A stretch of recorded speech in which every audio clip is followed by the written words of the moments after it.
Tri-System Authority, Book 1, The Jake Cutter Conspiracy.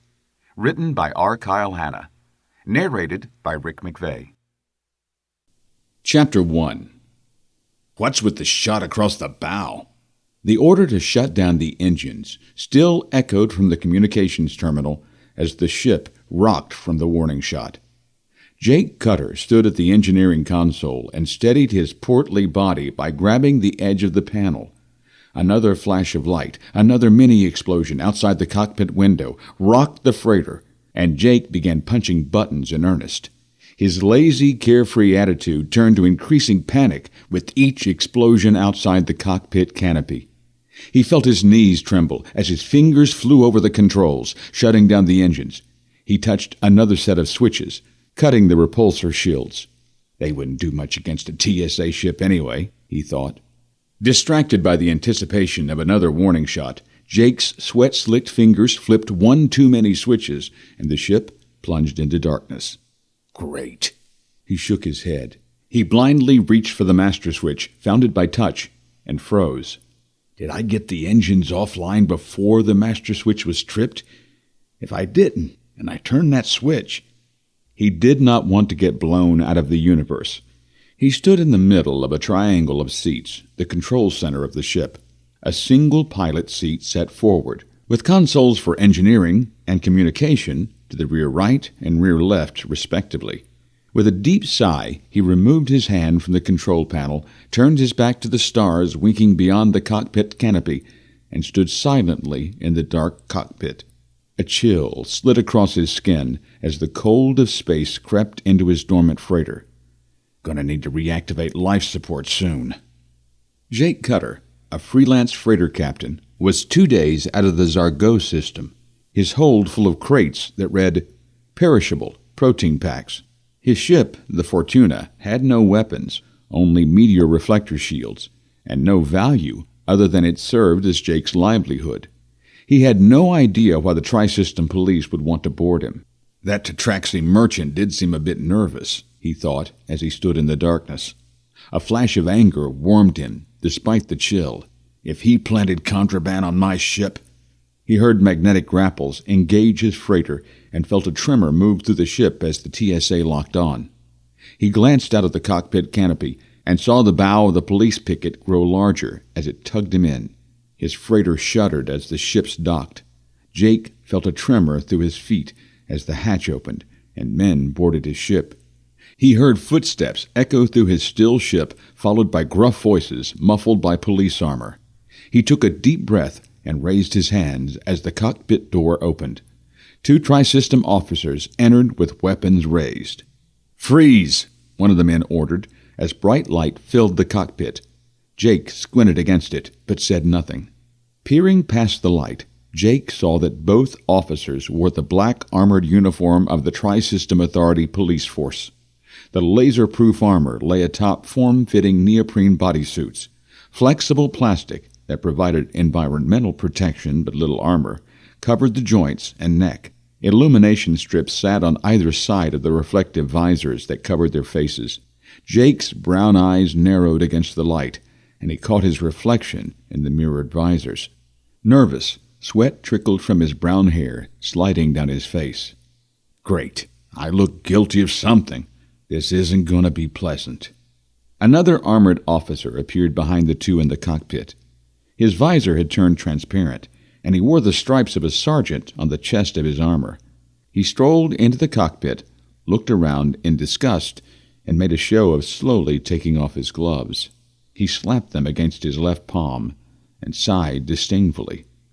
"Name and manifest, citizen." He sounded bored. Jake slowly lowered his hands, his voice almost cracked. "I'll need to reactivate the power for the lights." The officer waved a dismissive hand. "Fine. Be quick about it." Jake turned his back to the sergeant, and using the light from the officers' helmets, found the master switch he had turned off in his near panic.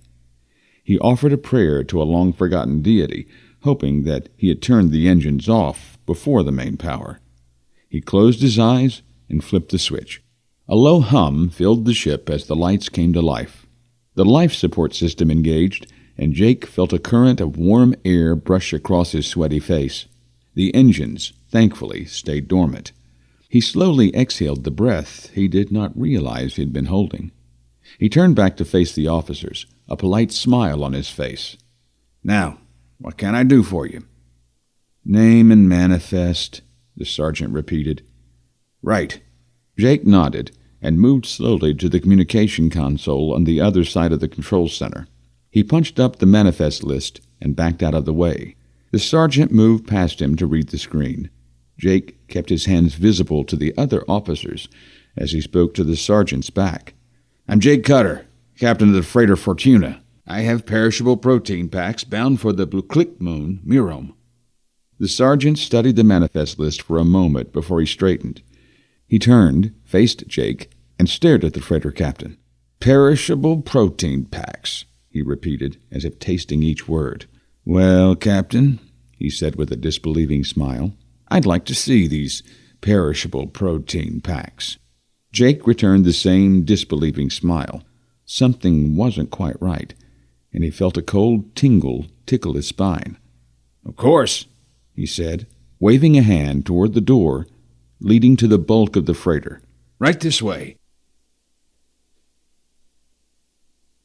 Jake felt the Fortuna shiver as the TSA picket released his freighter. He flipped 2 switches, activating the lateral cameras he had installed to watch merchants as they loaded or unloaded his ship. The external cameras showed the picket retracting the magnetic grapples and slowly moving away. Jake waited until he couldn't tell the ship from the stars before he powered up the engines and resumed his course. He sat down heavily in the pilot's chair and ran a hand through his short brown hair. His hand still shook a little from the intrusion, and he took a moment to breathe deeply, to slow his racing heart. Calmer, he leaned forward and double-checked his course. Satisfied, he pushed the throttle forward, and the Fortuna's engines flared.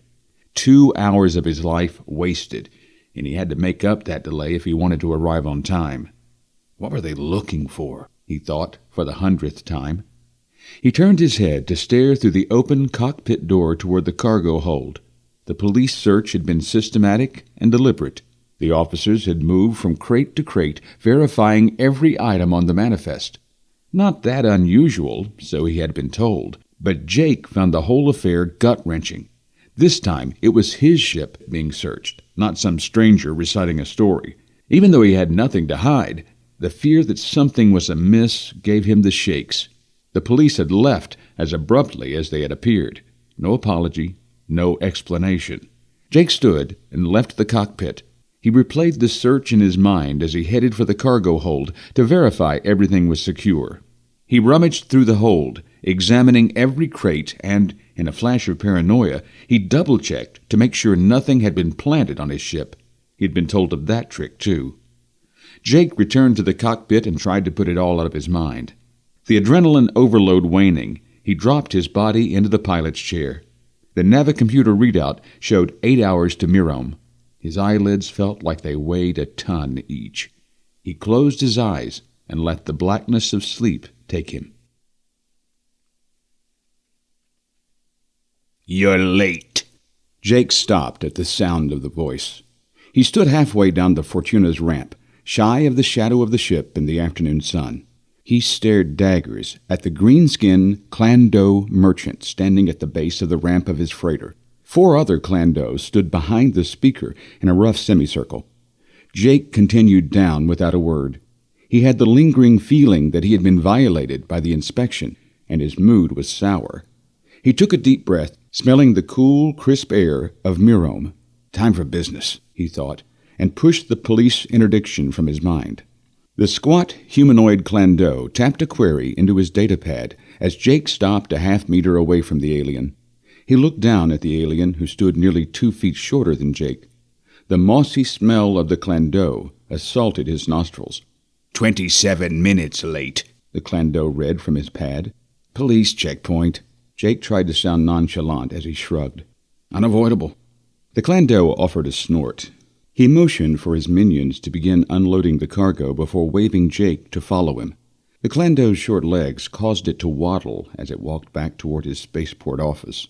Jake followed, trying not to laugh at the funny walk. The sight of the merchant raised Jake's spirits, and by the time they arrived at the office, his sour mood had changed considerably, but still not to his usual sunny disposition. The duo entered the Clandeau's office, a subset of offices that lined the spaceport like a strip mall. The merchant sat behind a large Duracrete desk built out of the floor. The entire office appeared to be constructed of Duracrete, except for one overstuffed faux leather chair. The soft cushioned chair creaked slightly as the Clandeau rocked back. The office walls stood bare. A solitary window with a view of the landing pad streamed in bright sunlight. Jake stood calmly as the merchant took his time going over the manifest. He had delivered to the Clandeau before, and knew that business came before manners, or anything else.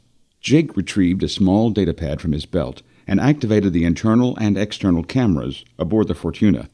The external cameras showed more of the Clandeau's minions had arrived. A dozen employees of several races now bounded up and down the freighter's ramp, unloading the cargo. Anti-grav dollies rolled on and off his ship in a very systematic and efficient routine. Jake made sure the computer had shut them out from the rest of the ship, and that the cameras recorded everything before he put the datapad away. "Everything is in order," the Clandeau said, with what passed as a smile for the merchant. "Your account has been credited, minus the late fee." "The checkpoint caused the delay," Jake protested. "Not my fault." "The contract is quite specific, Captain Cutter," the Clandeau replied, his smile widening. "You give up 10% for every hour you're late." Jake opened his mouth to protest again, thought better of it, closed his mouth, and simply nodded. The Clandeau's smile filled his entire pudgy face. Jake knew nothing made the alien happier than saving a few credits, except maybe haggling over the lost credits. "Are you available for another job?" The merchant smiled innocently at the captain. "Depends on which direction it's heading," the pilot muttered. Jake had not seen his wife in 2 months, and he needed a vacation. His mind drifted to the net call he made after waking up from his nap. Seeing Pamela's brown eyes and tan cheeks on the screen had brought a sense of warmth and normalcy to his life. She had seen his mood shift on the screen, and her expression changed to concern in an instant. "What's wrong?" she had asked. "Nothing now," Jake said sincerely. Just her presence, even if just on a screen, lifted his spirits. "I passed a police checkpoint a few hours ago. Got boarded." He shrugged, trying to forget the entire event. "Delayed me a bit, but I'm almost back on schedule." "You're all right?" she had asked. "Yeah, I'm fine," he said, the tension still draining. "They went over the ship pretty well, but didn't find anything." "Did you expect them to?" "No, of course not," he replied, his eyes widening at her tone. Maybe it was the long day, but her almost accusatory tone firmly entrenched his sour mood. He took a deep breath. "I just wanted to let you know that I'm coming home. Should be there in a couple of days. Have you thought about my proposal?" "Jake," she said, her voice low, "I've told you before I don't like to fly. What would I do on a ship all day long?" "You'd be here, with me." He could tell she was deep in thought. "Jake," she said, shaking her head to dismiss the conversation, "we'll discuss it when you get home." "Everything okay there?" "Yes," she smiled. "I'll tell you all about it when you get here." A chime sounded in the background. Something was cooking in the oven. She saw the inquisitive look on his face. "Baking cookies for an event tomorrow. Chocolate chip, your favorite." Jake could almost smell the cookies. "An event?" he asked, as his stomach rumbled, reminding him that he had not eaten in almost a day. "Social gathering with some friends," she replied vaguely. "I'll tell you about it when you get home." He nodded. "Have fun. See you soon. Save a few cookies for me." They signed off without another word. "Which direction do you want to go?" the Clandeau asked, bringing Jake from his reverie. Jake offered a half-hearted grin.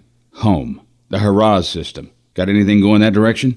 The six-finger Clandeau typed in a query, saw the results, and smiled. "Yes." He turned the datapad around for Jake to read. "Just sign at the bottom, and the cargo is all yours." "The cargo has been loaded per your specifications," said the Clandeau into his holocom. "He is scheduled to depart any minute." The holocom showed a dark, shadowy figure, out of focus and unrecognizable. The merchant moved his eyes from the holo to his datapad, showing a large deposit of credits. His eyes widened. A smile crept across his thin lips. This was not the first time he had done business with the government, but this had definitely been the most profitable. "You've done us a great service," the disembodied voice said. The roar of engines interrupted the conversation. The Cla'nix turned to stare out of the window, watching the Fortuna lift from the pad. The figure on the screen paused, cocking an ear to listen. The engine roar subsided. "Was that Captain Cutter?" "Yes," the Cla'nix said, forcing his eyes from the window to his datapad and finally back to the screen. The alien smiled, nodding absent-mindedly. "He should be in the Haraz system in 3 days." Dust and smoke billowed across the Duracrete spaceport pad as the Fortuna lifted. Jake Cutter throttled up, adding thrust and smoothing out the bumpy ascent. He piloted the ship in a northerly direction, away from the mercantile area of Mirom. He flew low, following the edge of a sprawling city, and once clear of the congested space lanes, Jake pulled on the flight yoke and nudged the throttle a little more. The streamlined cigar fuselage design of the freighter headed straight up and left the moon. Jake felt the heat of the atmosphere dissipate as the black emptiness of space consumed his ship. The ship continued away from the moon, heading for the navigation beacon at the edge of the system. 20 minutes to the nav beacon and 3 days to home. He smiled and pushed the throttle to max. The nav beacon requested a destination query, and Jake turned, happily typing in Haraz. The computer confirmed the course and relayed the ETA. Jake smiled cheerfully as he sat back in the pilot's chair and let the computer handle the minor course change. He let out a long, relaxing exhale. It would be good to get home for a week or so. Maybe I can convince her to come with me, he thought, as the ship banked slightly. The indicator revealed 15 minutes to the nav buoy. He leaned forward and flipped 2 switches, activating the star drive for faster-than-light travel. The computer accepted the input, and a hum filled the ship as the engines prepared for jump. Jake rotated his seat, propping his feet into the navigation chair. He nestled deeper into his pilot's chair and cocked his head, watching the stars beyond his canopy. The stress of the day diminished with each breath. The gentle hum of the engines pulled him toward the beckoning arms of sleep. Dreams filled his mind's eye. He recalled graduation day from the civilian flight school, celebrating with a few drinks with his fellow pilots. The image of the bar filled his mind. The smoke, the off-key band in the corner, the constant clink of glasses, the whiff of subtle perfume. He saw her at the other end of the bar and felt his palms begin to sweat. She was beautiful, with long brown hair down to her waist, a tight-fitting blue skirt, and matching top. Her makeup applied perfectly. It took him almost an hour of teasing glances to work up the courage to simply talk to her. Another half-hour before he bought her a drink. The image shifted to a lakeside cabin, and Jake smiled in his sleep. The multicolored leaves fell with the autumn wind, crunching underfoot as they walked along the bank. He strolled hand in hand with Pam, her hair much shorter than when they had met at the bar. He fiddled with the ring box in his pocket, hoping she would say yes. He dropped to a knee, the wet ground soaking his khaki pants. He pulled out the box, flipped the top open, and asked her the question on his mind.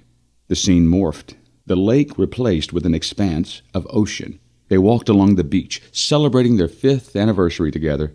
The steady rumble of the waves masked their giggles and gently whispered affections. The sun set behind them, casting long shadows toward the ringed moons rising on the horizon. Jake felt the waves rush around his ankles, and he stopped, letting the sand engulf his feet as the tide retreated. "Pam," he pulled her close. "These last 5 years have been the best of my life." She snuggled against him, burying her head in his chest as he spoke. "I think it's time that I bought a bigger ship, one big enough for both of us." Jake startled awake as the communication panel chirped, and a harsh voice filled the cockpit. "Freighter Fortuna, shut down your engines and prepare to be boarded." Jake gulped and checked the sensor panel. His heart raced as his spirit sank. 2 police pickets rapidly approached his freighter on an intercept course. "Again?" Jake shook his head as he rotated the chair forward. He pulled back on the throttle as a volley of warning shots exploded out of his cockpit window. He waited until the rocking ship stabilized before standing and moving to the engineering panel. Another round of warning shots jarred the ship, and he again found himself reaching for the closest panel to steady himself. This is ridiculous. Anger replaced his disbelief as he powered down the ship. He took an extra moment to ensure he left the master circuit on this time. One of the TSA vessels roared past the cockpit canopy, the engine exhaust rocking the Fortuna in its wake. Jake stood transfixed, watching the ship bank, turn, and stop nose to nose with the freighter. Its forward spotlights slid across the ship, coming to rest on the cockpit, blinding Jake. He shielded his eyes, letting his eyes adjust. His heart pounded as he realized that the ship's weapon ports were open. They mean business. A warning indicator flashed that the ship had target lock on the freighter. This isn't right, he thought. He stumbled backwards, finding the communication seat with his legs, and sat down heavily. He rotated the seat, facing the panel, and activated the camera playback from his cargo hold. Nothing looked out of place as he watched the Clando's minions haul in 3 large crates and strap them down in the hold. Jake glanced out of the cockpit and saw the nose of the second scout as the ship hovered above. A flash of panic chilled him, coursed through his body as the magnet grapples of the TSA picket latched onto the freighter. He brought his eyes back to the replay. The last Clando in the hold was strapping down a small silver box behind the other crates of cargo. Jake had missed it on his initial inspection. He silently cursed himself for not looking behind the other crates. The vibration of men entering his ship brought him back to his current situation. He turned off the playback and felt a cold sweat creep down his spine. Maybe they'll miss it like I did, he thought. The cockpit door opened, and 2 armored officers entered, weapons up and ready. Jake slowly stood, raising his hands. The 3 men stood in silence for several minutes before their commander arrived. Jake heard someone approach and saw the same sergeant from the first stop enter the cockpit, carrying the small 12-inch by 12-inch silver box from the freighter's hold. The TSA officer set the box on the communication console before slowly removing his gloves and helmet. He wore an all-knowing smile as he slapped his gloves in his left hand again. "Captain Cutter," the sergeant said, "we meet again." Jake lowered his arms and then crossed them. He saw the box in the sergeant's hand, and the chill down his spine changed to an all-hope-is-lost kick to the gut. Still, he tried to play it off. "What can I do for you?" "You can tell me about your cargo," the sergeant replied. He set the silver box on the navigation console, starting with this box. "I'll have to check the manifest," Jake replied truthfully. He felt the sweat forming on his brow. "I didn't check any of the contents before I launched." The sergeant smiled. "No need. We both know what is in this box, don't we?" "Actually, no," Jake protested. I have no idea what's in there." The sergeant offered an assuring nod at the pilot that mimicked, sure. He drew his pistol in an explosion of motion that startled Jake. Jake stumbled backwards as the officer blasted the lock with one shot. Smoke and the stench of ozone filled the confined cockpit. Jake, shocked at the speed of the draw, faintly heard the atmospheric scrubbers kick on to remove the acrid odor. The officer reholstered his weapon as fast as he drew it, knocked the melted slag of the lock away with a glove, and popped the lid open. The sergeant inspected the case, shaking his head. Jake strained to see around the lid and only caught sight of a couple of pieces of paper. Jake watched the officer shuffling through papers and other objects, but nothing recognizable. The sergeant stopped his shuffling and raised his head. He stared at Jake. The twinkle of glee in the officer's eye made his heart sink. "Captain Jake Cutter," the sergeant smiled, "you are under arrest for theft of confidential government material and smuggling." Chapter 2. Fading sunlight streamed through high windows, casting long shadows across the courtroom. Bound and shackled, Jake Cutter shuffled before the Blue Click System magistrate. The metal restraints bit into his wrists and ankles. He strained for even the smallest movement, thanks to the electromagnet that connected the cuffs to a belt around his waist. The presence of 2 armored police officers on either side of him assured everyone present that the prisoner would not be going anywhere. A dozen other prisoners, each bound like Jake, were lined against the back wall, each escorted by a guard as they waited their turn before the magistrate. An equal number of black-armored TSA officers, short-barreled rifles cradled in their arms, stood silently along the adjacent walls of the room. A few other beings occupied the courtroom: the Chandrillian magistrate and his 2 aides, several bureaucratic lawyers, and a holographic jury of Jake's peers. The jurors, Human, Hasmara, Clando, and Blueclick, aligned themselves on Jake's left, their flickering images standing silently. 2 desks, one for the prosecutor and the other for Jake's court-appointed attorney, sat on either side and behind the accused. Jake bent at the waist and lifted his left arm as high as he could, straining against the electromagnet. He barely managed to brush his matted brown hair from his eyes before standing erect. He winced as his hand brushed the bruises on his face, and again as he stood, shifting his cracked ribs. He checked his hand and saw no new blood. He gave silent thanks that the blood no longer flowed from the gash along his left temple.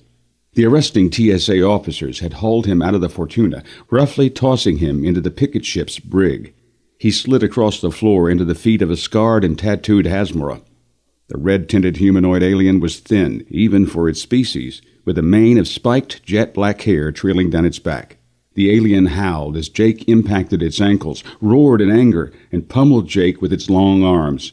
Jake curled into a ball. The beating lasted only a few seconds, until a TSA guard stunned the alien with a single laser bolt to the chest.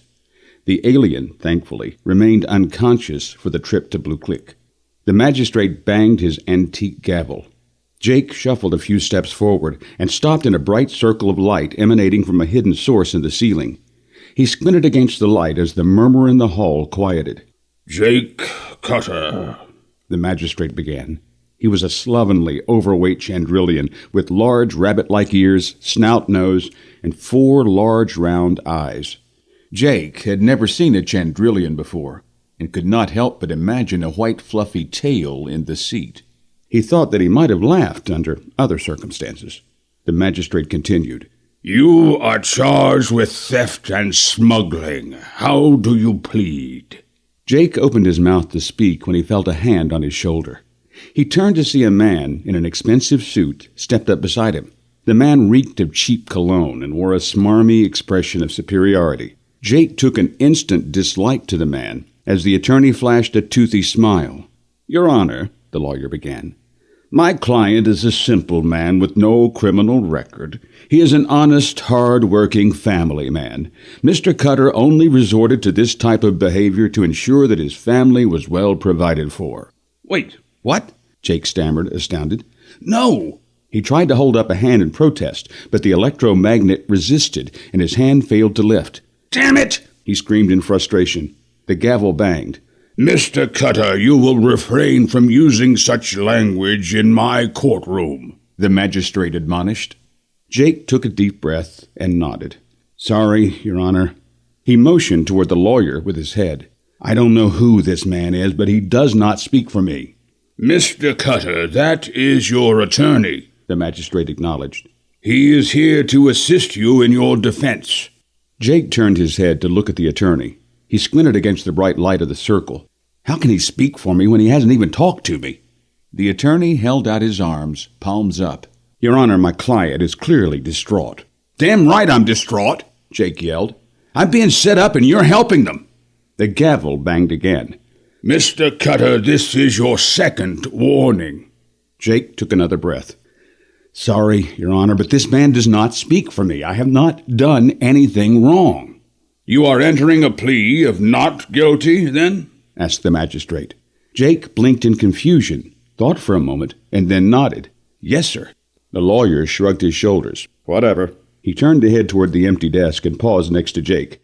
"Just so you know, I already had a deal worked out for you. 6 months and loss of your merchant's license for 2 years. He smiled and shook his head. "Good luck." "I don't want your damn deal," Jake whispered in reply. "I'm innocent." The lawyer simply smiled, patted the prisoner on the back, and exited the courtroom, whistling as he left. The spectacle over, the magistrate turned his attention back to Jake. "You wish to have other counsel brought in?" Jake did a slow look around the courtroom and realized that there would be no justice for him today. The TSA police stood stoic behind their armor. The jurors sat bored and disinterested. Several held data pads in their hands, steadily typing away. The prosecutor leaned back in his chair with his hands behind his head, his face a mask of smug satisfaction. Jake sighed. He had been bullied into firing the lawyer. He had been bullied from the moment the police boarded his ship. The only course open to him was to follow it through and see what would happen next. "No, sir," Jake said slowly.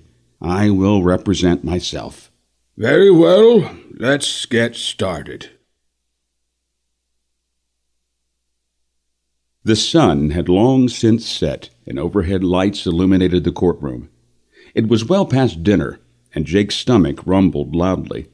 How long had it been since he had a meal? A day? All he knew was that for the last 2 hours the evidence had been presented. Docking permissions, manifests, video of the scout's pursuit of the Fortuna, and a silver box that had yet to be opened. The contents labeled classified. The only item not submitted into evidence was the video from his ship showing the Clando merchant planting the silver box. Jake had attempted to refute a couple of items, but his knowledge of the law was limited, and the prosecutor stymied him at every turn. A foreboding filled Jake as the holographic jury returned from the deliberations, their images coalescing in the juror's box one after another. "Has the jury reached verdict?" The magistrate sounded bored. "Yes, Your Honor," said a smallish woman as she stood. Jake stood as well because he thought it was the proper thing to do. He received an icy stare from the magistrate. "Proceed," said the magistrate politely. "Jake Cutter, captain of the freighter Fortuna, you are found guilty of all charges." Jake felt gut-punched and let out the breath he did not know he had been holding. His shoulders slumped, his head drooped. He felt as though his whole life had ended. "Thank you," the magistrate smiled. "Dismissed." The holographic jury vanished, and the magistrate turned his attention to Jake. "Mr. Cutter," the magistrate asked, "do you have anything else to say before I pass sentence?" "I'm innocent," he said hopelessly. "Not according to your peers," the magistrate stated matter-of-factly. He shook his head. "You are hereby sentenced to 10 years hard labor at a penal colony outside of the Tri-System. Your ship will be impounded and your accounts frozen." 10 years? Jake yelled, anger and disbelief attacking him all at once. "The lawyer you had in here said 6 months. "The lawyer you fired, Mr. Cutter?" Jake paused for a moment before nodding. The Chandrillian continued. "Maybe you should have listened to him. Sergeant, remove Mr. Cutter from my courtroom. Court adjourned." Jake Cutter struggled with the electromagnetic restraints as the police officers roughly escorted him from the courtroom. He turned his head to see the Chandrillian magistrate, the prosecutor, and the defense attorney, who had entered from a side door, laughing. They waved at someone, and Jake caught a glimpse of what he thought was a Clando before being shoved down the corridor. "Move it," one of the officers commanded. Jake fell to his knees. He tried to stand, but his legs buckled. His mind raged, unable to focus on a single thought or action. The officers grabbed him by the shoulders and dragged him toward the detention area. The drab Duracrete corridor tore through his pants and cut into his knees. The pain brought him focus, and he managed to get his legs under him. Depression and despair sapped his strength. The trio left the bleak sub-corridors of the building and stepped into the common area of the courthouse. Jake shuffled along on autopilot, head down, staring at the marbled tile on the floor. "Jake!" A woman's voice echoed down the judicial building. The escort stopped, and Jake turned his head to see a woman walking toward him. The brunette wore a tight-fitting black outfit and a thin layer of makeup.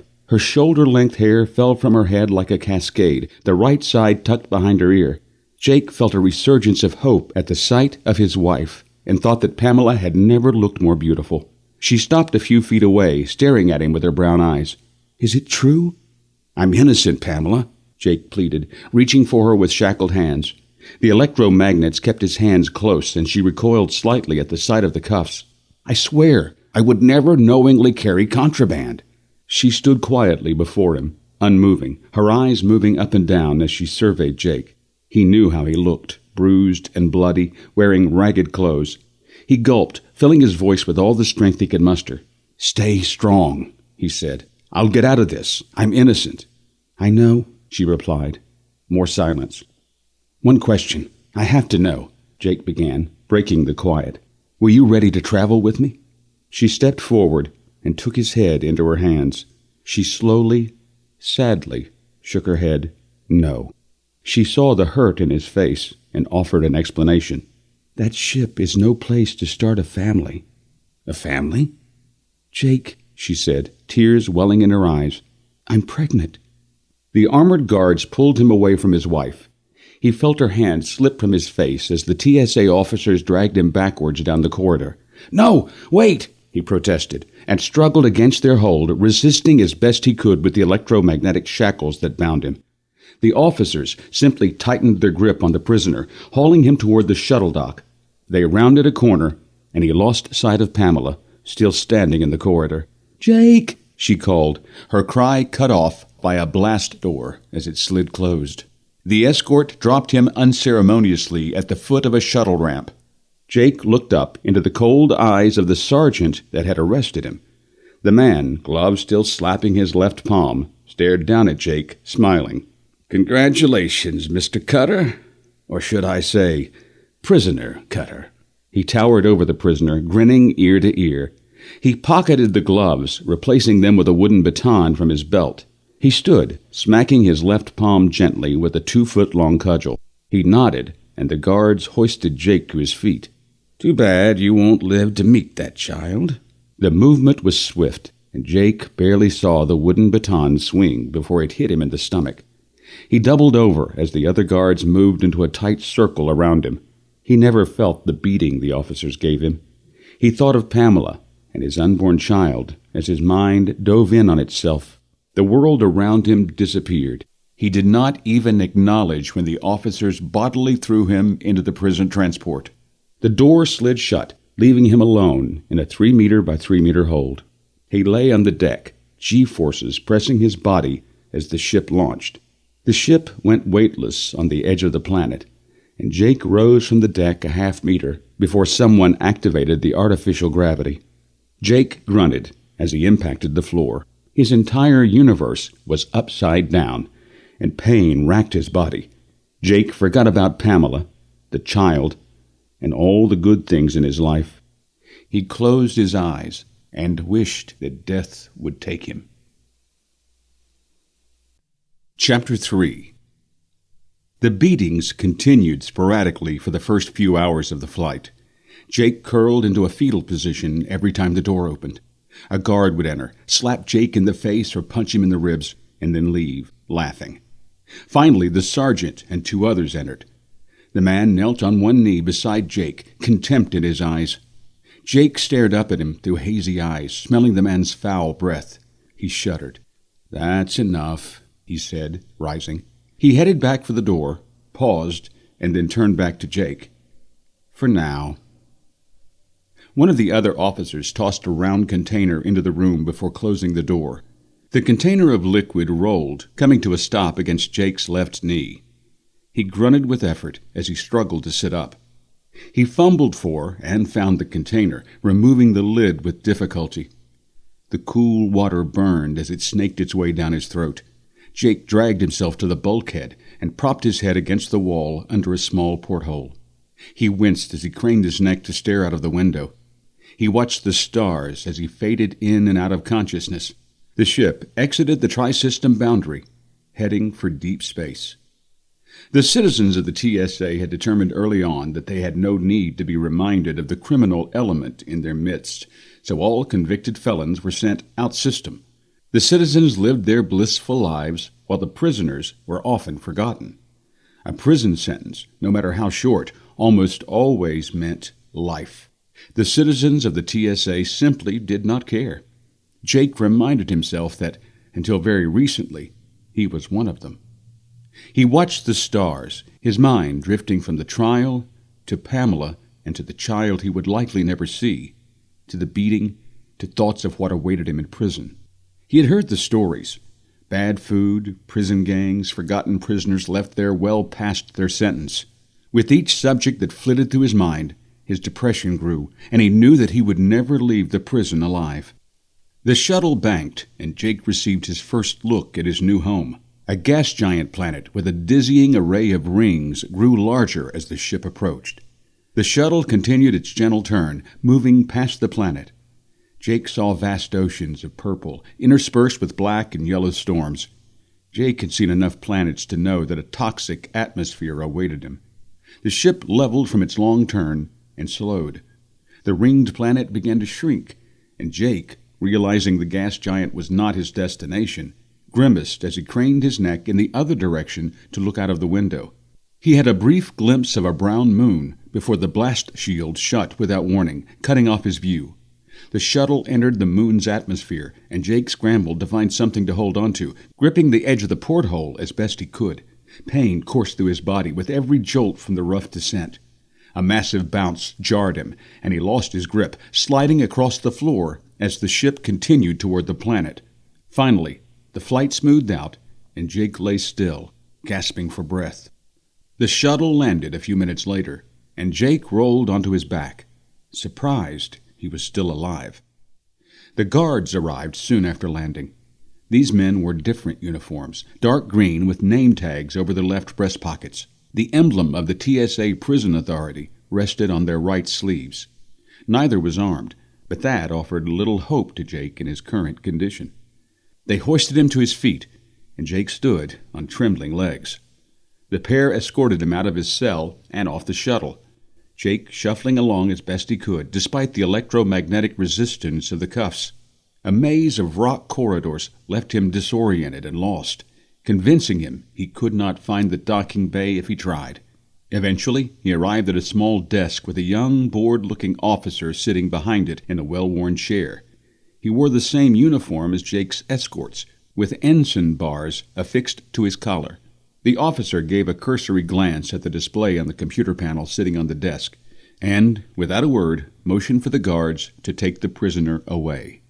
Jake shuffled along between the guards, arriving at the next station, identical to the first down to the board officer, a minute or two later. The officer rose from a chair and stepped around the dented and dusty metal table. He nodded to the escorts, dismissed, and the two men disappeared back up the corridor the way they came. The officer produced a small device from his belt, pointed it at the prisoner's shackles, and Jake's cuffs fell away, clattering to the stone floor. The man produced a thermo-knife and proceeded to cut off the prisoner's tattered and bloody suit. Jake tensed as the heat of the thermo-knife came close to his skin. Small heat welts crisscrossed his body as his clothes fell away, and Jake moved his hands to cover his private parts. A flush of red brought color to his cheeks. The officer retreated back to his desk as a toothless old man appeared from a side corridor. Dressed in haggard clothes and long, stringy hair, he offered Jake a pair of miner's coveralls, a shirt, and a pair of worn-out boots. Jake nodded his thanks and began to put on the clothes. The shirt and pants were too small, and the shoes too big. "Don't worry. You'll lose enough weight to fit those in no time," the old man smiled. The old man collected Jake's ratted and bloody clothes, depositing them in a chute hidden behind the officer's desk. The officer continued looking at his computer screen, ignoring the two prisoners. The old man offered a cheerful grin to Jake. "The name's Zreb. Guess I'm what you'd call the welcome wagon." He scratched a scraggly beard. "Welcome to Cla'nix." He pointed to the rock corridors around them and gave the newcomer a brief overview of the rules and the prison itself. "There are no rules here. The prison is nothing more than a series of caverns under the surface of the dead moon," the old man said. He led Jake to a small ledge that overlooked a large cavern. "This is the center of Cla'nix Prison. The only guard post is up here in the administration area. Once you're down there," he pointed to the large cavern, "you are on your own. The entire prison is a kill zone for psychopaths and the criminally insane." "Oh," the old man snickered, "there ain't no infirmary. So my advice," he paused until Jake nodded his head, "don't get sick." Jake took in as much as he could, but his left eye was swollen shut from the shuttle beating, and his head throbbed, making it hard to concentrate. No infirmary? I need a doctor now. He shook his head to clear it and tried to get the details of the prison. He stood on a ledge overlooking the large cavern. A sheer rock face, 5 meters tall, prevented any prisoner from ascending to the ledge. Jake shifted his gaze to the cavern itself. Light tubes aligned along the ceiling and walls illuminated the cavern, and Jake could see a multitude of alien faces looking up at him. Blue-skinned Cla'nix, green-tinted Clando, reddish-brown Hasmara, huge hairy Crendotians, and dozens of other species all stared up the ledge at him. Several rubbed their hands together, and Jake swore that one drooled. He averted his eyes and continued his survey of the cavern. Rock walls and a dirt floor greeted his blurry vision. A half-dozen tunnels led off the cavern. The old man pointed to one of them. "Those lead further into the moon. There are a few dormitories, but you," he looked Jake up and down, "probably won't get to use one." The old man snickered. "Any questions?" Jake shook his head absently. He needed to lie down and sleep. The old man shoved Jake off the ledge. "Enjoy your stay." Jake screamed as he fell 5 meters from the ledge, landing hard on the rock floor of the cavern. A plume of dust rose in the air. Jake tried to stand, but his legs buckled, and he fell back to the rocky floor. Pain racked his body, fire consumed his ribs, and he fought for a breath. He rolled in agony on the dirt floor, fighting the tears welling in his eyes. Rough, furry hands grabbed him, hoisting him off the floor. Jake struggled against the grip, looked down, and recognized the paws as Crendotian through swollen eyes. He felt hot breath on his neck and struggled to turn, fear replacing the pain as he panicked. He turned enough to see the hands held him eye to eye with an alien the likes of which he had never seen before. He recoiled from the beast, struggling to break free, but the Crendotian grip was inescapable. The hairy beast, with only the slightest grunt of effort, spun Jake around to face the unknown alien, his feet still a foot off the floor. The creature stood on 2 long legs and resembled a mythological succubus. Reddish skin, deep dark eyes, long horns curling outwards from its head, and a tail that twitched with agitation. Jake almost gagged when the scent of sulfur touched his nostrils. It took a step back and looked down. Jake involuntarily followed the alien's gaze. The beast shook one of its 3-toed feet. Dirt and dust fell from the alien's appendage. The alien moved nose to nose with Jake. "I am the Limo Demoness," she hissed, "and you are now mine." Her tail whipped around, striking Jake across the face. The Crendotian dropped him to the rocky floor as the Demoness struck him again. Jake had never learned how to fight and had no idea how to defend himself. He simply curled into a fetal ball and wished for death to come quickly. His display seemed to enrage the Demoness, and she beat him harder. Jake felt kick after kick on his back and heard his screams of pain above the roar of the crowd cheering on the alien. The impacts stopped, and he opened an eye in time to see her turn her back to him and take a step away. She paused, turned her head to look at her victim, and lashed out one last time with her left foot. Jake's head snapped back, but he somehow remained conscious. The alien walked away, 2 Crendotians in tow, and the crowd groaned. Displeased, the show was over. He lay there several minutes before he crawled into a nearby corner and passed out. Jake awoke stiff and sore, barely able to move. He attempted to survey his surroundings, only to find one eye functional and the other swollen completely shut. His body felt numb and on fire simultaneously, and Jake closed his eyes to fight a flood of pain-induced nausea. The waves subsided, and he opened his eye again. He suffered a moment of confusion, then panic, before he remembered where he was and what happened.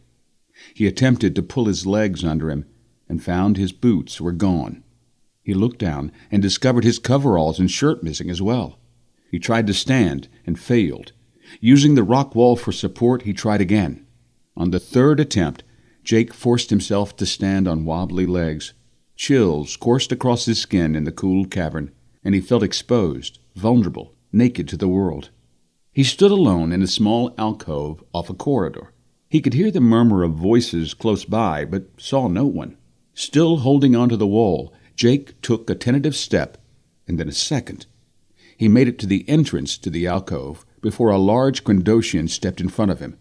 The beast stood 7 foot tall, a gorilla-like behemoth, all fur, teeth, and muscle. The alien's red eyes burned with rage as it yelled at Jake in its guttural language. The screams attracted a crowd, which quickly formed a semicircle around the two. Shouts for the alien to kill the human filled the air. The alien screamed another verbal barrage. Jake stood, bent over from his previous beatings, and said nothing. "Your nakedness offends her," came a humor-filled voice from the crowd. "If you do not dress immediately, she is going to kill you." Jake turned to find the speaker, an older blue-clicked man, with a hint of blue tint to his skin and gray, thin fuzz on his bald head. The man leaned calmly on a crude walking cane. The man was thin, but muscular, and held an air of complete indifference about the whole affair. The blue-click's companion drew Jake's attention. She stood tall, strikingly beautiful, even in her dirty and tattered prison clothes. She looked very much out of place in the underworld of Cla'nix Prison. She stood as tall as Jake, slender, with long brunette hair. Her skin was pale from not having seen the sun in months, her smile mischievous. She held onto the older man, her arm intertwined in his. The connection was neither protective nor possessive. Jake blinked, trying to figure out the situation between the two, but the screaming of the Quindosian would not allow him to think. He shook his head to clear it and refocused on his current predicament. He stared at the alien for a moment before spreading his arms wide, exposing his entire body to the world. "Well, as you can see, I have nothing else to wear," Jake said wearily. "So if you're going to kill me, just go ahead and—" Jake awoke a few hours later, propped against a rock wall, his entire body throbbing in pain. The last thing he remembered was a large, hairy paw coming at his face. He flinched as the memory materialized and tried to scramble backwards. He bumped his head on the rock wall behind him and cried out, nearly in tears. "Ow!" He rubbed his head to deaden the pain, creating a wave of agony as his ribs shifted. He took several breaths, fighting more nausea, before finally opening his eyes. The blue-clicked man and the human woman stood over him, smiling. "Hurts, does it not?" the man said. He offered a hand to Jake, his smile unwavering. Jake gave a skeptical look at the hand through his one functioning eye.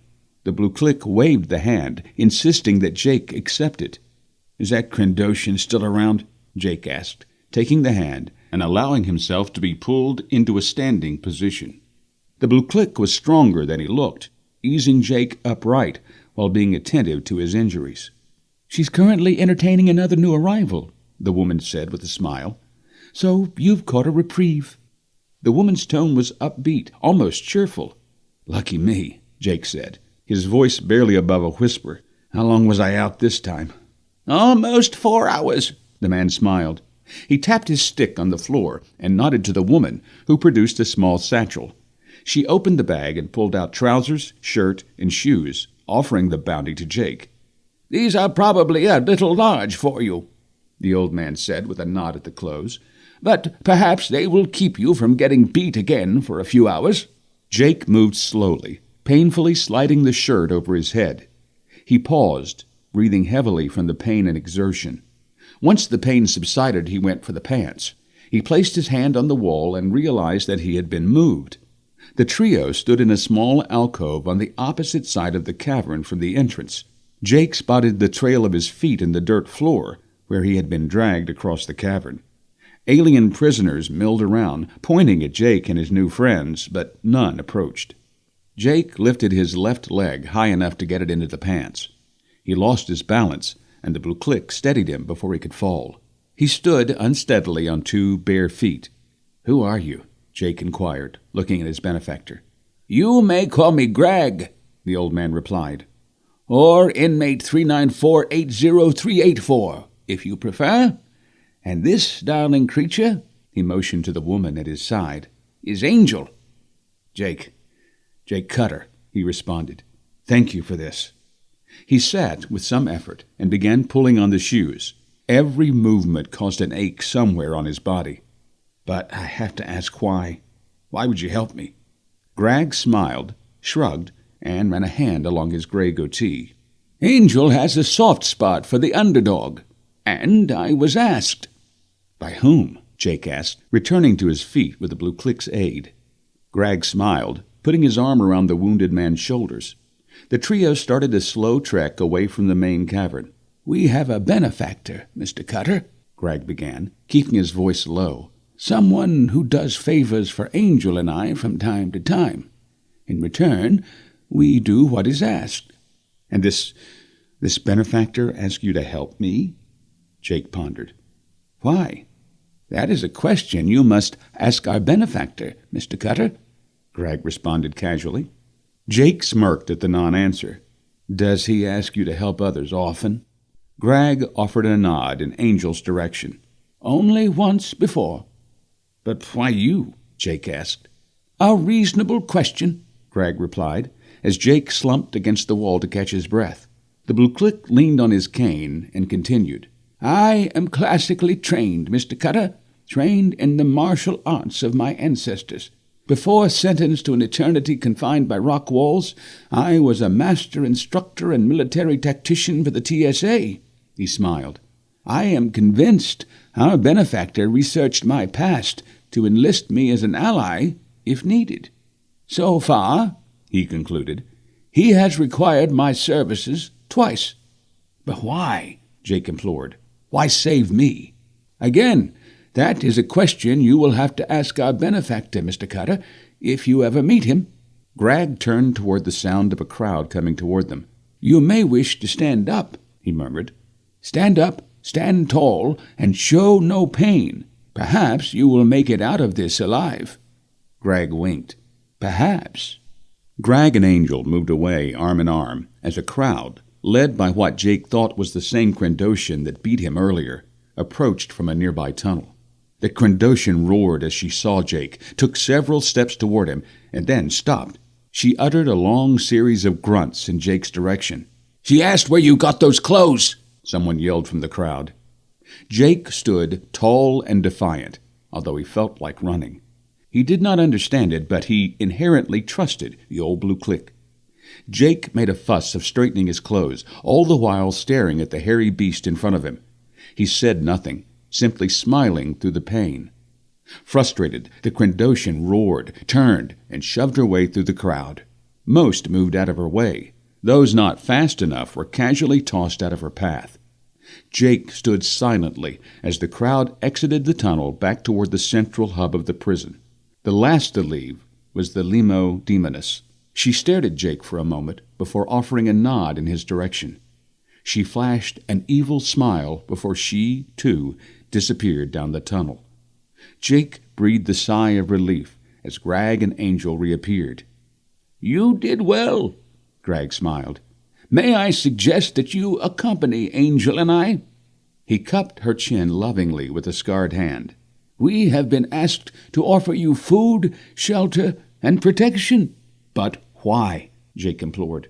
Greg shrugged, but leaned in toward the beaten man. The request only asked that we look after you. What? Jake asked. Angel pulled a small, handwritten note from her pocket. She glanced up, ensuring she had Jake's full attention, before reading the note. Take care of him. He is an innocent man. So join us, Greg interjected, as Angel put the note back into her pocket. He pointed down a nearby tunnel. And welcome to Cla'nix Prison. Greg and Angel moved Jake down a series of tunnels away from the main cavern. Jake, supported by his escorts, tried to memorize the path, but every step sent a wave of pain through his ribs, chest, and back. Jake closed his eyes and fought the nausea. The trio traversed a long rock corridor before stopping and backtracking halfway back up the tunnel. They turned and faced the wall, and Jake started to ask what was going on, when Greg and Angel pulled him through the rock. The three prisoners stepped into a large oval cavern, lit with light strips and a pair of lanterns. Rocks had been placed to the side to mimic a table and two chairs. They escorted Jake over to a set of 3 bedrolls, gingerly laying him down on the nearest one. Jake cautiously rolled over onto his back before relaxing onto the thin pad. "I shall tend to Mr. Cutter." Greg nodded to his female companion. "Would you be a dear and go and see what our benefactor can provide by way of medical supplies, or at least some water?" Angel nodded, patting Jake's hand before walking away. His vision blurred, and he lost focus before she disappeared through the solid rock wall. It was the last thing he remembered before darkness enveloped him. He awoke to the smell of smoke. He blinked his eyes open, trying to get his blurry vision to focus. It took him a moment to remember where he was, and then panicked as he remembered the smoke. He sat up too quickly, shifting his ribs. He rolled over and vomited from the pain, each heave sending a new wave of pain coursing through his body. Hands found him, gently supporting him until he finished, and then laying him gently back down. Jake slowly opened his eyes and stared into the dark eyes of Angel. She smiled reassuringly. "Good morning." Jake relaxed, feeling the pain return to a tolerable level. He nodded, mumbling, "Morning. Where am I?" "Our home," Greg answered, appearing over Angel's shoulder. "You have been asleep for a couple of days. Hungry?" The rumble of Jake's stomach answered, but he blanched at the thought of eating. He turned his head and saw a small fire pit, smoke gently wafting upward to a small exhaust hole in the rock ceiling of the alcove.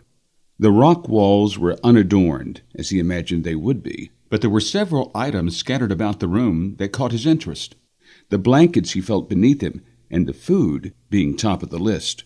Angel moved to the fire to prepare a small plate of food, as Greg gingerly helped Jake to a seated position. Cutter crossed his legs and leaned against the rock wall. He pointed to the scattering of light sources and patted the blankets. "Where did you get all of this?" Angel arrived with 2 disposable plates that had seen better days, passing one to each man. She left, returning a moment later with a plate of her own. The 3 sat in a semicircle, and Greg began his explanation. "Our benefactor, Mr. Cutter," he said in between bites of some type of meat. "And we stole the rest. We discovered a cache in a hidden tunnel a few months ago. There were a few blankets, clothes, a canteen, and a note addressed to Angel." "The note said, 'I may need your assistance soon,'" the woman chimed in. "I hope this will make your stay more comfortable." She shrugged. Greg smiled. "Last week we received another note. It said, 'Take care of the new arrival.' Once you arrived, beaten and bloody, we knew that you were the one referenced in the letter. Our new charge, as it were." Jake picked at his food and drank from a cup provided by Angel. The water was cool, soothing his throat. "And you don't know who this benefactor is?" Greg nodded. "I have an idea." He offered a knowing smile. "But that is not important. What is important is that he wants you healthy and ready to assist him in his endeavors." "How do you know this?" "Why else would he ask us to assist you? There are many games being played here, Mr. Cutter. You and I are merely pawns." The blue click extended his hand, motioning Jake to do the same. Jake did as asked, and Greg dropped 2 pills into his outstretched hand. "For now, take these and rest. We will discuss our plans later." Jake, without thought, followed the instructions. Something about the alien engendered trust. A flood of warmth filled Jake, and the world grew hazy. Greg and Angel laid him on the blankets, and Jake Cutter felt the world dissolve around him. 3 weeks. 3 weeks he remained hidden. 3 weeks Angel provided him food and tended his wounds, while Greg moved about the population, trying to discover the fascination with Mr. Cutter. Everyone seemed to be asking about the weak human, but no one would say why. "We need to explore the fascination with you, Mr. Cutter," Greg said, appearing through the wall, returning from yet another fact-finding trip. He limped slightly, drawing a concerned look from Angel. He waved her off. "It is nothing. Someone does not enjoy my inquisitive nature." He shrugged. "I explained my determination to obtain answers to my questions." Jake wondered exactly what the old man had explained. and to whom? Greg turned his attention back to Jake, ignoring the scornful look from Angel. If you are ready, I think that we may wish to up the ante a bit. Jake looked confused, and Greg smiled wryly. If you want answers, then you need to be seen. Someone will make a play for you. Jake's eyes widened with the weight of what the blue click suggested. Greg patted him on the shoulder. Do not worry. Angel and I will be there to support you. Easy for you to say, Jake gulped. I'll be the one getting beat to death. You are not dead yet, Greg shrugged. You know what I mean, Jake responded. He stood. The bruises were gone, his ribs mending, but he moved slowly, stiff from lying around for 3 weeks. His eyes glanced at a broken pane of glass leaning against the far wall of the alcove. His reflection revealed he had already lost weight in his short stay, his face and eyes gaunt. Well, if it's any consolation, Angel chimed in, if we fail, then we all get beat to death. That is no comfort at all, Jake replied. A shiver coursed through his body. I don't know if I could attack someone. Greg put his hands on Jake's shoulders, staring him in the eyes as he spoke. His words were slow, precise, his voice low and comforting. You live in a different world now, Mr. Cutter. You no longer have the option of running from a fight. He paused, letting the words sink in before he continued. In many ways, life is now much simpler for you, Greg continued in the smooth, soothing voice. It is either kill or be killed. It is up to you. Ask yourself, Mr. Cutter, do you wish to live your life in fear, or do you desire to take charge of your life and your destiny? You can continue to be the gentleman that you are, and you will die a slow, painful death at the hands of your enemies. If you choose that path, I should do you a favor and kill you myself, here, now. You would avoid the agony of a prolonged beating. Greg took a step back. His voice took on a tone of harsh determination. Or, Mr. Cutter, you can fight. You can choose to live. If you choose life, then you must forget your upbringing. You must forget everything you have ever been taught about right and wrong. You must be cold, ruthless, merciless. Greg offered a knowing smile, and his tone changed back to smooth, soothing. If you want to survive. Angel moved to Greg's side, adding, You cannot hesitate, she said. I had my own choice to make once upon a time. The choice I made, the choice you must make. Once you make it, it cannot be undone. Jake rubbed his eyes and ran a hand through his hair before nodding slowly. He rubbed the 3-week stubble on his face. The thought of finding out why an entire prison population was out to kill him outweighed the prospect of actually getting killed. And who was the benefactor that knew he was coming and wanted him to survive? He paused, struck by the sudden change in his attitude toward life and death. He realized that he had already made his choice. What do you have in mind? Mr. Cutter, all you have to do is take a walk. Greg smiled, putting his arm around Jake's shoulders and steering him deeper into the cave. But first, I think we need to teach you a few things about prison life. 2 tall Crendotians, one under each arm, suspended Jake off the ground, feet dangling. Jake saw the Lamo demoness raise her talon to strike and tried to roll his head with the punch, but the 2 Crendotians holding him kept him stationary. His face took the full brunt of the attack. Somewhere in the back of his mind, Jake was thankful that her claws were retracted. His head snapped to the right, spittle and blood raining on the Crendotian holding him. The alien roared in outrage and yanked Jake's arm out of its socket. Jake cried out in pain. The 4 of them stood in the center of the central hub of the prison. Dozens of prisoners formed a circle around them. Jake sensed a presence and turned his attention to the administrative ledge above the cavern. The sergeant stood there, with 3 other guards. The TSA officials smiled in anticipation of a bloodbath, save for 1 guard. He stood off to the side, fidgeting, his fingers touching the pistol at his belt. Does he want to help, or simply end my suffering. Could he be the benefactor? Jake lost that train of thought as the pain in his shoulder brought him back to his current predicament. Jake's right arm hung useless, and the alien had no way to hold him upright. The Krendoshan changed position and grabbed onto Jake by the waist, propping him back upright. "Where is Greg?" Jake's mind screamed as the demoness hit him again. He grimaced, refusing to yell out again, and stared defiantly at the demoness. "That's the best you've got," Jake spat between gasps for breath. "I thought you wanted to hurt me." The demoness moved in close. The stench of sulfur assaulted his nostrils over the smell of his own blood. A savage smile full of teeth creased her face as she moved in close, and Jake thought her breath was worse than the sulfur. "I am going to kill you, human. Hurting you is just for fun." "What did he promise you?" Jake asked, gasping for breath through the fire in his chest.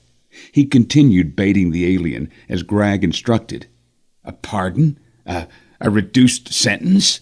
You know he is lying, don't you?" The demoness stepped back, smiling. She raised her right hand. One at a time, her inch-long claws extended from her long fingers. "A pardon and a fortune. The secretary's offer was quite generous." She licked her claws, the black onyx glistening in the artificial light. "And quite specific that you had to die." The secretary? Jake thought, but did not dwell on it. He had to get more information and keep the demoness from gutting him like a sea bass. He fought his fear, focusing on the moment, and smiled, playing a bluff. "The secretary? You got the agreement in writing, didn't you?" The demoness stopped licking her claws and stared at him. Jake shook his head and pursed his lips before he continued. "If it's the same man, he has a history of breaking promises. How do you think I ended up in here?" "You lie," the demoness replied, but Jake heard uncertainty in her voice. The Krendoshan, still dripping with Jake's blood, growled and howled at the demoness. She turned her attention to the large alien. "I will kill him when I discover what he knows about the secretary," she screamed in frustration. The Krendoshan holding Jake's waist let go and howled at the demoness. The other gorilla-like alien released Jake's left arm, and he fell in a heap on the dirt floor of the cave. "Now!" Greg's voice echoed through the cavern. Greg and Angel appeared from the edge of the crowd, standing behind the blood-splattered Krendoshan. The alien turned in time to take a sharpened pike through the chest. Angel twisted the arrowhead pike with a grunt of effort. The Krendoshan grabbed the wooden pike sticking from its chest as it howled in pain. Angel withdrew the pike, and the alien fell to the ground, almost face to face with Jake. Jake stared bewildered as life faded from the Krendoshan's eyes. Greg moved to stand before the demoness, the walking stick supporting his limp. He glanced at Jake, lying on the ground at the succubus's feet. "I said now!" Jake's heart pounded, threatening to explode from his chest. He summoned all the strength he had and lashed out with a quick kick. His boot, reinforced with metal from a mining axe, connected with the weakest point of the remaining Krendoshan, its knee. The sliver of metal tore through the fur, muscle, and tendons, shattering the knee. The alien howled, falling to the floor. The Krendoshan rolled on his back, grabbing and cradling its damaged knee. Jake struck again, mustering all the strength he had and fighting the pain ravaging his body. The metal-tipped boot connected, slicing through the alien's throat like tissue paper. Jake turned away in horror as blood gushed, focusing on Greg and the demoness. He noted that the crowd stayed back, although screams for blood and vengeance filled the cavern. Greg moved with a speed that Jake had not thought possible for a blue click that old. He dodged a swipe from the demoness, backstepped to avoid her lunge, and poked the lamo in the chest with the tip of his stick. The alien howled in frustration, and blinded by rage, attacked the old man. Greg appeared calm to Jake as the blue click swatted away the succubus's slashes and kicks with ease. Greg continuously moved to his left. He ducked another attack, and the demoness's claw sparked against the rock wall of the cavern. Jake stared in wonder as Greg allowed himself to be backed into a corner. The crowd surrounded the two, closing in as the demoness advanced on the blue click. Angel brandished the bloody pike in the air, warning the crowd to stay back. The crowd stepped back, but continued to watch Greg and the succubus. Jake saw the fire of determination in Angel's eyes as he limped to stand next to her. He stood hunched over, his right arm limp, and noticed that no one wanted to confront her and the pike.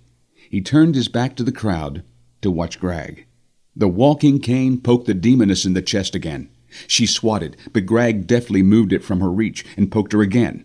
The man smiled, and Jake swore that Greg was enjoying himself. The demoness threw herself at Greg, hoping to crush him against the wall. Greg ducked, sliding out of the way as the alien hit the wall at full speed. Her claws dug deep into the soft igneous rock as her head rebounded off the wall. The demoness's head snapped back, her eyes rolled back into her head, and she collapsed, unconscious. Her claws, still embedded in the wall, kept her body from sliding to the floor of the cavern. Greg stood, brushing the dirt from his clothes. He moved to stand beside Angel and Jake. Barely breathing hard, he handed the cane to Jake and raised his hands. "The show is over. Leave us. The demoness will not be in a good mood when she awakes." He looked over the crowd. "And I assure you, none of you will want to be here when she does." The crowd parted, many with looks of concern, and some in awe at the 3 humanoids who had defeated 2 Crendotians and the Lemodemoness. Jake watched them leave, but knew they wouldn't go far. Many would hide in the shadows to see what happened next. He looked down to stare at the Crendotian at his feet. Angel handed the pipe to Greg and wrapped her arm around Jake. She touched his cheek as a tear streaked through the dirt and blood on his face. I've never killed anyone before." Greg moved to stand beside him, taking the cane from his hand. Greg leaned the pike and the cane against the wall next to the unconscious demoness. "Remember, Mr. Cutter, that they were going to kill you." Jake turned his head to Greg, shocked at the callous tone. "That will make it easier." "No," Greg shook his head. "That makes it right." Angel tapped Jake on the left shoulder, and he turned to see her smiling. "What?" His brow furrowed in thought, confused at her grin. He felt Greg's hands grab him from behind. Powerful arms wrapped around his chest, holding him stationary.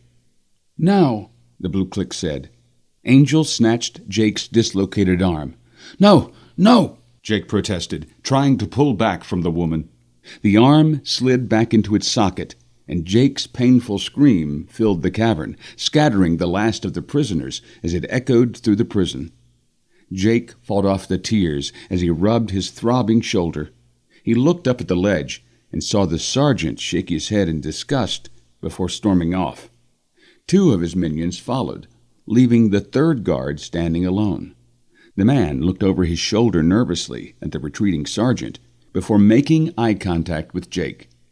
He nodded curtly before he turned, following the others. Jake breathed through the pain. "I think I may know who our benefactor is." Greg and Angel followed his gaze, but saw nothing on the empty ledge. Greg shrugged. "We can discuss that later. But now, let us awaken the beast and determine who this mysterious secretary of yours is, and why he wants you dead." Chapter 4. Angel rolled forward, came to her feet, and lashed out with a 1-2 punch. Her fists connected, sending Jake staggering backwards. A light haze of dust filled the cave as she followed with a roundhouse kick to the head, which he managed to block, although sloppily. Angel stepped back, brushing the hair from her face and allowing the dust to settle. "You are getting better, Mr. Cutter," Greg said, appearing from the shadows of the edge of the cave to stand beside Angel. The woman smiled, barely out of breath, while Jake was gasping. He rubbed his arm from the impact of the blocked kick. He dropped to a knee, exhausted, his lips dry and parched.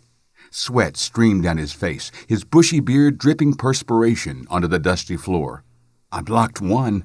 Jake managed a small smile. "She still hit me twice." "That is improvement," Greg smiled. "It is the first thing that you have blocked in 2 months." The trio stood in a small cul-de-sac several tunnels removed from the main cavern. The roughly circular alcove opened into a 10-meter sphere, perfect for teaching Jake hand-to-hand combat techniques.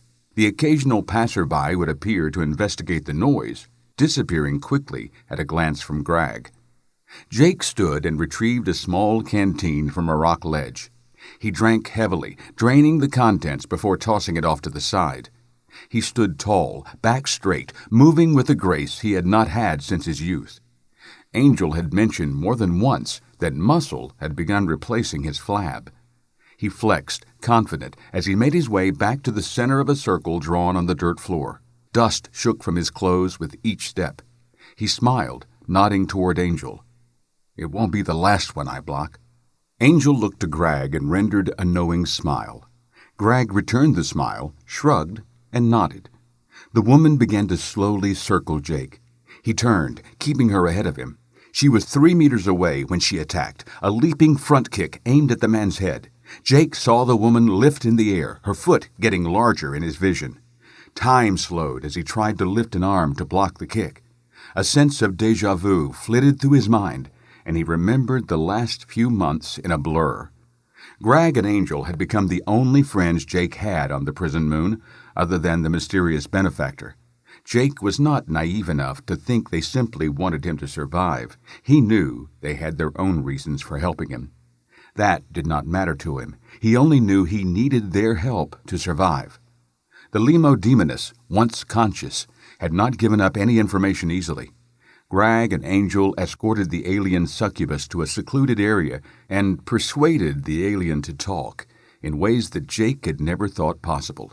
The demoness screamed, writhing in agony, for days. Her cries attracted wave after wave of prisoners loyal to the demoness. The trio, Angel and Greg mostly, repelled each attack. Jake watched the interrogation, his own feelings about taking a life forgotten. He realized there were things much worse than death. The demoness did not know who the secretary was, only that he contacted her through one of the guards. She was told that Jake was an enemy of the state, and his death would grant her a pardon and enough wealth to buy her own moon. The guard who had delivered the message had been found with his throat cut several days later. "You should kill her," Angel protested, watching the succubus limp away. The alien looked over her shoulder, staring daggers at the trio. "Leaving her alive could come back to haunt us." "Better to let her live," Greg smiled before adding. "For now, word will spread of what we have done. The mercy we show today may buy us time to train Mr. Cutter." "It may also get us killed," she offered. Greg ignored the quip and put his arm around Jake as the demoness disappeared around a corner that led to the main hub of the prison. Jake watched the bloody and beaten demoness leave as Greg continued. "Obviously, there is more going on than we know. The demoness is contacted by the mysterious secretary, and then the guard that delivers the message dies mysteriously days later," he summarized. He tapped Jake on the chest, shaking his head. "You are an enemy of the state? Who says things like that?" "I'm no one's enemy." Jake shook his head. A headache blossomed from the information and the implications. Was a merchant, a simple merchant." "Not anymore," Angel chimed in. "You are now a convict with a rather large price on your head. If you want to live, you will need training, and you will need to change your way of looking at the world." Jake had only heard the first part of the statement. "Yes, I want to live." "Excellent," Greg smiled. "The first thing you will need to learn, Mr. Cutter, is how to survive." "Angel," Greg nodded, "teach Mr. Cutter how not to get hit." 2 months, and Jake was only beginning to learn that lesson. He watched as Angel's foot grew larger in his vision. He moved to his right, raising his left arm up to block. Angel anticipated his move to the right, took the block, planted her feet, and used the momentum to lash out with a spin kick. Her right foot hit Jake between the shoulder blades, sending him face first into the dirt. Greg took his place sitting on a small ledge overlooking the makeshift arena. He laughed quietly as Jake picked himself off the floor. She pushed him back to the floor with her foot. "What did you do wrong?" Jake rolled over, staring up at the woman. I blocked the kick, but I... Angel shook her head.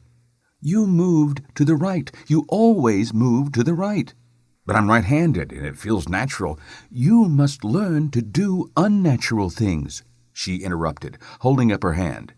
I knew what you were going to do before you did. You are predictable. Jake took a deep breath, trying to control his emotions. Rage trickled to the surface as he picked himself up off the floor. I'm trying, damn it. He had never been in a fight before all of this started. He knew he had a lot to learn, but he thought he was making pretty good progress. He shook his head. No, I am making progress. Jake let the rage boil and attacked Angel. His vision narrowed, focusing only on the target before him. Muscle memory moved his hands and feet. Jake did not think. He flowed. Punches and kicks lashed out, catching Angel by surprise. The woman backpedaled, blocking the fury of the attack. Jake executed a backspin kick, catching Angel in the stomach. The woman landed hard on the floor and stayed there, sucking in air. Jake stopped, his tunnel vision expanding, to take in the whole room again. He heard a rhythmic booming sound that slowly coalesced into Greg's clapping hands. Jake took a moment to catch his breath, then walked over and offered a hand to Angel. The woman took it, allowing Jake to pull her to her feet. Where did that come from? She asked. I don't know, Jake stammered. Are you okay? I'm fine, she smiled. Greg stopped his slow clap and made his way down from his perch. He landed lightly and glanced at Angel, receiving a nod that she was fine, before he turned his attention to Jake. He looked the man up and down. What did you feel when you attacked, Mr. Cutter? Jake gulped. It wasn't me. He shook his head. My body moved on its own. I wanted to attack, and it just happened. He shrugged, confused by his own actions. Greg nodded, rubbing his chin. And your surroundings? Were you aware of the world around you? Jake slowly shook his head. No, he said softly. I saw her, nothing else. Greg smiled. Progress! He clapped Jake on the back. We have progress. Still a long way to go, but we have progress. Jake started to respond when shouts of a crowd interrupted. The sounds grew louder and shadows played on distant walls. Greg, Angel, and Jake formed a small semicircle waiting quietly. A crowd, led by 3 guards and the demoness, rounded a distant curve in the stone cavern, stopping at the edge of the cul-de-sac. Several dozen inmates followed. The crowd parted, and Jake saw the crowd drop the leg of a man they had been dragging through the prison. He wore the tattered uniform of the TSA police, his face bruised and bloody. The crowd dropped the guard 10 meters from Jake, Angel, and Greg. Mr. Cutter. Jake raised an eyebrow, realizing it was the sergeant that had arrested him. I must say that I am surprised you are still alive. I figured you for a short lifespan here on Cla'nix. Jake smiled, but said nothing. I see you've made friends, the sergeant continued, nodding toward Jake's companions. He also pointed to the guard lying in the corridor. He kicked the guard in the ribs, eliciting a groan. Jake saw no weapons and wondered why the other inmates let the sergeant go unmolested. It's good that you have friends in here because you have none outside of these walls. The sergeant pulled an envelope from his pocket. The crowd turned unusually quiet as the man took his time unfolding it. The crinkling paper gave a faint echo in the now quiet stone corridor. He raised the tone of his voice, creating an off-key female falsetto. Jake, he read, I haven't heard from you since I last saw you in the courthouse. The sergeant paused, looking over the paper to make sure his audience was listening. Jake's eyes widened, his heart pounding. Pamela. He took a tentative step forward, but Greg touched his arm, keeping him from taking another step. Emotions and memories hit Jake like a wave on a beach. He had been so focused on survival that he had forgotten about Pamela and the baby. The baby. A smile touched his lips. I'm going to be a father soon. I don't know how to tell you all that has happened since you left, the sergeant continued, a hint of sadistic glee in his voice. Your ship was confiscated and sold to pay your legal fees. Without your income, I lost the house. Our friends have stopped calling. He flipped the page and kept reading. Jake, I lost the baby, a miscarriage. The doctor said it was stress from worrying about you. Jake's smile vanished, and his knees buckled. He fell to the floor. Greg and Angel stepped forward to grab him and hold him upright. I don't know what to do, the sergeant read. His voice rose to a higher pitch, mocking. I've lost everything, and it's all your fault. Jake distantly heard the sergeant. His mind sought refuge somewhere far away. It wasn't far enough. Jake's subconscious recognized the tone of the letter had changed. Jake was in shock, his emotions overloading. All he could do was kneel on the floor and listen. I've filed for divorce. As a convict, I don't need your consent. It's done. Goodbye, Jake. The sergeant finished his narration, and Jake saw the glee in his eyes. The TSA official tossed the paper to the cavern floor and, as a final insult, crushed the paper under his boot. He turned, motioned for the other guards to follow, and led the way through the crowd that had gathered to watch. He paused beside the guard as the prisoners kicked dirt on the beaten man. The guard pulled himself to his knees, making eye contact with Angel. The sergeant kicked him in the chest, sending the guard back to the floor. "No more, Dawson," the sergeant said. "No more assistance to the prisoners." The prisoners filed past the guard, pointing and laughing at Jake as he collapsed all the way to the floor.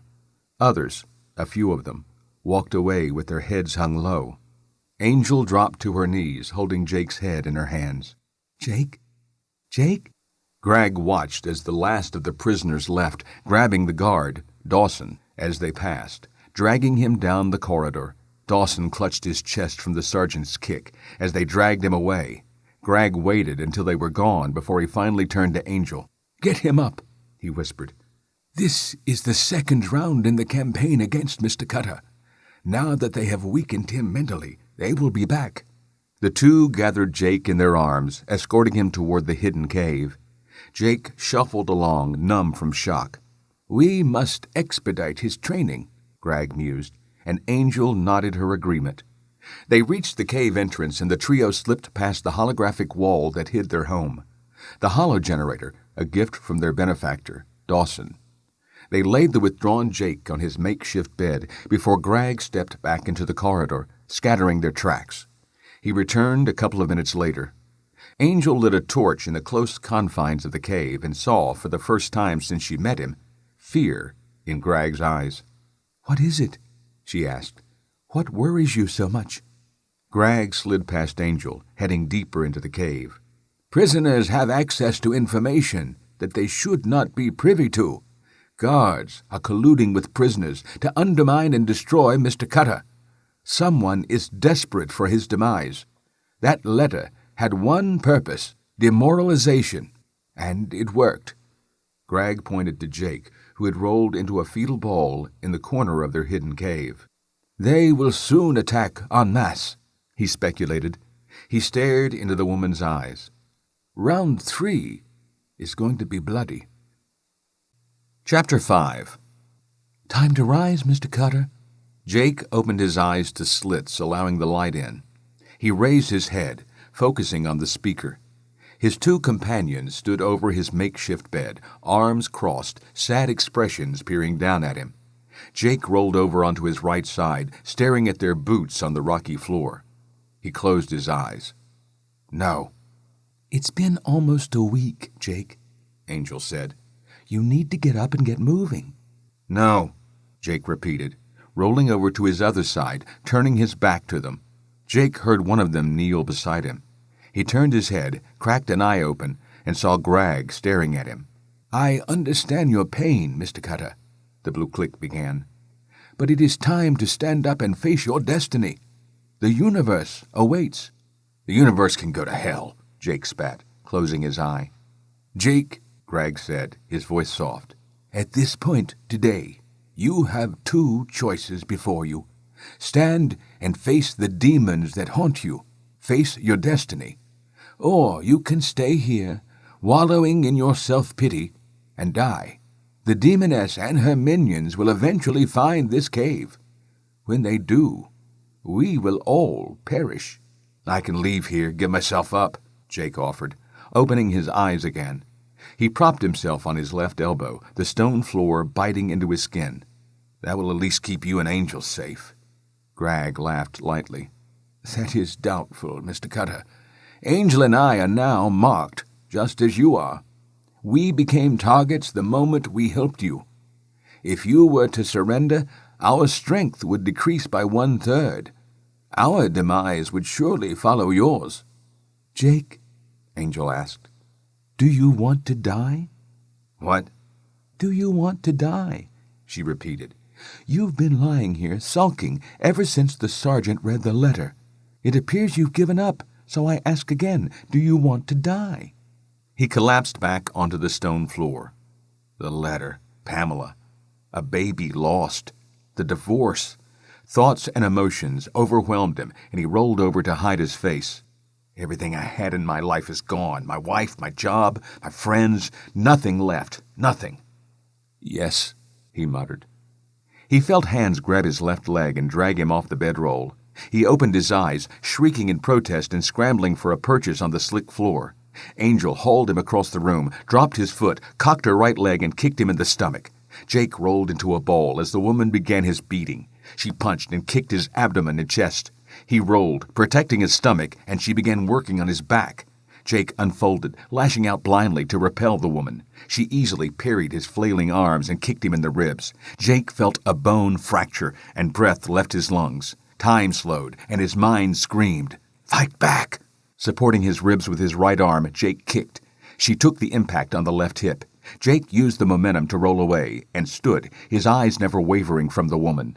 Adrenaline surged, ready to parry the next attack as his right arm supported his broken rib, left arm up and ready to block. A rhythmic boom, boom, boom filled the cave.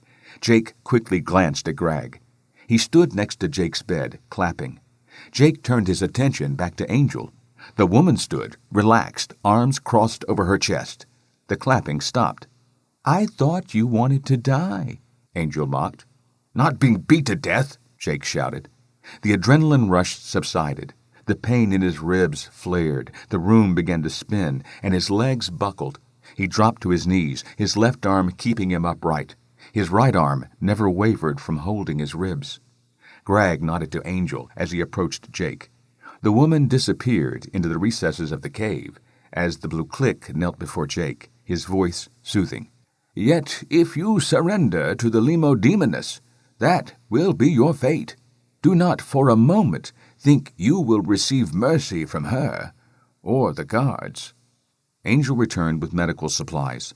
She gingerly removed his shirt, careful of his ribs, and began applying bandages to Jake. Greg continued, "If you go to them, Mr. Cutter, your death will be long and painful." "So I ask again," Angel asked, cinching the bandage tight around Jake's chest. He tensed as the ribs contracted. "Do you want to die?" "I did," he replied through clenched teeth. "I do?" he asked himself. The flood of emotions returned, confusing and conflicting. Greg and Angel helped Jake to his feet, escorted him to his bed, and laid him gently on the blankets. "What other option do I have?" he asked, squirming until he found a comfortable position. "You can continue your lessons, learn to fight," Greg replied. "You have the instincts, or you would have let Angel beat you to death just now. You can learn to fight, to survive, and then you can face your destiny." "And what is my destiny?" Jake asked, the sarcasm a little more prevalent than he wanted. "To discover the truth," Greg responded, stepping forward. "To discover why you were sent here. To discover the identity of the secretary. To survive, Mr. Cutter, to survive." "Your move, Mr. Cutter." Jake rubbed his chin and scraggly beard thoughtfully, sitting cross-legged on the floor, staring at a makeshift chessboard. He stared down at his ragged clothes, momentarily distracted by Greg's near-pristine prison uniform. How does he look so clean and kempt? He wondered. Their hidden cave had not changed in the 2 months of his self-imposed sequester. The rock walls sat bare. The dirt floor filled the air with dust whenever any of them moved. The smoke from the small cook fire still found its way out of the small ventilation hole in the ceiling, and food still appeared from their benefactor. Beaten and bruised, Dawson apparently still provided for the trio. Jake moved his rook across the board. He held his forefinger on the piece carved out of rock into something resembling the classic chess piece. His eyes glanced to Grag, but the old blue click kept his face passive, revealing nothing. Jake removed his finger, sitting back. Check. Grag leaned forward, shaking his head slightly. He moved his queen, capturing the rook. Checkmate. Jake's smile faded as he leaned forward, eyes scanning the board. Abruptly, he sat back. Damn it. He knocked his king over in defeat.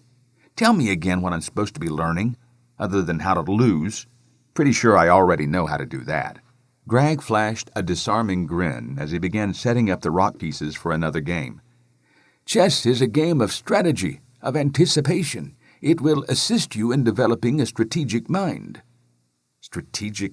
Grag held up his hand to stave off the interruption. If you wish to survive, to find the person responsible for your troubles, then you must learn to anticipate your opponent's next move. But I'm here in... You must also learn to plan your attack based on their probable course of action, Grag continued, undeterred. Anticipate their moves while plotting your own strategy. Of course, you must also be flexible in the event they do the unexpected. Jake leaned forward, deep in thought. He nodded slowly. I understand, he said, an idea forming in his mind. Another game? Grag smiled. Of course. 14 moves, and Jake's king was once again on its side in defeat. Damn it! Do you know what you did wrong? Grag asked, setting up the board for another game once again. Of course not, Jake spat in frustration. You fixated on one word that I said, Grag explained. You heard, he air-quoted, unexpected, and attempted an unorthodox attack from the start. You did as I expected. You must learn to incorporate the unexpected in conjunction with what is anticipated. Lull your opponent into thinking they have you figured out, and then pounce. Understand? Jake nodded absently before shaking his head. He was getting a headache listening to Grag. We have time, Grag smiled. Plenty of time to learn the lesson. He lifted his arms in the air, encompassing the room. We are not going anywhere. I believe we have come to an impasse, Grag said, nodding. The blue click sat cross-legged across from Jake, the chessboard separating them. The board sat mostly empty, with only a few pieces remaining in play. A pile of rock pieces sat on either side of the board. Jake sat hunched over, studying the board while he absently stroked his gray-streaked beard. His eyes roamed the board, following the possible moves he had at his disposal. He leaned back, stretching his spine, before crossing his arms. Stalemate. Grag nodded. You have improved, Mr. Cutter. Congratulations. Jake offered his thanks as he leaned forward to study the board again. He was so close to winning. Grag. Both men looked up to see Angel materialize through the holographic wall. She leaned against the rock wall, clutching her right arm. Blood streamed down her face from a cut on her forehead and her nose. A puffy bruise threatened to close her left eye. Jake and Grag jumped to their feet, moving across the room to assist the woman. Jake, Grag ordered, check the corridor. Clean the prints. Jake nodded and left the two in the alcove. He moved up and down the corridor, pausing to listen, but heard nothing in the way of pursuit. He left a trail of prints down a side passage before retracing his steps to the holographic wall. Using an axe handle wrapped in tattered cloth, he swept back and forth, disturbing all of the prints except for the ones he had just produced. With a final look up and down the cave, he stepped backwards through the wall back into their haven. He turned to see that Grag had placed Angel on the pile of blankets that Jake had used during his recovery. Angel winced in pain as Grag touched her ribs. The alien handed the woman a small tube. Bite down. Angel did as instructed, and Grag, without preamble, returned her right arm to its socket. The woman yelped, before letting the small tube drop from her lips. "What happened?" Jake asked, grabbing a small bandage from their dwindling medical supplies and kneeling next to Angel. He began wiping the blood from her face. "The demoness," Angel began. "She hasn't forgotten about you, Jake." Greg offered her a cup of water, and she took a sip, then another. She nodded her thanks before continuing. "She and her merry band of malcontents cornered me on the way to the supply drop." She rubbed her shoulder, massaging the muscle. "She gave me a message for you. The bounty on your head has gone up. If you surrender, they will kill you quickly. If they have to search for you, well, it will not be quick or painless." She winced as her ribs shifted. "And that goes for Greg and me as well," she continued after the pain subsided. "There is a price on our heads as well for helping you." Greg sat back, nodding. He lowered his head, but Jake saw the same thoughtful look on his face like when they played chess. Greg played move, counter-move in his mind. "Any word on the guard, Dawson?" he asked, without looking up. "She didn't say anything about him," Angel responded. "Luckily, they found me before I made it to the supply cache. I would imagine word would get back to the sergeant if I'd been caught with an armful of supplies." Greg looked up, staring at Jake. "What do you suggest we do?" Jake looked around the small cave. Fear knotted his stomach as he thought of losing his only friends. He looked at Angel, the pain on her blood-streaked face, and slumped in resignation. "I'll surrender to them, to save the two of you." "A noble sentiment, Mr. Cutter." Greg shook his head. "But also the easy way out." He sighed deeply. "And I thought you were over your death wish. We discussed this before, only a few weeks ago." "But things have changed," Jake protested. "Have they?" Greg demanded. "There is still a bounty on your head, and ours. There is still a mystery to solve. Tell me what has changed." "They're hurting Angel," Jake replied. "I can't be responsible for that."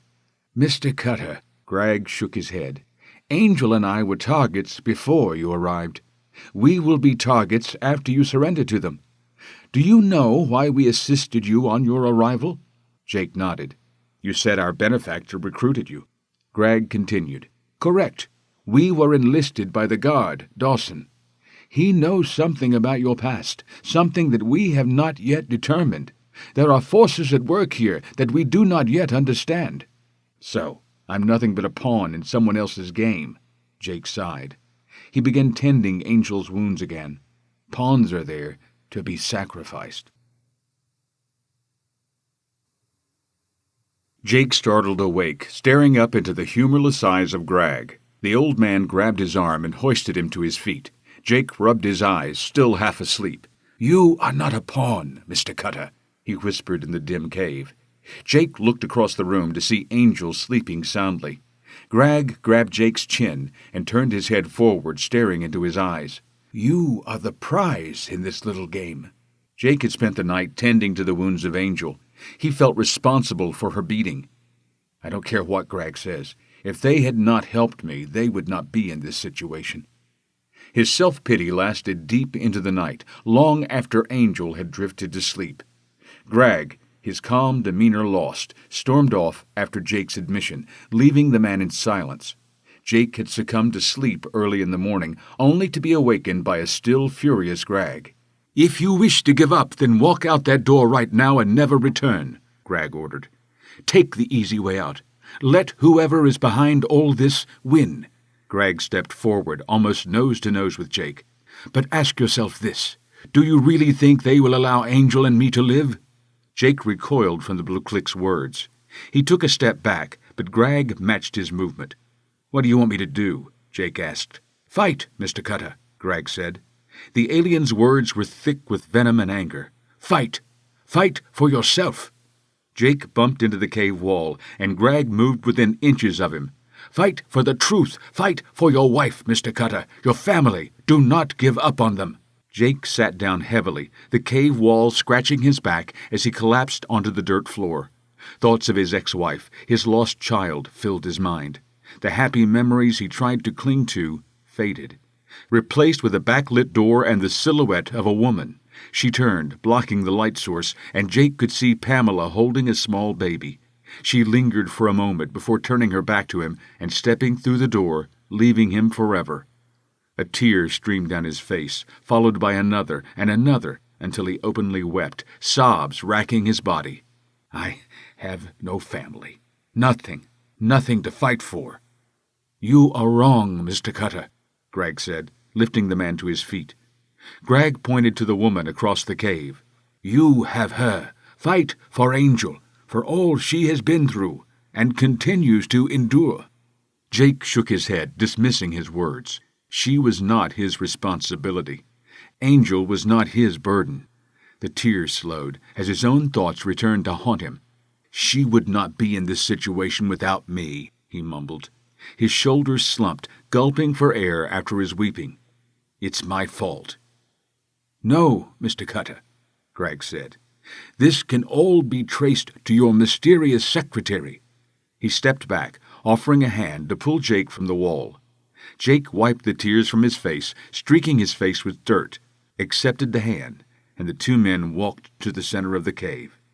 Jake stoked the small fire, feeling the heat of the fire alleviate the small chill in the air. Greg retrieved 2 canteens, and the two sat in front of the fire. "Remember when you told me that it was a government box that led to your arrest?" Greg asked. Jake nodded. "That is another tie to this secretary.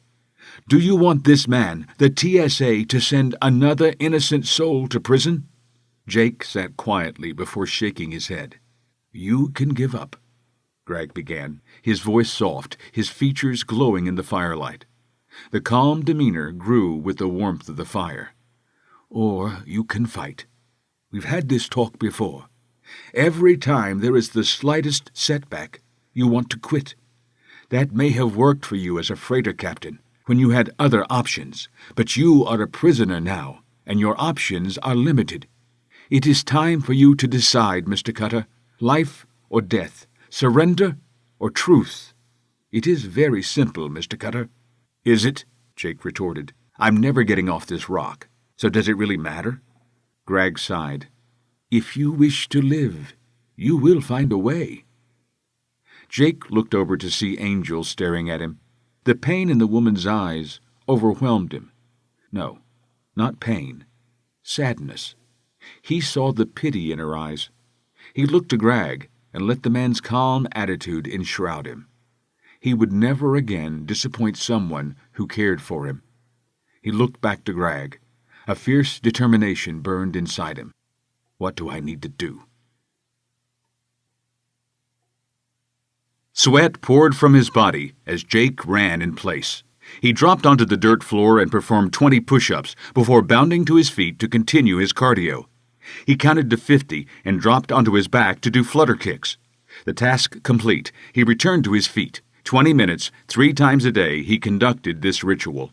Jake's days were filled with training, calisthenics interlaced with a series of chess games and hand-to-hand combat. He dropped for another series of push-ups. Angel had healed over the past weeks. Jake's attitude had improved as she regained her health, as if the two were connected, and Jake thought they might be. The two were becoming close, but Jake still did not understand the complex relationship she had with Greg. Were they lovers, or was it more like a father protecting his daughter? Jake had not worked up the courage to ask. He bounded to his feet to run in place, his feet kicking up the dirt and filling the small cave with dust. He was alone in the cave. Angel had left an hour earlier to make a supply run. It had been 2 weeks since her last attempt, and supplies were low. The usual 20-minute excursion stretched to 40, and Greg left to look for her, leaving Jake to continue his training alone. He dropped to his back again for more abdominal work, crunches this time. He returned to his feet as Angel emerged through the holographic wall. She supported Greg under one arm. "Jake!" "What happened?" Jake inquired as he maneuvered around the table and chairs and other obstacles in the room to assist. Greg wheezed, a bloody spittle flying from his lips with each breath. The two gingerly laid the blue click on the pile of blankets. Greg grabbed Jake's shoulder. "Think before you act." Greg fell back, unconscious. "What happened?" Jake repeated. "I was stopped by the sergeant," Angel began. She found a rag from the bedroll, wet it from a canteen on the makeshift table, and began wiping the spittle from Greg's lips. Detained for questioning. He wants to know where you are." "Did he hurt you?" "No," she said. "It was all a distraction to draw you and Greg out." She ran her hands along the Blue Click's ribs. She nodded, satisfied, nothing broken. "When Greg showed up, 6 prisoners jumped him. He killed 4 before the other 2 managed to subdue him." She rubbed her arms. "The sergeant held me so that I couldn't help." She looked up at Jake. "They stopped short of killing him so that we could deliver another message to you." "What?" Jake felt the pit in his stomach grow exponentially.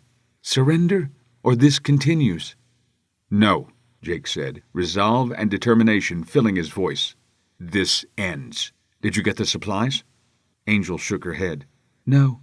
She paused, a hint of worry in her eyes. "Jake, they had one more message for you." "What?" Jake asked through gritted teeth. Sadness filled her voice. "Happy anniversary. You've been here a year." Chapter 6. A low voice calling for help pulled Jake from restless slumber. He lay quietly in the dark of the cave, wondering if he had heard something or dreamt the cry. He slowed his breathing, willing his pounding heart to slow. He turned his head and saw Angel lying on the blankets across the room, softly snoring. The hairs on his neck perked up as he realized that Greg was not in the cave. Jake rose from the waist and cocked his head, listening. He came to his feet, still unsure if he had heard or dreamed the mournful call. He trotted silently through the dark, his rough, calloused feet padding softly across the floor. Muscle memory moved him through the rock-strewn cave, sidestepping obstacles en route to the holographic wall. He paused, listening for a sound, anything, to help him determine if what woke him was real or a dream. Nothing. Jake eased his head through the hologram into the brighter-lit cave beyond.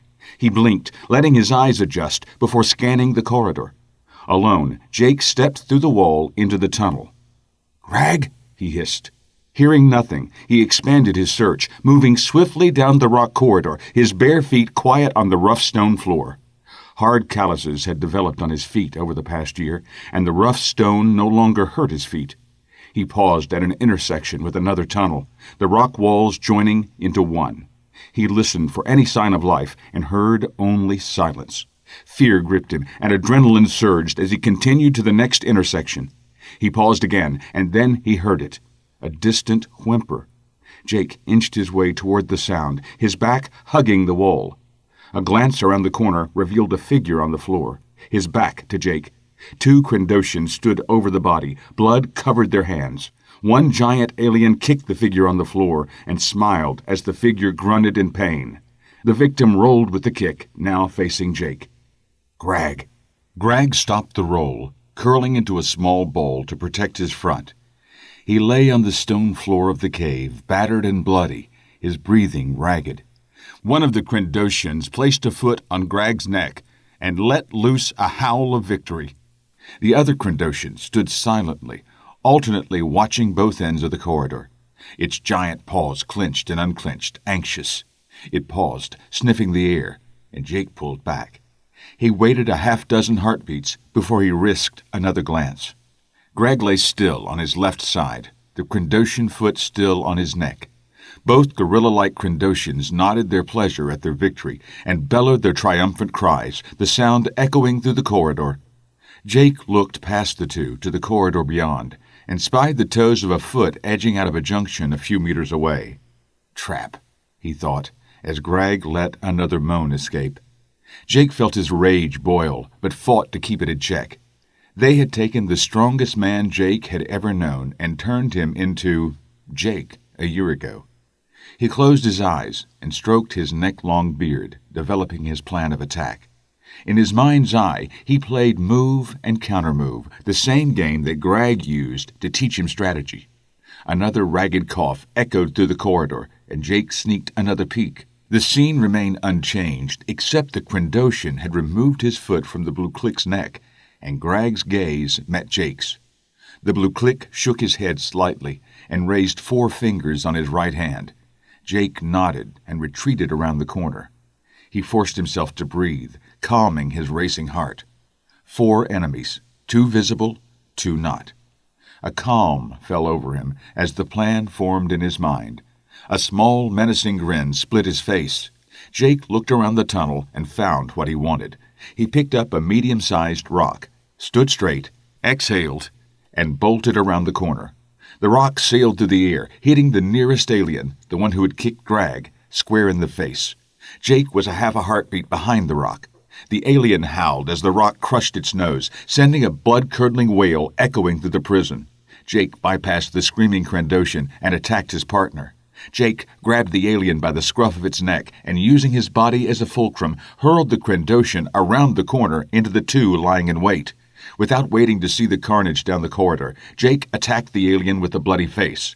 The reddish-yellow blood mixed with the fur on the large alien's face, creating a ghastly image that would have terrified Jake a few months earlier.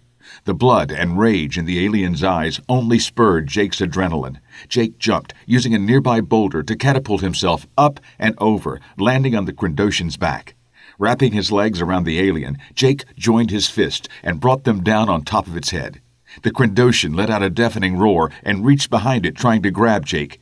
He shook his hands, trying to alleviate the pain of hitting the hard bone head of the Krendoshan. He knew he only had seconds before the others joined the fray.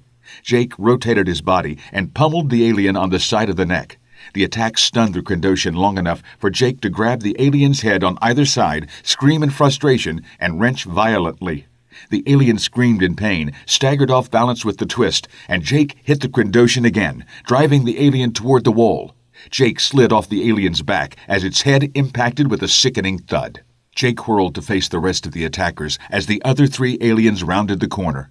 One held a shank made of metal, dripping blood. The largest of the Krendoshans held a small boulder in both hands. The third, Jake thought it was the one he had propelled down the rock corridor, sported a bloody gash down the left side of its torso.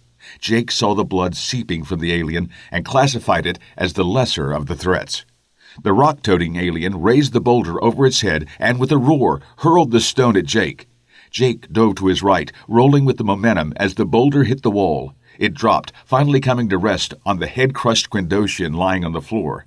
Jake came to his feet with a rock of his own, paused long enough to set his feet, and threw the rock with all of his strength. The largest alien appeared ready to dodge the counterattack that never came. Jake's rock flew straight into the overgrown nose of the shank wielder. The alien tried to block the flying stone with his knife hand, inadvertently cutting himself in the arm. The rock connected, the force of the blow knocking the alien off his feet. The Krendoshan fell backwards, its head impacting the wall.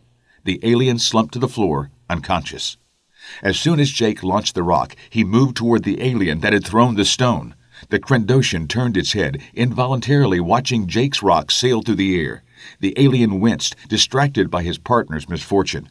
It turned at the sound of Jake's footfalls, just in time to take Jake's flying leap in the face. The Krendoshan stumbled backwards into the third wounded alien. Both screamed in pain as they fell into a heap on the floor. Jake landed lightly on his feet and waited to see if anyone stood. None of the aliens did. One was unconscious, and the other two stayed on the stone floor in pain, nursing their injuries. He nodded, listening for other attackers. He heard footfalls coming from two directions and prepared himself for another attack. The demoness appeared, a small band of her henchmen in tow. Jake saw the succubus's eyes widened as she spied him, and she smiled menacingly. She lashed out with her tail, catching one of her henchmen across the chest and propelling him across the tunnel. He hit the wall hard. The Hasmora's head snapped back. Unconscious or dead, Jake wasn't sure. The alien slumped to the ground. Jake turned his gaze down the other tunnel leading to the intersection as Dawson and 3 other guards arrived. Dawson's face showed the remnants of a beating, the dark purple and green bruises fading. His companions carried TSA-issued rifles, pointed at the floor. The demoness took a step forward. Her smile faded as the guards surrounding Dawson raised their weapons. "Not now," one of the men said. "The sergeant is off-world, and he wants to be here at the end." "I have him now," she raged. "No," the guard repeated, drawing a bead on the alien. The succubus growled. She glanced at Jake before turning her attention to the guard. "You will pay for this, human." Without waiting for a response, she turned and retreated up the corridor, her entourage in tow. Jake turned to see the 3 rifle-armed guards disappear up the corridor. One paused, whispering something to Dawson before following the other two up the tunnel. Dawson placed his back to the wall and nodded to Jake as he moved to his mentor's side. Greg's breath came in shallow gasps. His eyes fluttered as Jake knelt beside him. Jake examined Greg's wound. The blue click winced, but remained silent. "Hang in there, Greg," Jake said. The alien smiled weakly, but stayed silent. Jake stole a glance up the corridor and then raised his head. "Angel!" His call echoed down the tunnels. Months of fighting and strategy had not covered first aid. "Angel, come quick!" The corridor grew quiet, except for Greg's ragged, raspy breathing and Dawson's foot nervously tapping the stone floor. Jake felt his heart pound in his chest, heard the rapid pulse in his ears. Footsteps approached, breaking the silence and announcing the woman's arrival. Her eyes widened at the scene, and she rushed to Greg's side. Jake moved back as Angel, tears in her eyes, dropped to the floor beside her mentor. "Greg! Greg!" The blue click opened his eyes. Greg showed no more pain, only a sad smile as she held his hand. Jake moved back to Greg's side, assisting Angel as she gently rolled Greg onto his back. The alien raised his trembling hand and touched the woman's face, stroking her cheek as her tears flowed. Footfalls announced the arrival of another group. Jake squeezed Greg's hand one last time, then stood and moved to the center of the tunnel. He felt adrenaline flood his system again, and he resolved himself to take as many of the attackers as he could to the afterlife. "Greg," Angel spoke softly, her face close to the alien. Her hand supported his head. "Don't leave me. I need you." The man smiled.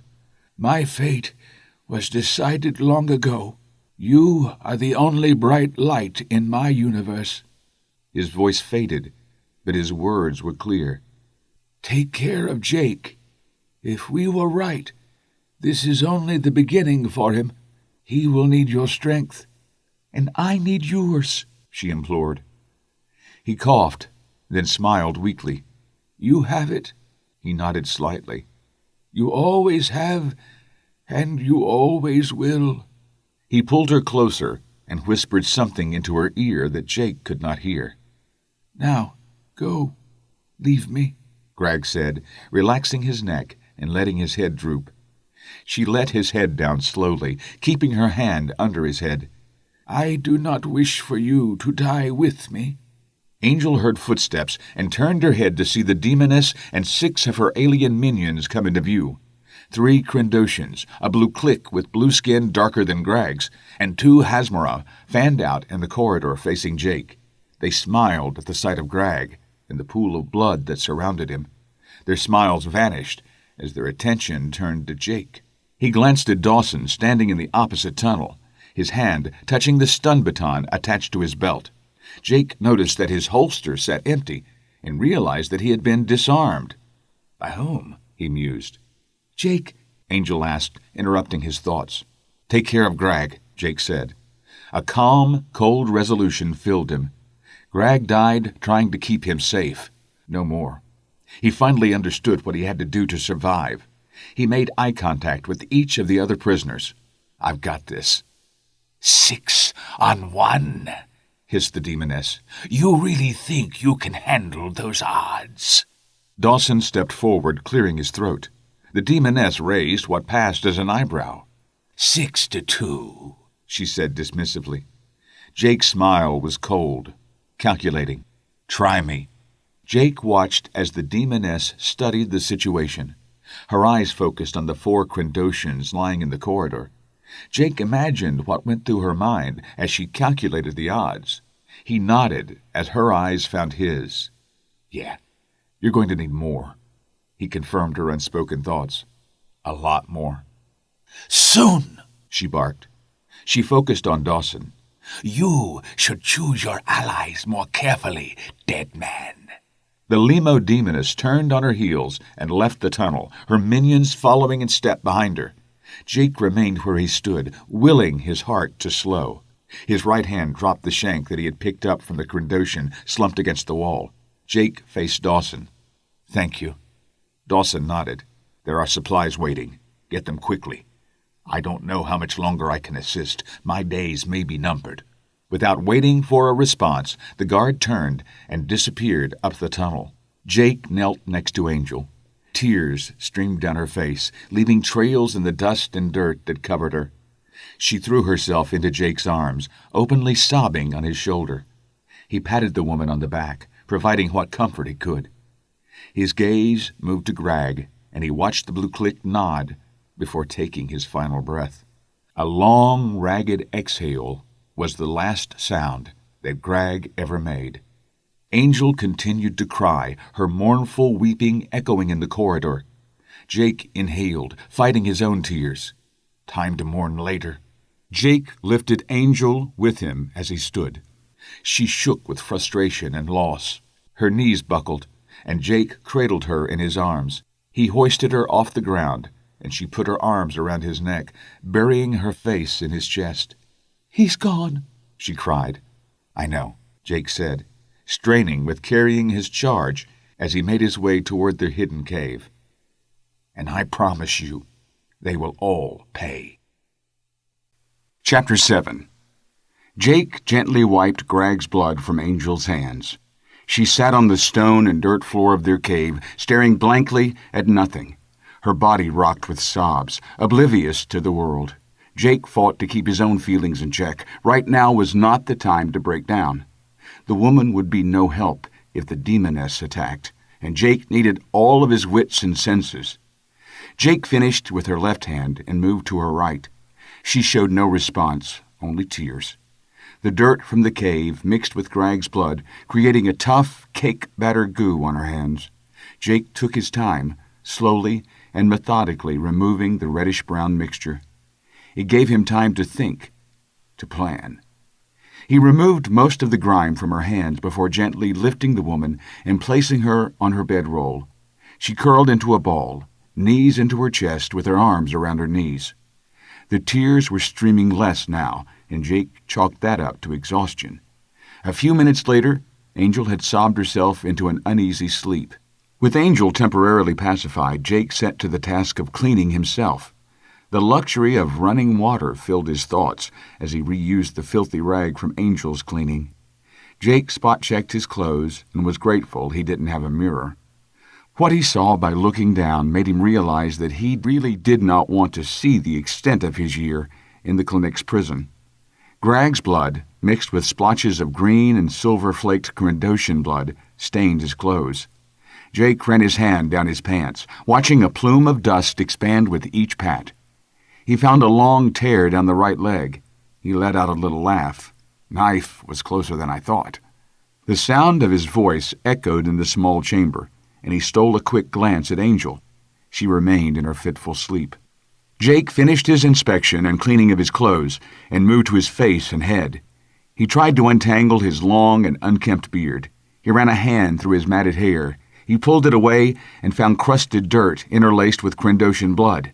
He sighed and tried to remember the last time he had been fortunate enough to get one of the showers. 4 months, he pondered. 5? He remembered the icy water as it cascaded down from the guard-level catwalk.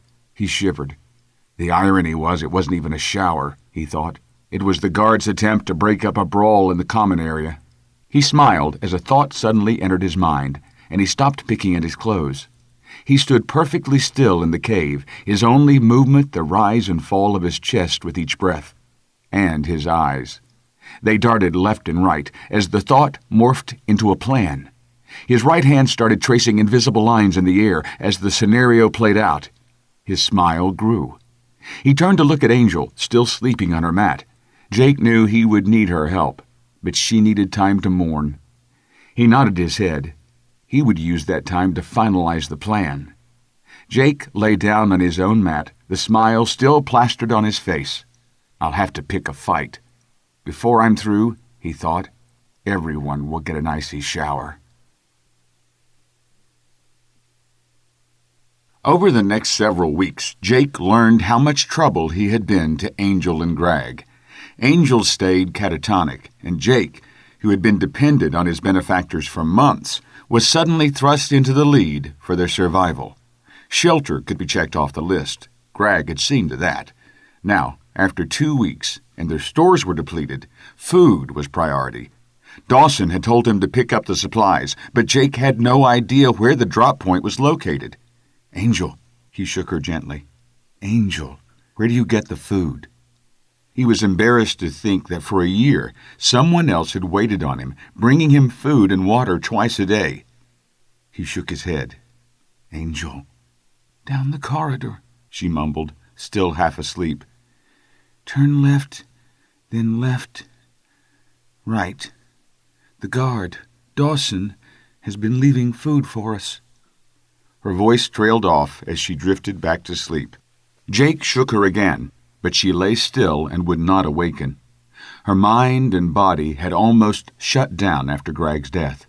Jake knew that she was getting better, but she needed more than Jake could give her. She needed Greg. No, he thought. She needs some good news for a change. Jake sighed. He had no choice but to venture out. He tucked 2 makeshift blades in the rope belt he wore around his torn pants, grabbed the small canteen sitting nearby, and left the cave. Jake traveled quietly through the crisscrossing caverns, his footfalls nearly silent on the rough stone. He had no concept of time, but knew by the lack of activity it was early morning in Cla'nix Prison. The omnipresent light fixtures lit the way as he turned the first left, then a second, a dead end, and from the lack of tracks on the floor, no one had entered this cove in months. He backtracked, taking a right, then left. Another dead end, but there were prints in the dirt. Someone had been there in the last few days. Jake searched, but no food. He continued the search for another quarter hour, finding nothing.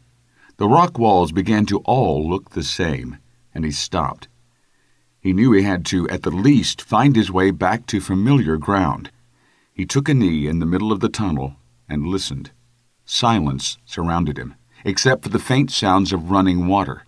Not the drip of water through rocks, but the sound of a powerful stream of water. Jake knelt in pensive silence for a moment, rubbing his bearded chin. The guard's stash? A waterfall? A trap? He picked a rounded stone the size of his head off the ground and placed it in the middle of the tunnel.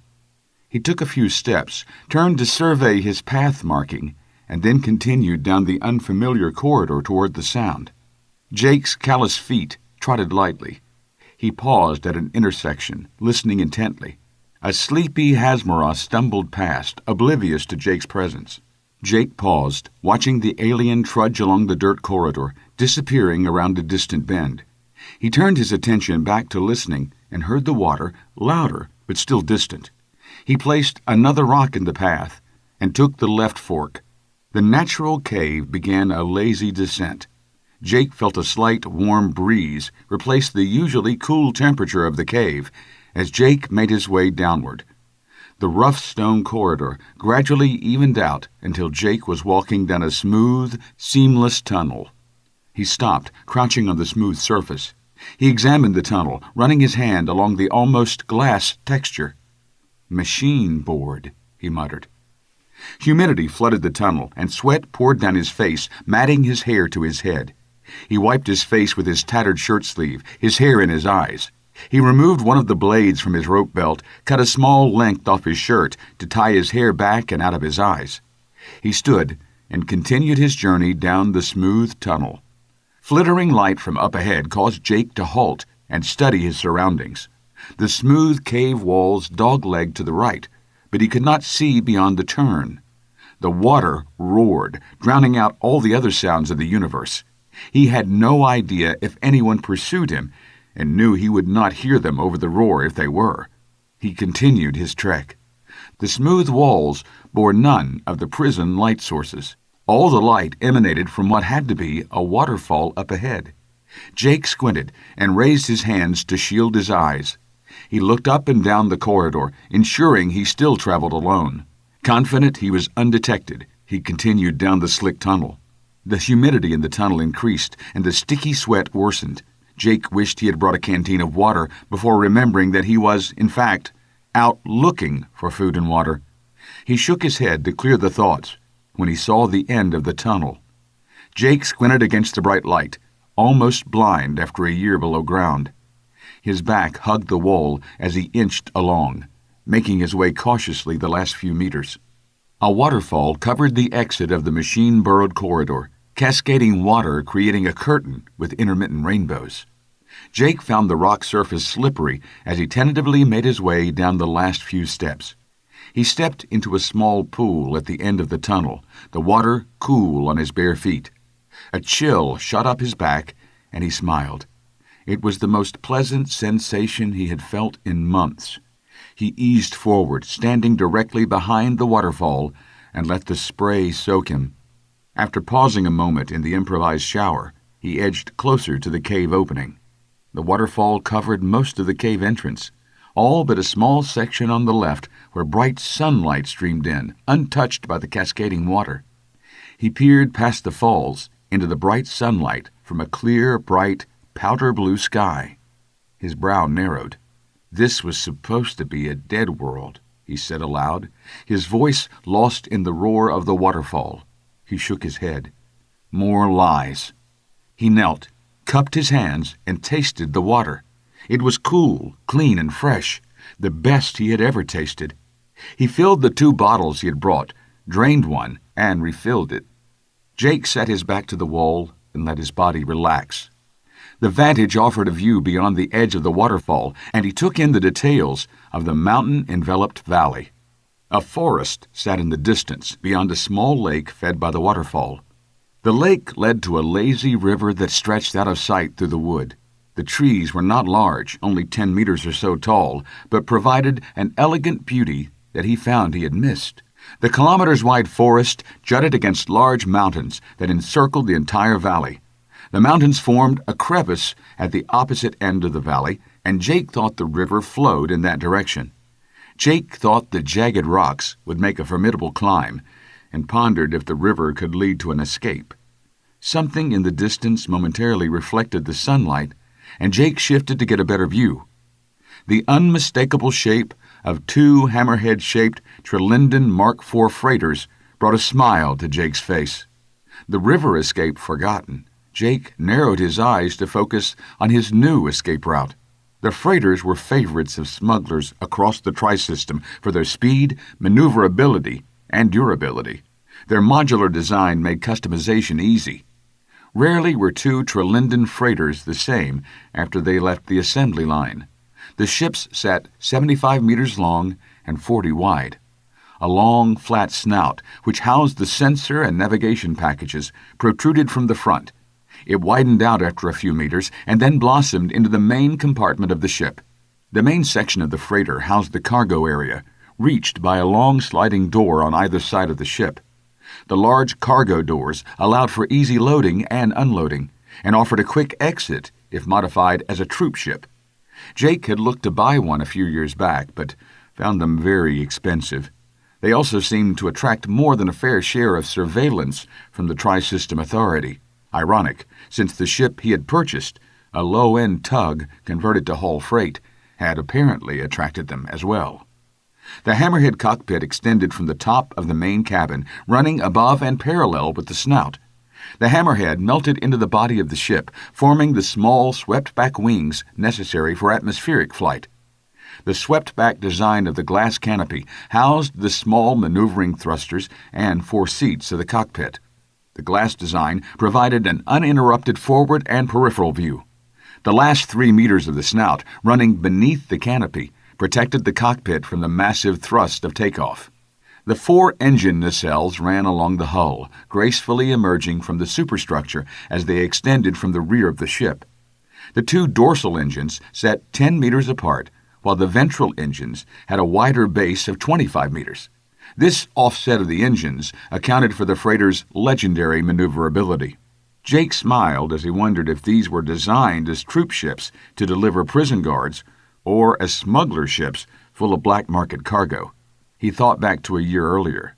I don't think this was the ship that brought me here. He shook his head. Doesn't matter. One of these ships is my way off this rock. He nodded as another piece of his plan fell into place. Satisfied that he had seen enough of the valley, he shifted and prepared to make his way back up the corridor when he saw the orchard. On the far edge of the lake, brown trees with red leaves and green-orange fruit stretched from the water to the mountains, at least 300 meters. Green-orange, Darlenko fruit, the most nutritious, delicious, and precious fruit in the entire Tri-System. It was also the most narcotic and addictive. Jake's eyes widened. Contraband. Explains the freighters. He thought back to a TSA briefing for new freighter captains. One piece of the fruit could sustain a man for a day. That was the good news. The bad news? Darlenko fruit was so delicious, very few people had the willpower to only eat one. Only 2 alien races, Traxilian and Oglens, were known to be immune to the addictive effects of the fruit. 2 pieces in a TSA standard 27-hour day, and a humanoid would become hopelessly addicted. Men and several species of aliens had been known to sell all of their possessions, result to thievery or worse, just for another piece of fruit. 3 pieces in a TSA day, and the fruit turned poisonous. Its precious nutrients transmuted into a lethal toxin. The effect was near instantaneous, the death excruciating. Jake stood and ran down the slope toward the waterfall before his thoughts caught up with him. The fruit provided the final piece to his plan. A few pieces of the fruit was all he needed to give him the strength to escape and to exact his revenge for Grag. The formulating plan foremost in his mind, he missed a rocky trail leading down the ridge. Jake focused on a more direct approach and made his way down the rocky slope in front of the waterfall. He jumped the last handful of meters, splashing into the cool water. The water engulfed him. He kicked hard, emerging neck-deep in the lake. He swam 2 strokes before he froze in place, stopping all movement. He had moved from his hiding place down a rocky slope and jumped into a body of water without thinking, without verifying he was alone in the valley, without checking to make sure there wasn't a deadly creature lurking beneath the surface of the pool. "Stop, Jake, damn it," he admonished. "Use your head." He quickly swam to shallow water, staying low. With only his eyes and the top of his head protruding from the water, he took a long look around. Nothing stirred. He appeared to be alone. Keeping his eyes on the valley, he duck-walked low in the water toward the orchard. He stopped a few meters into his journey as something nibbled at his toes. Keeping his panic in check, he stopped, looked down into the clear water, and smiled as he shooed away a school of small minnows. Jake breathed a sigh of relief, and keeping to the shallow water, made his way to the orchard side of the pool. "Well, you said you needed a bath," he thought, as he emerged from the lake at the closest point to the orchard he could find. He crawled onto the dirt bank, lying on his stomach in knee-high tall grass. He turned and looked over his shoulder at the clear lake, a film of pollutants, blood, dirt, and grime, slowly dissipating in the water. The water washed away the filth, but not the worries. His washed body could present a problem once he returned to the prison. Putting the thought from his mind, he ran, sloshing and waterlogged, toward the grove of trees. He stopped, propping himself behind a tree trunk to catch his breath. His breathing and heart rate nearing normal, he turned and surveyed the valley from this new vantage point. The waterfall dropped over 100 meters into the lake. Even knowing where to look, he could barely spot the well-hidden entry behind the waterfall. The distance reduced the roar of the waterfall to a distant rumble. He heard birds and looked skyward but saw nothing. Chill bumps crossed his arm as a breeze filled the valley, cooling his wet skin. He smiled as he looked at the waterfall again. Anyone that stumbled upon the orchard would never know the entrance to the most despised prison in the Tri-System was only a few hundred meters away. Jake spent a few minutes in the orchard, wandering through the trees, studying the fruit. He raised his arms and looked skyward, enjoying the cool breeze and sunlight. Long shadows began to recede as the sun arched across the sky, and he wondered how long he had been gone. He looked at the shadows and guessed almost 2 hours. The prison would be coming to life soon, and that greatly diminished his chances of returning undetected. He needed to move. Jake pulled 2 pieces of the fruit from the nearest tree. The fruit was coarse, almost bristly to the touch, and heavy. The green-orange orb sat neatly in the palm of his hand. He hefted a piece and wondered what kind of weapon it would make. Another time, he thought, as he placed the fruit in his one remaining pocket. He stared at the tree and ran his hand along it fondly. I'll be back." Jake left the orchard, heading back toward the waterfall and to Angel. He found the trail leading up the ridge and stone steps to the cave entrance behind the waterfall. He tested each step as he kept an ear open for anyone else. The roar of the waterfall masked everything in the valley. He paused at the opening of the cave long enough to top off both canteens in the small pool behind the waterfall. Satisfied, Jake made his way through the smooth tunnel. He traveled quickly, the tunnel morphing to natural rock, and he continued to ascend the stone corridor. The tunnel opened to a larger cavern, and he paused. He took out the fruit, placed it on the stone floor, then dropped to the ground and rolled around in the dirt to cover his swim in the lake. He knew he still looked clean, but hoped it would pass a cursory inspection. He stood, took the fruit, and continued to follow his rock trail. Within minutes, he found his way back to the familiar tunnels and caverns of the central complex. Sticking with the shadows, Jake made his way through the prison. He paused twice, allowing small groups of prisoners to pass. He kept an eye out for the demoness, or guards, but saw neither. He desperately wanted to find Dawson, but that was secondary. He had to get back to Angel. His feet padded soundlessly on the stone floor as he found the tunnel to their hidden cave. He erased his prints using the cloth-covered pickaxe handle and disappeared behind the holographic wall. Jake knelt beside Angel, still curled up on the bed. He touched the canteen to her chapped lips, pouring a bit of the cool water. The woman licked her lips, opening her eyes for the first time in days. She drank a few more sips before attempting to rise from her bed. Jake patiently assisted her as she drank. Jake left the canteen with her, produced one of the blades from his belt, and cut a piece of Darlenko fruit. Angel took the offered morsel, eyeing it cautiously. She sniffed the orange slice before nibbling a corner. She smiled, and she ate the rest of the slice in one bite. "That's delicious," she said, holding out her hand for more. Jake cut another slice, which disappeared into her mouth in one gulp. Jake smiled. "Slow down." Each bite produced a flush of color to Angel's cheeks, life returning to her eyes. He offered her the final piece of the small fruit. "There are enough nutrients in that to last the day." He nodded knowingly. "Probably more than either of us has had in the last 6 months." Jake told her of his trip down the cave, the valley, and the orchard. She nodded as she ate. "You said there's an orchard of these?" she asked. She took a drink of water from her canteen and turned to face Jake, her face bright. "Fresh water, too?"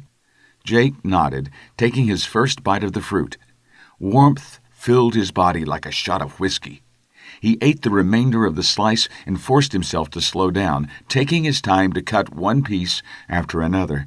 He watched her as she watched him take the last bite and knew that he had found more than just food and water. He had found some of the hope that she so desperately needed. "And something else," he began, hoping that the rest of the news would put her firmly back in the land of the living. "What?" she asked, licking her fingers, savoring the Darlenko fruit juice. She took another drink of water, then turned the rest of the canteen over her head. The cold water splashed, washing grime, blood, and dirt from her hair. Her tangled hair soaked up the moisture. "I found a way off this rock," he continued. Her eyes opened wide, and she stared at him, begging for more information as he took a drink of water. "They have 2 ships near the orchard, Trelinden freighters." Her eyes brightened. "Trelinden? Here?"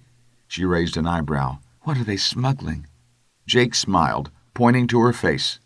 "You just ate the evidence." She smiled. "Thank you, Jake. You took care of me for the last year." He took her hand and squeezed gently. "The least I can do is take care of you for 2 weeks."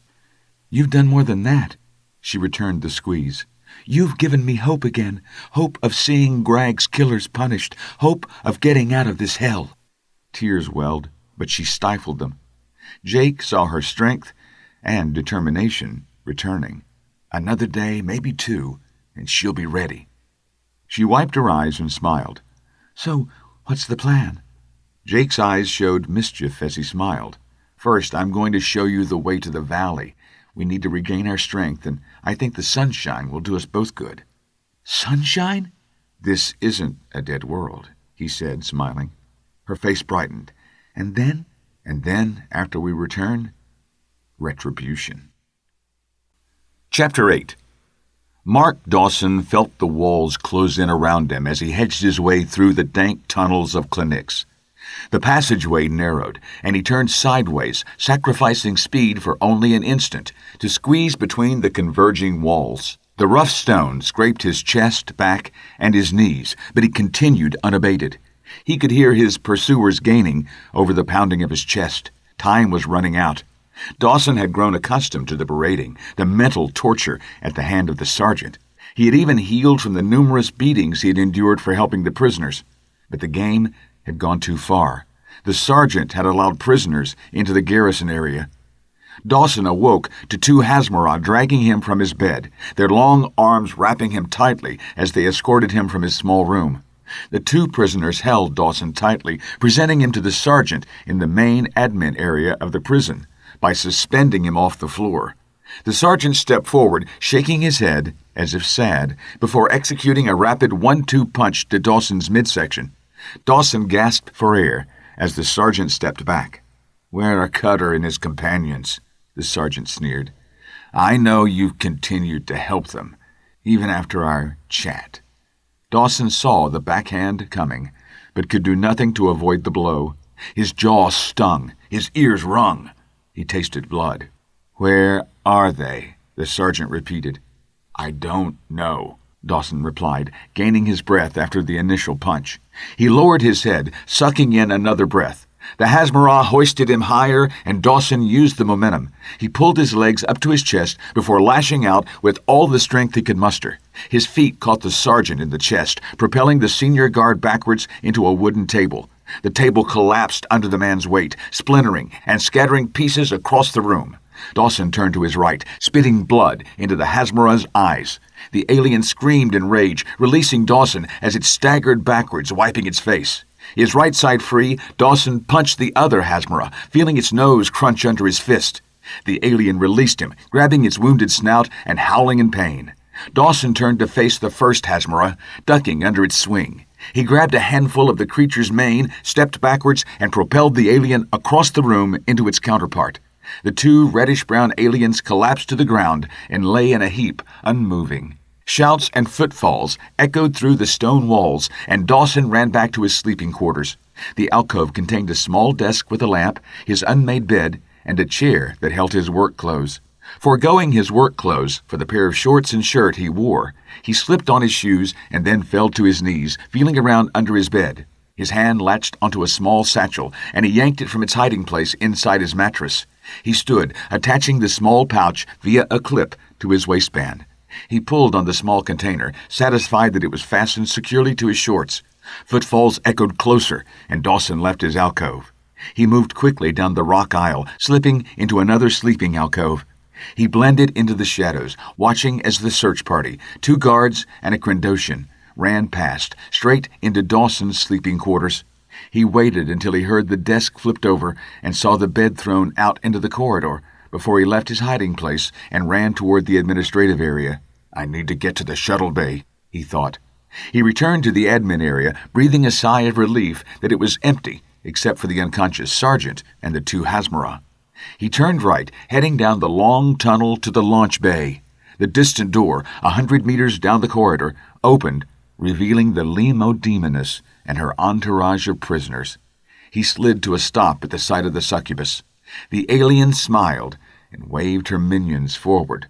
Dawson turned, fleeing back up the corridor as the alien horde's roar echoed through the prison, charging in pursuit. Dawson found his way to a narrow set of tunnels. He squeezed his way through the first narrow notch, relieved that the corridor widened somewhat. He guessed that only a few of the succubus's minions would be able to pursue. "I'll take any advantage I can get." He heard the horde reach the narrow gap, followed by the crash of rock. Dust filled the passage, and Dawson stopped, hands on his knees as he gasped for air and turned to check on his pursuit. A Crendosian stood at the mouth of the passage he had just traversed, its massive form blocking the light. Dawson watched as the alien pounded the cave walls, creating a small landslide of rock, but did not widen the entrance. The Crendosian howled in frustration and nursed its bloody fists before stepping aside. With the alien out of the way, the smaller prisoners filled the corridor. Dawson shook his head, turned, and ran. He felt the walls close in around him as he hedged his way through the dank tunnels. The passageway narrowed, and he turned sideways, sacrificing speed for only an instant to squeeze between the converging walls. The rough stone scraped his chest, his knees, but he continued unabated. Another turn, another narrow passage, a small door about waist-high, carved out of the cave wall. He wedged his way through the opening, stood, and ran a dozen meters before he stopped, shaking his head. He placed his hands on his knees, gasping for air. "I can't keep running. No place to hide." The sounds of pursuit grew closer, and a calm resolve filled him. He picked up a stone twice the size of his fist, hefting the rock to get the feel for its flight capability. The aliens drew closer, and he cocked his arm back. The first alien that came through the narrow passage was a 2-foot-tall blue Traxilian. The diminutive alien dove through the opening, rolled into the corridor, and jumped to its feet, ready to run in pursuit. The Traxilian took 2 steps before spotting Dawson. Its eyes widened in horror as it caught sight of the rock. It took a step back, raising its arms to block the inevitable throw as it lowered its head. The next prisoner, a Hazmarah stripped to the waist, stepped through, bumping its head on the low opening. Howling in pain, it grabbed its head, rubbing the point of impact, and staggered into the retreating Traxilian. Both aliens fell in a pile as the third pursuer, a smaller-than-average Krandoshan, stuck its head out of the breach in the rock wall. Dawson, with a grunt, hurled the rock at the Krandoshan's head. The alien, now halfway through the aperture, raised its massive arm, deflecting the rock. The stone flew straight up, impacting on the cave roof and dislodging several small rocks. The alien released a howl of rage and pain as the ceiling fell, stopping the alien's movement through the opening and burying it in the avalanche of rock. Dawson turned his head as dust filled the corridor. He turned back and saw the opening sealed. He sighed in relief and continued down the tunnel at a more relaxed and cautious pace. The corridor continued to narrow and widen at random intervals. He found evidence of prisoner habitation and knelt to examine the remains of a bedroll. He turned the pile of blankets over and turned away quickly as the skeleton of an unidentified alien stared up at him. He rolled the bedroll back the way he found it and continued in silence. The sound of running water greeted him, and the TSA officer paused, listening. His parched mouth led the way, and he inched forward, stopping short of the opening to a large cavern. Dawson stuck to the shadows, listening for activity. Confident he was alone, he began to move, but froze as shadows played on the rock wall ahead. He retreated quickly into shadow as a figure appeared out of a tunnel to his left. The figure stopped, surveying his surroundings, before dropping 2 orange-green ovals and a couple of canteens. The man lay down on the floor, rolling in the dirt. Dawson's eyes widened when he recognized Jake Cutter. What is he doing? Where did Jake get Darlenko fruit? The answer seemed obvious as Cutter completed his dirt bath and began to recover his items. Dawson watched him go and turned his attention to the tunnel. Confident he was still alone, the guard left the shadows of the narrow passage and moved quietly to the mouth of the tunnel from which Jake had emerged. The sound of rushing water grew, as did Dawson's sudden thirst. Cautiously, he made his way down the tunnel. The rough to smooth stone transition surprised him. He stopped, running his hand along the seamless texture of the tunnel wall. He nodded his head as a piece of the puzzle slid into place. He touched the small pouch attached to his shorts, reassured by its presence, and continued toward the sound of a waterfall. He arrived at the mouth of the cave, and the valley appeared before him. Dawson spotted the freighters instantly and exhaled a long sigh of relief. A weight lifted from his shoulders, and he knew that his time as a prison guard would soon end. He nodded as his eyes roamed the valley, and he saw the orchard. The final piece of the puzzle fell into place. He saw the stone steps leading down to the valley and bounded the stairs 2 at a time. He needed to collect evidence. Dawson reached the valley floor and tugged a small metal cylinder from the pouch attached to his shorts. He activated the device and began to record a slow panorama of the valley. He tried to dictate what he saw, his words lost under the roar of the waterfall a dozen meters to his right. Dawson walked away from the waterfall, parallel to the small lake, looking around for a good vantage point for his transmission. He found a small recess in the rocks halfway to the orchard, and moved in that direction. He settled there and began his dictation again. This is Mark Dawson, Lieutenant, Junior Grade, on special assignment for the Parliamentary Committees of Commerce and Internal Affairs. I have been undercover on Cla'nix as a prison guard for almost 18 months. He took a breath. And I have finally found the secret of the prison. As evidenced in this hollow, Cla'nix houses not only a prison, but a viable atmosphere. He panned the recorder across the valley as he identified areas of interest. There is an orchard of Darlinko fruit, a sustainable water source. He paused as he refocused the hollow recorder on the distant ships, and 2 freighters capable of hauling contraband anywhere within the TSA. A hint of movement near the waterfall distracted him, and he sank deeper into the shadows. He turned his head and watched as the sergeant, the demoness, and a handful of guards emerged from behind the waterfall. They descended the stairs single file, taking each step one at a time. The guards pushed anti-grav carts, while the sergeant barked orders and pointed to the distant Trelinden freighters. The guards nodded and proceeded past Dawson into the orchard. The sergeant and the demoness followed them to the edge of the orchard and stopped less than 5 meters from Dawson's hiding place. Dawson, still in shadow, steadied the recorder on the rock in front of him. He ensured the device still recorded as he strained to listen. "Have you found Cutter?" asked the demoness. She shimmied her tail, sending a plume of water in every direction. "No," the sergeant replied, a bruise forming on the side of his face. He took a piece of Darlinko fruit, produced a knife from his pocket, and sliced the orb. He tasted the meat of the fruit, crinkled his nose, and spat. "Another week," he said, addressing one of his men as he pointed at the fruit. "Look on the east side of the orchard for the ripest." He turned his attention to the demoness. "And I've been informed that Dawson has eluded your team." He touched his face. "We need to find him, and quickly. There's something about him." "We need an advantage," interrupted the demoness. "I thought the death of that blue clique would lead us to them. Cutter is more resilient than we were led to believe." "The secretary gave us all the information he had," the sergeant countered. A yell from the orchard drew the man's attention. He turned, saw the full crates of fruit, and nodded, pointing to the freighters. His minions followed a footpath from the orchard toward the forest, crossed a wooden bridge over the lazy river, and eventually disappearing into the trees. The sergeant shook his head. "Where was I? Oh. The secretary gave us all the information he had. His information was correct at the time. I've seen the change in Cutter." The sergeant shook his head again. "He is not the same man that I arrested last year."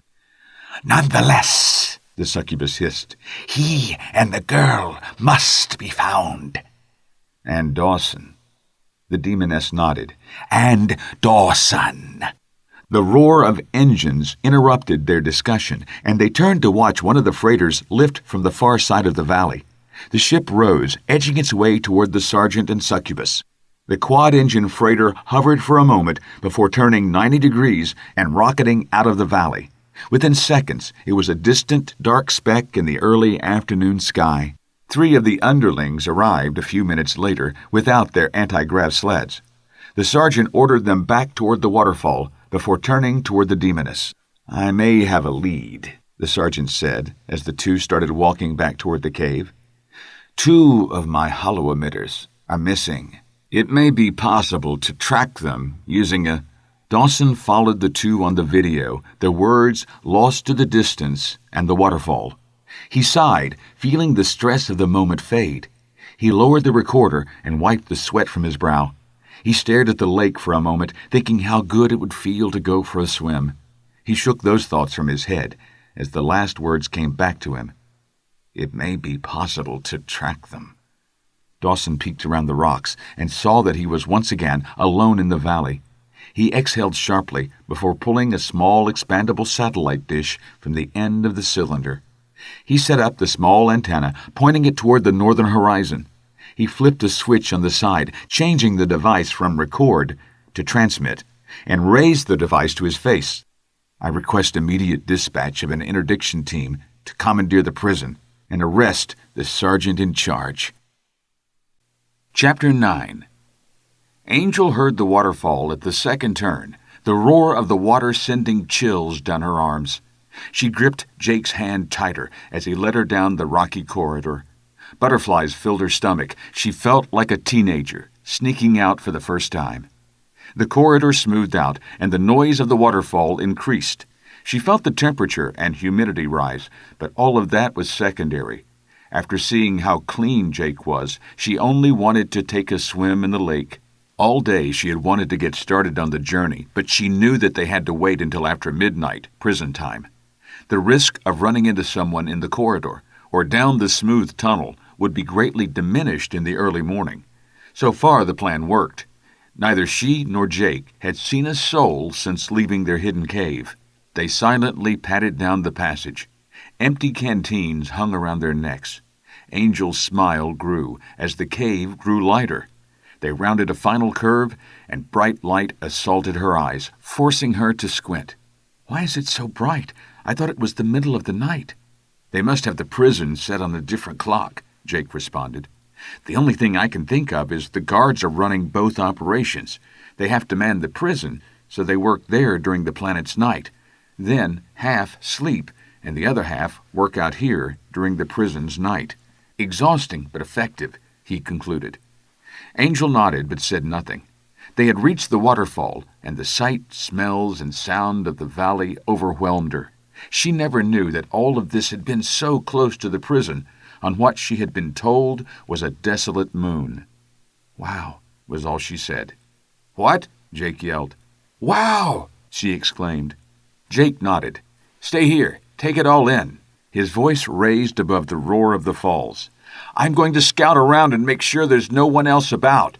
She nodded, and Jake disappeared around the edge of the waterfall. Angel sat down near the small pool behind the waterfall. She removed her haggard leather sandals and dipped her toes in the water. The cool water tickled her toes, and with a smile, she thrust her feet into the water up to the ankles. Chills raced up her legs and across her arms as the sensation engulfed her. Muck, dirt, and blood washed from her feet, leaving the pool a murky brown. She leaned back on her hands, closed her eyes, and threw her head back. The anticipation of submerging her entire body in the water left her breathless. She took in a deep breath and let it out slowly. "Angel?" She opened her eyes to see Jake standing at the edge of the waterfall, water soaking his shirt and pants. He motioned for her to come to him, and she did. She stood beside him, the splash of the waterfall drenching her. Jake leaned in close. "We're alone. Go. Enjoy your swim. Try to stay low in the water. If you see anyone or hear anything, hide." Angel gave him a strange look, unsure of his intentions. "Where are you going?" "I'm going to be in the orchard across the pool," Jake replied, pointing. "It's time to pick some fruit to set the trap." He looked around the edge of the waterfall at the far end of the valley. "One of the transports is gone," he nodded. "When you've finished with your swim, I'd like to head over there and scout the other." Angel tightened her grip on his hand. "Are you sure that's wise?" Jake patted her hand and nodded. "I'm sure it'll be fine. Now go." He pointed at the small lake a few meters below them. "The water is great." Angel made her way down the stone steps. Halfway down, she found a ledge a few meters above the lake and stood there, watching the water cascade down. Jake moved past her, making his way down the steps to solid ground and the orchard. She breathed in the clean air, held it, pinched her nose, and jumped from the ledge. She fell 3 meters and entered the lake feet first, the cool water embracing her as she sank beneath the surface. Months of dirt, grime, sweat, and tension drained away as momentum pushed her down. She kicked, stopping her downward motion. She spread her arms as she slowly exhaled, floating beneath the surface of the water. Her body relaxed and began floating up. She kicked, broke through the surface, and took a gulp of air before opening her eyes. She treaded water while she surveyed the closest thing to paradise she had known in years. The waterfall sat to her left in a mist of vapor, creating ripples and eddies in the lake. Squinting her eyes against the sun, a cloudless sky welcomed her. She turned and got her first good look at the forest, barely making out the top of the freighter beyond. Angel surveyed her pasty skin, sadly shaking her head that she had not seen the sun for what seemed like an eternity. She and Jake had discussed the effect of UV, and they knew to limit their time out in the sun. The last thing they wanted was to go back into the prison clean and sunburned. She smiled at the thought of once again having bronze skin. She let that thought hang as she ducked her head under the cool water. She ran her fingers through her hair to remove debris, dirt, and grime. She surfaced and saw an expanding cloud of dirt, like the waterfall pool, only much larger. Satisfied, she swam toward the orchard. If anything happened, she wanted to be close to Jake. She stayed in the shallow water, fighting off the occasional school of small lake creatures. She splashed and dunked herself, cleansing her body and soul. Angel couldn't remember the last time she'd enjoyed herself without Greg. The thought of Greg stopped her in mid-stroke, made her gasp for breath, and she sucked in a mouthful of water. She choked and stood up in the shallow water, bending over with a hacking cough. She flinched as the splash next to her announced the arrival of Jake, his arms wrapping around her almost instantly. "Are you okay?" "Fine," she coughed. She shrugged out of his protective grip, but he did not let go. His grip comforted her and enraged her simultaneously. She patted his arm, and he released her. "I just swallowed some water, that's all." She stared up into his brown eyes and saw his innocence gone. The eyes staring back at her were intelligent, cold, and knowing. She turned away. "I think it may be time to check out the freighter," she said, changing the subject. "I think I've had all the swimming I care to do today." Jake offered his hand, and she took it. He helped her out of the pool and led her toward the orchard. They took shelter among the trees, their vantage point giving them a good view of the waterfall and the lake. Clouds moved across the sky, casting shadows as birds floated on a slight breeze high above. "Eat another?"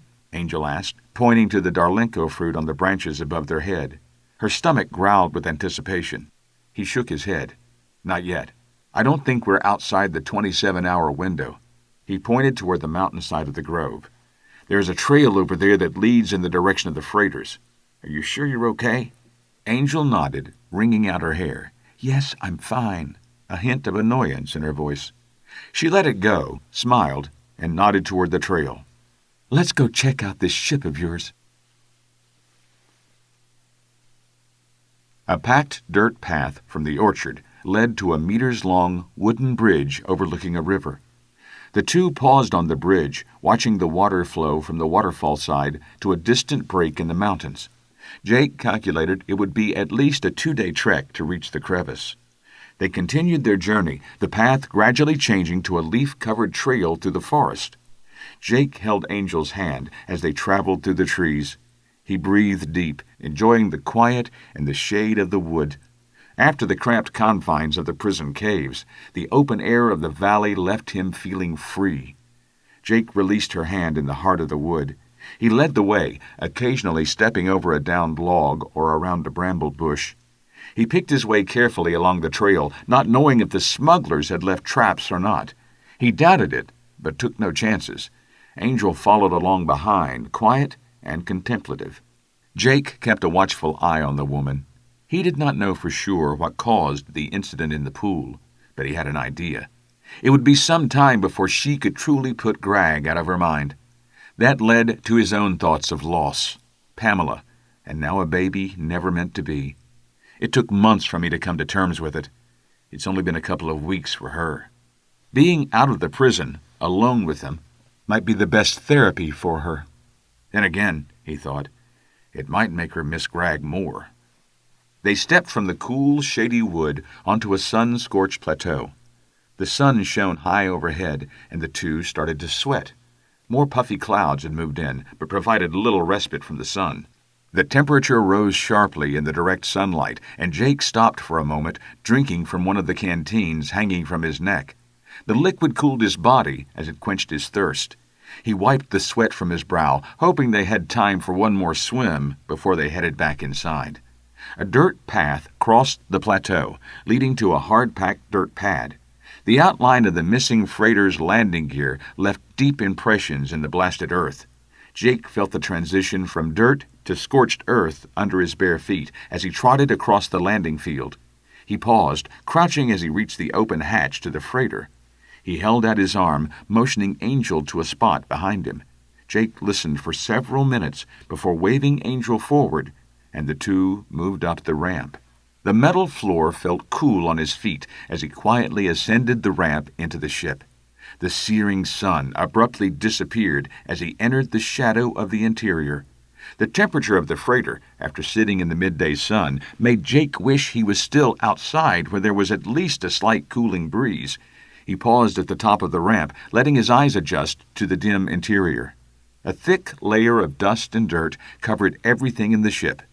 Deck panels lay strewn about, circuit boards sat halfway out of their slots, or were missing entirely. Exposed wires hung from the ceiling and crisscrossed from control panel to control panel. Debris of all kinds, bottles, food wrappers, clothing, littered the freighter. Jake shook his head as he surveyed the freighter. Damn. He turned to Angel, silhouetted as she stood at the top of the ramp. They must be using this one for spare parts to keep the other flying. She nodded as Jake stood and moved inside. He carefully made his way through the debris on the deck, over to one of the control panels. Jake picked up a discarded circuit board and inspected it in one of the random sunbeams that lit the interior. Dark scorch marks covered the board, as if someone tried to repair it, but only made it worse. Looks like my first attempt, he thought, as he set it back down. Jake moved in a counterclockwise route around the compartment. He paused outside the first room leading off the main and saw Angel squat at the top of the ramp, watching him as he explored. He smiled and continued, sticking his head into each room and calling them off absently as he mapped the ship. Galley, crew quarters, cargo bay. He spied a small walkway leading up to a separate deck. He snapped his fingers. Cockpit. He turned to Angel. Be right back, he said, before bounding up the steps to the control center of the ship. The cockpit sat in shambles, much like the rest of the ship he had seen, maybe worse. More than half of the circuit panels, control gauges, and digital displays had been pulled. The navigation communication console had been ripped from the bulkhead. The co-pilot's seat had been removed and now rested, upside down, in the pilot's seat. The co-pilot's control panel ransacked. Jake shook his head and returned to the main deck. It would take a lot of work to get this ship flying again. Jake looked at Angel. She now lay on the floor, peering into the darkness underneath one of the displaced deck panels. But on the bright side, they won't be able to follow us when we take the other one. What are you doing? Angel raised her head from the opening in the deck. Did you know there was another deck under here? Jake moved to lie on the floor next to Angel, brushing away the debris to clear a spot for him. No, but it makes sense. These are supposed to be some of the best smuggling ships in the Tri-System because there are so many hidden compartments. He peered into the darkness underneath the deck. Almost as much room here as in the standard cargo bay. The Darlenko fruit may be contraband, but it's not illegal everywhere. They wouldn't necessarily need these compartments for that, Angel said, thinking aloud. I wonder if they're smuggling something else besides the fruit. Like what? Slaves, she stated. Jake pushed himself up from the floor. Slaves? Where would they get? His eyes widened. Prisoners. Selling prisoners to the Outer Rim worlds. He shook his head. No wonder so many convicts never returned from Cla'nix. He cocked his head to one side, listening intently. Angel started to say something, and Jake held up a finger. Wait, do you hear that? Hear what? Angel responded, cocking her head, mimicking Jake. Distant, rolling thunder seemed to be getting louder. Her eyes widened, curious. What? Jake grabbed her hand and escorted her deeper into the freighter. He found a dark corner and squatted down beside another disassembled control panel. Sit tight. We might be here for a while. An inquisitive mask covered Angel's face. Jake gripped the woman's hand comfortingly before he rose and made his way to a small porthole in the main cabin. He craned his head skyward. It's the other freighter, he said over his shoulder. The smugglers have returned. Chapter 10. Jake watched through the porthole as the freighter flared high, arresting the ship's rapid descent with a sudden, bone-jarring deceleration. He glanced away to look at Angel as the ship leveled off. She squatted, anxious. She saw Jake looking at her, and she nodded. A pit developed in his stomach. They had come so far, neither wanted to be discovered. That would mean certain death. He pushed those thoughts aside and turned back to the porthole. The ship stabilized, the landing gear locked into place, and the freighter settled onto the packed dirt in a cloud of dust. The billowing dust obscured the landing, but Jake had flown enough to know that the pilot was good. Jake turned away and hid his face as the interior of the scavenged freighter filled with a fine layer of the dust. The whine of the engines wound down, and silence once again filled the valley. Jake returned his face to the small porthole and saw that the other freighter's landing gear sat in almost the exact spot of the imprints Jake had noticed on his way into the derelict freighter. He heard the ship pop and hiss as it cooled after re-entry. Plumes of steam and exhaust escaped the freighter as it purged its systems. Eventually, the ramp lowered and the occupants descended. A man Jake did not recognize exited first, followed by 2 TSA enforcers that Jake did not recognize from the prison. The lead man pointed up the ramp and said something that Jake could not make out. The others gave a hearty laugh and tugged on a thin line that led up the ramp. A dozen blindfolded prisoners, all wearing electromagnetic cuffs, descended the ramp. The thin line bound their hands and feet into one long human and alien chain. 2 Crendotians followed the prisoners. "Zrek," one of the rear guards called. "Prindle says the aft hydro generator redlined twice on re-entry. It needs to be replaced." Zrek, the unknown man, stopped and cursed. "Fine," he yelled in the general direction of the cooling freighter. Annoyance filled his voice. "You stay here and help him repair the ship. I'm sure there's a spare over there." He pointed toward the derelict.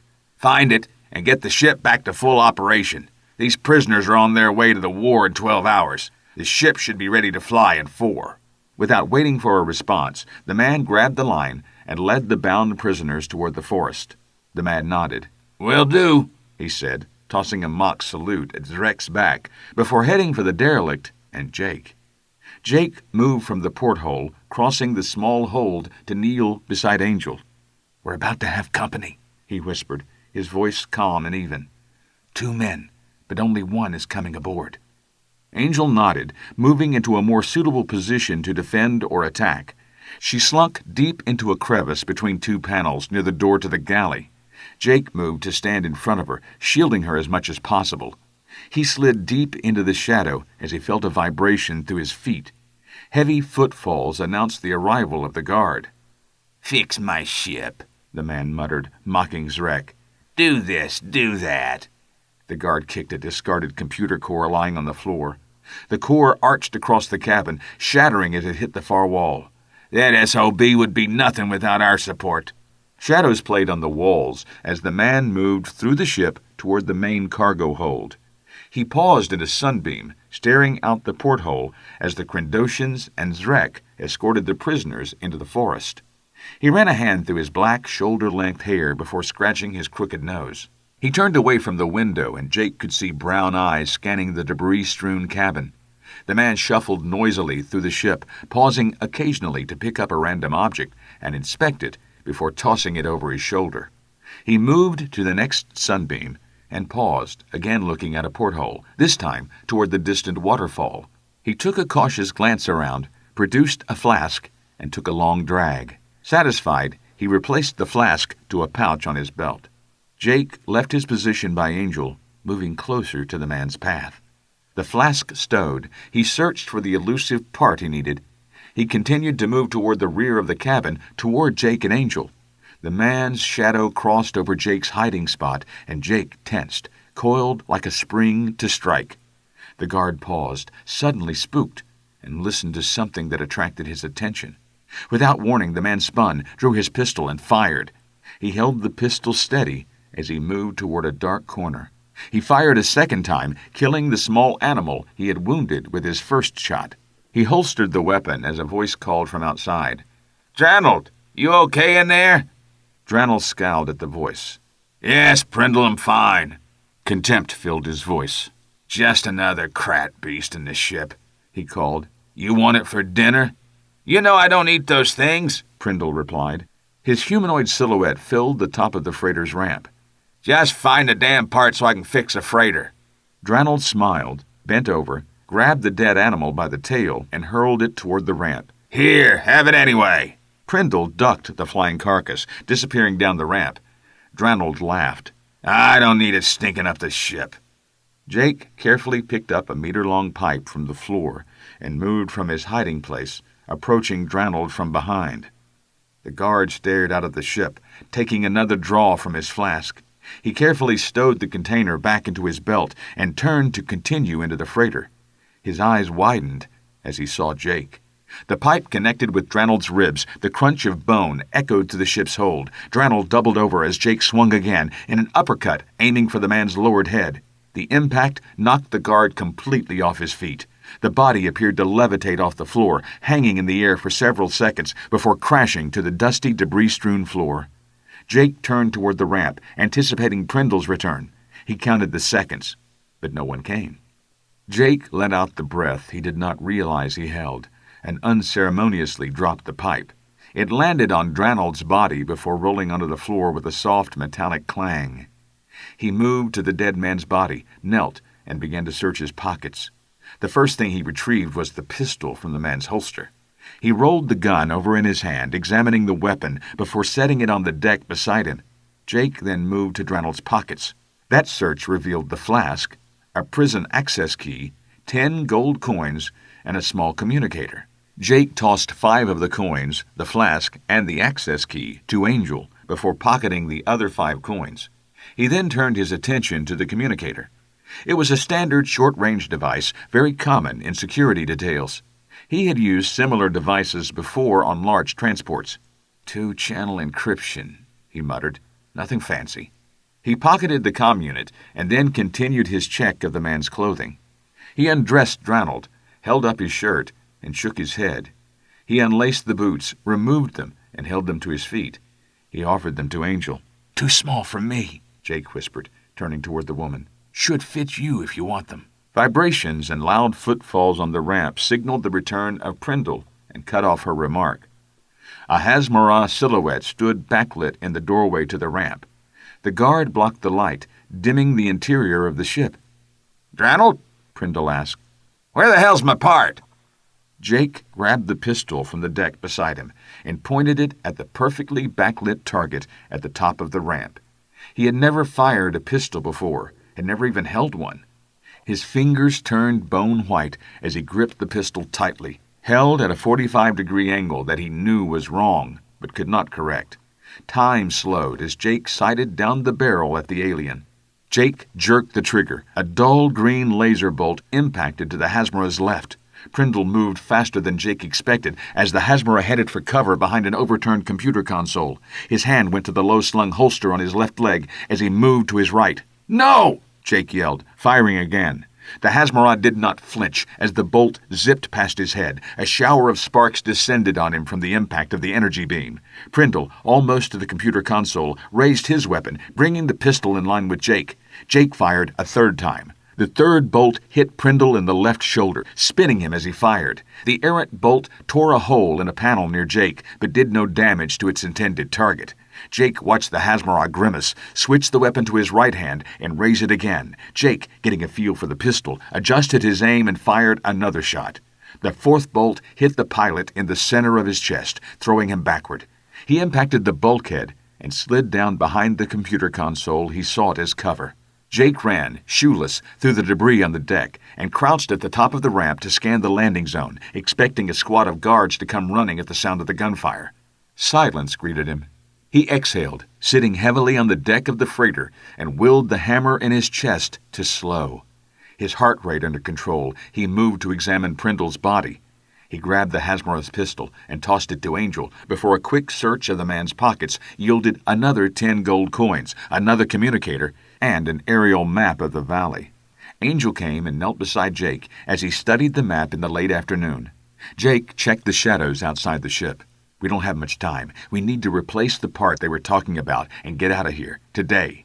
He smiled. Say goodbye to Cla'nix." His smile faded as Angel shook her head. "What?" "Not yet," she replied. She began stripping off the pilot's clothes. "There are still a couple of tasks to complete before we leave." Jake started to object, but the determination in her eyes quieted his protest. He pulled off his old rags and started putting on the pilot's clothes. It was a close enough fit, if a bit awkward. He tried the shoes. They fit perfectly. "What's your plan?" Worry filled her voice. "I'm working on it." It took almost a half hour to find the replacement part that Dranold had been sent for. Angel watched as Jake removed the device from its slot in the engine room, cradling it carefully in his hands. He nodded, and Angel led the way out of the derelict ship.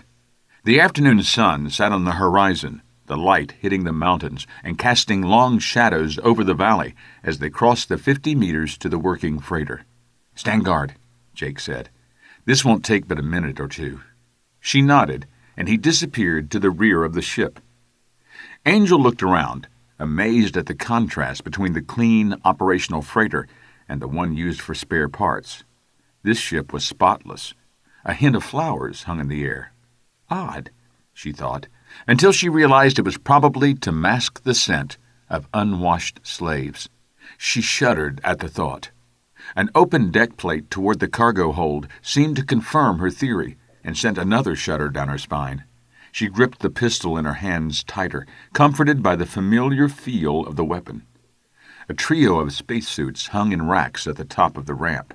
Lights flickered sporadically on control panels, and a low hum reverberated through the soles of her boots.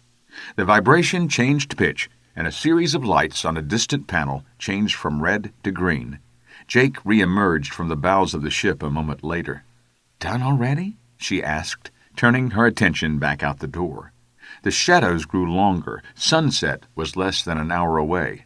"Almost," he said, sliding past her and placing a foot on the short stairwell leading to the cockpit. "I want to make sure the ship is ready in case we need to leave in a hurry." He smiled teasingly. "You figure out how we're going to get into the prison and back out again in one piece?" Angel followed the long finger of a shadow with her eyes. The shadow stretched from a ragged mountain ridge all the way to the orchard on the far end of the valley. Darlenko fruit glistened in the waning light. She turned back to face him, her eyes settling on a row of 6 satchels sitting in an open cabinet. She smiled as the final piece of her plan fell into place. "Actually—" Chapter 11. The sounds of the waterfall diminished as Jake led the way up the smooth corridor. Angel, her hair still wet from a last dip in the lake, followed a few meters behind.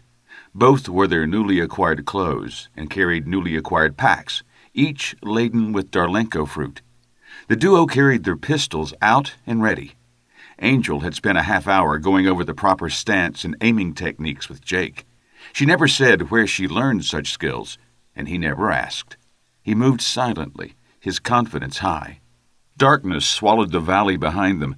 The smooth corridor sat near pitch black, save for the tiny lights that Jake and Angel carried, acquired from a storage locker on the ship. Jake could see the prison illumination strips up ahead and knew that they would soon be back in the general population. The engineered corridor changed into the rocky stone of the natural caves of the prison. Jake slowed, listening, and heard the rustling of prisoners ahead.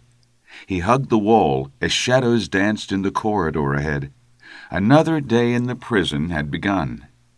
He stopped short of the main cavern, taking a knee as Angel came up beside him.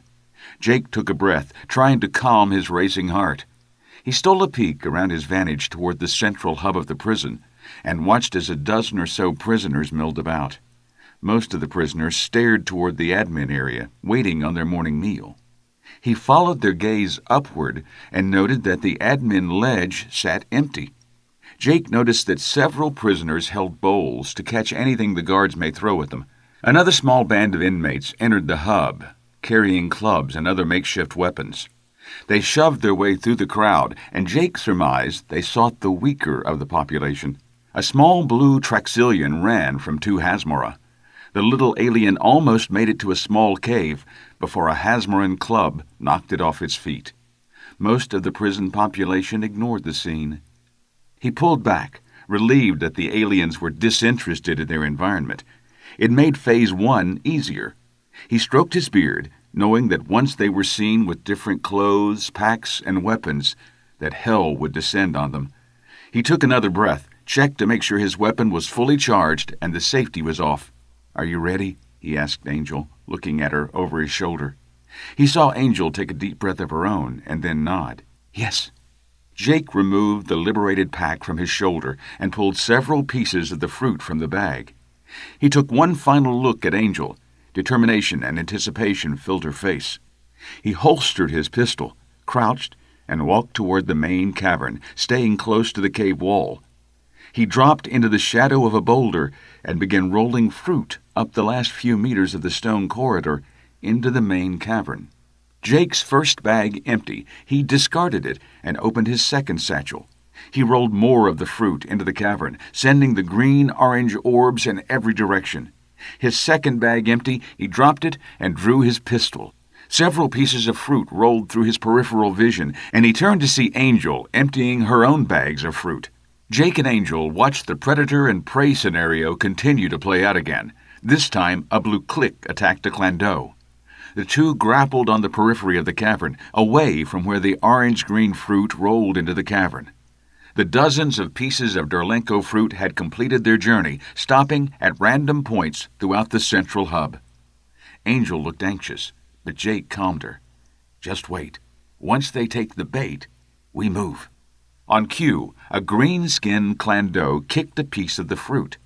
The humanoid alien looked down, saw the round orb, and followed the rolling object it had kicked. The alien stopped when it did, staring down at the strange object. The alien looked around before bending over and picking up the fruit. He sniffed it before cracking it open and taking a tentative bite. A broad smile crept across his face as he took a larger bite. The Cla'nix licked its chops before devouring the morsel. Juice and bits of fruit dripped from his chin. The Cla'nix looked around, and finding another piece of fruit, ran over to it, bowling over the struggling blue click and the Cla'nix in the process. He bent over and tore into the fruit, ignoring the shouts of anger from the two he had run over. The two stopped yelling when they saw him gorging himself on the fruit. Grunts, tweets, whistles, and a dozen other languages filled the cavern as prisoners descended on the Cla'nix. The prisoners discovered other pieces of fruit, and the melee Jake hoped for materialized before his eyes. More aliens filled the cavern, and the fight grew. The sergeant and a squad of guards appeared at the ledge overlooking the cavern. Several of the guards laughed as the prisoners fought each other. Jake watched the sergeant's feature grow angrier as the TSA official realized what the prisoners were fighting over. He said something lost in the wind, but Jake thought he had a good idea of the obscenities the man released. The sergeant turned and disappeared from the ledge. Jake beamed. "Throw the rest." In rapid succession, she emptied her satchel, tossing the remaining fruit into the middle of the fray. He watched the riot grow. Prisoners grappled for the fruit, several rolling around on the floor locked in combat. One pair rolled over a piece of fruit, leaving it crushed on the stone floor. Howls filled the cavern as others saw the damaged fruit and descended on the remains, fighting over the leftover bits. Jake searched for the original Cla'nix and finally saw the green alien escape the main brawl. His eyes twinkled as he tore into his third piece of fruit. "Let's move." Jake hugged the wall, staying in the shadows as he stepped into the main cavern. Angel followed close behind, her pistol in her hand behind her back. Jake's eyes scanned the melee, watching for threats. He felt Angel close behind and instinctively held out his arm to protect her. They were almost out of the cavern when an ear-splitting scream rose above the fray and stopped everything, including Jake and Angel. The Cla'nix prisoner that discovered the initial fruit dropped to his knees, holding his head in agony. His body rippled with seizures. His scream went silent as he ran out of air. His body forced another breath, and the scream echoed again. Blood and spittle flew from his mouth as the alien fell over on his side, his body convulsing. His second scream went silent, and this time his body could not force another breath. The Cla'nix died in silence, half of his third piece of Darlenko fruit still in his hand. Silence reigned for several seconds before another prisoner dove for the discarded fruit, grabbed the half-eaten orb, and quickly finished it off. The melee resumed, and the prison descended into chaos once again. Angel turned, saw Jake watching the fight, and pushed him forward out of the central hub of the prison. "Go," she hissed, and the two disappeared down the corridor, leaving the free-for-all behind them. "The sergeant was furious," Angel said once they were alone again. They moved quickly down the tunnel, putting distance between themselves and the cavern. "But I did not see the demoness." The two arrived at the holographic boulder hiding their alcove. "I noticed," Jake replied. He stuck his head through the hologram and scanned the room. Nothing seemed out of the ordinary. He pulled his head back and looked at the woman. "The fruit won't keep them occupied for long," Jake surmised. "Now, go get whatever it is you need to get. Hurry." Angel handed her last satchel to Jake before disappearing through the hologram. He checked the bag, finding a half-dozen more pieces of the fruit. Enough for one more distraction. Jake took the sack and placed the strap diagonally over his chest before taking cover behind a large boulder. The sounds of the fight were still loud, punctuated by the occasional death scream. He heard Angel exit the cave and turned to see the woman emerge from the hologram wall, a panicked look on her face, a long right claw around her throat. Angel continued to move into the corridor as the limo demoness materialized from the holographic wall. Jake's eyes widened before he raised his pistol, taking a bead on the succubus. His finger touched the trigger before the demoness shook her head. "No, no, no. Put the gun down, Jake Cutter," she hissed. The demoness cocked an ear toward the distant melee, her expression unreadable. "Angel?" Jake asked, his eyes unwavering from their target. "I'm fine," she struggled, her hands trying to pry the alien's arm from around her throat. The demoness guided the woman into the middle of the corridor, forcing Angel onto her tiptoes. "Just shoot her." Angel winced as the demoness pricked her neck with her sharpened talon. "I would not do that, Jake Cutter," the demoness cautioned. The demoness moved to her right, further up the corridor toward the central hub. Angel shuffled along while Jake's pistol tracked the movement, never wavering. The succubus toyed with Angel's neck, this time drawing a pinprick of blood. She bent down and licked the blood from Angel's neck. The demoness drew her head back, licking her lips, and smiled at Jake. "Jake Cutter," the demoness's eyes bored into him. "You are not the same man that arrived a year ago. You have—" She paused, searching for the right word. "Grown." Jake closed his left eye, sighting down the barrel of the pistol. He had the shot. His finger tightened on the trigger. The demoness began forcing Angel's head back and forth, in and out of his field of fire. "Now I understand the danger you pose to the secretary," the demoness continued, "and why he wants you dead." Jake's fingers stopped in mid-squeeze. He opened his left eye as his finger released the trigger. The demoness's smile broadened. "You mentioned him when I arrived," Jake stalled. "So far, all you have for your troubles are empty promises."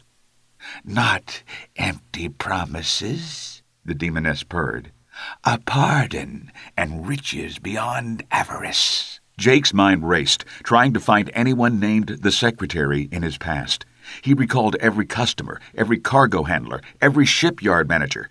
None of them had the resources or the power to lock him away or kill him. His mind distracted. His eyes wavered from the demoness for a moment. Angel chose that moment to act, pushing backward against the alien's body and putting distance between her neck and the demoness's talon. The demoness tried to keep her grip on the woman, but Angel placed her feet on a small boulder on the side of the corridor and, using it for leverage, pushed back hard. The demoness lost her momentum and her balance. She stumbled. Jake snapped from his reverie, moved the pistol back to the target, and fired. Angel slipped from the demoness's grip as the energy bolt flashed over her head, slicing through the alien's throat. The force of the impact threw the demoness back 2 steps, but she did not go down. Jake fired again, and again, and again, until the alien dropped to the ground. He stared at the succubus lying at his feet as a wave of relief washed over him. He took a few steps and fired a final round between the glassy eyes of the demoness. "Are you all right?" he asked, approaching Angel. He helped her from the rocky cave floor. "Fine," she said tersely. He saw the anger and embarrassment in her face. "She surprised me, grabbed me from behind." She shook her head before looking at Jake. "Thank you." He dismissed her thanks with a wave of his hand. "I still owe you about 12 times for saving my life the last year. But let's save that for later. We still need to get out of here. Wait. Angel disappeared back into the cave. Jake checked up the corridor. They were still alone. He listened and still heard the distant sounds of the riot he had created, although the sounds were muted now. He turned back toward the hidden cave as Angel emerged, fastening a shiny necklace around her neck. The pendant on the chain was a complex series of knots that formed a pattern that Jake had never seen before. He stared another moment before looking in Angel's eyes. "The only thing Greg ever gave me that I truly cherish," she said. "A gift that I couldn't leave." Jake nodded before checking the corridor again. "Ready?" She listened for a moment. "Sounds like the fight is about over," she confirmed. Her voice carried a cautious undertone. "I don't think we will get away clean." Jake patted Angel's remaining satchel, half full of Darlenko fruit. "This should help distract them." He nodded up the corridor. "Let's go." Prisoners' bodies littered the floor of the central cavern of Cla'nix. Bits of green-orange fruit, blood, and body parts created a slippery, muddy wasteland. Those few prisoners still upright continued to fight over the last pieces of fruit, their exhausted swings almost comical. Jake and Angel blended with the shadows of the walls, staying hidden as they approached the cavern. 3 guards stood on the edge, placing bets on who would be the last prisoner standing. The bets placed, one of the guards raised a rifle and shot 2 of the wounded prisoners who were attempting to get back into the fight. The guards laughed and exchanged their wagers. The sounds of the shots had no effect on those fighting on the cavern floor. "Bastards," Angel whispered. Jake nodded, handing the last satchel of fruit to the woman. "Throw these when I tell you," his face a mask of cold malice. "What are you going to do?" she asked, taking the fruit. Jake did not respond. He stood, raised his pistol, and fired at the 3 guards on the ledge. Holding the weapon in a firm grip and controlling his breathing as Angel had taught him, he dropped all 3 of the guards in rapid succession. He shifted his aim to the melee, but the prisoners involved in the fight paid no attention to him. "Let's go," he said, venom dripping from his words. He moved from cover toward the exit cave without further discussion. Angel followed on his heels, her back hugging the wall. Shouts echoed through the cavern as another contingent of guards arrived on the prisoner level. The sergeant who had arrested Jake led the way, pushing and shoving their way through the last dozen or so prisoners still fighting. One of the guards elbowed a prisoner, knocking the prize fruit from its claws. The alien screamed, grabbed the gourd, and snapped his neck in one motion. The alien dropped the lifeless guard before retrieving his prize. The sergeant shot the alien in the head and continued through the hub without pausing. Jake and Angel dropped low at the sound of the shouting. They kept low, maneuvering around boulders and past bodies the last few meters to the mouth of the cave that led to the waterfall and the freedom beyond. Jake turned his pistol toward the melee as Angel slipped past him into the tunnel. The guards were halfway across the cavern, still pushing their way through the alien mass. "Throw them," Jake said, nodding to the satchel. Angel stood from her crouch and hurled fruit into the cavern. Each piece of fruit bounced off a prisoner's head, and everything seemed to stop. The guards, seeing the pieces of orange-green fruit sail through the air, turned their attention toward the source of the objects. The prisoners, seeing the fruit bounce off each other, stopped to assess where the object of their desire originated. Everyone in the cavern turned to look at Jake and Angel squatting behind a boulder. An eerie silence filled the cavern as everyone contemplated their next move. The sergeant raised his weapon, pointing toward Jake. A thin smile crossed his lips. A Krendoshan prisoner let out a blood-curdling howl and bowled over the sergeant and 2 others as she lunged at a piece of Darlenko fruit. The sergeant's shot went into the ceiling. The howl frightened one of the guards, who pulled the trigger of his rifle, sending a bolt into the wall a half-meter from Jake.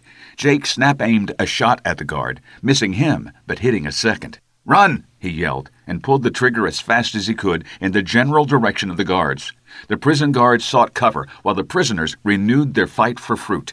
Alien claws, fists, tails, and pinchers lashed out at anything within reach, prisoner or guard. Jake's bolts found targets indiscriminately. Angel turned and ran down the tunnel toward the waterfall. Jake stole a glance, ensuring she was well down the tunnel before sending a final volley into the cavern. A barrage of screams rewarded him. He stood and ran. The 2 ran down the rocky tunnel, the downward slope adding momentum. The rocky ground gave way to the smooth-bored tunnel. They reached the waterfall and the dark valley in minutes. Angel stopped, putting her hands on her knees as she tried to catch her breath. The roar of the waterfall masked all other sound. Jake caught up to her a few seconds later, his breathing ragged. He looked over his shoulder and saw lights playing along the tunnel wall. "Get going!" he yelled to Angel between gasps. "I'll hold them off while you get a head start." "No," she said, taking in a huge gulp of air. "We will fight them together." Jake shook his head. "Go! I just need to delay them for a minute while you run to the orchard. I'll catch up." He smiled. "Promise." Angel eyed him skeptically for a fraction of a second before standing on her toes and kissing him on the cheek. "I can't fly that ship, so don't take too long." With that, she disappeared down the stone steps and into the darkness beyond the waterfall. Jake turned his attention back toward the tunnel, now brighter as the guards drew near. Jake fired a random shot up the corridor, rewarded by a scream. He ducked behind a boulder on the rock-strewn ledge behind the waterfall as a hail of laser bolts answered. The strobe of laser fire turned his attention to the waterfall and the superheated lasers passing through the water. The bolts vaporized the water into steam on contact. Without looking, Jake fired another shot up the tunnel. No scream, but another hail of lasers answered. He risked a peek and saw the shadowy silhouettes of his pursuers, but no one advanced. He smiled and fired a handful of shots up the tunnel before taking 2 steps and diving through the waterfall. He passed through the water and felt the cool, almost icy fingers caress his body. He tensed, anticipating the full-body shock at the end of the 3-meter drop to the lake. He closed his eyes as the water engulfed his body. The cold water hit him like a blow to the solar plexus, and he gasped, letting out his breath. He somersaulted underwater and kicked for the surface. He broke through, took a deep breath, and immediately started swimming for the orchard. He could hear the whine of the laser bolts as the guards continued to fire through the waterfall. The blue and green beams created an eerie strobe effect in the dark. Jake crawled from the water on his hands and knees, gasping for air. Angel appeared at his side a moment later. He stood, turning to watch the sporadic firing through the waterfall. It stopped, and Jake knew the sergeant and his guards would be coming. The orchard was almost pitch black, lit only by the guards' lights and a waning moon above. Jake pointed to a spot near the waterfall. "They think we're still over there," Jake said, his breathing still ragged. He shivered as his body fought off the water's cold edge. "We need to move before they realize we aren't." "I'm waiting on you," she said with a smile, and taking his hand, led him through the dark orchard toward the footpath. Jake moved as quickly as he dared. He could not see and tripped over roots and rocks every few steps. Angel had no trouble negotiating through the darkness. "How are you not tripping?" "I can see the path," she replied. She stopped, placing his left hand on her shoulder. "I am from the Zargo system. Abrian, actually. Our planet goes through extremes of light and dark every solar cycle, so we're finally attuned to see with little light. The stars provide ample illumination for me. So just follow my lead, stay right behind me, and move as fast as you can." She turned her head toward the waterfall. "Looks like they're not going to give up easily." She pointed to her right. "They're through the waterfall." Jake looked behind him and saw the light from their flashlights crisscrossing the ground on the far side of the lake. He counted a dozen or so, stretching from the lake up the stone staircase to the waterfall. They were advancing quickly. "Lead on," he said. "I'm going to need a couple of minutes to get the ship through pre-flight." Angel resumed their trek through the dark, leading him into the forest. Jake clumsily tripped along behind her. He thought it somehow got darker, as even the faint starlight had disappeared behind a living canopy. Their pursuers were gaining, noisily following the hard-packed trail. Jake turned his head, but could not see the lights of the guards. He tripped again, almost falling. He regained his footing and continued along the trail. "We have a 2-minute lead, max," he whispered into the darkness. "It's enough," Angel said, picking up the pace. "The edge of the forest is just up ahead. Then it's a quick dash to the freighter."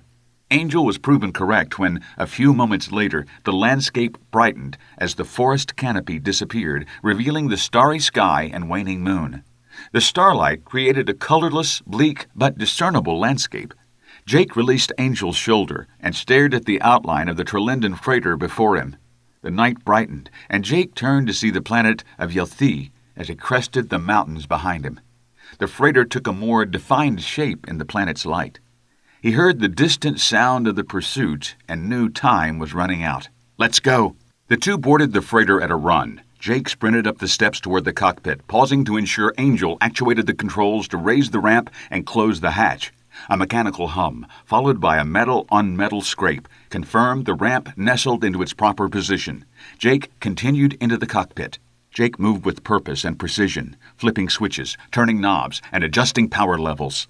A low hum filled the freighter, and the interior lights grew brighter. He moved from the navcom panel to the co-pilot seat and back again. He glanced at Angel as she entered the cockpit. "Sit here," he ordered, pointing to the co-pilot seat. Angel moved past him to sit at the controls. Jake saw her eyes widen at the row after row of dials, toggle switches, and displays. He appeared at her shoulder, pointing toward a set of dials to her right. "When that center readout hits 90%, flip that switch, okay?" She nodded, glanced out of the cockpit window, and froze. Jake followed her gaze and saw the sergeant's angry face pressed to the glass. The man pounded on the glass. "Get out of my ship!" Jake took the pilot's seat and calmly flipped a series of switches. The hum of the ship changed pitch as the engines came to life. A subtle tremble affirmed the completion of the pre-flight checks. Jake reached behind him and hit 2 more switches. The running lights and exterior ground lights flashed to life, illuminating the area around the freighter. The sergeant, now backlit by the running lights, pounded the glass with the butt of his pistol. "I'm going to kill you, Cutter." Jake looked through the canopy, past both Angel and the sergeant, to see other guards outside the ship. A couple of them yelled for the sergeant to move, brandishing their weapons at the ship. Several others disappeared underneath the freighter, apparently heading toward the ramp to try to break in. "The gauge," he said, pointing to the indicator. She nodded and flipped the toggle as instructed. The re-entry shields activated, eliciting a pulse wave from the ship. The sergeant and his entire squad of guards were catapulted from the ship. Jake saw the guards fly through the air, hit, and roll on the hard-packed dirt. A tree abruptly stopped the sergeant's tumble. "The area is clear," Angel said, turning to face Jake. Jake pulled the throttle back to hover. He felt the freighter rise from the landing pad, flipped a switch, and heard the landing gear retract. He watched Angel fumble with her safety harness as dust, rocks, and debris filled the air outside. The shields flashed faintly as they absorbed multiple laser blasts from the prison guards. The small arms fire had no effect on the hovering freighter, although Jake and Angel both flinched involuntarily. Jake lifted the freighter higher, piloting the ship in a lazy circle around the valley. The exterior lights illuminated the mountainside, giving him a new perspective on the landscape. He moved the ship toward the waterfall and saw the mountain lake that fed it, the orchard, and the valley below. "It's beautiful from up here," Angel commented. "Yes," Jake replied distantly. He stared at the lake, a thought forming in his mind. "That lake has to be, 40 kilometers wide?" Angel nodded, staring at the waterfall and the spotlights of the ship. "At least." Jake repositioned the freighter over the waterfall, reached back, and flipped 2 switches on the console behind him. Somewhere in the aft of the ship, servos groaned, and a retractable laser cannon dropped from the belly of the Trelinden freighter. A year of frustration, beatings, and loss culminated in one act. Resolve filled him. A chapter of his life appeared to close as he stabbed the firing button on the control pad before him. Bright red lasers lit the night, racing from the freighter to the rocks around the waterfall. The rock exploded as the energy-intense bolts impacted. The lasers boiled the water on contact, creating a super-hot steam bath that rocked the ship with thermals. Jake maneuvered the ship further away from the waterfall and fired again. Ancient rock formations disintegrated under the barrage. The naturally controlled waterfall turned into an uncontrollable avalanche of water and rock. The lake, held in check for eons by the precarious rock structures of the mountain, poured into the valley. The orchard drowned in seconds as the lake flooded the valley. Jake swung the ship around, hovering over the drowning forest. Angel pointed, and he saw the guards running from the water, heading for higher ground. The water overtook the men, the tide sweeping them away in the blink of an eye. "Jake," Angel called, pointing. Jake followed her finger and saw the derelict freighter floating on the rushing water, bobbing in the current. Jake maneuvered the hammerhead cockpit lights to play on the sister Trelinden ship and saw a solitary figure holding onto the top of the craft, where the sensor package once sat. The figure raised his pistol and popped off a trio of shots at the hovering freighter. Do I kill him, or give him a chance to live stranded in a flooded valley? he asked himself. Is this the man I've become? Do I have the right to decide if he lives or dies? Jake took another look at the man who had almost single-handedly ruined his life and exhaled slowly, staring blankly at the controls. Without another thought, Jake fired, vaporizing the water around the floating freighter. Superheated steam exploded from the rising lake, rocking the freighter violently. The ship rocked nearly vertical, the motion launching the sergeant high into the air, his arms flailing in the ship's spotlights. He reached the apex of his flight and paused in midair before plummeting back toward the rising, boiling water. The lake swallowed him whole. He disappeared instantly.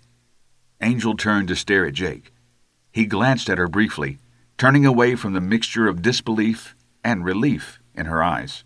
"Greg is avenged," he heard her say, and knew that a dark chapter in both of their lives was closed. He turned back to the controls, flipping switches, and set a course off-world. The Trelinden freighter left Cla'nix Prison, never to return. Chapter 12. Mark Dawson steadied himself against the stone wall as another tremor shook the cave. He ducked as dust, dirt, and small rocks pelted him from above. The ground beneath him steady once again, he continued through the tunnel toward the landing bay. He had to go to the space dock control room to release the shields before the assault team arrived.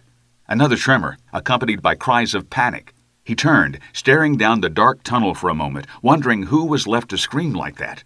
He had witnessed the carnage in the main junction of the prison from his hiding spot. It was only after the sergeant had chased Jake and Angel down towards the orchard tunnel that Dawson had emerged. More screams strangled off. What the hell? A new vibration traveled through the soles of his shoes. He turned, sprinting up the narrow stone corridor. He passed a junction and slid to a stop. Backtracking, he peered down this new tunnel. The stone was dark, foreboding, but he could see a gentle incline that disappeared into the darkness, and it pointed in the general direction of the space dock. The vibrations grew, accompanied by a new sound, rushing water. Dawson entered the junction at a run. The tunnel incline turned steep, but Dawson kept his legs pumping. His calves burned, his lungs ached for oxygen, but he could not stop. He managed a slight smile. He had a pretty good idea what had happened.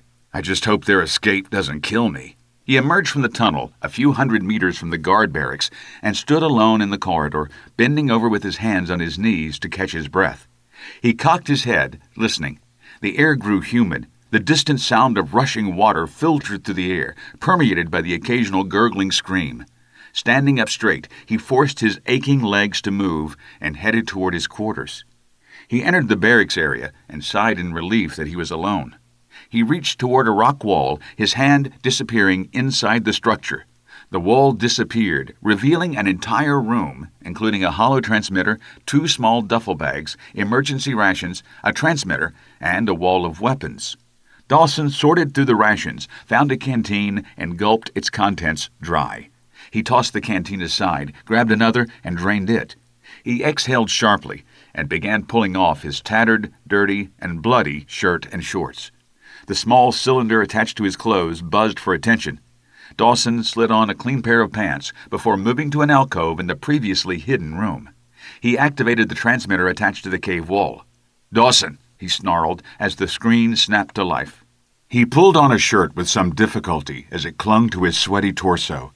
He felt filthy and could only imagine what he looked like after running the tunnels amid the constant rain of dust and debris. Clean clothes helps, he thought, but I need a long shower. He grabbed a gun belt from the wall and strapped it around his waist. "Lieutenant?" A young woman's face appeared on the screen. A battle helmet covered her head. The visor retracted, exposing her blue eyes. A small stem mic extended from the left side of her face, hovering over her mouth. "I'm Ensign Pans, leading the strike team. What the hell did you do down there?" "I haven't done anything," Dawson growled, gathering the few personal belongings he possessed. He stuffed them in a backpack as he continued. "We had a bit of a prisoner uprising. How bad is it?" "See for yourself," the woman replied. The screen changed, replacing her image with an aerial view of the valley, or what was left of it. The orchard and forest lay submerged under meters of water. A few treetops from the forest rose out of the water, but there was no indication of the orchard at all. While he watched, the water level rose as the lake emptied into the lowlands and the last of the treetops disappeared. The view shifted, and something caught his attention. "Pan back to port," he said. The camera shifted, and Dawson saw a Trelinden freighter dashed upon the rocks. The ship lay on its side, its fuselage twisted and scorched. "Any sign of a second freighter?" he asked. "We had a sensor echo a few minutes ago, but there's nothing on the scanners now," she said. The screen showed the water level continue to rise, drowning the freighter left behind. The image flickered, and the woman's face reappeared. "I hate to interrupt," she began, but the look on her face said otherwise. "But we have a problem. Sensors indicate that the water has found a way into the prison. Water levels are increasing." "Tell me something I don't know," Dawson muttered, strapping the pack to his back and picking a laser rifle from the mini arsenal. "It's destabilizing the cave system," she continued. "We estimate less than 20 minutes before the entire mountain caves in." A smirk appeared on Dawson's face. I did not know that. He stood up straight, feeling the weight of the pack and making a few minor adjustments to the straps. He jumped once, satisfied that everything was secured, and picked up a rifle, comforted by its weight in his arms. He nodded to the woman on the screen. "You may want to come get me," he smiled grimly. "Now." Lieutenant Junior Grade Dawson stood rigidly at attention in his dark blue dress uniform. He desperately wanted to tug at his collar, but willed his right arm to stay at his side. His dress hat, a flat circle with a short bill, snuggled deep in the crook of his left arm and kept that hand occupied. He stared straight ahead, over the head of the lieutenant commander behind the desk, and out the window at a sparkling green sky. "So," the lieutenant commander said, leaning back. Dawson lowered his eyes to look at his new commanding officer, a tall man with not quite regulation graying hair, dark eyes, and a small nose. His longer hair hid what Mark thought to be massive ears. A small scar sliced diagonally across the man's chin. The chair creaked with the strain, but kept the officer upright. "You have been cleared and returned to duty after the disaster at Cla'nix." He lowered his gaze to his desk and sighed. "And assigned to me." Dawson lowered his eyes and read the name on the desk. Lieutenant Commander Dagon Aofa. Aofa looked up with accusing eyes, and Dawson snapped his head up, staring out the window once again. "You lost what, 200 prisoners? Plus a contingent of guards?" Dawson remained silent. He'd already been briefed about his new boss, and knew contradicting him was a road to nowhere. Besides, the events at Cla'nix had been thoroughly reviewed at the tribunal, and he had been exonerated. "Yes, sir," Dawson said. He could feel the sweat beating on his forehead. "The garrison sergeant ran an illegal smuggling operation out of the prison, using guards and prisoners alike," Dawson continued. He felt like he was back at the tribunal, facing 5 old admirals that held his career in their hands. His body, what was left of it, was found in the flooded valley. "I know all of that, Lieutenant," Aofa scoffed. He stood, towering a full head over Dawson. "I read the report." He came around and sat on the edge of his desk, staring at the younger officer at eye level. "What I want to know is why it took escaping prisoners to unravel the operation, instead of the man sent in to conduct the investigation." "Some prisoners escaped?" Dawson asked, feigning ignorance and trying to change the subject. Aofa smirked. "You didn't know that—" He reached behind him on the desk and opened a small folder. He read the names and closed the binder before turning back to Dawson. "Jake Cutter and a woman named Angel escaped?" Mark looked him straight in the eyes. "No, sir." Aofa said, standing and returning to his overstuffed chair. It creaked again as he sat back. "You know these prisoners?" Dawson thought for a moment. "I know of them," he said slowly. Aofa picked up the folder and flung it at the young officer. Dawson caught it in his right hand. "Familiarize yourself with them. Your new assignment is to track down these fugitives and retrieve them." "Sir?" "You heard me," the lieutenant commander said. "Get out of here, and don't come back until you find them." Dismissed. Chapter 13. Jake Cutter threw his head back and downed the shot of whiskey in one fluid motion. He felt the liquid fire slide down his throat, warming his entire body. He closed his eyes, savoring the sensation, before slowly and deliberately setting the empty shot glass on the bar, right next to two others. He ran a hand through his short, black but graying hair and let out a sigh. His bloodshot eyes studied his reflection in the mirror behind the bar. The mostly gray goatee added a bit of sophistication to his features. The dark jacket was new, picked up a few days back on some backwater world. He could not see the rest of his outfit in the mirror, but knew that the jacket matched his black pants, tucked neatly into a pair of stylish boots. A holstered pistol rode low on his right thigh. He raised his eyes, noticing the diorama over the mirror for the first time. A large-breasted, feathered bird stood on skinny legs, one wing pointing directly at Jake. The bird in the painting winked and gave the half-drunk pilot a thumbs up. He read the scorched wooden plaque over the diorama. "Busty Ostrich Bar," he muttered, nodding his approval. Aliens from a dozen worlds patronized the bar. An ancient music player, broken by a single shot to its midsection, sat at the end of the bar. The entry wound lay black with scorch marks, broken wires protruding out of the blast hole. Thick, acrid smoke hung in the air in one corner of the establishment. Jake watched as a blue-skinned blue click exhaled another puff of some horrible-smelling smoke, adding to the dense layer. Glasses clinked as a dark-eyed Hasmoran barmaid picked up empties in the lounge. He nodded to the bartender and pointed to his glass. The robotic bartender poured another before rolling away, wheels squeaking. Jake reached for the glass, sighed, but did not pick it up. He wanted to be left alone, but his current employer kept sending errand boys to harass him. Cue the alien sitting on the stool beside him, talking incessantly about nothing. Jake stared at the mirror and let his mind wander, briefly reliving the last 6 months. After the prison breakout, Jake and Angel traced the Clandeau merchant that had set him up. They found his burial location on a distant, desolate moon, and very little information on his demise. Jake and Angel stood in a howling wind, wearing respirators in the thin atmosphere. The barren, lifeless landscape provided an appropriate backdrop as they stared down at the alien's shallow grave. "Loose ends tied up," Jake muttered, throwing a data pad across the landscape. They left the small moon and headed for the core systems to find Jake's ex-wife.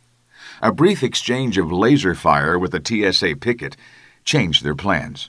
He woke a few days later to find Angel gone, leaving Jake alone with only a note saying she would be back.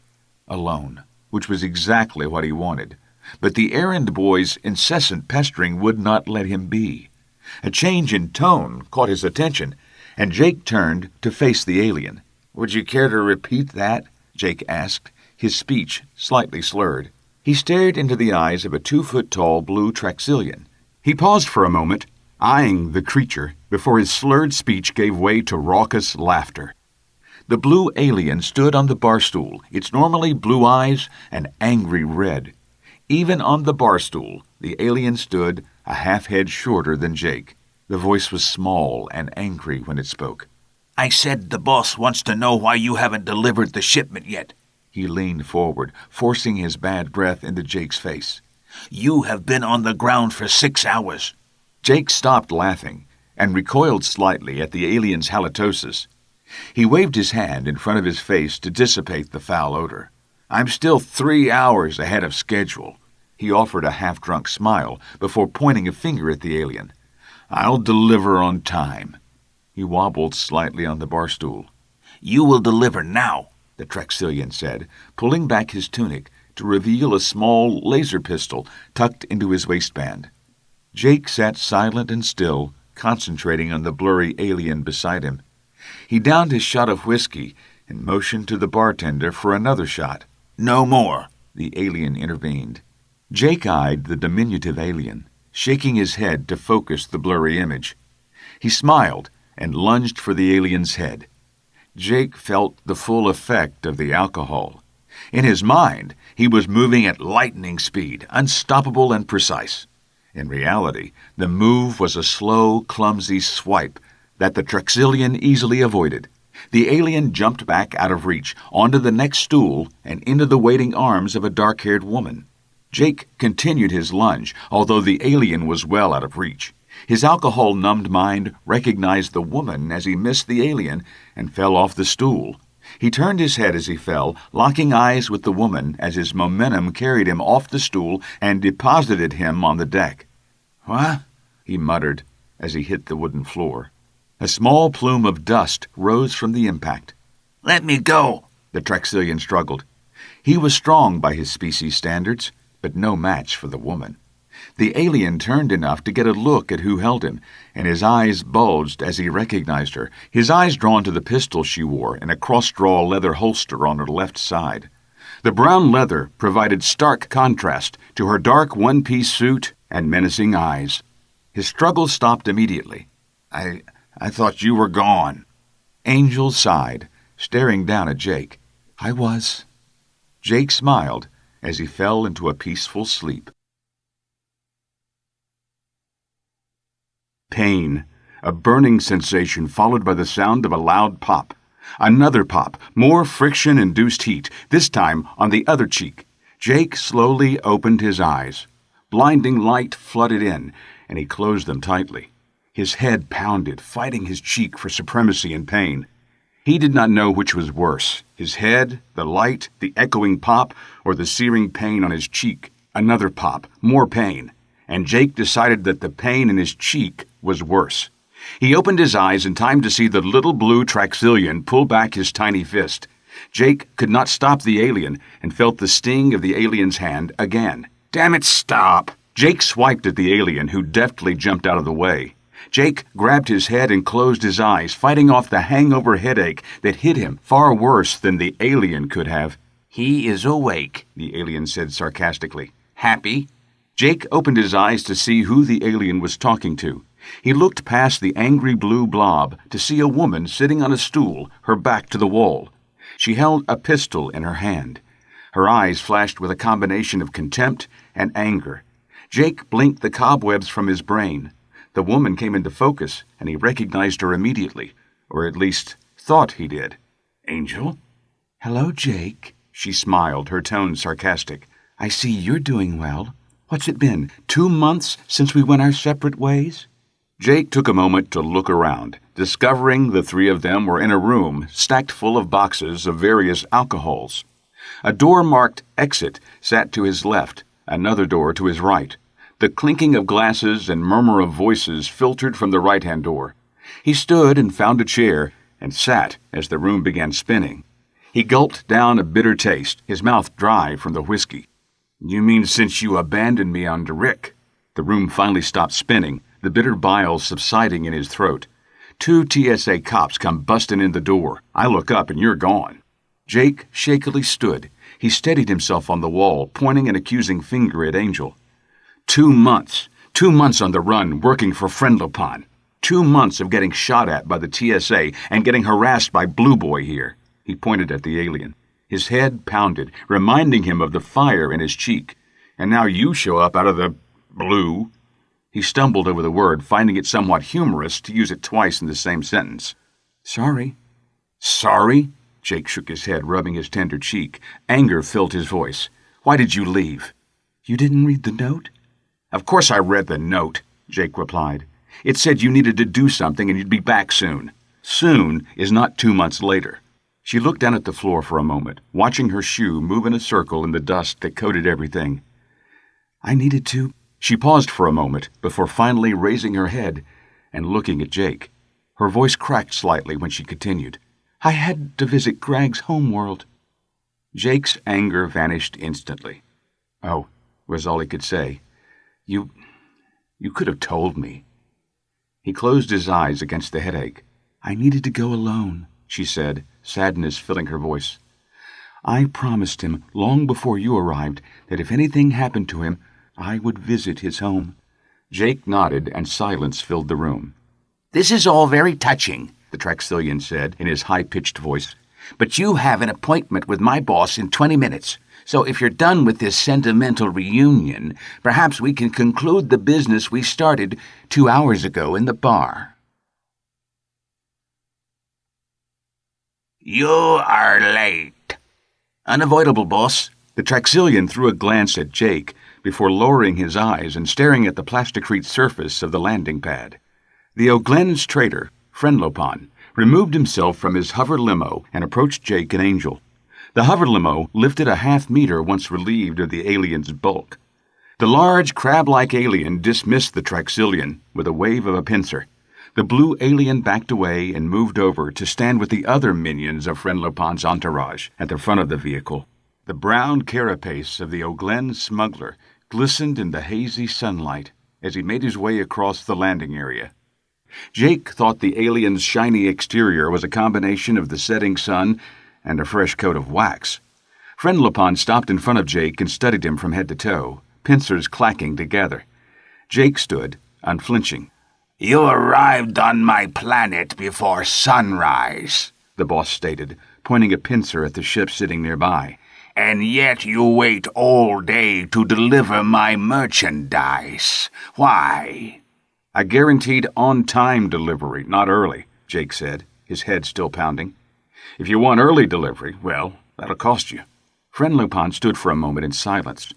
Jake watched the O'Glenn's ice stalks move from Jake to the Trelinden ship, to the woman, and finally back to Jake. "And who is your charming companion?" "She is my guardian angel," Jake replied, knowing that she hated it when he called her that. He blinked a few times, fighting off the effects of the alcohol. He raised a hand to massage his bruised cheek. "And my partner." The alien looked her up and down. "Obviously the brains of your operation." "Obviously," she replied with a curtsy, before shooting a hostile look at Jake. She turned her attention back to the O'Glenns. "But your deal was with Jake, not with me." "So it was," the smuggler replied, and shifted his attention back to Jake. "You have my cargo, yes?" Jake nodded quietly. "Then I shall take delivery." "Payment first." Jake smiled. He extended his left hand, while his right hand went to rest on the handle of the laser pistol strapped low on his right leg. He saw Angel cross her arms, her hand strategically near the butt of her cross-draw pistol. He relaxed, feeling a wave of relief that she was with him. "You don't trust me?" Frenlopan asked, spreading his pincers in mock shock. "Of course," Jake replied, "but payment first. What is the O'Glenn's motto? Business before everything?" The O'Glenn's traitor nodded and motioned one of his minions over. A light green-skinned alien of a race that Jake did not recognize moved from the hover limo and joined the trio. Producing a datapad, the green alien typed in a series of commands. Satisfied with the readout, the alien spoke in a quick baritone. "All I need is your account number to complete the transaction, sir." Jake's face produced an annoyed look that he first offered to the alien and then to the O'Glenn's traitor. "Cash only, Frenlo." Jake used the informal and borderline disrespectful shortened name of the alien as his right hand found a more reliable grip on his pistol. Frenlopan bristled for a moment before motioning the accountant away. Another alien, a younger version of Frenlopan, took his place and opened a small satchel. 15,000 credits filled the satchel. "Satisfied?" asked the O'Glenns. "Almost," Jake replied. He took the satchel from the alien and tossed it to Angel. "Would you count that while I show our guest to the cargo hold?" Angel deftly caught the satchel in her left hand, her right never wavering from the butt of her pistol. She backed up a few paces, never taking her eyes off the aliens and humans that worked for Frenlopan. Finally, she turned and made her way to the ship Jake had named the Freelancer. She keyed in her code, and the Trelinden freighter's ramp descended. She disappeared inside. The Trelinden freighter hummed to life, and Jake turned to see Angel in the Hammerhead cockpit, head bent down as if studying or counting something. She looked up, and the ship's exterior lights flickered, bathing the scene in light and dispersing the shadows from the setting sun. Jake smiled. "I'll need 2 of your guys to help me unload the merchandise." 2 of Frenlopan's minions moved forward, and Jake held up his hand, unarmed. The 2 looked to their boss, who nodded. They removed their gun belts, passing them to the Traxilian sent to fetch Jake. The diminutive alien tossed the belts over his shoulders, the buckles dragging the ground. "Satisfied?" Frenlopan inquired. Jake nodded, peering into the crab alien's eye stalks, pointing to the nearby freighter. "Oh, And if you do anything that Angel doesn't like, she will kill all of you. That is the last of it, boss. The sun had long set. The freighter's lights, in conjunction with the spaceports, created shadows from every angle. The spotlights blinded anyone who looked directly at the ship. Friend Lopin nodded, and the humanoid moved off, pushing an anti-grav cart full of boxes. The O'Glens, shielding his eye stalks with a raised pincer, watched as his men loaded a flatbed hover truck, strapping the cargo securely. He nodded his approval before turning to Jake. Delivered on time. The O'Glens smirked, emphasizing the words. Perhaps I will pay for the early delivery next time. The crab shivered slightly, the carapace scraping against itself like nails on a chalkboard. I do not like the cold night air.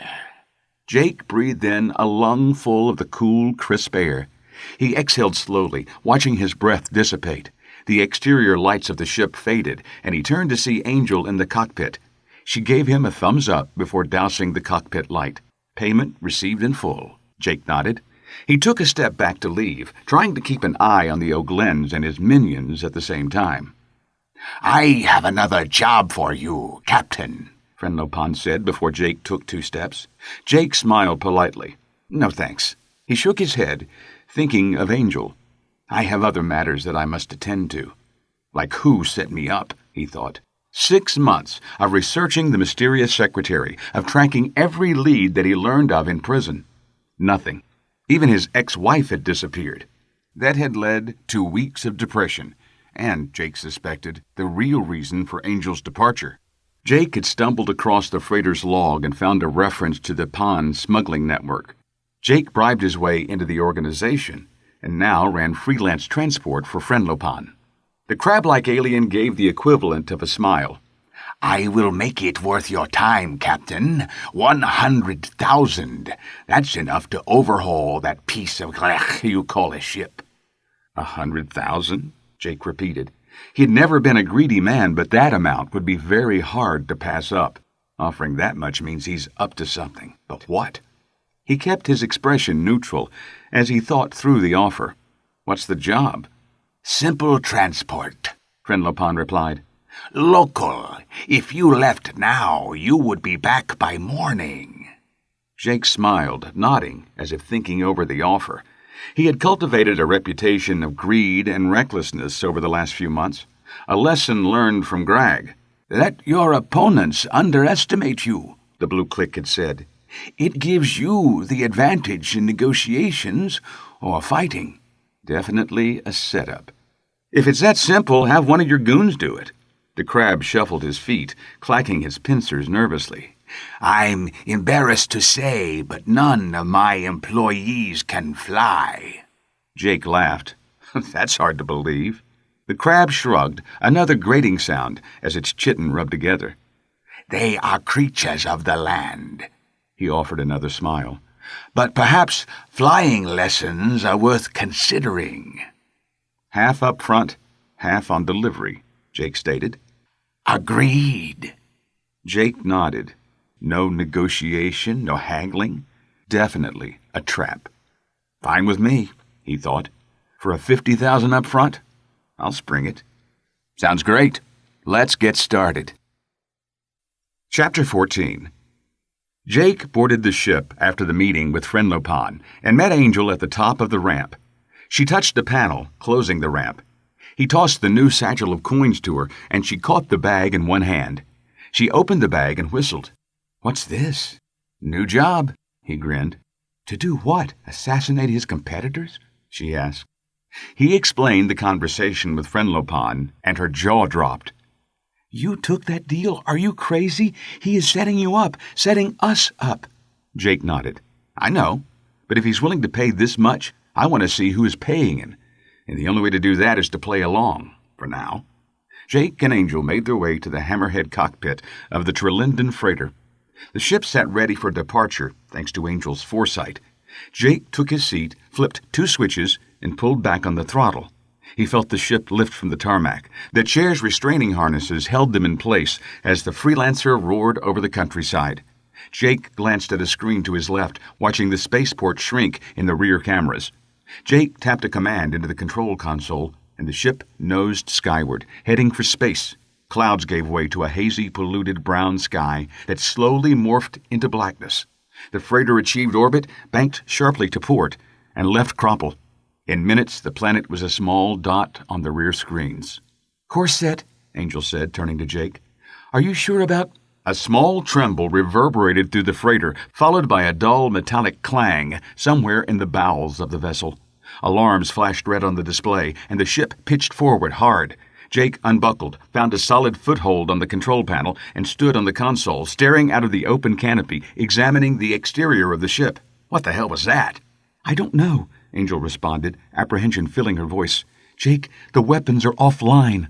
The pilot sat back down, spinning his chair to engage the navigation panel and the auto repair circuits. He cursed as the screen scrolled a list of the damaged circuits. Shields down by half, weapons down, life support at 80% and falling. He turned to face the controls and punched in a series of commands. "Well, that didn't take long," he muttered. He grabbed the manual flight controller and found the controls sluggish but responsive. "Jake?" Angel asked. "You were right. Friend Lupin set us up," Jake admitted, shaking his head.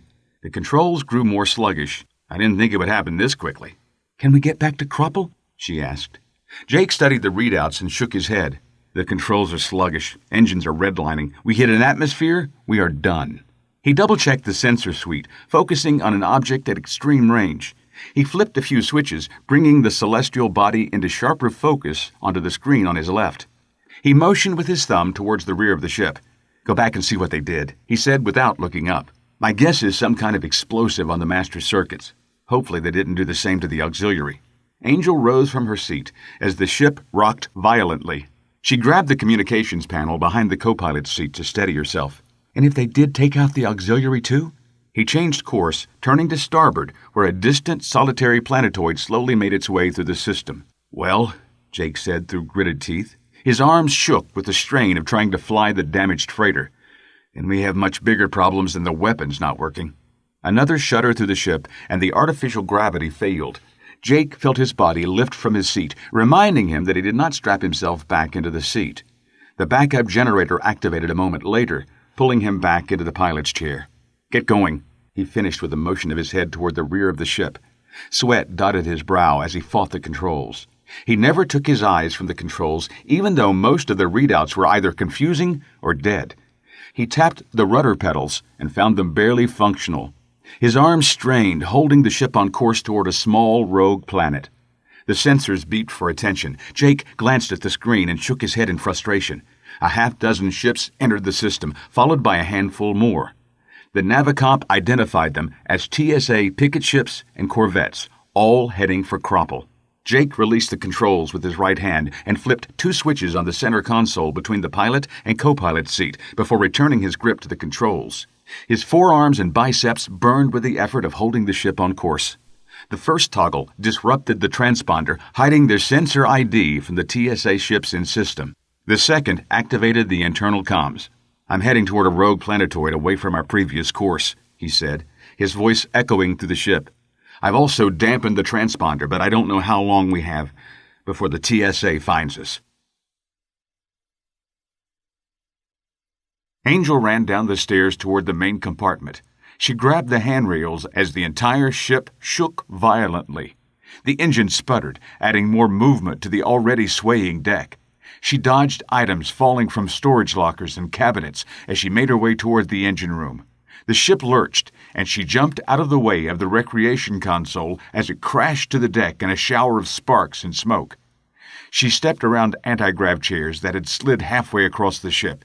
"They did a thorough job of mucking the ship up," she thought. "All of this stuff should have been secured to the floor." Another violent shudder, and the engines died. The lights dimmed seconds later. The artificial gravity dropped by half, and she found a new bounce in her step. Angel propelled herself through the ship, careful to control her speed. "Angel?" Jake's voice echoed through the internal comm system. Static filled the voice. The comms kept cutting in and out, but she heard most of the message. "Engines dead. Life support is about an hour left. The planetoid." The comm went dead. The normal hum of the ship dropped, leaving a morbid silence except for What is that? Angel thought. A low whistling drew her attention, and she followed the sound, creeping up to the engine room hatch like a lioness on the hunt. The hissing grew louder, and she stopped at the hatch, peering through the porthole. The engine room was in shambles. Papers and other debris raged in a maelstrom of vacuum. 2 control panels showered sparks into the rapidly thinning atmosphere, the sparks dissipating quickly. Angel's eyes narrowed as she studied the room, looking for the hull breach. She finally spied a small hole right above the fuel cells. She could see the atmosphere venting out of the ship. She sighed. She had found the source of the hissing. Footfalls announced the presence of Jake as he trotted down the narrow corridor. "Angel," he called, hurdling a pile of debris in the low gravity. He seemed to hover over the object before gently floating to the deck. Sweat covered his face, and blood trailed down his arm from a long gash. "I'm here," she replied. "Engine room is venting air. Whatever they did, they almost got it right. 3 inches lower, and they would have hit the fuel cells. We would never have made it out of orbit." She shuddered at the thought of her body raining down on Cropple. "Everything's dead," he said. He peeked into the engine room before turning to face his partner. "I made a loose orbit around the rogue planet. I figure we have an hour, maybe 2, before we crash." Angel turned to stare back through the porthole into the engine room. "Unfortunately, that's the good news." Angel turned to face him. "And the bad?" "We only have about a half hour of life support left," Jake reported. He pointed toward the engine room. "We need to plug that leak, fix life support, and get the engines back online." He mentally calculated the oxygen left, silently figuring on his fingers, "and we need to get into the EVA suits now." "And then?" "And then," Jake repeated, clapping his hands together, "and then we go back to Cropple, find Frenlopan, and beat the gleck out of him until he tells us who paid him to kill us." Jake took a tentative step, ensuring the magnetic grapple of his boots held him to the hull before letting go of the airlock hatch. He sighed heavily, his breath fogging the interior of his faceplate for a half-second. He hated EVA walks. Jake had completed 2 previous spacewalks, the first during his pilot training.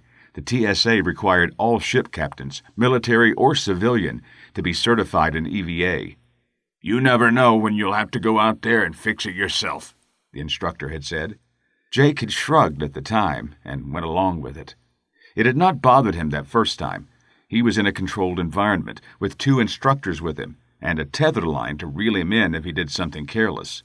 He received his certification, bought the Fortuna, and headed out to open space. The second EVA was different. He had been flying on his own for about a year when he received a distress signal. Jake responded and found an escape pod from a TSA Capstan-class strike fighter. He suited up, secured a tether, and leapt from the Fortuna. The sensation of sailing through nothing made his stomach churn, and his head spin. Disorientation took control of him. He ended up banging into the small pod, almost cracking his visor glass in the process. After slowing his heart and his breathing, he scurried across the pod and peered into the control section. The entire adventure had been for nothing. The bloated corpse sitting in the pilot's seat told the tale. Jake Cutter swore he would never do another EVA unless his life absolutely depended on it. He stared at the 30 meters of ship he had to cross to get to the engine compartment, and then at the endless sea of stars that surrounded him. He gulped, fighting off a wave of vertigo and nausea. "Well, I guess this does qualify as life-dependent." He took another step. "I'm sorry, can you repeat that?" Angel called over the suit's comm. "Nothing," he replied. He picked up his pace toward the hull breach. "How long?" "I'm suited up, entering the engine room now," she called. 2 hours of oxygen, but I estimated about 40 minutes before we crash." Jake stopped and turned toward the front of the ship. The gray, lifeless planetoid filled his vision, almost blocking out the stars. Eons of traveling its own path through space, the pockmarked surface told only a small part of the planetoid's history. Jake turned and continued his journey across the hull of the Trelinden freighter. He had no desire to become a footnote in the planetoid's biography. A wisp of vapor announced the location of the small hole in the hull. "Found it," he called. He made his way around the engine coolant tanks and other surface conduits, inspecting them for damage before kneeling in front of the air plume. Jake studied the quarter-inch hole and the area around it. The metal curved inward from the impact of something small but traveling at very high speed. Jake briefly thought it might have been a random meteorite instead of sabotage until he inspected the metal. The metal was not a jagged tear consistent with a meteor strike. The hole was almost perfectly circular. He ran a gloved finger around the interior of the puncture and felt no resistance. Smooth. It reminded him of the waterfall tunnel on Cla'nix. He pursed his lips together and nodded.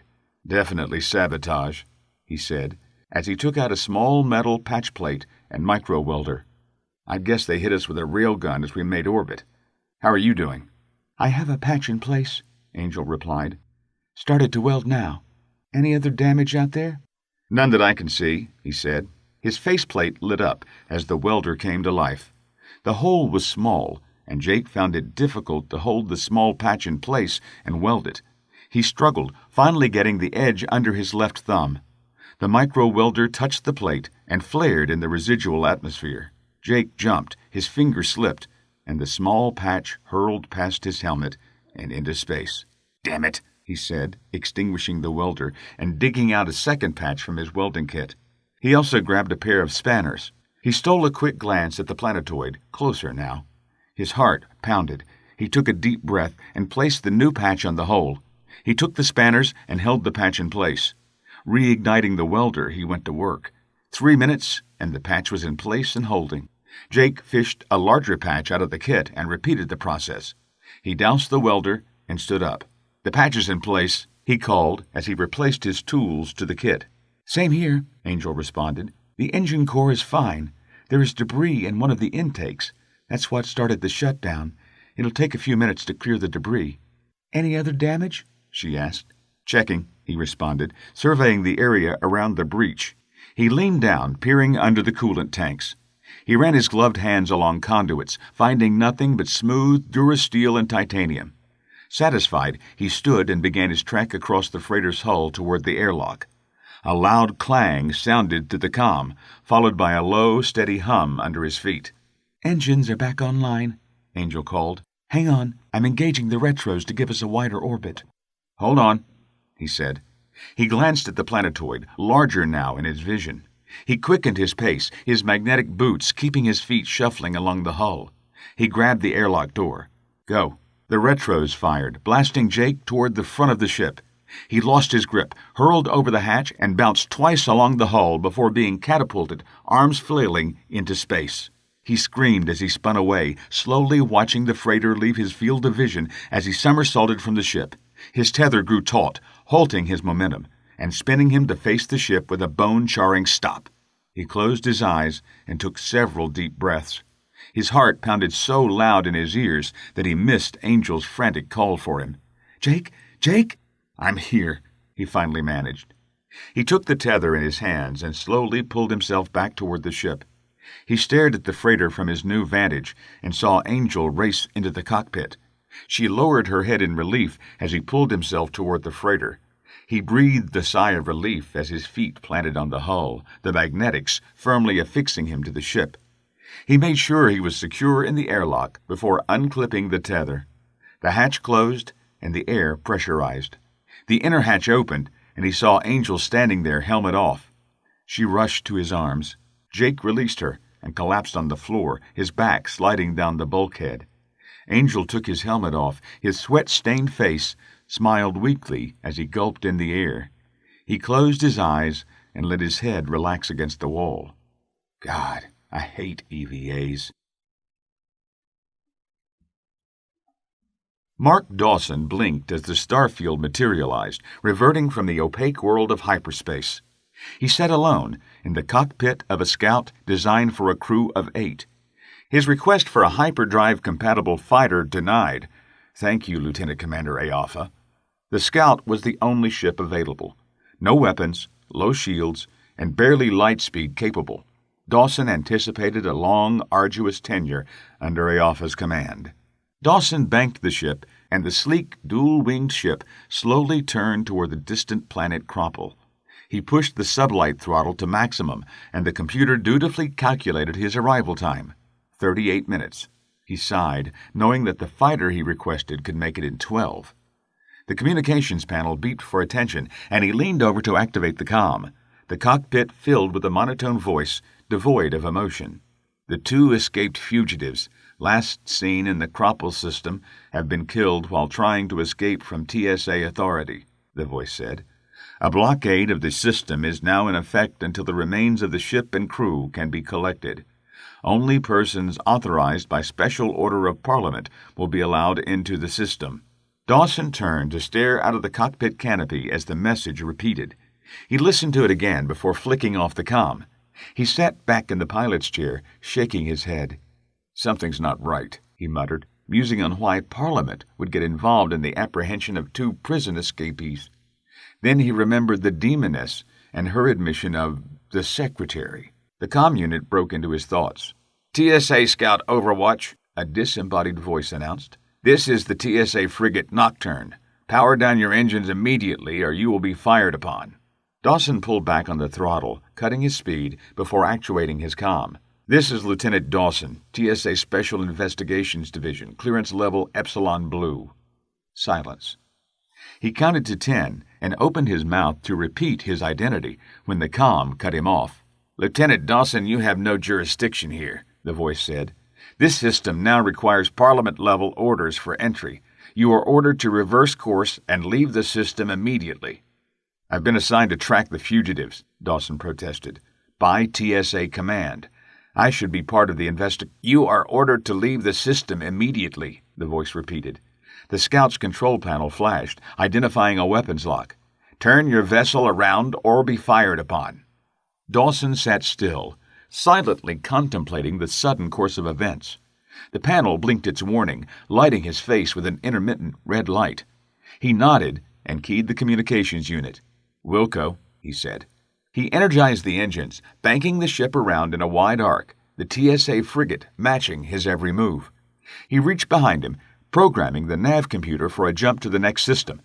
The computer beeped ready, and his hand found the throttle. He froze. A smile crossed his lips, and he reached for the long-range sensor controls. He tapped the actuation sequence, and the scout took a snapshot of the entire system. Warning lights flashed, and the frigate ordered Dawson to stand down. He smiled, threw the throttle forward, and felt the inertial dampeners activate as the engines engaged. The scout slipped into hyperspace, leaving the Cropple system. "The planetoid will pass by Cropple at its closest point in 3 hours." Angel pointed at the navigation station. The screen displayed a large brown mass, the smaller planetoid, and a dozen random dots. "The TSA ships have effectively blockaded the planet. I don't see a way through without getting into a fight," she continued. "And even if we do fight our way through, they will simply follow us." The ship lay in shambles, but remained functional. Debris littered the deck, and Jake felt a little déjà vu. It reminded him of the derelict sister ship left on Cla'nix. He adjusted the ship's attitude with a half-second burst from the thrusters. He knew that anything more could be detected by the TSA fleet, now spread through the system.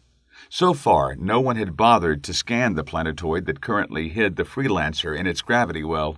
"Then we ride out of the system with this planetoid," Jake said, studying the readout. "Frenlopon isn't going anywhere. We will bide our time and come back in a week or 2. If they think we're dead, that gives us the advantage." "And until then?" Angel queried. "This ship needs some major repairs. I know you have the 50,000, but I have a feeling we're going to need more." "We'll send him the bill, personally," Jake fumed. He pointed to the small box that Frenlopon had contracted them to transport. It lay open, revealing a simple note that read, "No hard feelings. I think it's only fair that Frenlopon pay for the damages." He smiled, looking down at the note, his voice ominous. No hard feelings. Chapter 15. A strong wind whipped her brunette hair as Angel stood at the base of the Freelancer's ramp, watching a 4-man procession move along the walkway in between starships. 4-man was not entirely accurate. There was 1 human, 2 blue clicks, and a Hasmara. Black trousers covered her legs, contrasting to the brown leather belt and cross-draw holster she wore. Her green shirt flapped in the breeze, and she longed for a jacket to cover the thin material. The group moved along a 50-meter-long suspended walkway that connected two elevated landing pads on the agricultural world of Hasmara. She felt the platform sway in the wind, thankful for the anti-grav system that suspended the platforms more than 100 stories above the street below. Angel kept toward the center of the landing pad as much as possible, content in not standing on the edge and peering into the city below. She looked skyward for a moment, letting the sun warm her face, grateful to be in the sunshine again. They had ridden in the shadow of the planetoid for 18 hours, ensuring they were well out of the TSA's scanner range before Jake brought the freelancer to life and headed for the nearest repair yard. Another day of travel brought them to a mining colony on a moon that Angel did not even know if it had a name. The repairs were extensive and expensive. She watched Jake curse Frenlopon with every credit he paid.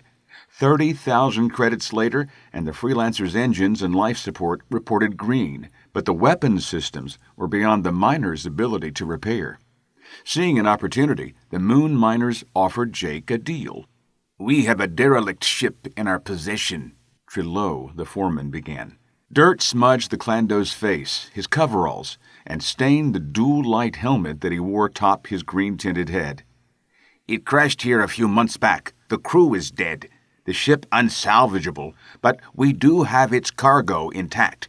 Unfortunately, we have no way of offloading the contents. Perhaps you could take it off our hands?" Angel eyed the alien suspiciously. "What's the cargo?" The Clando looked toward the ground, nervously shuffled his feet. He looked up, making eye contact with Angel and offering an innocent smile.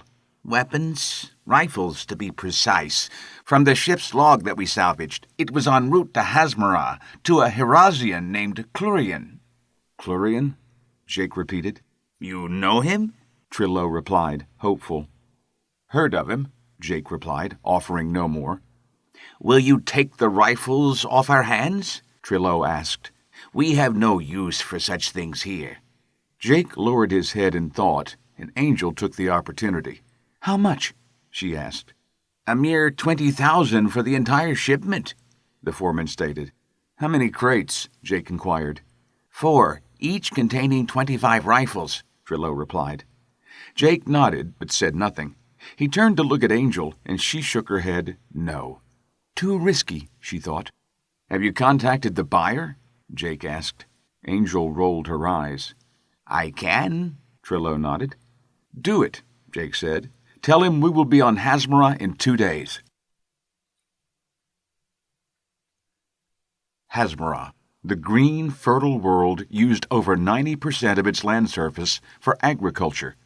18 major cities took up the other 10%. The cities tended to stretch vertical, not horizontal, and elevated landing pads littered the skyline. Angel looked out over the city. Tall glass superstructures reached for the clear green sky.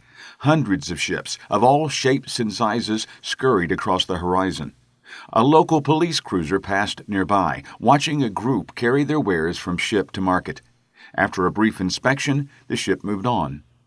Angel turned her attention to the inhabitants, roughly humanoid, with long legs and exceedingly long arms, perfect for growing and harvesting crops. Their skin, a reddish-brown, blended in very well with the rich soil. Long manes covered their heads and necks to provide shelter from the twin suns. Most of the population lived in the flat farmland that stretched to the horizon, but some lived in the cities with the large off-world population. The cities provided administrative services to the farmers, including doctors, lawyers, and politicians. The group of aliens and humans approached, stopping a few meters from Angel. The Hasmara of the group waved at her, and she nodded in his direction, while simultaneously unsnapping the strap on her laser pistol. "Jake," she called over her shoulder. "Company." Jake appeared moments later, wiping the grease from his hands with a soiled rag. He paused at the top of the ramp. Contrasting Angel's clean, crisp appearance, grease covered his soiled, wrinkled clothes.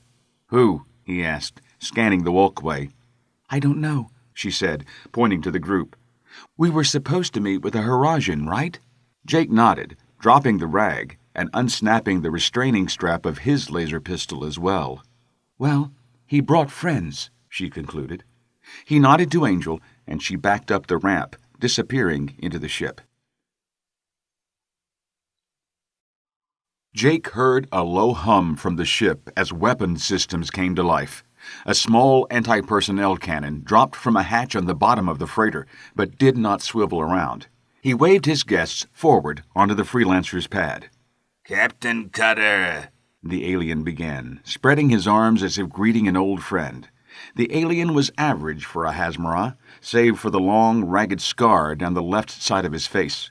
His normally flowing mane was cut short, barely blowing in the breeze. His low voice barely cut through the noise of the elevated spaceport. Welcome to Hazmara.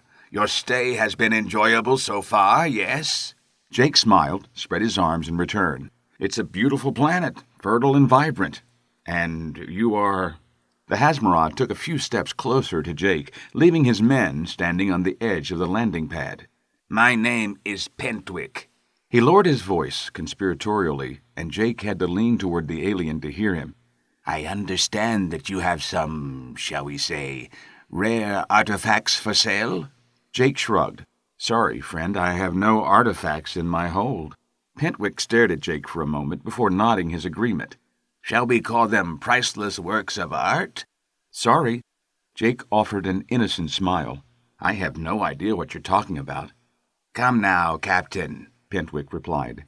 You have been on my planet for almost 3 days. You have ordered parts for your ship that, from the looks of your clothes, are currently being installed, and you have been asking around for beings that might desire hard-to-obtain items.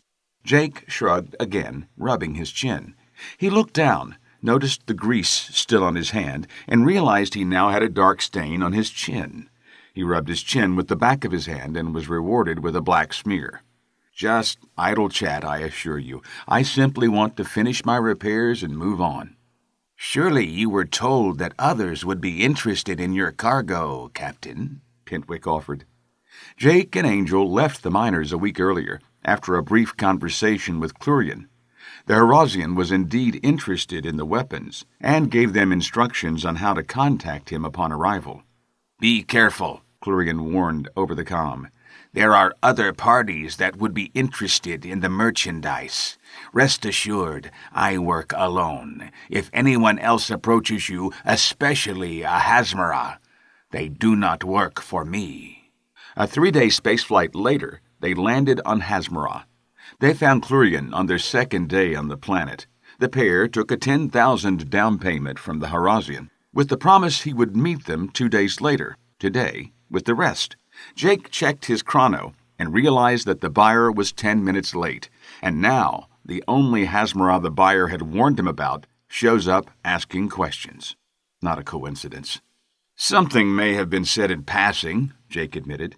He stared at the Hazmara. But, as I said, I have no rare or priceless artifacts. I'm sure my information is accurate, Captain, Pentwick replied. I was assured that you have 4 crates full of TSA rifles in your hold. Jake stiffened, his eyes narrowing as he stared at the alien. His hand touched the butt of his pistol. Pentwick's minions raised their weapons, bringing them up and ready in Jake's direction. The belly turret of the freelancer swiveled, targeting the 3 aliens. Jake eyed them for a moment, acknowledging the fear on their faces, before turning his full attention back to Pentwick. You seem to know quite a bit, Pentwick, Jake said. Such knowledge usually ends up killing a being. Yes, I believe that a Harazian did meet an unfortunate end this morning for possessing such knowledge, the alien said, with a hint of mock sadness. Let us hope that we are more careful with whom we associate. He left the threat unfinished. I might know something about a crate or two. Jake nodded his understanding. What did you have in mind? The Harazian that you were negotiating with was a competitor of mine, Pentwick said. I believe he wanted those rifles so that he could do me harm. Of course, I could not allow that. Of course. So I wish to purchase the crates from you to ensure the safe keeping of the contents, of course. Of course, Jake repeated. And your offer of compensation? Double what he offered. Jake made a show of rubbing his chin again, careful not to smudge more grease on his face. 500,000, he stated, rewarded with a startled jump from the Hasmara. Apparently, he did not get all of the information on the agreement. The alien eyed the human suspiciously before nodding his consent. And if I refuse? Jake pondered aloud. Captain Cutter, Pentwick said with a humorous laugh, such questions are better left unanswered, wouldn't you agree? Jake returned the laugh, devoid of the humor. Perhaps you're right. 500,000 and we have a deal. I shall return before sunset for delivery, Pentwick said with a slight bow. I will leave 2 of my men here to assist you with unloading the cargo. They can wait outside, Jake said. His tone turned icy. All business. I know your reputation, so do not try to change the terms of our deal. You obviously know who I am, and I'm sure you've done your research. He paused, letting the words linger. But you have no idea what I am capable of. Play it straight and profit. You double-cross me like you did the Herosian, and I will bring your little empire crashing down around you. Pentwick appeared shaken, his hand touching the small needle-beam blaster nestled across his chest. Jake watched his eyes and could feel the Hasmara sizing him up. Finally, Pentwick nodded, turned on his heel, and left the landing pad. The human followed him, leaving the 2 blue clicks standing on the edge of the pad, staring at Jake, who backed his way up the ramp and into the freelancer. You aren't seriously going to trust him, are you? Angel stood on the platform outside of the cockpit, staring down on Jake as he entered the main cabin. She placed her hands on her hips as Jake touched the button to raise the ramp. Jake glanced behind him, ensuring the ramp had closed completely, before replying. Of course not, he replied. Once this new player was introduced, I had to stall. He shrugged. I simply bought us time to figure out the double-cross heading our way. It was either that or start shooting. He owns half the planet, Angel said, descending the stairs to the main cabin. She stopped beside Jake before continuing. He will call the local TSA enforcers on us. We'll be arrested with TSA munitions. They'll check our records, and we won't even make it back to Cla'nix. Her tone was mocking, but worrisome. He won't bring the TSA on us until after he has the weapons, Jake stated, deep in thought. He will wait until after the deal. We can't just give him the weapons, Angel countered. Jake smiled. You're wrong. We can give him the weapons, and we will. Just not the way he wants to get them. Jake stepped off the ramp and into the afternoon sun. He squinted against the harsh, dual glare of the binary stars. Both suns were high in the sky, one directly overhead and the other halfway to the horizon. Jake slipped on a pair of sunglasses, took a deep breath, and stepped forward to greet his guests. Pentwick stood a few steps off the landing platform, with his 3 minions from before, plus another half-dozen for good measure. Jake noticed the mob was heavily armed, with rifles, pistols, and a few weapons that Jake did not readily identify. The entire consortium stood at ease, which gave Jake pause. He has something up his sleeve. Captain Cutter, I trust all is in order, Pentwick began.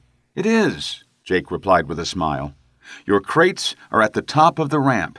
All I need is the money, and we can complete our business. The Hasmara stepped forward and offered Jake a small satchel. 500,000, as agreed. Jake took the bag, quickly glancing inside.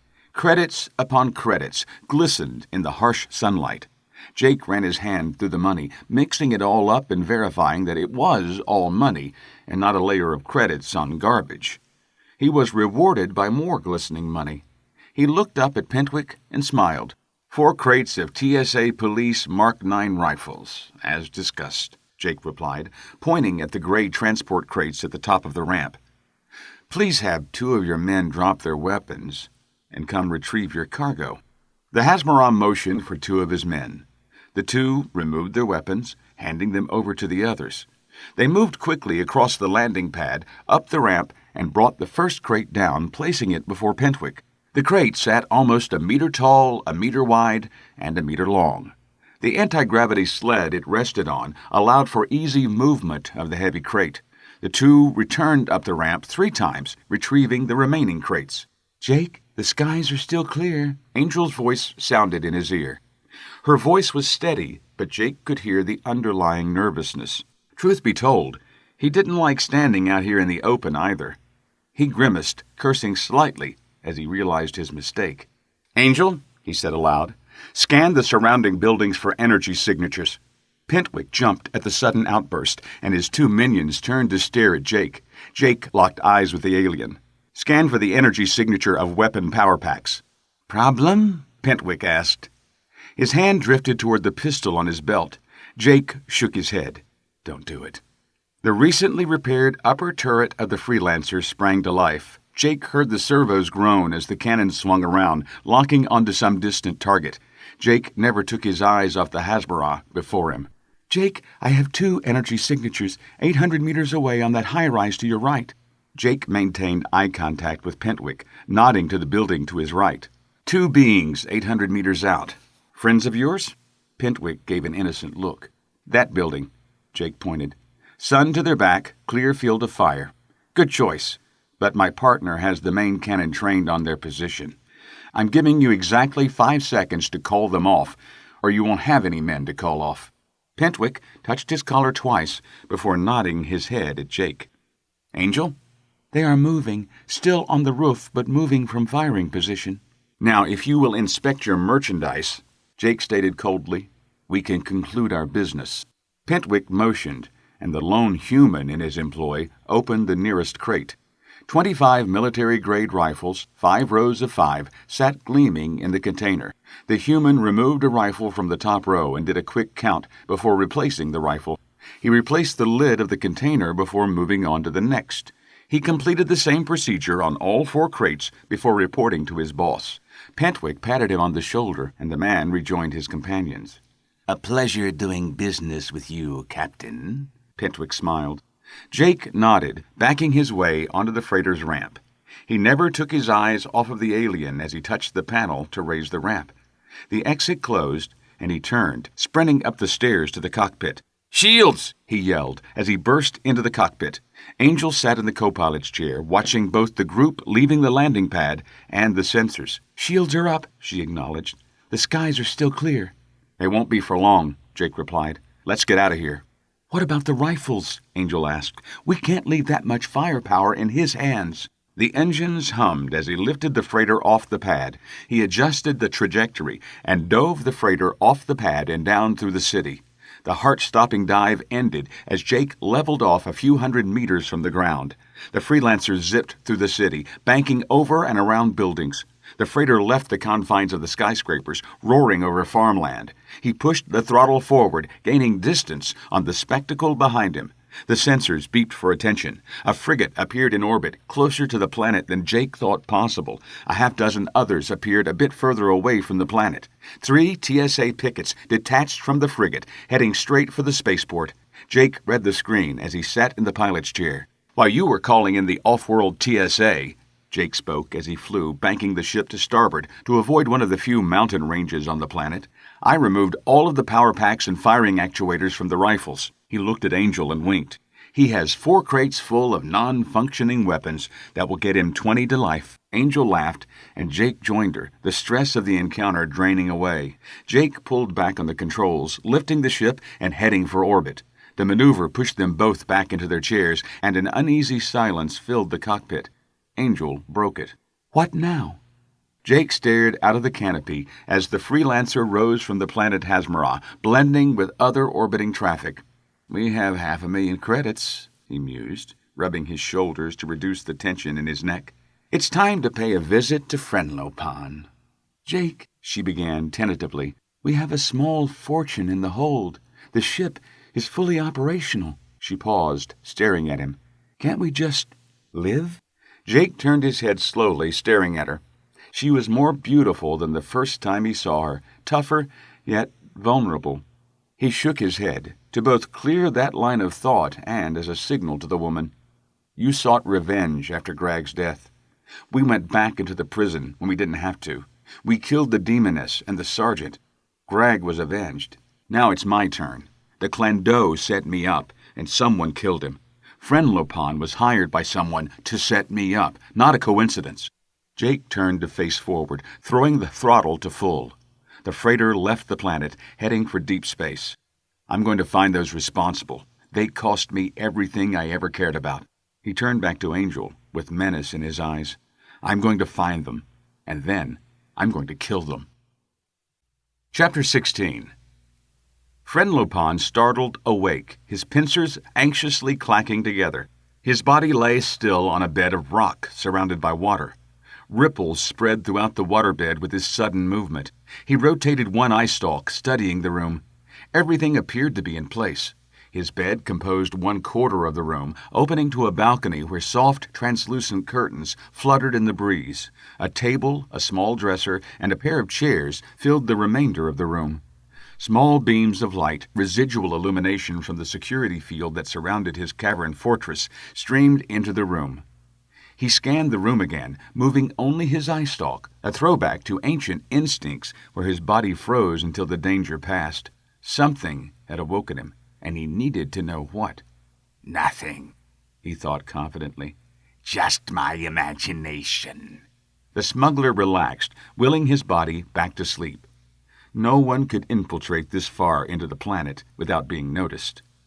Cropel's only claim to fame, other than serving as an inter-system commerce hub, was its abundance of natural caverns.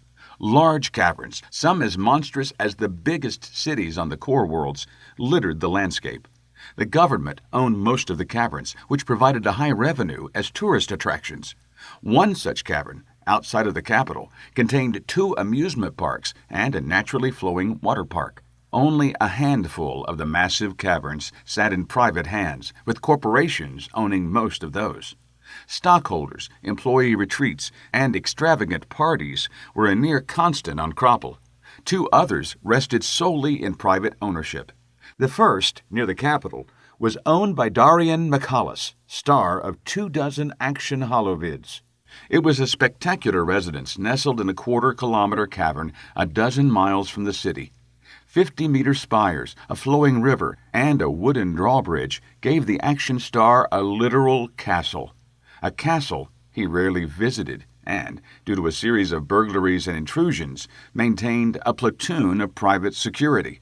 Very few people had the opportunity to enjoy that cavern or the castle. Even fewer people had the pleasure of enjoying the largest privately owned cavern on Cropel.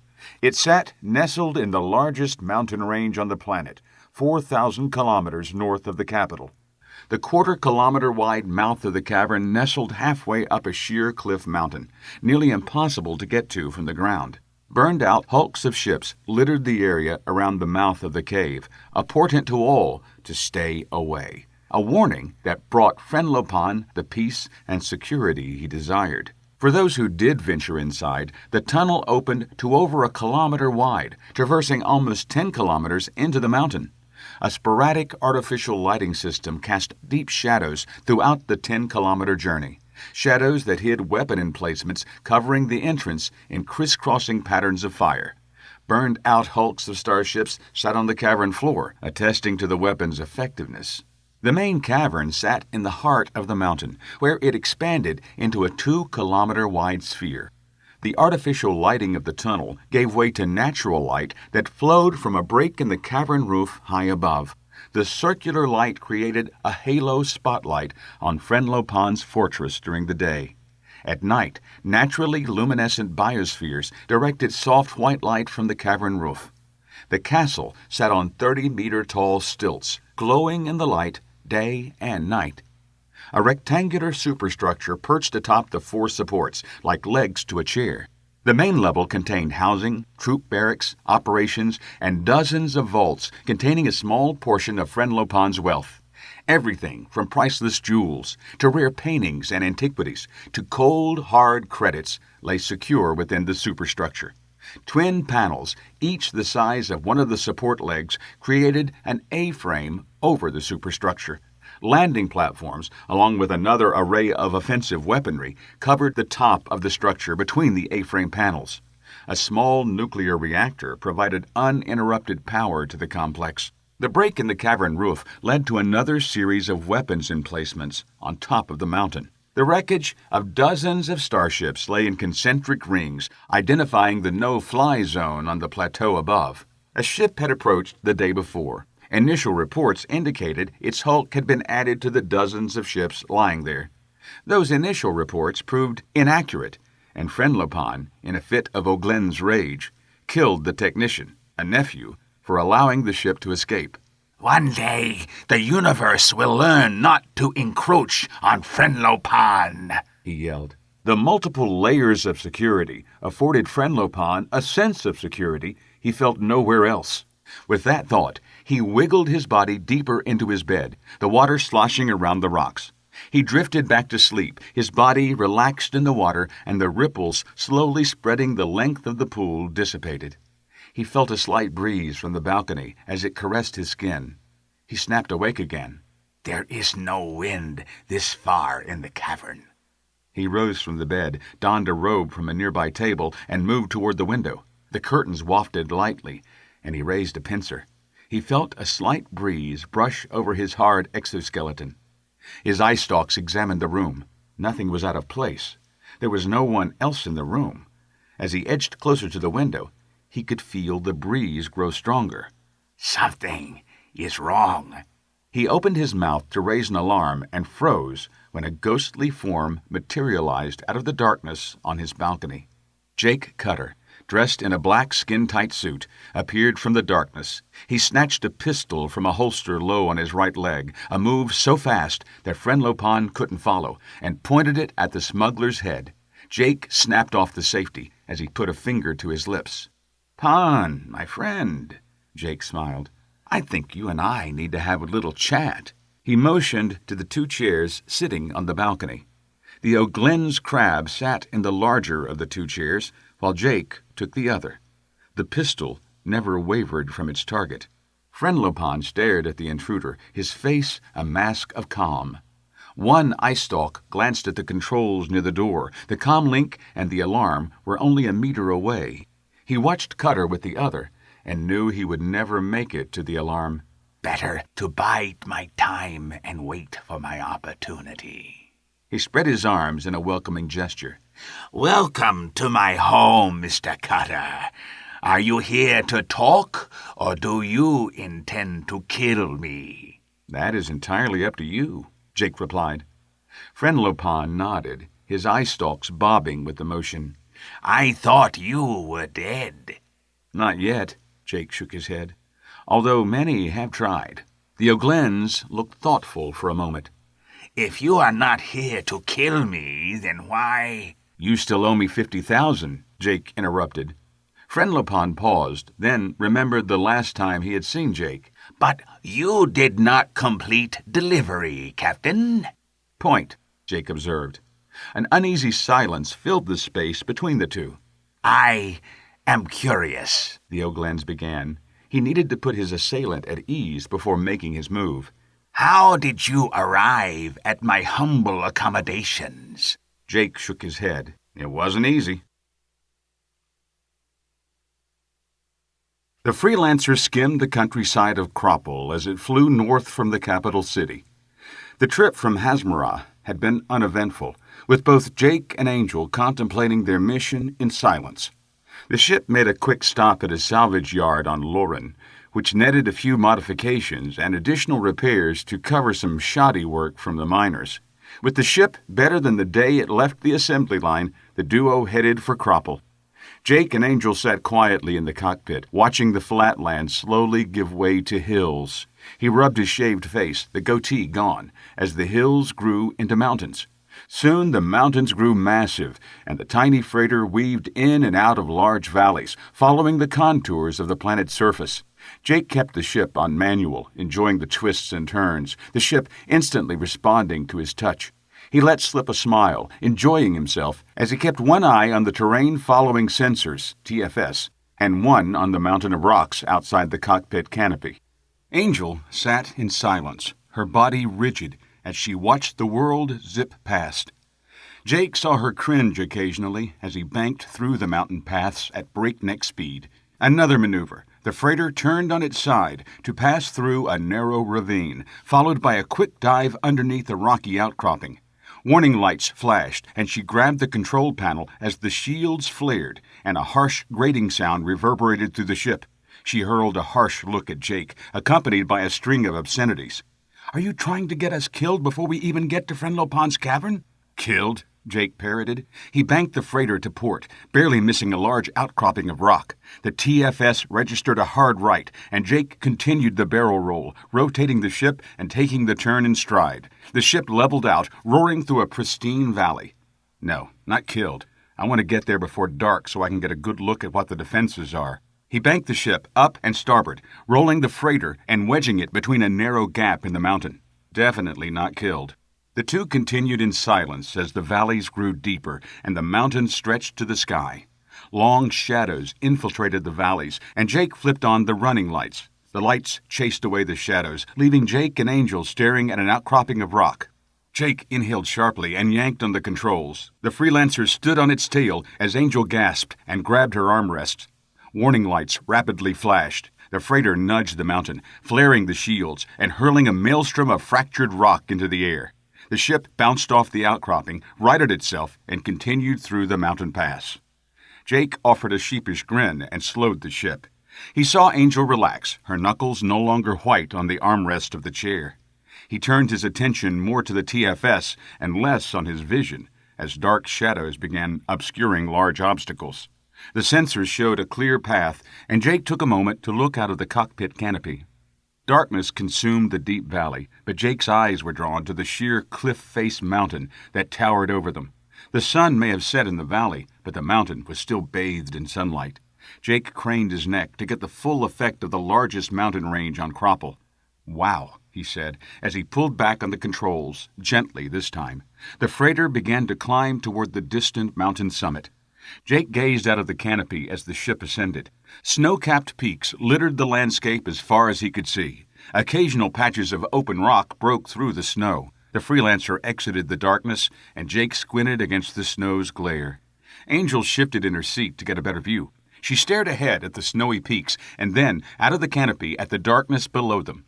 The shadow of the valley revealed little detail. "Yeah," she replied. "Wow." The freighter soared over the mountain ridge, only meters above the snow. Jake pulled back on the throttle, slowing the freelancer even more. Even at the slower speeds, they felt every turn and every stomach-turning drop as the ship maneuvered across the ridgeline. "Remind me to check the inertial compensators," he muttered. Jake smiled as Angel sat way back in her seat, pulling the restraining harness tight. He turned his attention back to flying as they crested a mountain peak. The ridge opened into a kilometers-wide plateau. Jake leveled the ship, hovering at the edge of the ridge, hugging the flat and level terrain. A fresh layer of snow covered the plateau. Angel sat back in her chair, cinching her harness tighter as Jake nudged the throttle forward, and the freelancer moved slowly over the snowy landscape.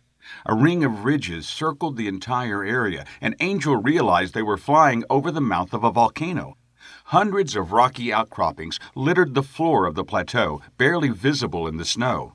"No, not rock," she thought, as the glare shields dimmed the cockpit canopy automatically against the reflective snow. "Destroyed ships." A flash of light on the horizon caught her eye, and Angel scanned the snow for a moment. Nothing. She turned her attention to the sensors, but they showed clear. She turned her eyes back to the outside world as another distant flash caught her attention. She squinted at the blinding snow, daring whatever it was to show itself again. Another flash, sunlight reflecting off metal. She turned her eyes to the sensors in time to see a warning light flash. "Jake," she began, "I think we're being scanned." She paused, her heart pounding, as the warning light winked on and stayed on. "Or we are being targeted." Her sentence died off as the console beeped for attention and the red warning light began flashing rapidly in time with the beep. Alarms filled the ship with their ear-splitting howl. "Target lock!" Angel yelled above the klaxons. She found the button and turned the ear-ringing noise off. She made a mental note to disable that alarm, if she lived. "Multiple locks," she corrected. She turned her eyes from the sensors to look out of the canopy. Oh, God! Jake banked the ship hard to starboard as dozens of weapon emplacements opened fire. The shields flared, and the freighter rocked under the impact of the laser barrage. Angel held onto her harness as Jake executed a barrel roll, giving the belly shields a break as the dorsal shields took a few seconds of pounding. Jake threw the throttle full, and Angel was grateful she had tightened her harness as the ship dove over the ridge and back towards the valley below. Angel, now flying upside down, watched the ridgeline pass over her head by only a couple of meters. She felt her stomach leap into her throat as the ship plunged into freefall. Laser bolts filled the sky behind them as the Freelancer plummeted down the mountain. The alarm changed tone, and Angel checked the sensors. "Missile lock," she called, as a handful of objects crested the ridge in pursuit of the freighter.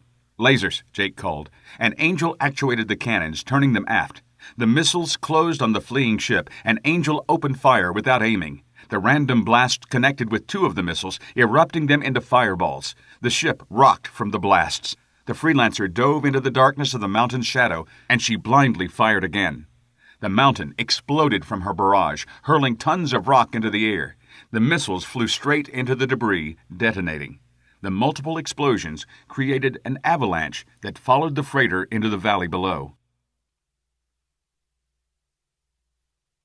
Jake sat in the pilot's chair, willing his heart to slow, as the Freelancer settled on its landing struts in the heart of the valley. He looked up to the cockpit canopy to see snow gently fall from the mountain.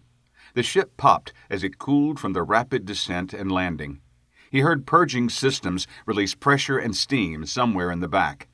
He inhaled, shaking his head. Damage? Angel released her harness, brushing her sweat-soaked hair from her face. She toggled a switch on her right. "Minimal," she replied. "We were lucky." She pointed up the mountain.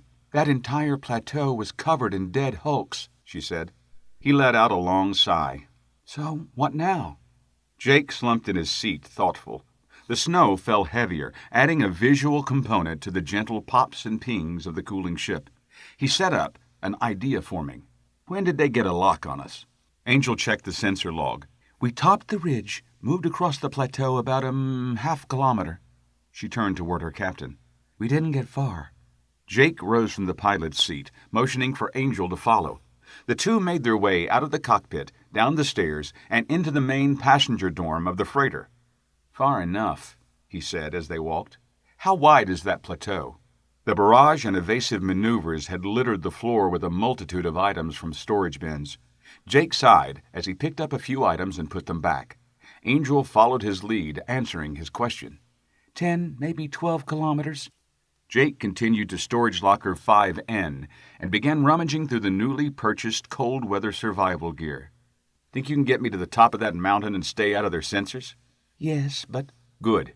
Jake opened another locker, this one containing a tripod-mounted winch and hoist system. He crammed the equipment, including a roll of 1,000-pound test wire, into a high-capacity anti-grav backpack. Jake disappeared into his cabin, leaving the woman in silence. His muffled voice drifted from his room. "Drop me off and give me 12 hours. If you don't receive my signal, run. Don't look back. Don't worry about me. Just run." He returned to the main room, carrying the pack in his right hand. Large, overstuffed gloves filled his left. He wore a heavy parka, thermal pants, and snow boots. He touched a switch on the chest of his parka and felt the suit begin to warm as the internal heating element activated. Satisfied, he turned the suit off. "Jake, is friend Lopan really worth all of this?" Jake turned, staring at the woman who had saved his life in prison and a dozen times since. She meant more to him than he could ever say, but he could not, would not, let his feelings for her deter him from finding out who framed him and why. "We've discussed this." He pointed to the bulkhead of the ship. "Someone out there is still after me, and I don't know why. The TSA is after us, so we have to keep moving. Every job we take is a potential trap. The only person in the entire tri-system I can trust is standing here with me. So yeah, if friend Lopan has information that can help me sort this out, then yes, it's worth it." He strapped on the pack and adjusted the anti-grav controls until it weighed almost nothing. "And if he doesn't have any information?" Angel asked. Jake smirked. He had no answer for the woman. "Get me up there so we can get this over with." Jake dropped from the ramp of the hovering freighter into knee-deep snow. He offered a quick wave and saw the ramp retract. The freelancer slipped sideways, disappearing over the mountain's edge like a wraith. He sucked in the cold air, shivered, and activated the heating coils of his suit. It took him a few minutes to moderate the temperature of the suit until he stood comfortably, despite the frigid temperature. He donned the gloves, lifted himself out of the snow, and donned a pair of snowshoes. He squinted against the blowing snow, adjusting the goggles over his eyes. He looked skyward, noting the sun was heading for the horizon. He had a few hours of sunlight. He shivered. He knew it would only get colder as night approached. With another deep breath, he took his first step toward the distant sun. He passed dozens of burned-out hulks as he traveled across the frozen no-man's land. He recognized freighters, scouts, and fighters. Within a couple of hours, the anti-grav controls on the pack froze, and Jake felt the full weight of the supplies. So he paused, seeking a few minutes of shelter in a downed TSA police scout. The burned-out hulk provided momentary shelter from the blowing snow. He checked his chrono. 9 hours until the deadline he gave Angel. He left the derelict scout, continuing toward his target. The snow continued to fall, the wind chilling him to the bone as the sun set on the horizon. Jake donned a headlamp from his pack and activated the light. He lowered his head and trudged on. His thoughts returned to Angel's final question. And if he doesn't have any information? Is this all for nothing? The thought thrust its way into his mind, and he stopped his march across the plateau. What if... Jake pushed the thought from his mind, willed his legs to move, and renewed his trip through the blinding snow. 6 hours into his journey, and the burned-out hulks disappeared. Jake turned, but could see nothing in the darkness, his headlamp illuminating now more than 15 or 20 meters. Their defenses are obviously effective, he thought. No one has ever made it this far, at least not in a ship. He adjusted the thermal settings on his suit as the snow started falling with more enthusiasm. He checked a small tracker on his left wrist, homing in on the signal he wanted. He lowered his head and trekked on toward a distant, low-level power source. 40 pounds of equipment on his back began to feel like 400 at the 7-hour mark. The snow fell harder, and the wind howled over the mountain. His headlamp provided the only light on the plateau. Even the stars were obscured by the blinding snowstorm. He stopped for a few minutes to eat a nutrition bar. His tracker showed another 2 kilometers to the beacon.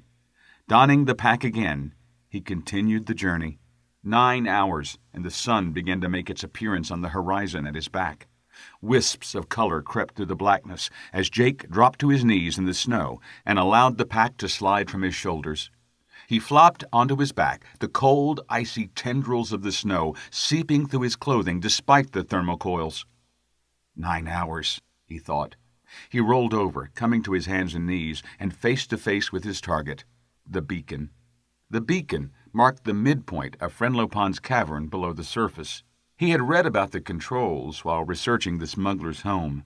Of course, the article did not mention the concentric rings of security or the weapons emplacements that protected the marker. It did, however, mention the small shaft that provided light for the fortress below. Jake brushed the snow away from the half-meter-tall protective surface and removed a panel that covered the electronics within. The snow fell away with ease, dull light from inside the control station giving Jake a view of the circuits within. He saw a small communications array, a sensor package, and primary and secondary computer housings. Control system, check. He felt lighter without the pack as he came to his feet. Using his headlamp, he began a systematic search of the area around the dome. His foot kicked an object under the snow. Kneeling, Jake brushed the flakes away. He found the translucent shield that let the natural light into the cavern during the day. Entrance, check. He returned to the control station, studying the complex electronics and wiring a few moments before shaking his head. He had no idea how to disarm the weapons system without setting off an alarm. He grimaced, shrugged, and pulled a small rectangle from his pack. He affixed the small explosive to the control system, molding it to the circuitry. Leaving the station, he retrieved his pack and returned to the 2-meter opening. Jake removed the 3-prong winch and monofilament wire from his pack. He spent the next 30 minutes setting up the system. Jake double-checked his equipment, testing the winch by lowering his pack into the darkness.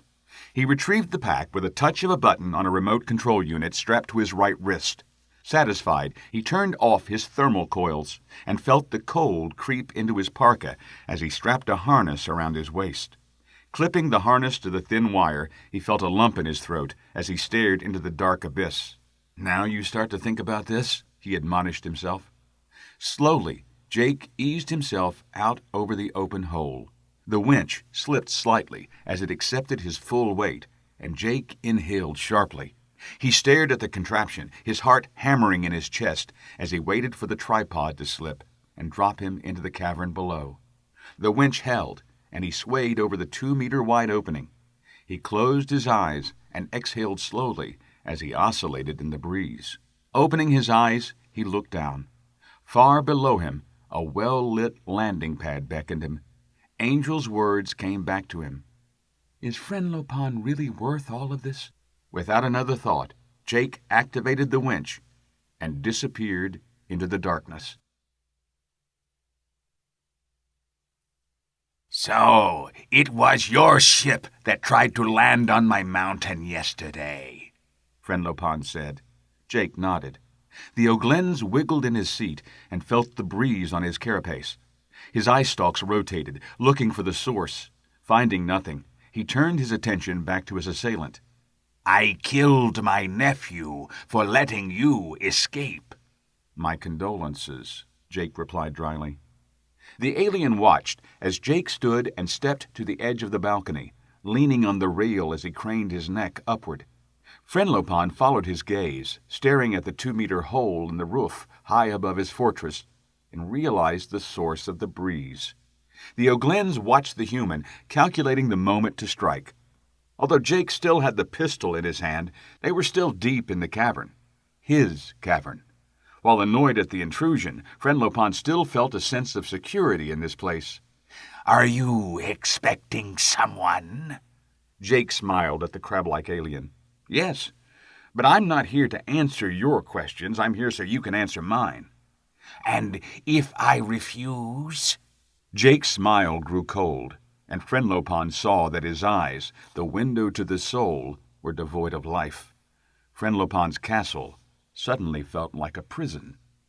Jake's voice held menace and the threat of unpleasantness.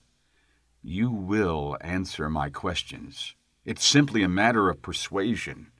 How much persuasion I use is up to you." "I will not tell you anything," Friend Lopin said, with more bravado than he felt. The human checked his chrono on his left wrist and nodded before sliding his hand out over the balcony. Friend Lopin caught a glint of light off a thin, nearly invisible line and felt the first pangs of fear as he realized how the man entered his fortress. The crab's eye stalks turned skyward toward the 2-meter-wide hole at the top of the cavern. "Perhaps not, at least not here." Jake tossed a harness to the O'Glens. "Put that on. We are going for a ride." "Captain," Friend Lopin stood, "if you think I am willingly—" He saw Jake raise the pistol, a flash of light, and darkness. Angel startled awake in her chair when she heard the double click of the transmitter at the 11-hour mark. "He made it," she said aloud, rubbing her eyes, trying to wake up. She brushed the hair from her face and stared at the comms. She stretched, listened to her joints pop, and slid her chair forward. She looked out at the dark valley beyond the cockpit canopy. The valley sat in the shadow of the mountain as the sky, high above, grew light with the dawn. Water streaked down the glass from a light drizzle. She thought the rain was a good omen.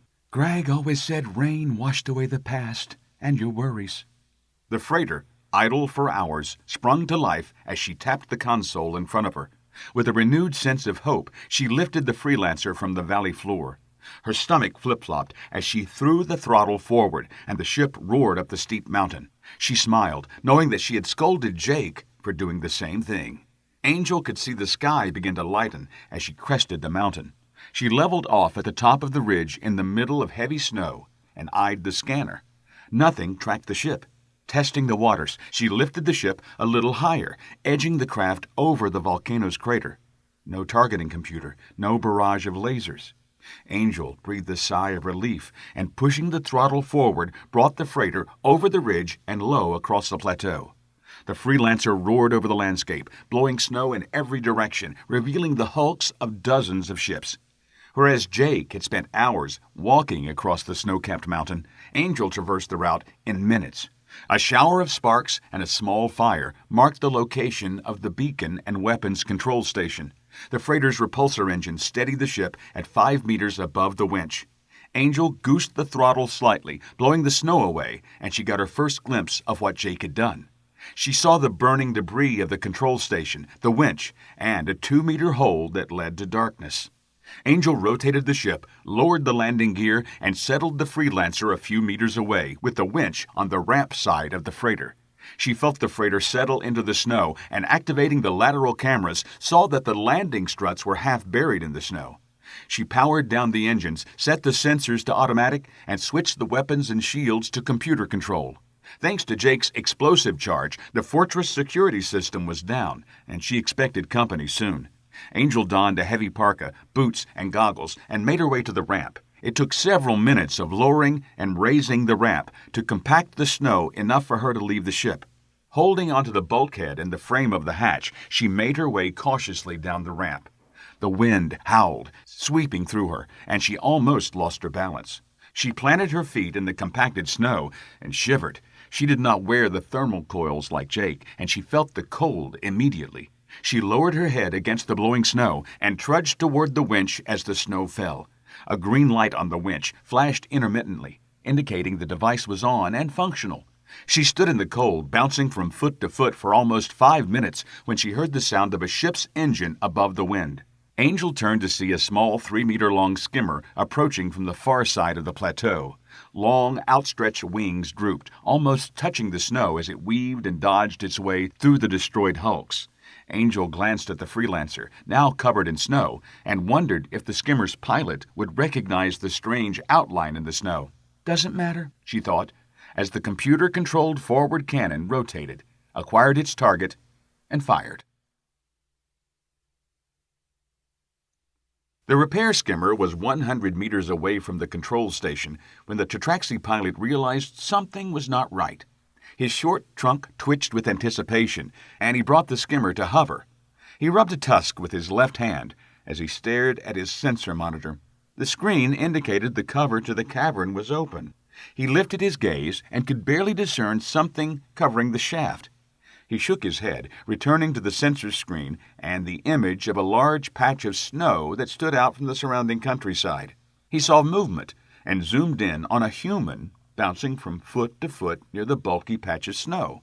He cocked his head in amazement, and his finger moved to the communications button.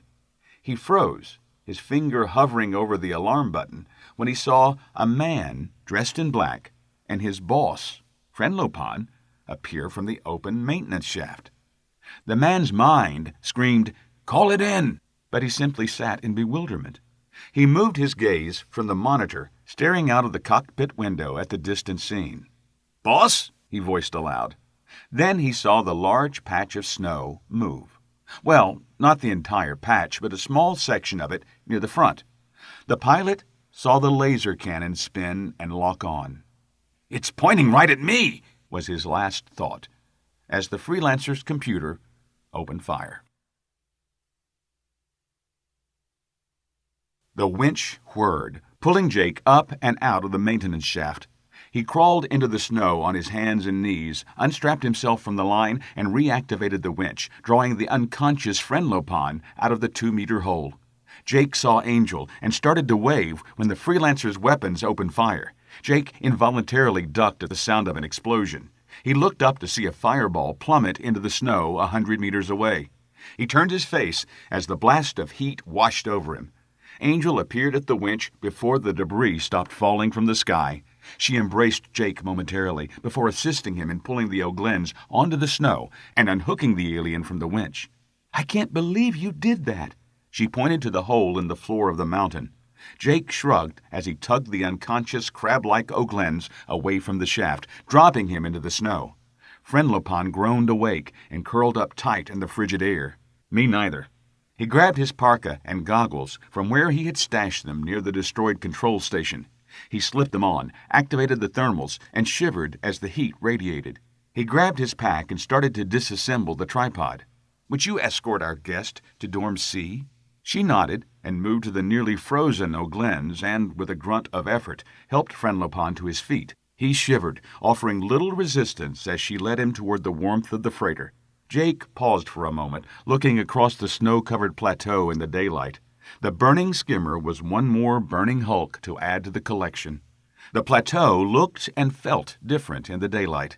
The snow had stopped, and Jake could see about a kilometer in the early morning light. Jake shook his head in amazement at the distance he had traveled over the last 12 hours. His body slumped with exhaustion. His stomach growled. He looked at the maintenance shaft and kicked a clump of snow down the hole as he tossed the refilled pack on his back. He shook his head. "I will never do that again." Chapter 17. Knee-high beige grass waved gently in the breeze. Birds circled tirelessly overhead, floating on the warm breeze as they hunted for their next meal. One of the carrion eaters dove, the wind whistling in its near-silent descent. The bird raced toward the ground as its shadow raced across the grassy plain on an intercept course. At the last moment, the bird flattened its descent and met its shadow. With a flash of claws, the bird lunged the last few feet toward the ground. Emitting a shriek of victory, the bird lifted away a small, struggling prairie rat in its grasp. A distant rumble filled the prairie as the bird attempted to gain altitude. The hum grew into a dull roar as a hover car raced through the grassy field, startling the prey-laden bird. It released its meal, flapping hard to escape the path of the screaming car. The prairie rat landed hard, rolling end over end in the tall grass, bruised but alive. The carrion bird banked sharply, reacquiring its target, and dove for the rat as it raced for the shelter of a nearby hole. The bird's shadow followed the rodent, growing steadily larger until the rat ran into its shelter. The bird flapped its wings frantically, stopping its downward dive. The animal paused in midair, wings beating in a blur, before rocketing high into the sky, shrieking in anger. The hovercar continued, undaunted, across the prairie. Angel sat behind the controls of the open-air hovercar, her long hair flowing behind her. She craned her head upward, watching the bird take to the sky. She smiled, shaking her head at the shrieking animal, before returning her attention back to piloting the car. She brushed a stray strand of hair from her face and checked the controls. She looked forward and tensed, knuckles white on the steering console as she swerved around a clump of small boulders. The twin engines of the car roared with a sudden attitude change before returning to their normal throaty growl. "How long?" came a voice behind her. 3 minutes, maybe less," she yelled, the reply lost in the wind. "What?" She held up her left hand with 3 fingers extended. Turning her head slightly, she yelled again, receiving a mouthful of hair for her efforts. 3 minutes! Jake nodded his understanding, waving her long hair out of his face before ducking back to stare at the O'Glens trader lying in the back floorboard. Jake pinned Frenlopon with a knee on his chest. Jake's wind-blown face wore a mask of impatience and malice. He adjusted his right hand on the seat for stability, while his left hand pushed Frenlopon a little lower out of the side of the open car door. "You should have talked to me on the ship," Jake yelled. "Now you have 2 minutes to tell me what I want to know." Jake left the threat unspoken. The fear in Frenlopon's eyes was tangible. "I want to know why the TSA is hiring thugs like you to frame me." Jake pushed the O'Glens a little further out of the open door of the hovercar. "Why?" Jake felt the sting of the grass on his hand, and could only imagine what Frenlopon felt on his hard carapace. The O'Glens trader's pincers flailed in an attempt to grab the hovercar, but found no purchase on the car's slick exterior. Jake pushed him out of the car a little further, careful not to lose his grip on the car or the alien. The O'Glens thrashed harder in panic. Jake's smile broadened. "Tell me." "I don't know," Frenlopon screamed into the wind. "I don't know. Why?" Jake raised his head when he felt the hovercar turn sharply. He closed his eyes as Angel's hair caught him full in the face. He ducked, shaking the hair from his face. He moved his right hand to brush the last strands, lost his balance, and pressed harder on the alien's carapace with his knee. The O'Glenns screamed in panic. Jake's glance revealed that Angel now piloted the hovercar parallel to the cliffs of Garmel, a 1,000-meter sheer rock face that ended at the salt ocean below. The cliffs were featured in hundreds of Hollow movies and served as the official diving site for the Pan System games. It was one of the most spectacular scenic spots in the Tri-System, unless you were hanging out of the side of a hovercar. Jake felt his own stomach flip and could only imagine the sheer terror the O'Glenns felt. Jake reacquired his grip on the seat in front of him and shoved the crab-like alien out the door a bit more to emphasize his point. They were very close to the teetering point where Frenlopan would slide out of the aircar. "Why am I being set up? Who wants me out of the way?" The O'Glenns screamed. "I don't know!" The hovercar lurched, and Angel's faint voice could barely be heard over the wind. "Hang on!" Jake gripped the seat back and steadied himself for what came next. He had plotted the route carefully and knew what was coming. That gave him little comfort now that he knelt on top of an alien crab hanging out of the side of a racing hovercar. He kept his own fear in check and, leaning down into the crab alien's face, flashed a wink at Frenlopan. "You're going to love this," he said with a nod toward the cliff. Frenlopan involuntarily turned his eye stalks in the direction of the nod. The alien screamed as the cliff dropped away and the hovercar sped over a chasm. Jake looked past the O'Glenns at a river hundreds of meters below. Jake felt the tremble of panic from the alien as the crab's eye stalks rotated to take in the view. Frenlopan sucked in another breath and screamed again. Jake's pleasure in the alien's scream disappeared as weightlessness lifted them up and off of the floorboard of the hovercar.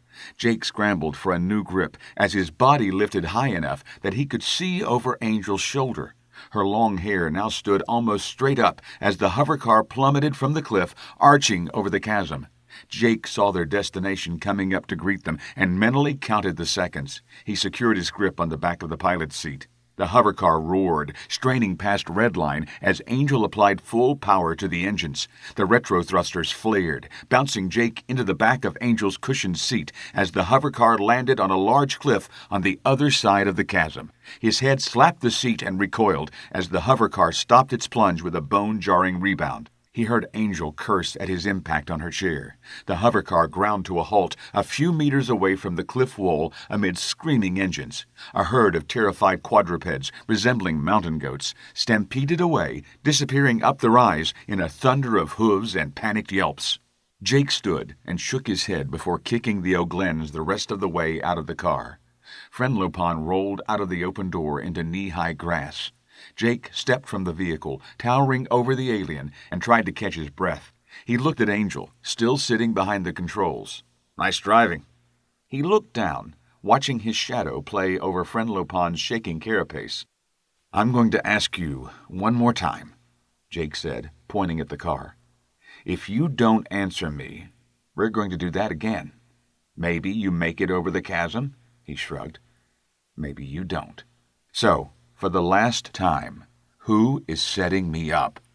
Frenlopan remained silent for a moment, breathing in ragged gasps and shaking uncontrollably. The alien looked past Jake at the open door to the hovercar before lowering its eye stalks. "The clando you want is named Cabara on the Corn." Jake knew of the merchant, but had never worked for him. "Why?" I don't know," the alien replied. "He paid me handsomely to call the TSA when you arrived. That's all I know." Jake knelt on one knee and grabbed the alien's eye stalks. He stared into the eyes of the O'Glenns and spoke slowly, clearly, enunciating every syllable. "Take that money and buy yourself a nice funeral. If you ever cross my path again, I'll kill you on sight." Jake stood and brushed himself off. He exhaled slowly before walking around the vehicle and climbing into the hovercar. He ran a hand through his hair, looked at Angel, and nodded. Frenlopan struggled to his feet, his knees weak and wobbly. "You're just going to leave me here?" Angel turned her head slowly, staring at the alien. She produced her pistol, aiming the weapon at friend Lopan's head. "I could shoot you." Her voice was cold, menacing. The O'Glens fell on his carapace, raising his arms to ward off the shot. Angel returned the pistol to her cross-draw holster. "That's what I thought." She fed power to the engines, and the hover car lifted. Jake sat back in his seat and saw Angel wave before throwing the throttle forward. The vehicle tore up the mountainside, following the paths of the quadrupeds a few minutes earlier. Friend Lopan, alone on a rocky cliff, watched the car disappear over the rise. The hum of the hover car faded, replaced by the crashing of waves. The O'Glens stepped to the edge of the cliff and stared down at the waves 1,000 meters below. He stood there several minutes, lost in the hypnotic swells and sounds, his body rocking in time with the waves. Vertigo made him nauseous, and he withdrew from the edge of the cliff. Although a water creature, he had no desire to fall a kilometer. He breathed a sigh of relief when he touched the solid rock of the mountain. His gaze followed the trail of the animals and the hover car, and he shook his head. His chest tightened with anxiety, and he found it hard to breathe. "I'll never make it up that cliff," he said aloud.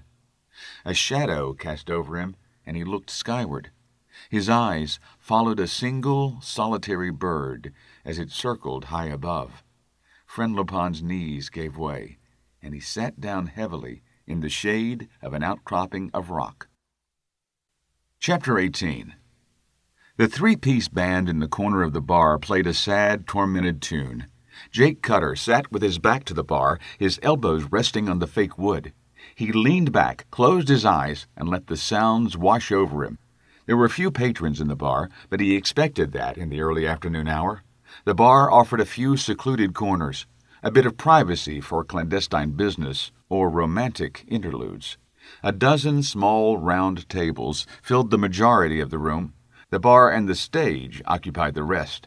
One of the musicians struck a sour chord, ruining the moment, and Jake turned back to face the bar, motioning for the bartender. Jake raised his eyes as the bartender brought him another drink. He thanked the robot. It acknowledged, turned, and whirled away on two wheels to assist the next patron. Jake's eyes roamed over the diorama behind the bar.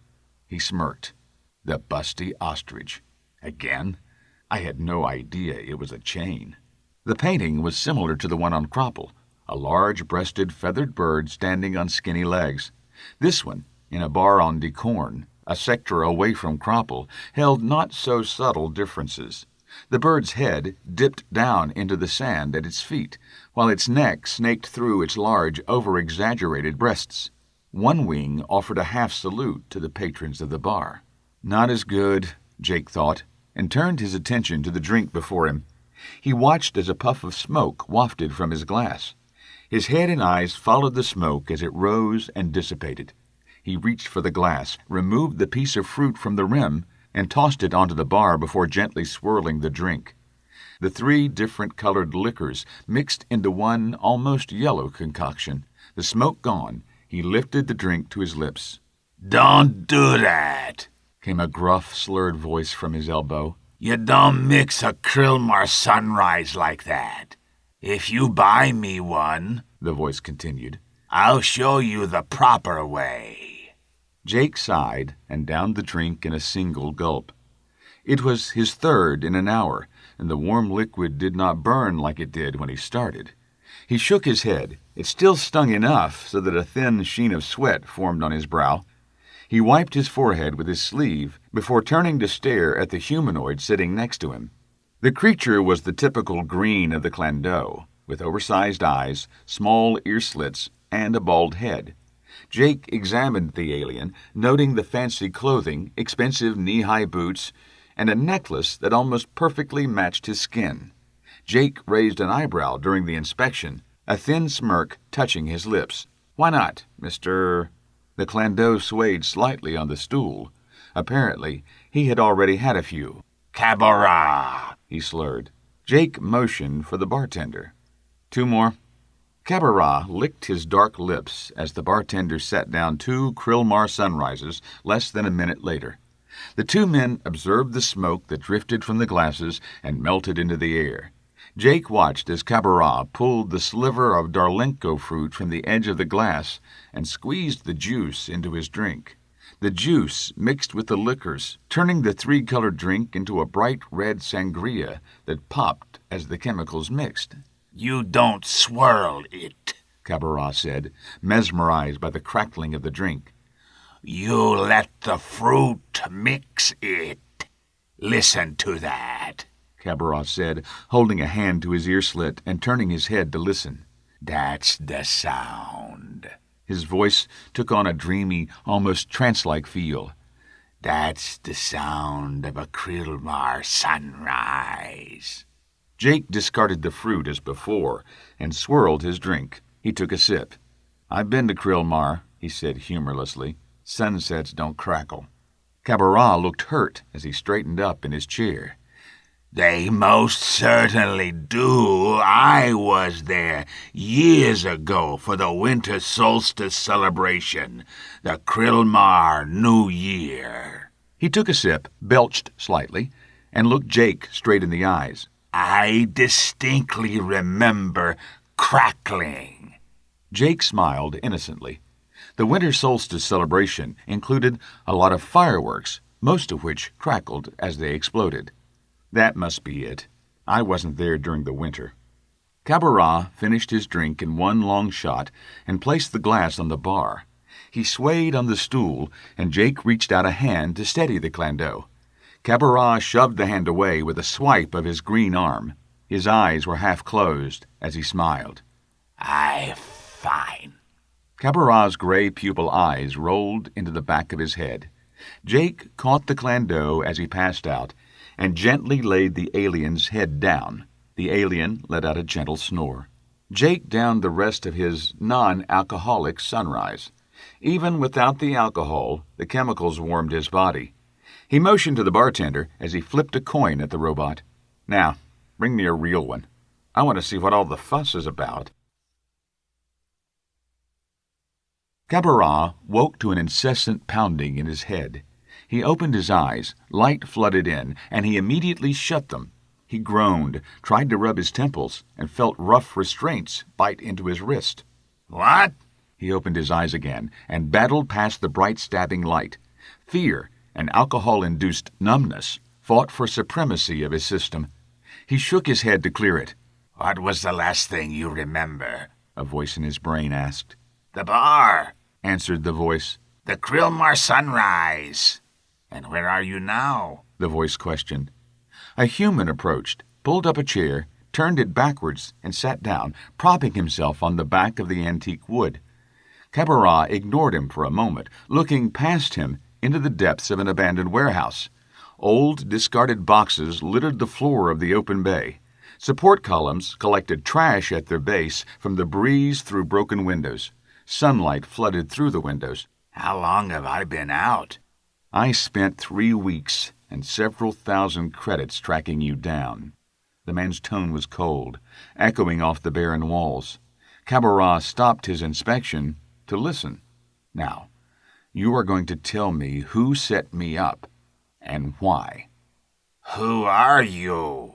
the Clando asked, confused. "Jake Cutter." Cabaret's eyes widened as he recognized the name. Fear triumphed over the hangover, and the numbness subsided, replaced by a sense of impending doom. Cabaret wished he was still drunk as he stared into the cold eyes of the human. He struggled, found his hands securely bound by taut ropes that bit into his skin, and began to tremble.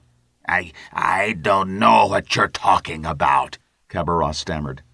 "Now, why don't I believe you?" Jake shook his head. "You obviously recognize my name. And since Frenlopan told me that you hired him to frame me..." "Frenlopan lies." Cabaret struggled against the ropes. "He had no reason to lie to me," Jake flashed a smile, "especially after I let him live." Cabaret stopped struggling as a wave of desperation washed over him. "Frenlopan is alive?" Cabaret blurted, confused. "No one has seen him in a month." I left him alive, although I admit his chances of survival were slim, the human confessed. The look in the human's eyes sent a chill through Cabaret, and he began struggling against the restraints in earnest. If you want the same courtesy I gave to him, the human continued in a low voice, leaning forward in the chair, then you will tell me who hired you, why, and where I can find him. The man patted Cabaret on the knee. Cabaret flinched, recoiling at the touch. The human sat back. I gave Frenlopan a chance to survive. You also have a chance. 1. He held up one finger to emphasize his point, and his voice grew sinister. That's more than any of you gave me when you sold me out. Now, for the last time, who hired you and why? Cabaret felt sweat, a milky substance with the faint smell of cinnamon, slide down his back. He struggled another moment at the ropes, felt the sting as they bit deeper into his wrists, and weighed his options. Refuse and be killed now? Lie and escape immediate death? But if the human survived, Cabaret shuddered at the thought of a slow, painful death at the hands of the human. Tell the truth and hope that the human kills those responsible. The first two options did not appeal to the Clando, especially since they involved his death. There is only one option. The contract originated from the Haraz system. The package used to frame you came from the same system. A name? I don't have the man's name, Cabaret replied nervously. He rushed the rest, spilling all he knew in a rapid release of words. The stench of cinnamon filled the room. He was well connected, some high-ranking official. I don't know his name. He hired Jorklopan, and Jorklopan hired me. That's all I know. The human sniffed the air. When he spoke, his voice held a low, soothing tone. Who is Jorklopan? Cabaret heard the human's change in tone and relaxed. He stared into the man's eyes and saw, for the briefest of moments, a hint of compassion. He is Frenlopan's brother. Cabaret felt a presence at his back. He struggled to turn and look around, found the restraints held him firm, and panicked. Fear consumed him. Firm hands gripped his shoulders, and he froze. The smell of cinnamon was overwhelming. Jake sat backwards on a chair, leaning on the back of the seat toward Cabaret. He looked past the Clando at Angel, standing behind the alien, her hands on his shoulders. Jake shook his head. Frenlopan's brother. I should have thrown that crab off the cliff. Angel nodded, her dark hair bobbing with the movement. It was shorter now, a little past her shoulders instead of down her back. She wore a light blue, form-fitting bodysuit and her customary cross-draw holster. Her hands squeezed Cabaret's shoulders. The alien squirmed and attempted to shrink down in his seat, recoiling from the woman's touch. The restraints held him firmly in place. He wouldn't give up his brother, so he gave up Cabaret, Angel pondered.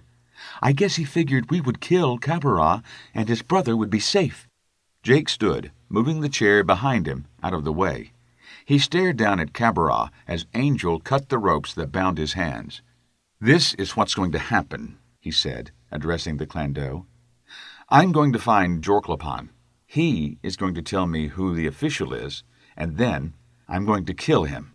And then I'm going to find Frenlopan, and if he is still alive, I'm going to kill him. Cabaret rubbed his wrists as Jake knelt on a knee, looking the Clando in the eyes. Cabaret shrank back. If you warn them in any way, then I will make their deaths seem painless and quick compared to what I will do to you. Do you understand? The Clando gulped audibly. I won't tell anybody. I swear, Good, Angel said from behind Cabaret, cutting him off. Now leave. The Clando bounded across the warehouse, tripping over the litter and out of the door. The lingering of cinnamon, the only proof the Clando was ever there. Angel turned her attention to Jake and saw the look on his face. What's wrong? Haraz system, he said. His voice no longer held the icy tone, but was downtrodden and apprehensive. His face morphed to match his tone as he spoke. I used to live in the Haraz system. I had forced myself to forget about that part of my life. He sat down heavily on the chair and sighed. It's been so long. Angel knelt before him. That part of your life is behind you. You said you wanted to find out who is behind all of this, and why. She took his hands in hers and pulled him to his feet. Do you still want to see this through? She stared into his eyes, willing her strength into his suddenly vulnerable eyes. He pondered the question as images flashed through his mind of the last 2 years of his life. The pain, suffering, and loss, each memory capitalizing on the last, building his resolve. He needed answers. He knew he would never find any peace until he confronted his unseen enemy. Yes. Then it's time to visit your home system and put all of this to rest. She led him toward the door of the warehouse. He paused at the warehouse door. First, we need to find an O'Glenn's and his brother. Time for them both to die. We need to have a plan this time, she countered. Let me buy you a drink, and we can discuss. Jake opened the door. Bright sunlight filled the warehouse. Have you ever had a Krillmar sunrise? Chapter 19. Angel and Jake took a hovercab back to the Busty Ostrich bar. Jake sat behind the robot driver, while Angel sat beside him. They each stared out of their own window, traveling in silence, lost in their own thoughts. The driver, there purely for aesthetics, was of hominid design, but with the ears of a Chandrillian, the green tone of a Clandeau, the mane of a Hasmara, and features from a dozen other races. Jake shook his head, wondering if it was by design, or if they ran out of spare parts and cobbled the amalgamation together. A few minutes into their journey, it began a countdown of blocks remaining to their destination. Jake sighed and returned to staring out of his window. A steady downpour began falling halfway to their destination, which fit Jake's mood. The cab arrived at the bar, and Angel left the cab first on the curbside. Jake tossed a handful of credits into the receiver and followed Angel. A quick sprint, and they huddled under the awning covering the door to the bar. Think anyone will remember that we took Cabaret out of here yesterday? Angel asked, as Jake opened the door. We'll find out in a minute, he replied, unsnapping the restraining strap on his holster. Angel heard the sound and paused. Jake smiled. Better safe than sorry. She unsnapped her holster and led the way into the Busty Ostrich. The robot bartender recognized Jake as he and Angel approached the faux wood bar. Another Virgin Krillmar sunrise, sir? Jake tossed a couple of coins on the bar as he sat in the same seat he sat in the day before. Angel took the seat next to him, in Cabaret's previous spot. 2, Jake replied, holding up 2 fingers. Real ones this time. Make it 3, a voice called out behind them. Jake's hand went to his sidearm. He stared straight ahead, wishing for a mirror behind the bar, but all he saw was the diorama of an ostrich with its head in the sand. Jake smirked as he slowly turned to face the newcomer. The robot bartender wheeled away. 3 Krillmar sunrises coming up.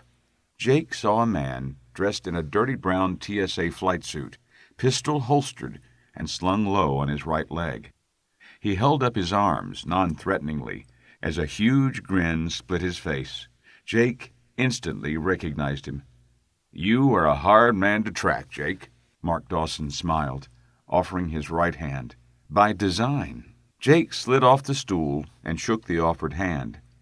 Dawson released his grip and turned to Angel, who leapt into his arms, embracing him in a hug. Thank you for all of your help, she said. Tears welled in her eyes as she released him. I don't think we would have survived without you. The bartender arrived with the drinks, and the 3 moved to a secluded table in a dark corner of the tavern, far from the entrance. All 3 sat, Jake facing the door, Angel to his left with a good view of the back, and Dawson to his right, watching the bar. Each removed the fruit and squeezed its juices into the beverage. Crackles filled the air as the 3 sat in contemplative silence. So, what brings you to Decorn? Angel asked, looking at the TSA officer. My new assignment, Dawson replied, taking a sip of the drink. His eyes bulged, and he swallowed hard before smiling at the others. He leaned over the table and whispered, I've been tasked with finding all of the escapees from Cla'nix. How many escaped? Jake asked, throwing back the shot and letting the alcohol burn through his system. Including you two? Dawson asked. Jake nodded. 2. How many were relocated to other facilities? Angel inquired. Dawson shook his head. You don't understand. The 3 of us are the only survivors. Everyone else, prisoners and guards alike, died when the prison flooded. He shrugged. If my team had not arrived when it did, I probably would have died too. Team? Angel asked. She tasted her drink for the first time, crinkling her nose at the concoction. She passed the sunrise to Jake. Dawson nodded. Introductions are probably in order. My name is Lieutenant Mark Dawson, TSA Special Assignments Branch. I was assigned as a guard to infiltrate the prison to investigate a possible connection to the slave trade. I guess you found it, Jake replied. And more, the TSA officer replied. The smuggling operation was a bit of a surprise, especially when we traced the funds. Oh? Angel asked. The Secretary of Commerce has been implicated, but there is no direct link. He shrugged. We can't prove his involvement. Jake perked up at the mention of the Secretary. The Secretary of Commerce? Dawson nodded. Dante Terra. On Heraz? Jake inquired. Dawson nodded. Does that mean something to you? Jake and Angel exchanged glances. Jake looked Mark in the eyes, leaning forward. Before I say anything else, I want to know what your intentions are. Are you going to take us back to prison? Dawson shook his head. No. I know you're innocent, Jake. The sergeant confirmed that much in between the beatings. Jake saw the man rub his ribs. But again, no proof. And Secretary Terra may have been behind your arrest, but I haven't found a motive. Have you ever had a run-in with the Secretary of Commerce? Jake shook his head. No. Dawson smirked. His possible connection was what led me to enlist Greg and Angel's assistance when you arrived. I needed you alive to hopefully trace back to him. The TSA officer turned to Angel. My condolences on his death. I never meant that to happen. She lowered her head. Thank you. Dawson turned to face Jake. As for my intentions, he leaned back in his chair. They are to find a way to report you as dead so you can move on. Jake shook his head. I'm not moving on. He finished Angel's discarded drink in one gulp and banged the empty glass on the table. I'm going to find the person responsible for framing me, for wrecking my life. I'm going to find him and kill him. And you think that Secretary Terra may be responsible? Dawson asked. Jake nodded. Both the sergeant and the demoness referenced a man known as the Secretary. Now you tell me that this guy, Terra, was running a smuggling operation at the prison. There is no proof, Dawson cautioned. Jake continued, unimpeded. It's another piece of the puzzle, and it fits. But why? Angel interjected. Why would the Secretary of Commerce for the TSA want you out of the way? Jake waved to the bartender, indicating another round. That is what I intend to find out. Empty glasses filled the table. The late afternoon regulars began arriving, and the busty ostrich showed signs of life. A second robot bartender appeared behind the bar as a robot hostess began working the tables. The three-piece band arrived around sunset and began dishing out their slightly out-of-tune harmonies. Thick smoke filled the air. Angel guided her two inebriated charges out of the door and hailed a cab. The two men leaned against the exterior wall of the bar as the rain continued to fall. The cab arrived, a different driver with the same mismatch of alien physiologies, and Angel dumped the two men into the back. They slid down in the seat, each one propping their head on a window. She climbed in the front and, with a sigh, ordered the driver to the spaceport. Of course they would try to drink each other under the table, she thought, sitting beside the driver, and I'm the one to clean up the mess. The cab ride was quiet, except for the gentle snores from the back seat. Angel shook her head before offering a small laugh. At least he made a new friend, she said to no one, referencing Jake. She worried about him. He was right about things in a way. She did have the opportunity to avenge Greg, but the closure she longed for never coalesced. There was still a hole in her life. She missed her mentor, the man who had saved her from a fate worse than death. She saw the same desire for revenge in Jake and wondered if he would find his closure once the secretary was dead. Somehow, she doubted it. She wanted to tell him that her revenge was not worth it. They had nearly died going back into the prison to kill the demoness. If she could do it again, she would have left Cla'nix that first time in the orchard.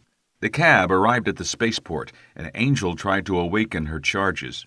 Neither man stirred. She told the robot driver to hold on a minute and ran to the freelancer, returning a minute later with 2 anti-grav carts from the cargo hold.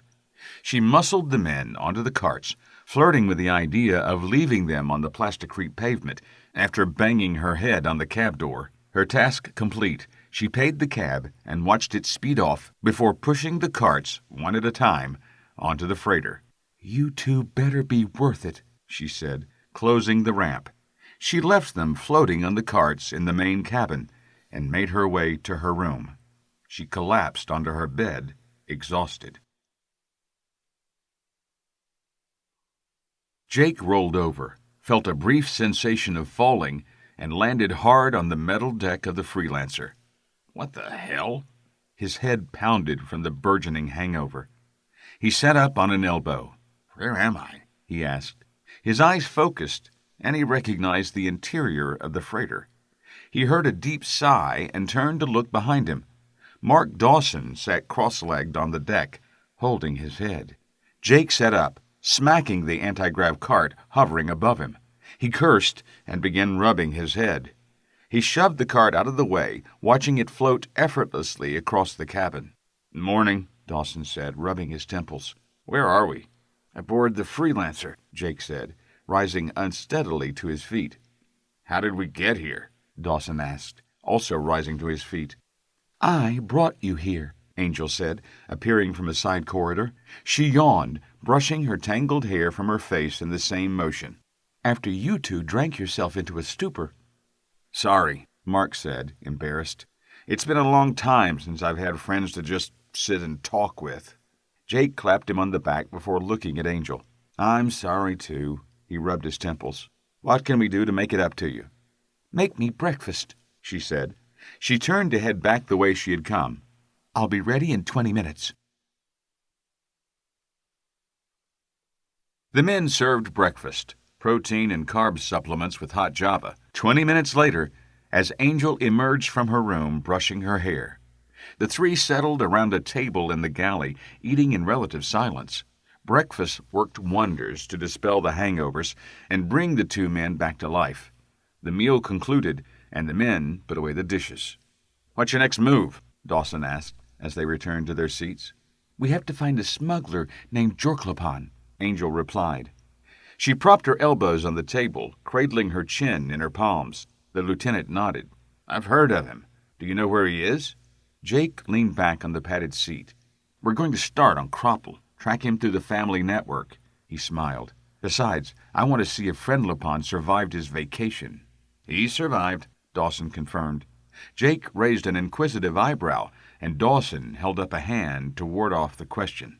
"I don't know how, only that he did. May I make a suggestion?" Jake nodded. "Jorklapan has an operations center on Darik. That might make a better location for your interrogation." Angel sat back, rubbing her elbows to return circulation to them. "We don't know if he's there."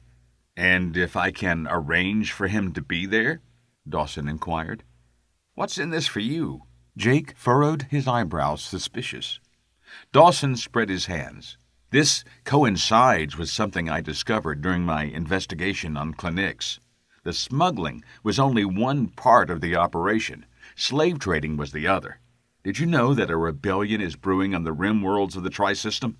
The 2 shook their heads. "The government on Arbra, a moon in the outer section of Quadrant 3, is seeking its independence from the TSA," Dawson explained. "Other planets are watching. If Arbra is successful, there will undoubtedly be other governments that try to secede." "What does this have to do with slave traders?" Angel asked. "The TSA is conscripting prisoners to fight the rebels to keep their own losses at a minimum," Dawson replied. "It's a public relations coup. Win a war with few losses and cut costs of operating the prisons. That's the kind of thing that gets politicians re-elected. And there are 3 more prison planets like Cla'nix still sending prisoners to fight. 3 more? Angel asked. I thought Cla'nix was the only prison in the TSA. That is exactly what the TSA wants you to believe, Dawson replied. Wait, why would the prisoners agree to this? Jake asked. Pardons, Angel said. Dawson nodded a confirmation, and she continued. That's high motivation, especially to prisoners who have been underground for a while. Think about your own time at Cla'nix. What would you have done to get out of there? Jake recoiled at the thought of living underground again. Anything. Fight, survive, get a pardon, Dawson confirmed. Jake sat back, astonished at the new information. This isn't a simple framing anymore, he said. This is way bigger than I thought, and we still don't know how I fit into all this. Dawson nodded. You are the wild card, Jake. Everything else appears to be interconnected. The pawns are known to smuggle anything and everything, including slaves. My sources tell me they are in deep. Jake went silent for a moment, lost in thought. The chessboard of his life was much bigger than he realized, with many more players than he imagined. He was not even the king of his own game, merely a pawn. The thought infuriated him. He looked at Angel. She smiled and nodded. He turned his head to Dawson and smiled. You get Jorklapan to Derrick, and I'll take care of the rest. Chapter 20. Mark Dawson smiled as he bounded up the ramp and entered the main cabin of the Freelancer. He waved to Jake and Angel as he sidestepped a crate of supplies and ducked under a sheath of wiring under repair. He dropped himself into an overstuffed faux leather chair across from the woman. He sank deep into the chair, letting the suction drain the last vestiges of stress from his shoulders. He ran a hand through his short blonde hair. It's done, he said. I've called in my report, speculating that you would be on Derrick in 4 days. I've requested an armed party to raid Jorklapan's warehouse. That should draw him out. Once the TSA leaves, you can sweep in. Simple. And to bring a little credibility to your speculation, Angel chimed in. She sat in an identical overstuffed chair, her legs tucked under her, her hair pulled back in a small ponytail. I've put the word out that we're looking for work taking us in the direction of Derrick, or one of the other moons of Crescalt. Any leads? Jake joined in the conversation. He sat on the edge of a small, round table facing the 2 chairs. The table doubled as both a holographic projector for briefings and a gaming console. The system sat dormant as the pilot folded his arms, listening. 1, Angel replied. It will get us to Derrick a few days early. You don't need to be on that moon when the TSA gets there, Dawson cautioned, shaking his head. They will turn that place upside down looking for you. We'll take the job. Jake stood. Deliver whatever it is, and ask around about Jorklapan. That should add some fuel to the fire. We'll find another job to get off-world for a day or 2, and then come back after you, pointing to Dawson. Let us know the TSA has gone. Me? Dawson asked, pointing to his chest. Yes, Jake confirmed. He reached out and helped Angel out of her chair. You need to be there. It's your case. We are your fugitives. If you're not there, it might raise suspicions. Dawson struggled with the chair for a moment before rising with them. And, Angel smiled, continuing Jake's train of thought, if they do get on our trail, you can point them in another direction. The 3 of them stood in silent contemplation for a moment. A broad smile stretched across Dawson's face. I'll see you on Derrick in 7 days. Accommodations were made at the Spacefarer, a low-key hotel on Derrick that provided surprisingly good security and the best boar-beast steak on the moon. Their goods delivered and payment received, Jake and Angel ate that night in relative peace. The dinner was excellent, the conversation lively, and the wine expensive. Jake left an exorbitant tip, and word spread quickly that the 2 TSA fugitives had arrived. Finding a job to get them off Derrick before the raid proved a bit more difficult. The word is out about you, Captain, an old merchant said the next day. He smiled, offering a shrug. His wrinkled jowls jiggled when he spoke, his skin like leather against the cold of the moon. He wore his hair long, scraggly, and gray, in a ponytail that stretched past his shoulders. An old, faded cowboy hat topped his head. His sharp, piercing blue eyes took in every detail as he scanned the man and woman before him. He was the fifth importer-exporter Jake and Angel had talked to after their night out. Each of the previous four, reputable and disreputable alike, turned them away without explanation. The old man was the first to even carry on a conversation with them. Jake pulled his leather jacket tighter against the cold northerly wind, his frustration growing with every person that turned them away. The TSA is out for your blood in a big way. Funny thing is, no one really knows why. The old man smiled, leaning in conspiratorially and lowering his voice. I hear they are on their way here. Should arrive in a day or two. He adjusted his hat against the wind and rubbed his whiskered chin. He grinned. There is that story about your transporting contraband. He waved a dismissive hand. But everyone knows that was a setup. The old man jerked his thumb towards a distant high-rise. High-rise on Derrick, meaning 3 stories tall. Jake followed the thumb to the tallest building in the spaceport. Those idiot Pond brothers kept bragging about some poor bloke they set up. Got paid a fortune, so they tell. He scratched his chin again. They got real quiet after the rumors that you broke out of Cla'nix. How'd you manage that, anyway? Long story, Jake smiled. The old merchant went from the only person on Derrick that would even talk to him to the one that would not stop. Maybe some other time. The merchant looked at Angel and gave her a wink. Would it be worth the story for a job? Maybe get you off-world for a couple of days? It was Angel's turn to smile. How much and where to? She winked at the old man. Jake held his left hand. Maybe. The old man nodded and offered a knowing smile. I have some artifacts that need to be moved from here to Pan's.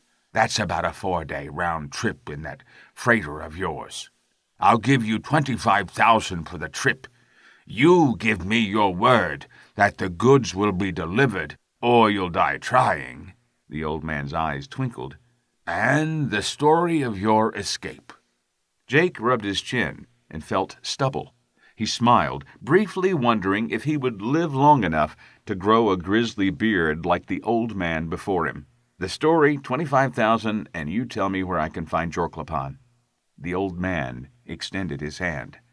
Deal. Jake shook the offered hand. The trio moved to the Spaceport Cafe, sat down at a corner table away from the other handful of patrons, and ordered a round of stemcaf. Once settled with the hot beverage, Jake and Angel took turns telling the old man of their escape from the prison planet. That's quite a story. Jake took a sip of caf. It was quite an escape. You really drowned the entire valley. Yep, everything. Jake smiled. The old merchant smiled. The TSA denied everything you just said, by the way. No one has ever escaped from Cla'nix. He laughed. But those of us in the business know that something happened. And since the focus is on you... Jake dropped a few coins on the table. He stood and changed the subject. Angel will oversee the loading of the cargo. The old man rose, giving a half bow to Angel. He handed her a small bag of coins. Payment, in advance. He turned to Jake. And the last part of the deal? Where does Jorklapan clean his pinchers? Jake asked. The old man pointed to the 3-story building. Good luck. The raid, as planned.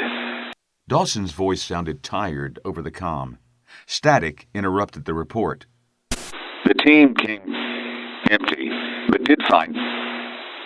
Ordered Jorklapan to appearance. He arrived tomorrow. Jake ran a hand through his hair. He felt as tired as Dawson sounded. 2 days through a static discharge nebula to Pan's, and now returning through the same nebula. The 4-day trip, usually a restful stint on autopilot, turned into a constant monitoring, fly-on manual nightmare. Jake relaxed his shoulders, staring out at the maelstrom of colors beyond the cockpit canopy. Purple, green, red, interspersed with yellow flashes of discharge, created a mesmerizing display. "We are on our way back," Jake replied to Dawson. 18 hours. What? 18 hours, Jake repeated. Roger. Mark replied. We will... gone. The comm went dead, and Jake turned his attention back to the nebula. 18 hours, and he was one step closer to finding out who wanted him dead and why. A trio of laser bolts slammed into the wall near Jake, each one closer than the one before. He dove behind a crate with TX-983 machinery stenciled on the side and felt the vibrations of the laser bolts hitting the crate. He sat, his back against the wooden box, and felt the steady thump, thump, thump of the impacts. The steady beat almost drowned out his adrenaline-charged heartbeat. Almost. "Stop, damn it!" he screamed over the incoming volley. The fire stopped abruptly, and Jake felt a glimmer of hope. "There is no one to assist you, Captain Carter," came an unfamiliar voice in the low baritone of an O'Glenn's. "There is only you, me, and 10 of my men. I suggest you surrender before someone gets hurt." Jake scanned the warehouse. Intervening catwalks overhead provided a sniper's paradise. Metal cylinders and superstructure beams offered great cover. The glimmer of hope faded quickly. "No easy way out." Jake shook his head. "She did tell me to be careful." "You must be Jorklopan," Jake called, staying low behind the crate as he rose to his feet. He fumbled around in a small pouch on his side and pulled out 2 small cubes. The 10-centimeter crystalline cubes resembled diamonds, except for the small dial on one side. Jake gave the dial a twist and held down a button with his forefinger. "Yes, Captain Cutter," Jorklopan replied. "My brother told me to watch my back, that you would be coming to find me sooner or later." "Talked to him lately, have you?" Jake responded. His thoughts flitted briefly to Angel. Where is she? The head of a Hazmara appeared on the catwalk above Jake. He snap-aimed a shot and was rewarded by a scream, followed by the sound of something squishy landing on plasticrete. That warranted another volley of fire. Jake ducked, but not before catching sight of the muzzle flashes. 3 distinct locations, roughly at 12, 2, and 10 o'clock. He crinkled his nose against the smell of smoldering wood as smoke filled the air. The laser barrage stopped, and the O'Glenns continued the conversation. "Not 10 minutes ago, Captain," Jorklopan called out. "We sat in my office and wondered if you and your lovely assistant would ever make it here." "He made it off that cliff." Jake nodded, admiring the tenacity of the O'Glenns. "I didn't think he had the will." "My brother has become quite resolute since you abandoned him to die." The voice was moving from left to right. "So resolute, in fact, that he took it upon himself to discipline Kabara, who was quite surprised to see us. That reminds me," the alien crab continued, "I want to thank you for the little raid on my warehouse. The TSA has been looking into my operations for quite some time. Now that they have found nothing, their case is diminished. You have done me a great service, Captain." "Shoot yourself and we'll call it even," Jake responded. He snuck a peek and ducked quickly. They were well hidden, but he could hear their movements in the quiet warehouse. He judged the voice to be to his right, so he adjusted his aim a little left. He wanted the smuggler alive. "You killed Kabara?" Jake inquired, changing the subject. He released his finger and, with an overhead toss, launched both crystal balls high in the air. "He died a tragic and horrible..." Twin explosions rocked the complex as the small thorium bombs exploded. Jake heard the explosions, felt the heat and twin shock waves wash over him, and counted to 3 before rising from his hiding spot. A quick scan showed 7 men and aliens crouching, holding their ears and screaming. The pilot took a breath, released it, and methodically shot each of them, one at a time. He moved quickly, hopping over crates and boxes and dodging debris, moving across the open warehouse toward a platform where Jorklapan's henchmen lay dead. He checked each, ensuring they were dead, before turning the weapon at the screaming and crying Jorklapan. The O'Glens lay on his side, holding his carapace. Jake could see the blood seeping through the cracks in his chitin, sliding down his pinchers. The pilot took a step forward. "Cutter!" The scream echoed through the complex, and Jake froze. "Drop the gun, now!" Jake, exposed on the metal platform, slowly turned his head to see Frenlopan, the alien's carapace cracked and sunburnt. The O'Glens stood on a catwalk a few meters above Jake, holding a rifle. The crab-like alien stood shakily, leaning against the railing as he stared down at the scene below. The alien gestured with the rifle. "Lose the gun!" Jake slowly opened his fist and let the pistol fall to the floor. Out of the corner of his eye, he saw Jorklapan struggle to rise from the floor. The O'Glens partially stood, before falling back to the platform floor, stunned and disoriented, writhing in pain. Jake turned his attention back to the catwalk, staring at Frenlopan. "You left me to die," the alien stated. "I spent a week on that cliff before an archaeologist and his family found me." He moved his left pincher up and down his body, showing off the cracks and burned areas of his carapace. "I'm told I may never properly heal." Frenlopan made his way down a spiral staircase, his huge bulk barely able to navigate the confined space. The rifle never wavered from Jake's midsection. The O'Glens made it to ground level, leaning against the wall in obvious pain. "I don't have the means to strand you to die," he continued out of breath, "but I will make you suffer until you beg for death, and I will wipe that stupid smile from your face." "It's not stupid," a female voice answered. "It's confidence." Frenlopan turned an eye stalk toward the speaker. Angel emerged from the shadows and stepped onto the catwalk above the O'Glens, a pistol held at the alien's head. "He's confident that you'll never get the chance to hear him beg. Now, drop it." Frenlopan dropped the rifle. It clattered off the platform, landing unceremoniously onto the duracrete floor below. The O'Glens leaned heavily on the wall to steady himself. Angel kept herself well out of the alien's reach, as Jake retrieved his pistol from the floor and made his way over to the still crying Jorklapan. Jake was still a few steps away when he realized the alien's wounds were more severe than he thought. The hard-shell carapace around his abdomen sported an oozing crack. "Bring Frenlo over here," Jake called as he knelt on one knee beside the wounded O'Glens. "If he wants to help his brother, he will answer my questions." Jorklapan tried to speak, but only spittle and something akin to blood came out. Jake shook his head as he quietly spoke. "You know, that much blood isn't good. If you want to live, you need to answer my questions quickly." Angel and the slow-moving Frenlopan arrived to hear. "If you don't, the pain you feel now will pale in comparison to what I do to your brother." Angel pushed Frenlopan to the floor, her pistol replaced with a short-barreled rifle. Jorklapan lay in the spot where the thorium bombs had deposited him. His pincers tried desperately to hold in his entrails as he slowly bled out. The red tint of his carapace had turned pale from the loss of fluids. "My attention isn't on you, Jorklo," Jake corrected. He stood and stepped to hover over the sitting Frenlopan.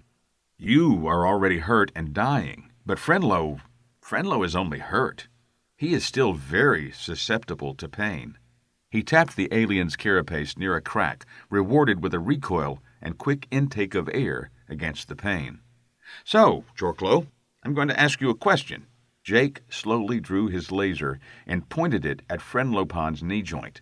"You are going to answer," he clicked off the safety, "or you will watch your brother suffer and die before your eyes. Don't tell him any, Frenlopon croaked. Jake fired. The bolt missed the knee, scorching the platform near his thin leg. Jake imagined the shot was close enough that the O'Glens felt the heat from the blast. Silence filled the room. Jake nodded. First question, who set me up? More silence. Jake sighed. I need a name. Jake looked from Frenlopon to Jorklopon. Last chance. More silence. Jake, still watching the pale O'Glens, squeezed the trigger. The bolt blasted through the bone and cartilage of Frenlopon's knee, searing and cauterizing as it destroyed the joint. Frenlopon's scream echoed in the abandoned facility. Jake let the pain run its course, allowing the alien to get himself under control before speaking again. I need a name, Jake said, low and menacing. The sound of Frenlopon's sobs filled the building, but neither O'Glens spoke. Jake shook his head, frustrated. He holstered his weapon and produced a magna blade from his belt. He held the small cylinder in his palm and let the two crab-like aliens see the device. He activated the heated blade and waved it toward the left eye stalk of the O'Glens. Jake could feel the heat from the knife and imagined the fear of having it that close to your eye. The freighter pilot looked at Jorklopon. The name? Jorklopon remained silent. A piercing scream cut the ensuing silence as the magna blade sliced through the eye stalk of Frenlopon.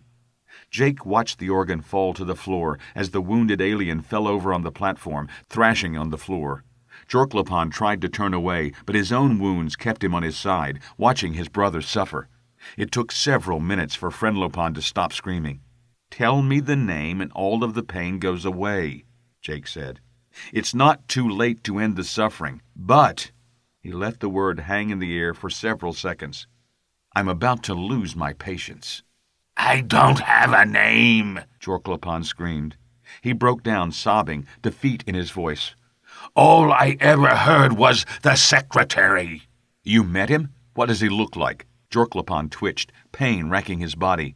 I never met him. Contacted... Who contacted you? Jake pressed. The TSA, came the reply. Jake could see that the alien was weaker. He did not have long. A TSA patrol on Pans contacted us. The words took effort. A bar. The panhandler. The O'Glen stared at his brother, who was weaving in and out of consciousness. Don't hurt him anymore, please. Jake moved over to kneel beside Jorklopon. Why would the TSA contact you to set me up if they are investigating you? Jake asked. Did they offer you a deal? Frame you. Clean record, the O'Glens croaked. A TSA patrol in a bar called the Panhandler on Pans, Jake repeated. That's all you have? The O'Glens nodded his head in a fair imitation of a human. Please, don't hurt him. You promised not to hurt him. No, Jake said, drawing his pistol. I said I would make the pain go away. Jake Cutter shot each one in the head before leading Angel away from the carnage. Chapter 21. Jake felt the binds tighten around his wrists, cutting into his flesh as he tried to free himself. A cold sweat chilled his spine as footsteps approached from behind. He tried turning his head to see who was there, but the bindings kept him from turning. Adrenaline flooded his system. All he could see were the shadows playing on the walls around him. The only sound he heard was his own ragged, panicked breathing. He struggled again, tugging at the metal cuffs around his wrists and ankles. A cold hand grabbed his forehead, and he froze. He heard the click of a button and the hum of a magna blade. Jake felt the heat of the blade as it neared the back of his neck. He tried to put his chin on his chest, but the clammy, rough hand pulled his head backwards. The overhead light blinded him. He could not see his attacker, and the panic rose. The magna blade moved from the nape of his neck to his face, hovering over his left cheek. Jake flinched away from the red glow of the hot metal and tried to break free again. The rough, calloused hand held his head still. His eyes locked onto the knife as he struggled, careful to keep his face away from the blade. The cold hand moved from his forehead to his chin, cupping it roughly. The hand pulled, and Jake's head arched backwards, exposing his neck. He closed his eyes tightly, feeling the heat play over his skin as the blade neared his left eye. Jake screamed, leaping from the cot in his quarters aboard the Freelancer. He frantically searched the room, ready to fight. His cabin door opened, and Angel appeared at his side, calling out to him, "Jake! Jake!" Jake backed against the wall, eyes wide in panic. He gasped for air, placing his hand on his chest to try to calm his racing heart. He took several deep breaths and watched Angel approach, her hands outstretched, placating. She led him back to the bed and slid behind him. He felt her hands on his shoulders, warm and soft, not cold and clammy. "I'm okay," he said, and knew that she would not believe him. He was not sure he even believed it. He retrieved a canteen of water from his nightstand and drank heavily. "Just a nightmare." He dropped the empty canteen on the floor. "That's one every night for the last 3 nights," Angel scolded. "Ever since we left Derrick. Tell me what is going on." "Nothing," he responded. Just what?" she persisted. "It was Frenlopan," he began. "Only it wasn't. I don't—" Jake took a breath and told Angel of the dream. The same dream he had had every night since the warehouse. He shivered when he told her about the knife. He could see the image of the red glowing blade inching closer to his eyes. He put his head in his hands and willed the dream to the recesses of his mind. "Finally," Angel said. Jake looked at her quizzically. "Finally what?" "Finally you're showing signs of a conscience again." "What?" "Jake." She slid around on the bed, facing him. She took his hand in hers and began slowly, carefully choosing her words. "When we met, you were an innocent man." She held up a hand to ward off his interruption. "Just listen. You were innocent, a decent man. You could not, would not hurt anyone. Prison changed you. It changes everyone. But you shed off your innocence and did what you needed to do to survive, including killing. Once we escaped, I thought that some of your—" she paused, "humanity might return. But it hasn't. You've gotten more inhumane. That was one of the reasons I left a year ago," she continued. "I wasn't sure if I wanted to travel with you in that state." "Then why did you come back?" he asked. "Several reasons," she confessed. Her shoulders slumped as she continued. "Greg, before he died, told me to watch over you, that I would need your strength, and you would need mine. I didn't know what he meant at the time, but he was right, as always. Now I understand what he meant. Your quest for revenge has blinded you to compassion." "You wanted me to show compassion to the very people who framed me and wanted me dead?" Jake asked incredulously. "No," she said, "but you could show them some mercy." "I killed them quickly." "Not what I meant, Jake." Angel shook her head. She stared at him and wagged her finger at him as she spoke. These dreams are showing you that you are on the wrong path." "They're just dreams," Jake countered, waving off the conversation. "I'm fine." He stretched, yawning. Angel stood, towering over him as he sat in bed. She took his head in her hands, staring into his eyes. He saw hurt, anger, and fear. "No, you're not," she said, her voice full of sadness. "These dreams are sending you a message." "What message?" "That is something you must figure out for yourself," she said. She walked to the door and paused. "Maybe you should start with what you did to Frenlopan and his brother, and what the figure in your dreams did to you." She exited the room, leaving him in silence. Jake lay down and pulled the bed cover around him, the gentle hum of the engines the only sound in the room. He recalled the dream, examining the images not as Jake, but as an outsider looking in. He rolled over onto his side, drifting off to an uneasy sleep, with the sadness of Angel's eyes forefront in his mind. Chapter 22. "I know where the fugitive Jake Cutter is," the caller said. The Tri-System Authority police dispatcher on PANS touched the record button on her console, activating the automated record and trace function. The Hasmoran female saw a short trunk under the dark hood, but not much else.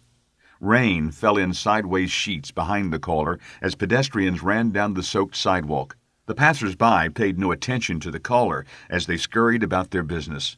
"Tatraxi," the dispatcher thought, making a note on the log.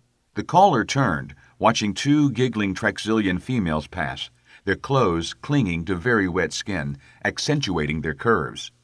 The Tatraxi turned back to face the vidscreen, face still in shadow from the hood. "Is there a reward for information about him?" the caller asked. "What is your location?" The dispatcher replied, ignoring the question. "I can have a team there in less than 4 minutes." "The fugitive is in the Panhandler, a bar near the spaceport." "And your name is?" the dispatcher asked. The line went dead, ending the trace 4 seconds before complete. The dispatcher sighed and typed in a query for the name Jake Cutter. The screen flashed with a long list of offenses ending with "Capture immediately. Alpha team notification required." The dispatcher bristled. In all her years, she had only seen that order once. She shuddered as she keyed the microphone. "Alpha team, priority Green Epsilon. Proceed to the Panhandler. Arrest and detain Captain Jake Cutter, wanted for murder, theft, smuggling, conspiracy, treason," and the list went on. Jake Cutter leaned on the bar, nursing his drink in silence. He stood between a Chandrilian and Crindosian, both of which towered above him.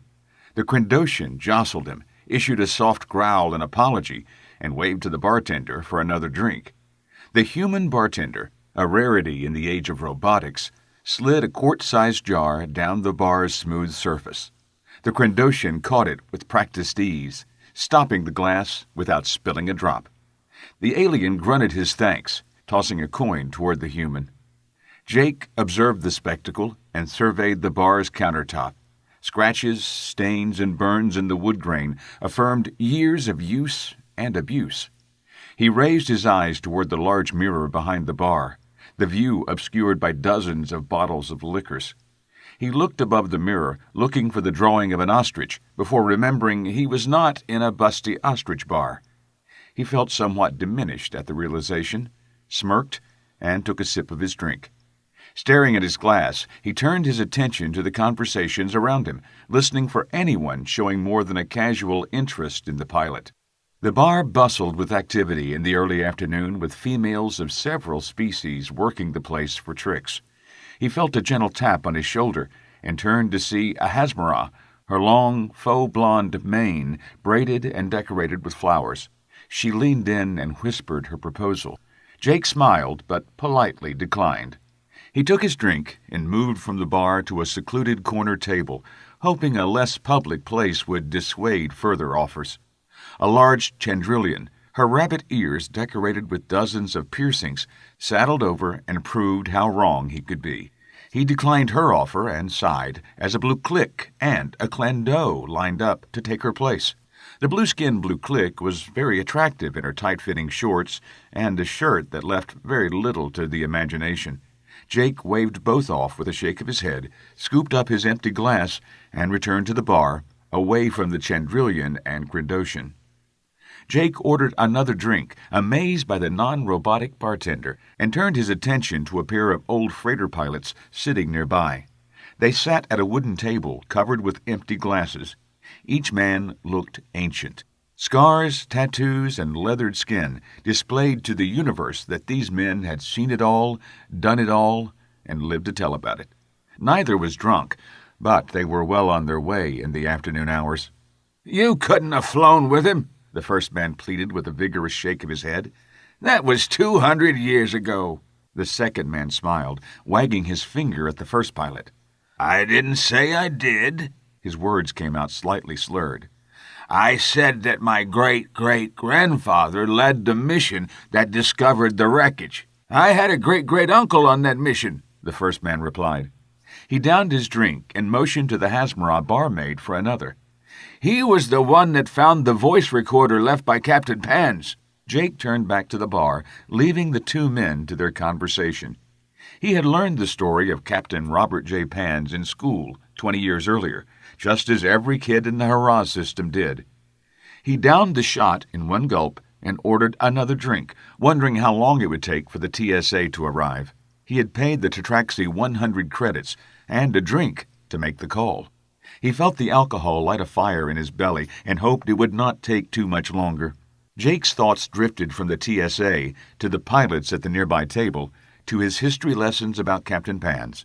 The story had inspired Jake to become a pilot, dreaming of someday leading an expedition across the stars to explore beyond the Tri-System.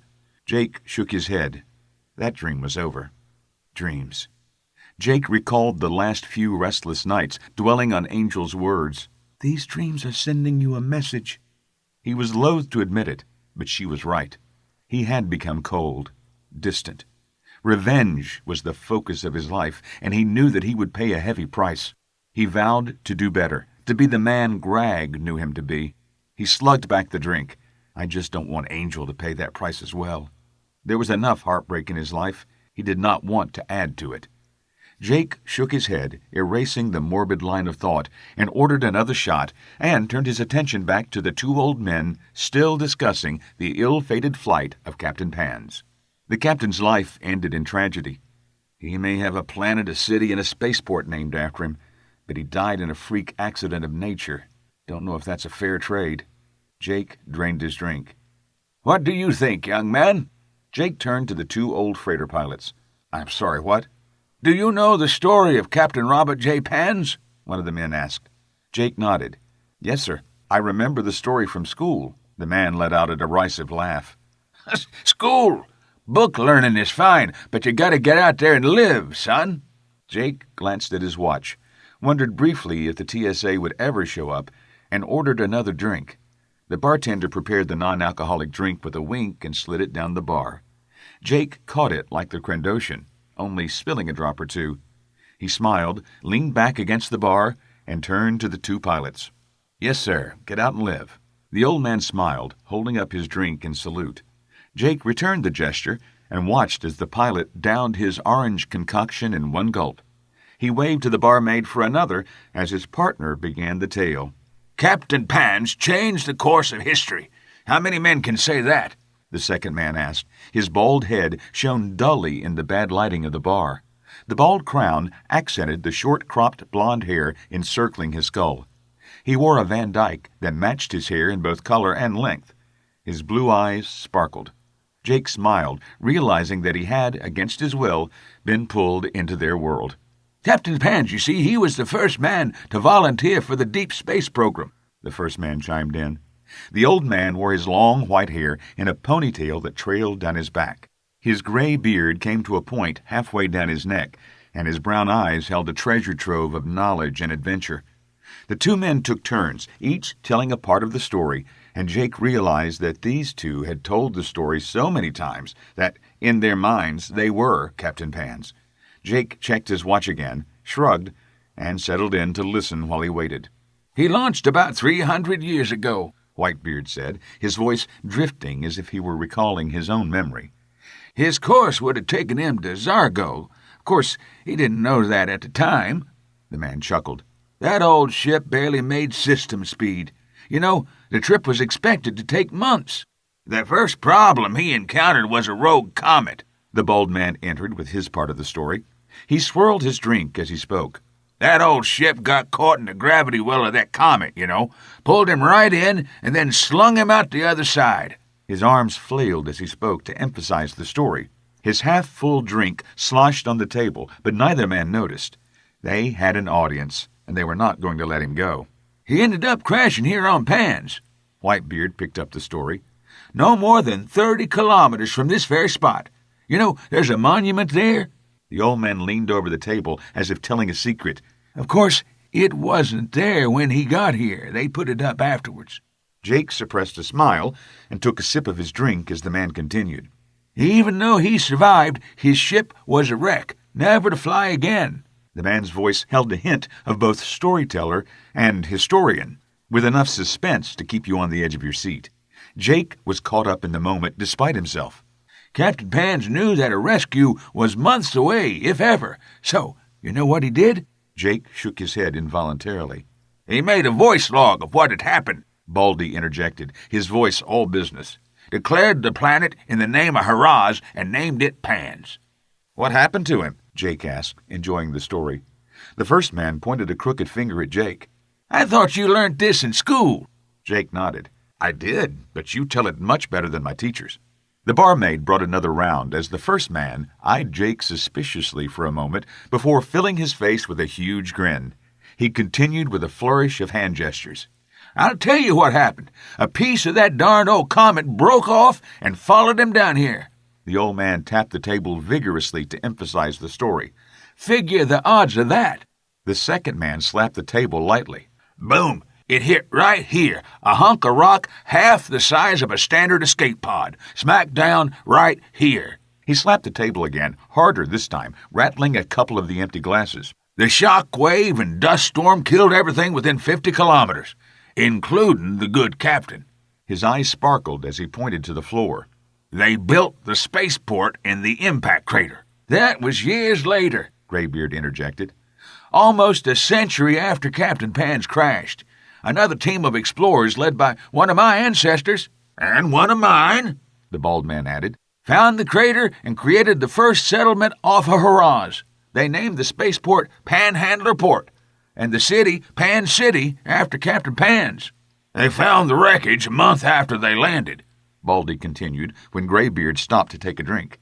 They listened to the voice recorder and realized that they now had a spaceport, a city, and a whole damn planet named Pan's. Graybeard laughed. They couldn't decide on anything else to name it, so they just left it. His contagious laughter infected his partner, and Jake laughed despite himself.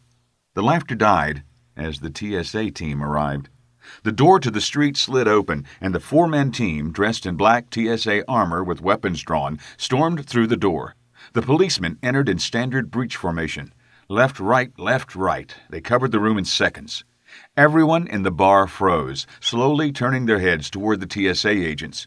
The women working the bar moved into the shadows as the officers stood silently, slowly scanning the room. The third man in their formation locked eyes with Jake. "Got him," the officer said, pointing his offhand in Jake's direction. The two old pilots turned their heads to stare at Jake. Jake downed his drink, smiled, and gave the men a wink. "Hold that thought. I'll be right back." "You in some kind of trouble, son?" Graybeard asked. He started out of his seat, pushing up his sleeves. The second man also began rolling his sleeves up, a mischievous grin on his face. They froze as the nearest TSA officer turned his rifle in their direction. Jake motioned for the two men to stand down as one of the TSA officers started toward him. "Nah, this'll only take a minute." He turned and faced the officer that had identified him. "About time you got here," Jake said, holding out his empty hands. "I called a half hour ago." The officer stopped a few feet away, obviously confused. He raised the armored mask to look at his prey eye to eye. The file reported the fugitive to be armed and extremely dangerous, not sarcastic. "You called?" "Well, not me personally," Jake replied. He took a moment to look around before pointing to a drunk Tatraxi at the end of the bar. He did it.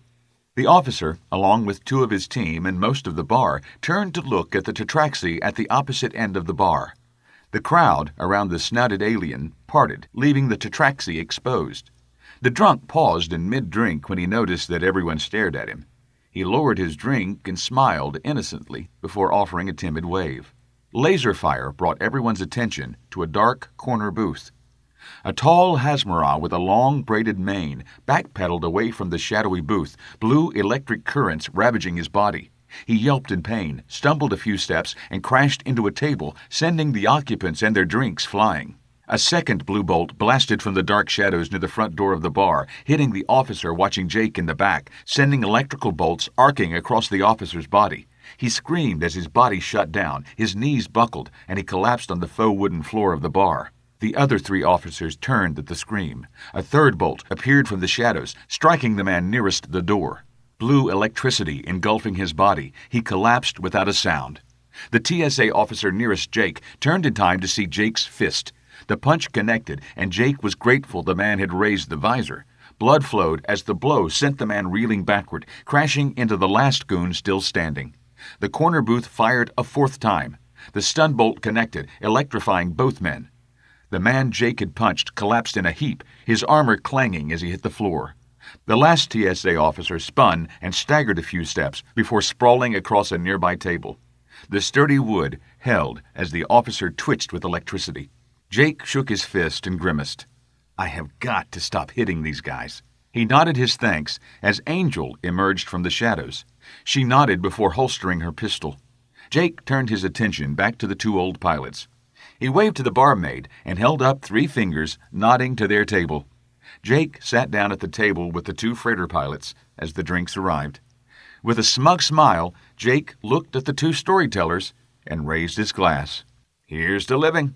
The 2 looked at the 4 TSA agents, then each other, before raising their glasses. To livin'! The wooden table gave way, and the unconscious officer crashed to the floor. Body armor and weapons lay strewn about the warehouse. Gentle sobs, punctuated occasionally by muffled cries, echoed in the vast, empty structure.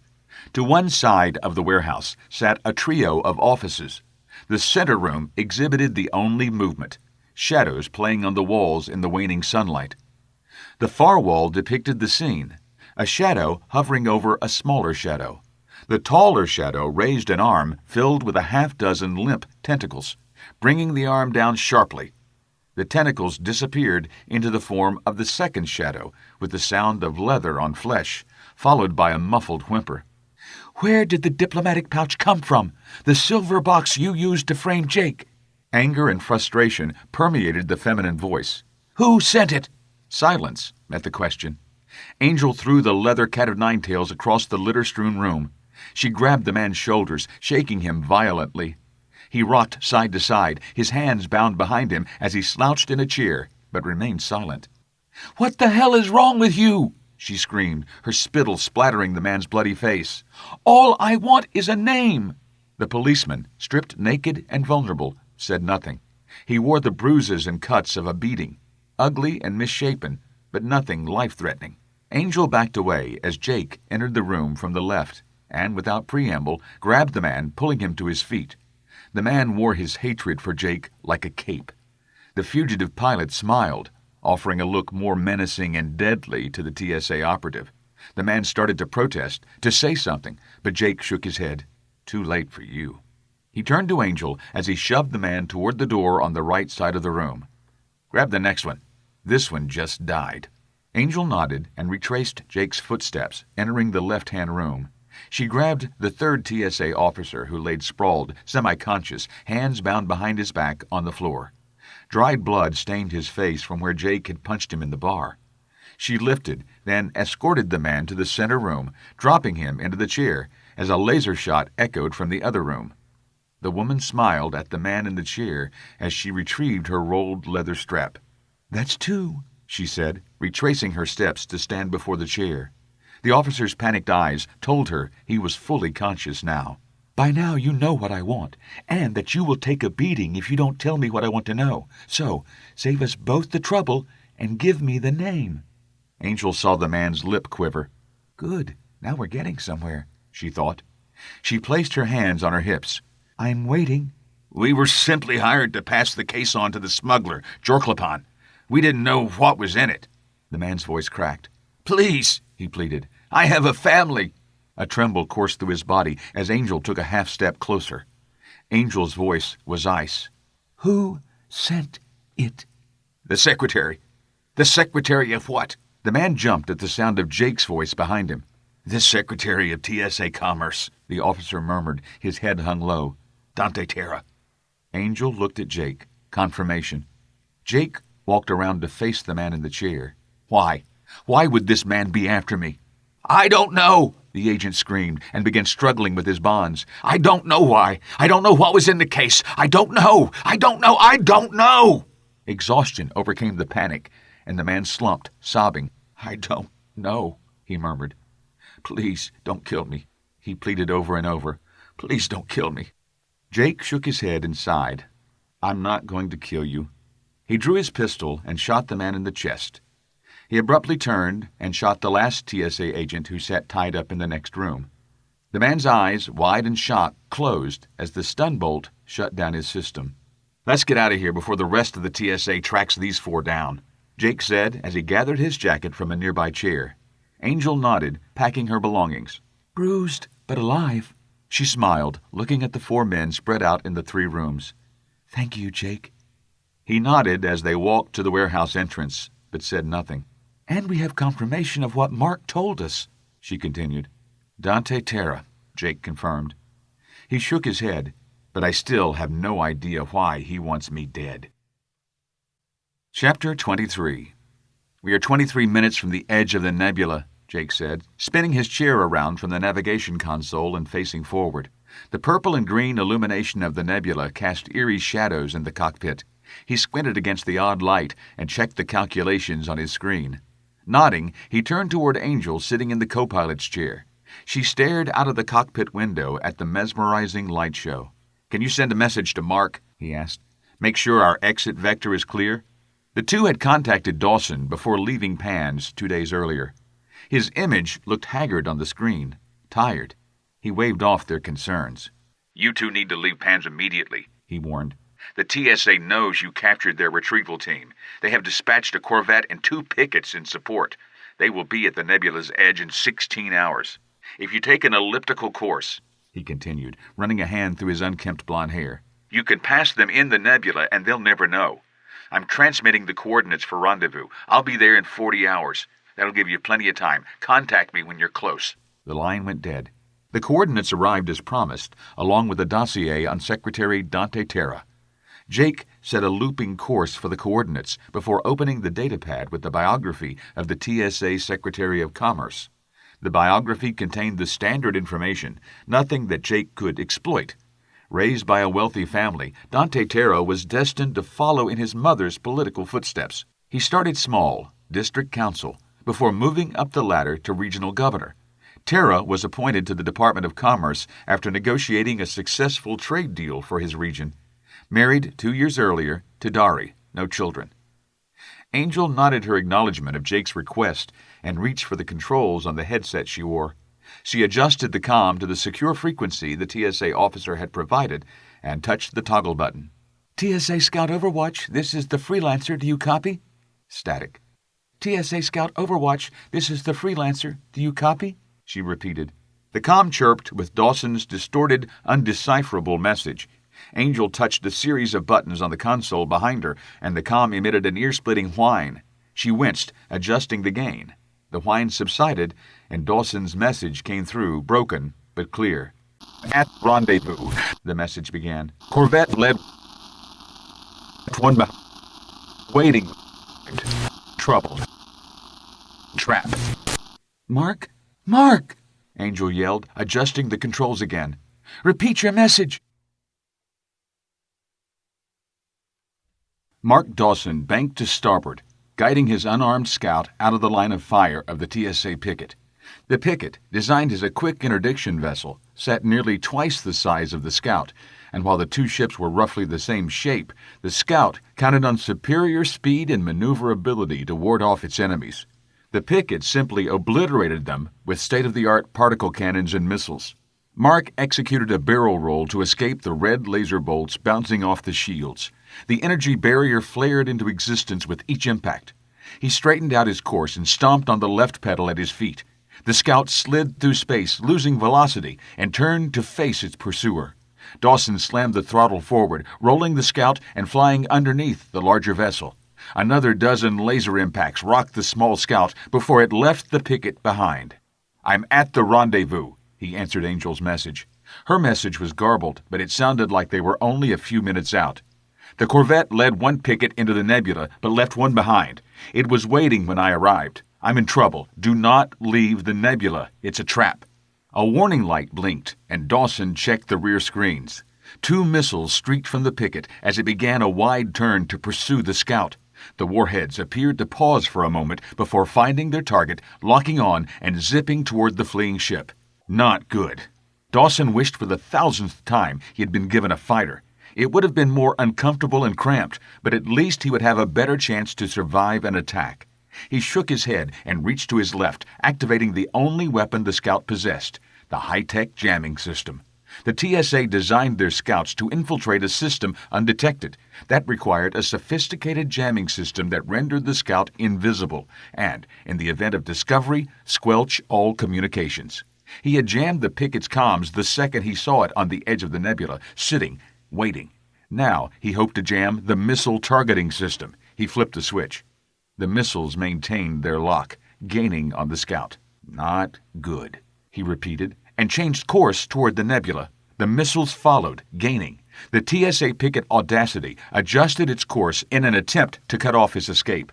Mark mentally calculated the converging lines on his sensors and saw the lines converge in his mind.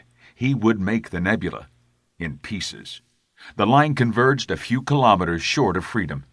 The comm crackled to life, and Angel's voice filled the cockpit. Hang on, Mark. We're coming. Sensor distortions cleared and warning klaxons filled the air as the freelancer exited the nebula. Angel winced, remembering that she was going to disconnect that circuit. She hit a button on the panel beside her, and the noise faded. She felt the freighter bank sharply. "Angle the shields forward," Jake ordered. Angel complied before looking out of the canopy. She gripped the arms of her chair tighter as Jake flew directly over a TSA scout. She saw Mark Dawson in the cockpit window, ducking as the freighter roared overhead. He disappeared from view in a flash, the scout behind them.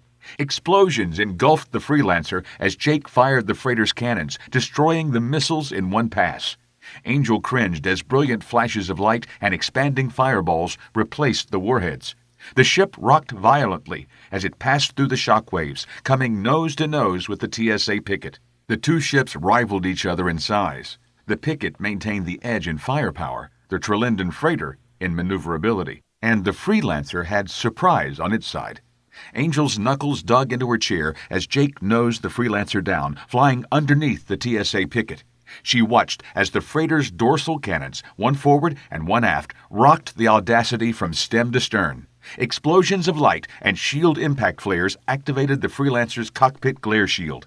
The Audacity opened fire on the freighter. Bright red energy bolts traced behind the fleeing freighter, never making contact. Jake flipped the freelancer over and reversed course in one motion while the Pickett was still making its turn to pursue.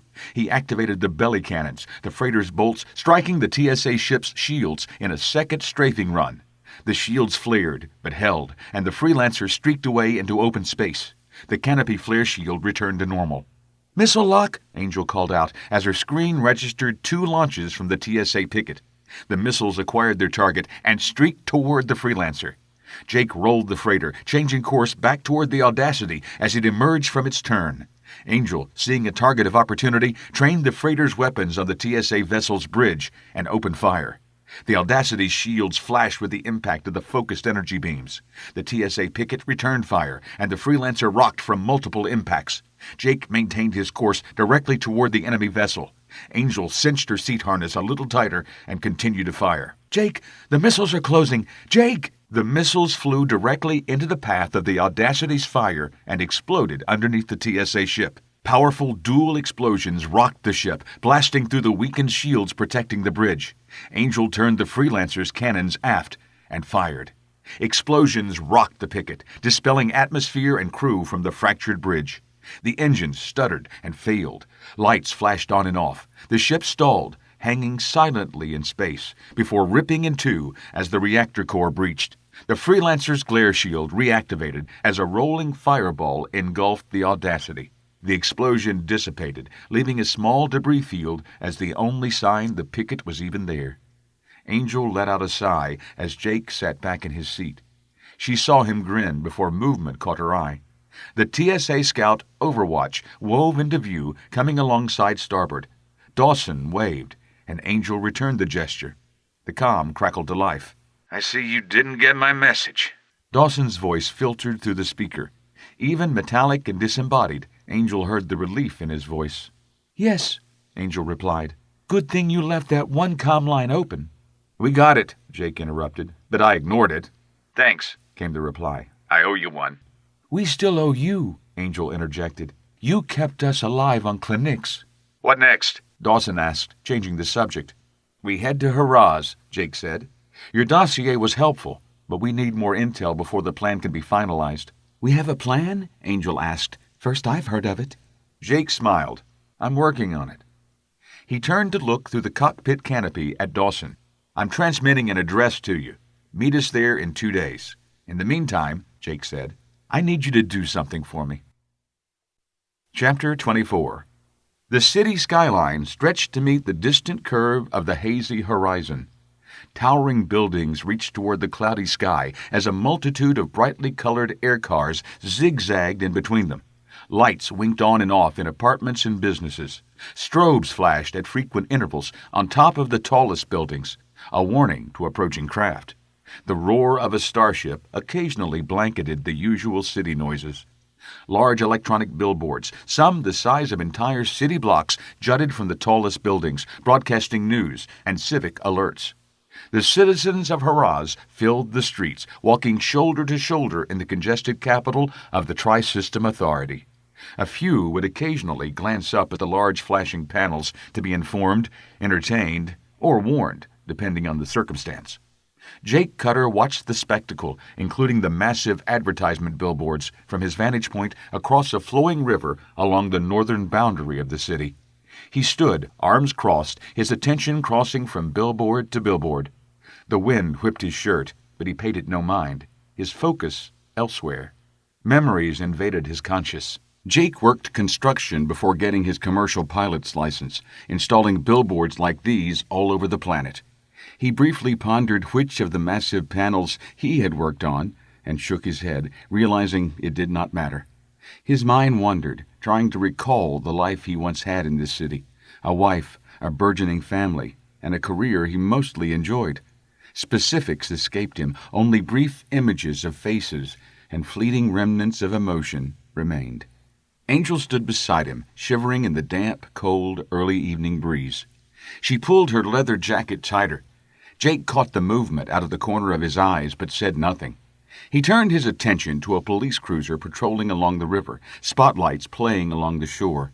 His eyes followed the air car as it continued its course downstream until he lost contact with it as it turned sharply, activated its siren lights, and raced back into the city. Jake turned his back to the water and faced the dilapidated house that he had once called home. The house sagged on its foundation. The roof sat partially caved in. Half of the windows were cracked and broken.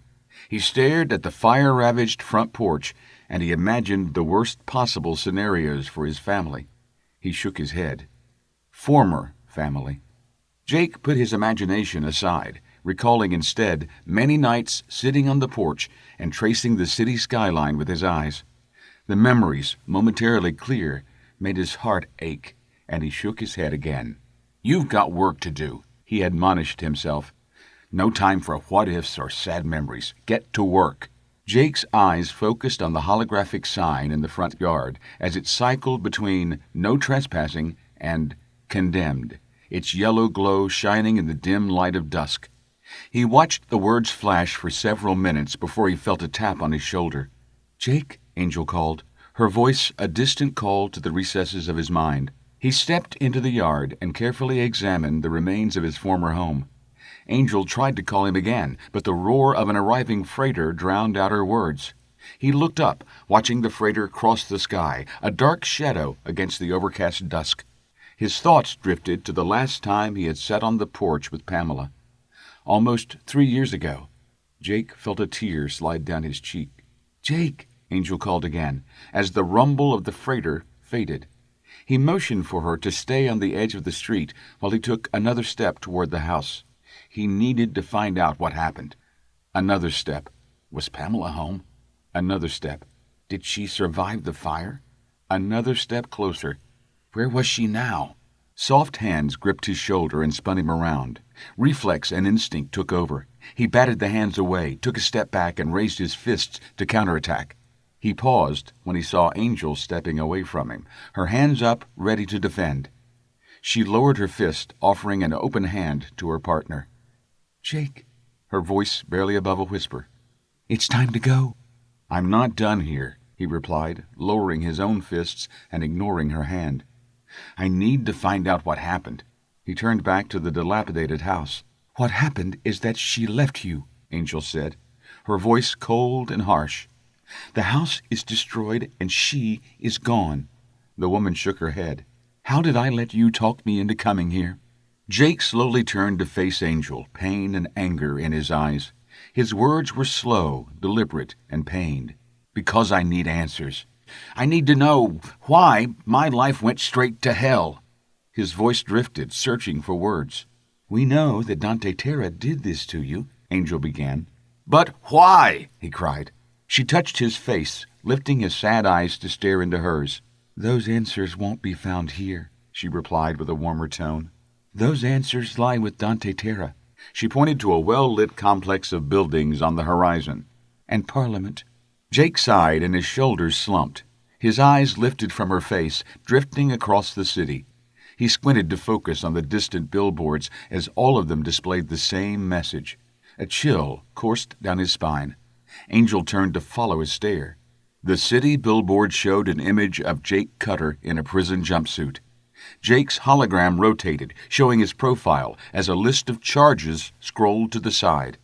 The writing was too small to see, but the length of the list left little doubt to the extent of the criminal activity.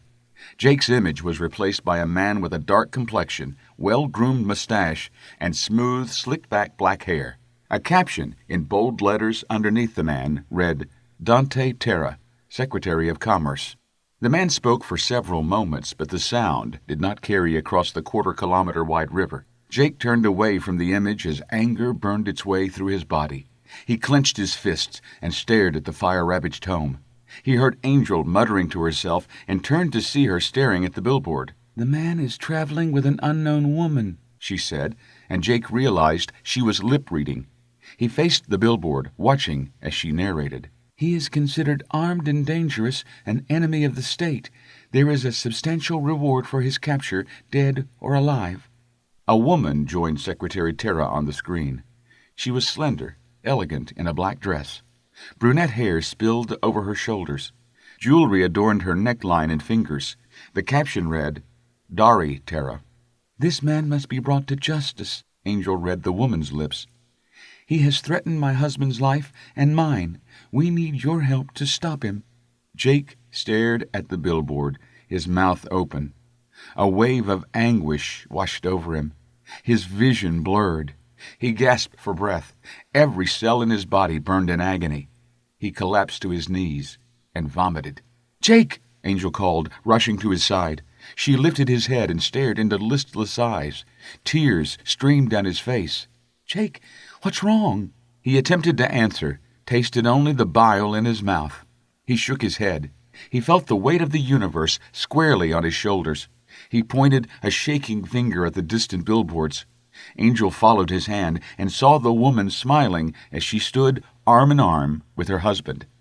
Angel turned her eyes back to Jake. Jake, that is Dari Terra, his wife. Jake shook his head.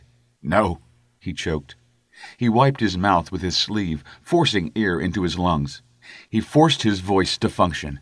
Not his wife. He shook his head, sucking in another breath. Mine. Angel turned to stare at the hologram for several seconds before facing Jake again. Pamela? She asked, confused. He nodded, and with Angel's assistance, slowly staggered to his feet. Pain etched each word he said. He framed me. He framed me to get her. He closed his eyes and leaned on Angel, who supported his weight and kept him upright. His breathing came in ragged gulps, as if each was a struggle. Why? Another police cruiser made its way down the shoreline, spotlights lighting the way. Angel pulled Jake away from the burnt-out house, back in the direction of the spaceport. We need to leave, Jake. There's nothing else you can do here. Nothing, he murmured. He stood straight, steadying himself by force of will. He heard Angel sigh in relief as his weight lifted. Nothing left to do here. He mocked her earlier comment. He turned, leading them deeper into shadow, moving in the general direction of the spaceport. We need to get back to the ship and contact Dawson, he said. He quickened his pace as a distant freighter lifted into the night. We're going to need his help to get to the Secretary. Chapter 25. This is reckless, Mark Dawson admonished, staring at Jake Cutter. The two, along with Angel, stood at the base of the ramp to the Freelancer. The ship, under false transponder codes and docking papers, sat nestled on a landing platform in Haraz spaceport.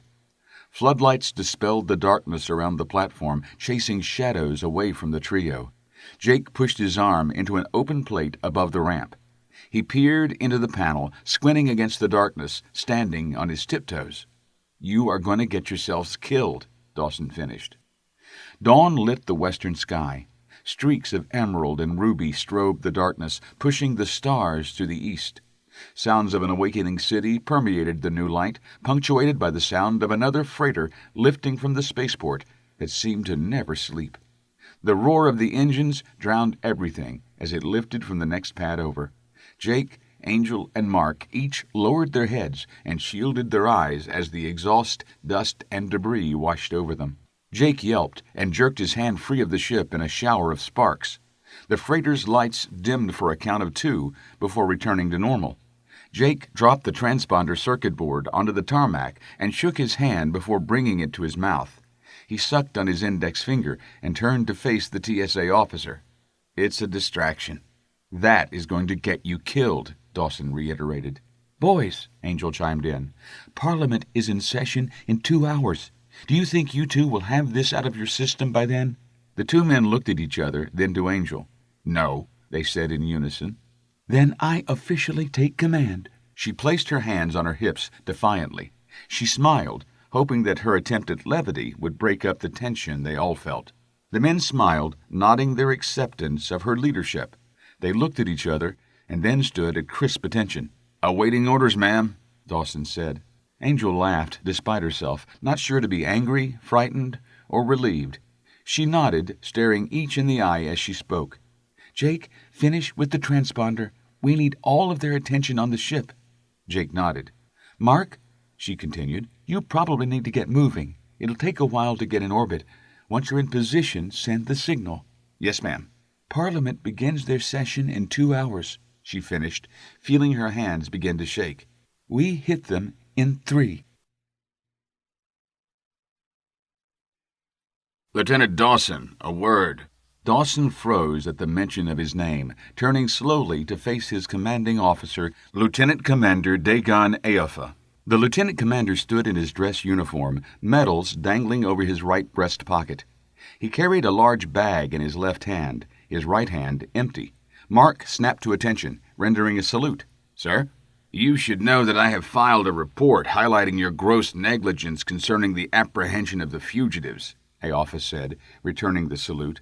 "I recommended that you be formally reprimanded and then discharged immediately." He dropped the bag and stepped closer to Dawson. "We have lost a squad of officers and a ship and crew of 53 due to your incompetence," he explained. "And do you know what I received for my recommendation?" Anger filled his voice. "I have been reassigned because I apparently cannot tell incompetent officers from good ones." His fist clenched, and Dawson half expected Aofa to swing at him, but the officer's demeanor changed. His shoulders slumped, and a look of sadness filled his face. "Command feels that if I had assigned a different officer, this matter would have been put to rest already." His voice trailed off. "I'm sorry, sir," Dawson said sincerely. "I don't want your pity," Aofa spat. "Your fate is yet to be determined, but I'd wager it will take a miracle to salvage your career." Anger flashed in his eyes as he wagged his finger at Dawson. "You have made an enemy, Lieutenant. You better pray our paths never cross again." The man turned, grabbed his bag, and left Dawson standing on the gantry leading to the pad and his scout. Mark watched him leave. He shook his head, turned, and hurried to his ship a few hundred meters away. If they transferred him, my recall can't be far behind. He boarded the scout and made his way to the single-person cockpit. He dropped into the seat and began flipping switches to add power to the systems of the craft. A vibrant hum filled the scout. Mark strapped himself into the pilot's chair and wondered briefly what lay in store for him. The odds were against them, he knew. Jake's scheme held too many moving parts, too many variables that could lead to disaster. Add to that the threat from Aofa that Dawson's career would soon be over. He scoffed. "If I survive today, I'll worry about my career." With green lights across the board, he applied power to the thrusters, lifting the scout off the pad. He verified his clearance and set course for low orbit. He had a lot of work to do, and time was running out. "Angel," Jake said, "it's not too late to back out." The two sat in the freelancer's galley, half-eaten plates on the table between them. A long, sullen silence permeated the ship. Neither had spoken during the entire meal. Jake tugged at the collar of his suit shirt as he waited for Angel's reaction. "Yes," Angel countered, her face flushing. "Yes, it is." "No, it's not," Jake protested. "You don't have to do this. I don't want you to do this. You can run, hide." He shook his head. "Go and live your life. Mark can help you find a—" "I cannot survive on my own," Angel interrupted, shaking her head. "Not if I'm on the run. I've always had someone there with me. My father, Greg, you." She stared into his eyes. "I need you as much as you need me." "I don't want you to get hurt," Jake said sadly. "If I do," she smiled, "it'll be standing beside you." The comm chimed, a single long burst of static. She stood, adjusting the long coat she wore. "The wheels are in motion. We will never get this opportunity again." Jake felt her gaze bore into his soul. "So, what's it going to be?" He slowly stood. He swept the tails of the long coat he wore over the back of the chair. Her confidence, her loyalty, affirmed his resolve. "Let's go." Spaceport Control Systems Computer 387M9 registered the Trelinden freighter Freelancer requesting clearance to lift from the Haraz spaceport. The computer attempted to verify the transponder code and produced an error. The ship launching from Pad 94 broadcasted a different signal than the one that had landed 2 days earlier. The computer ran a trace on the new code. Another error. That transponder was registered to the TSA as a transport freighter from Cla'nix Prison. Cla'nix Prison raised another error, and the computer immediately denied clearance.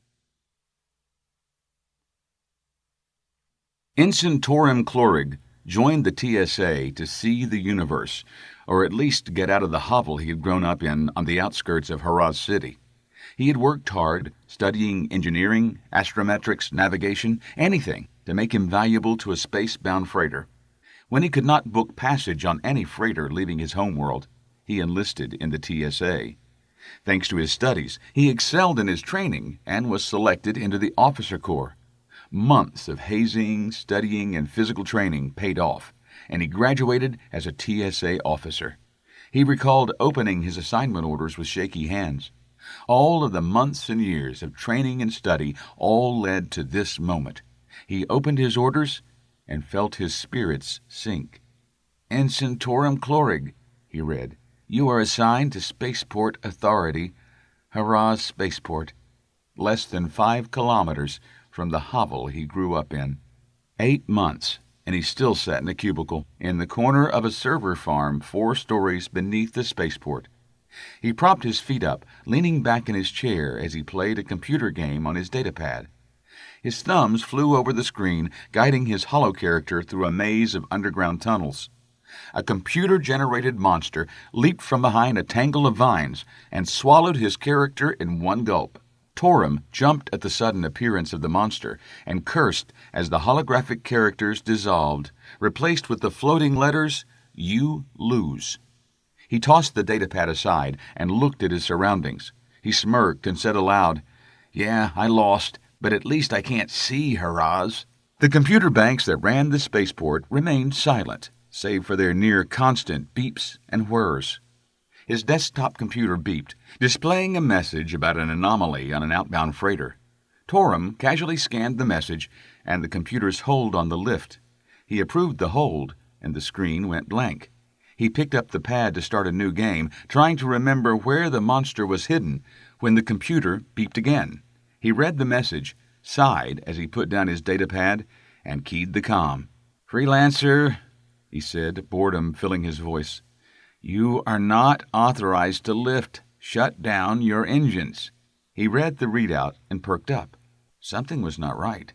"TSA officials are en route to your location." Silence filled the comm, and the ensign reached for the transmit key to repeat the message when it crackled to life. The computers automatically recorded the message, analyzing voice patterns. "I'm not going back to prison," the voice said. "We are lifting. You tell anyone above us to get out of the way." The computer beeped a warning as Voice ID confirmed the voice of Jake Cutter. His information, a picture and the charges against him, rolled across the screen. The ensign keyed the mic. "You are not authorized to depart, freelancer," he read. "Stand down or be—" He gulped. "Or be destroyed." "I'm not going back," the voice repeated. The spaceport computers declared the ship was lifting. The pilot applied thrust, lifting the ship off the tarmac in a cloud of dust and exhaust. The computer blared a warning as a disembodied voice on the comm called for the ship to power down. The freelancer rotated, setting a course over the city in the hopes they would not shoot them down over a populated area. Warning klaxons blared as weapon emplacements locked on. The pilot threw the throttle forward and the engines flared. The freighter roared from the spaceport, banking on its starboard side to sideslip an incoming tug. The pilot leveled the ship, only to stand it on its side again to slip between a pair of 1,000-story skyscrapers. The first rounds impacted as the ship emerged from between the towers. Shields flared with the hits, faded blue energy dissipating the bright red laser bolts. The ship righted itself again and dropped, flying low over the city. Missile lock alarms added to the cacophony of warnings already sounding through the ship. The pilot ignored them as he banked the ship starboard toward another high-rise. The ship rolled to port, flying so close to the building that the pilot could see the occupants through the cockpit window. "Bad idea," he muttered, and leveled out the ship. "No civilian casualties." He nosed the ship skyward, applying full thrust. More missile locks sounded, adding another layer to the already deafening chorus of klaxons. The pilot ignored it all, changing course and diving toward the outskirts of the city. A missile impact jarred the controls, and the pilot rolled the ship, taking the next 4 missile strikes on the dorsal shields. Those shields failed, and sparks showered the cockpit. The pilot rolled the freelancer in time to absorb the next half-dozen impacts on the ventral shields.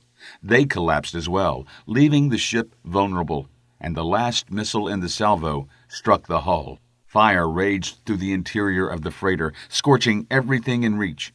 The missile blew a 3-meter hole in the hull, depressurizing the main cabin. The pilot heard the whistle of wind as he tried to pull up from his dive, the controls sluggish and heavy in his hands. The freelancer leveled off a dozen meters over a busy hovercar transit. The engines flared, exhaust knocking a few cars out of their assigned lanes. Lasers streaked across the sky as the freighter entered the target range of the city's southern batteries.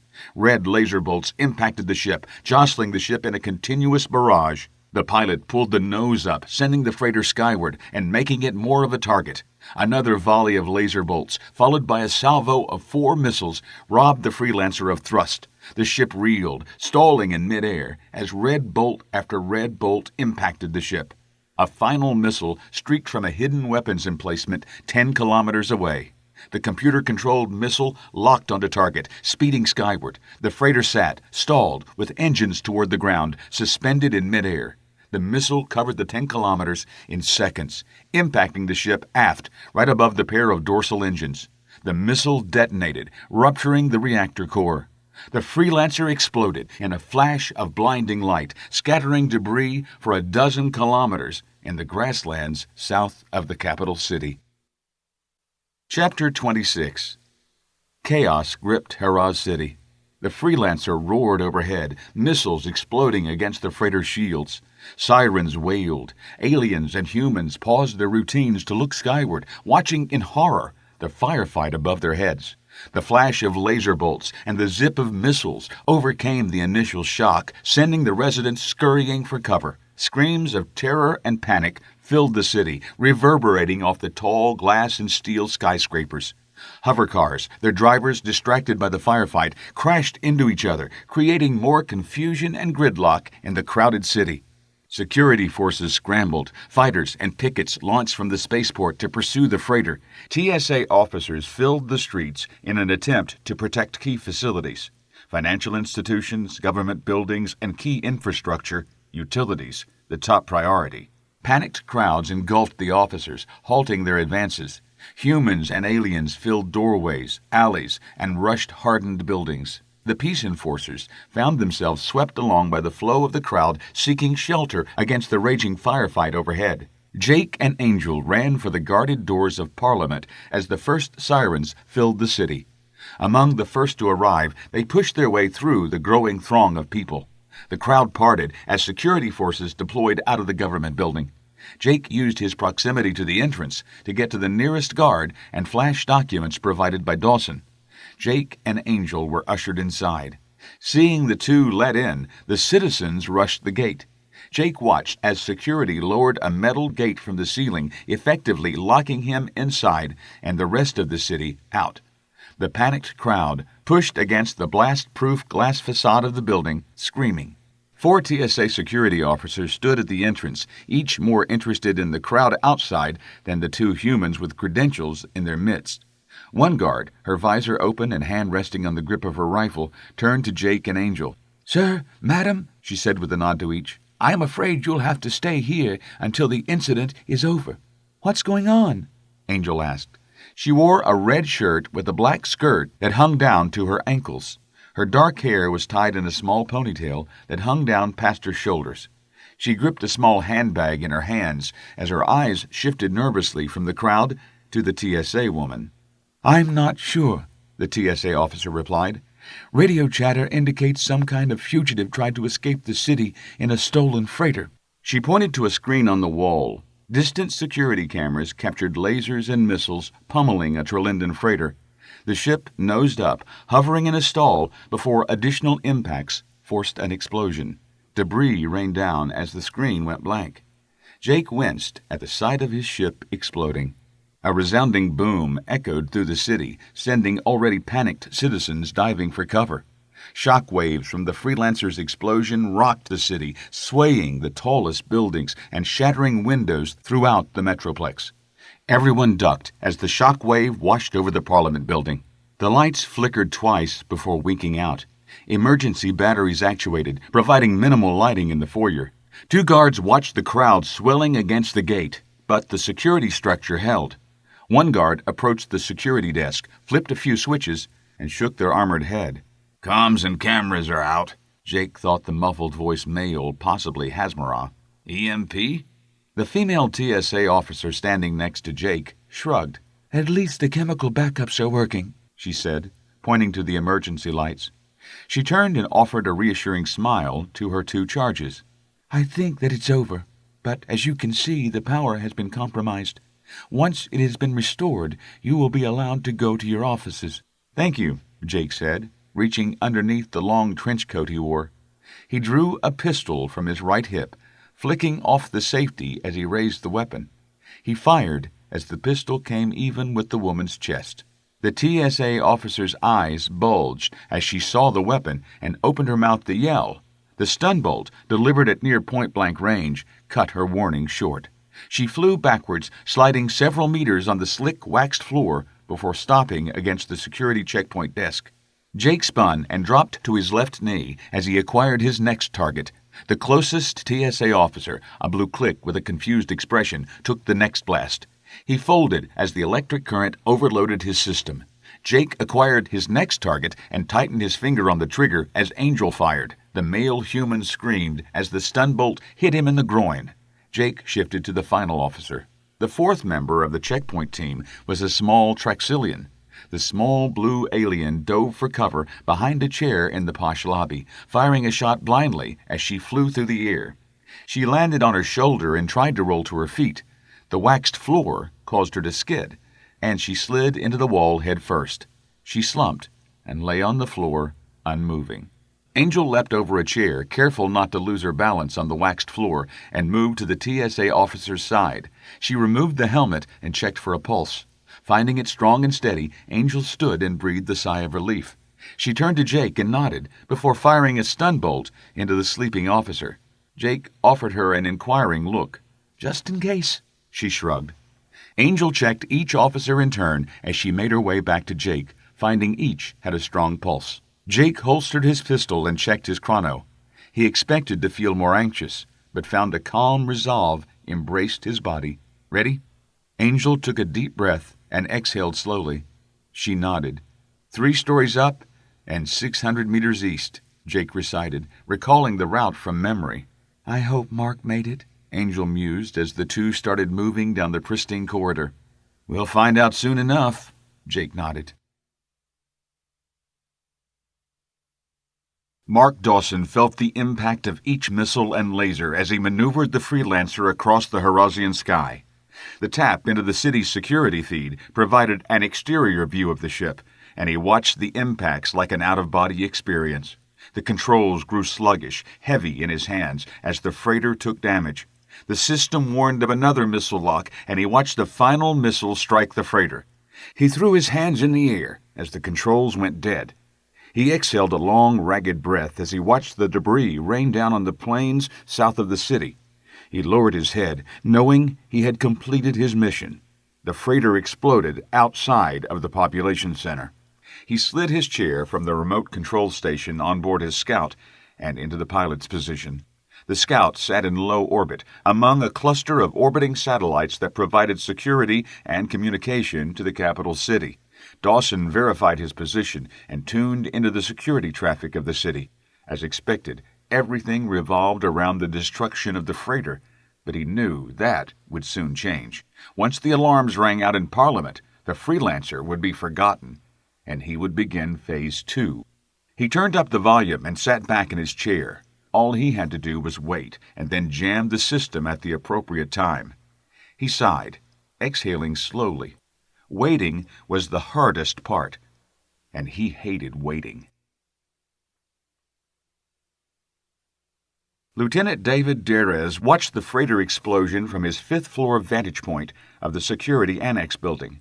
Although technically assigned as special security to Secretary Terra, a job he hated, he had unofficially been placed in charge of fugitive retrieval, with the primary focus on apprehending Jake Cutter. That job he cherished, and felt confident that he would soon capture the fugitive.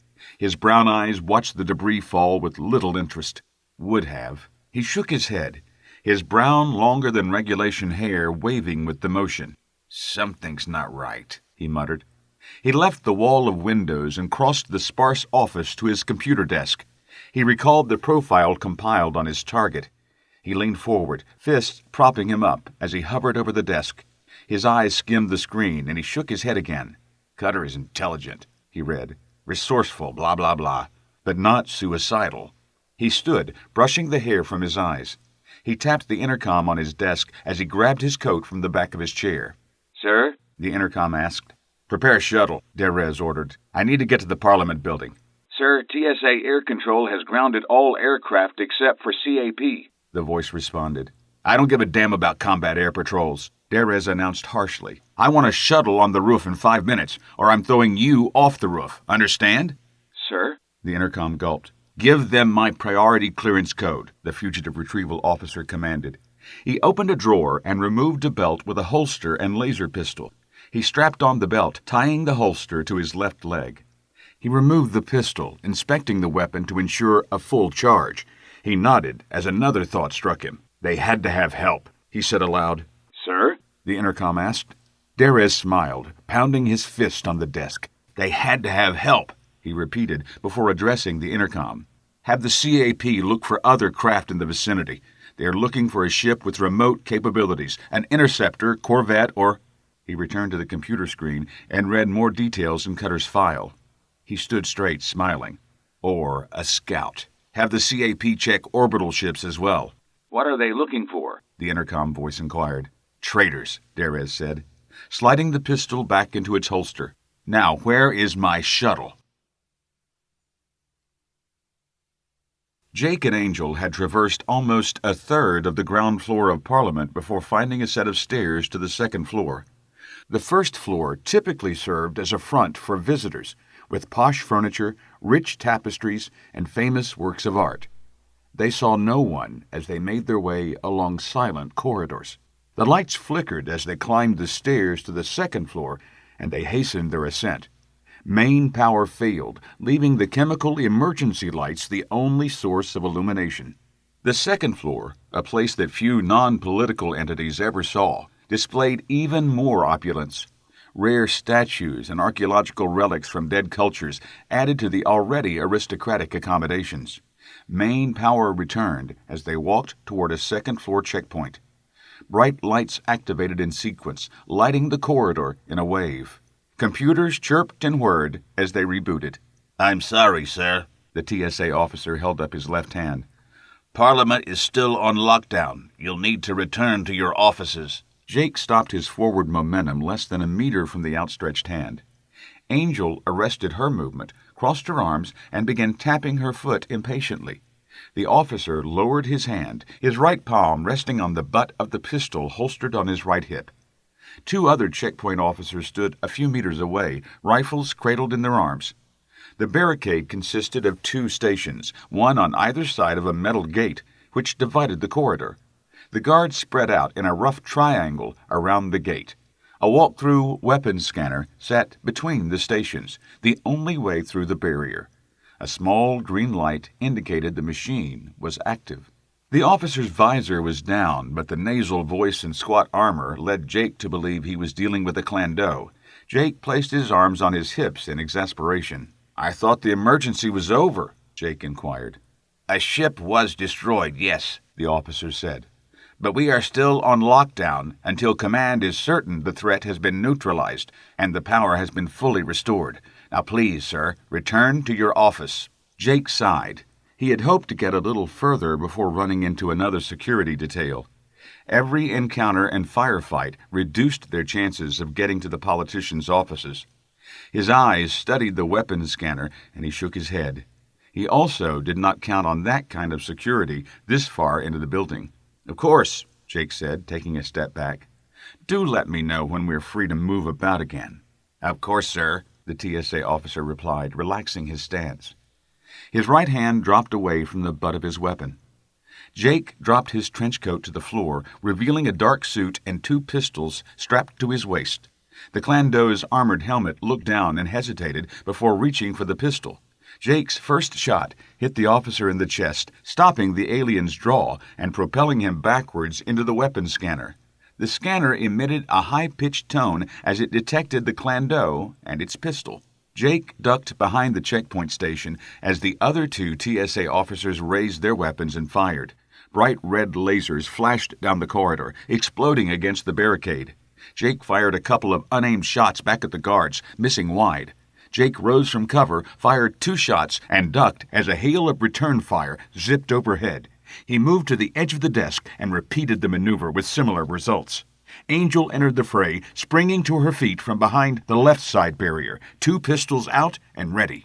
She fired both weapons simultaneously, blue bolts blasting the nearest guard.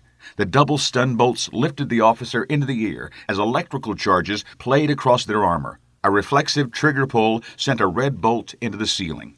The officer dangled in the air for a heartbeat before crashing onto the waxed tile floor. The remaining guard turned his weapon toward Angel. She ducked as bolts rocked her position.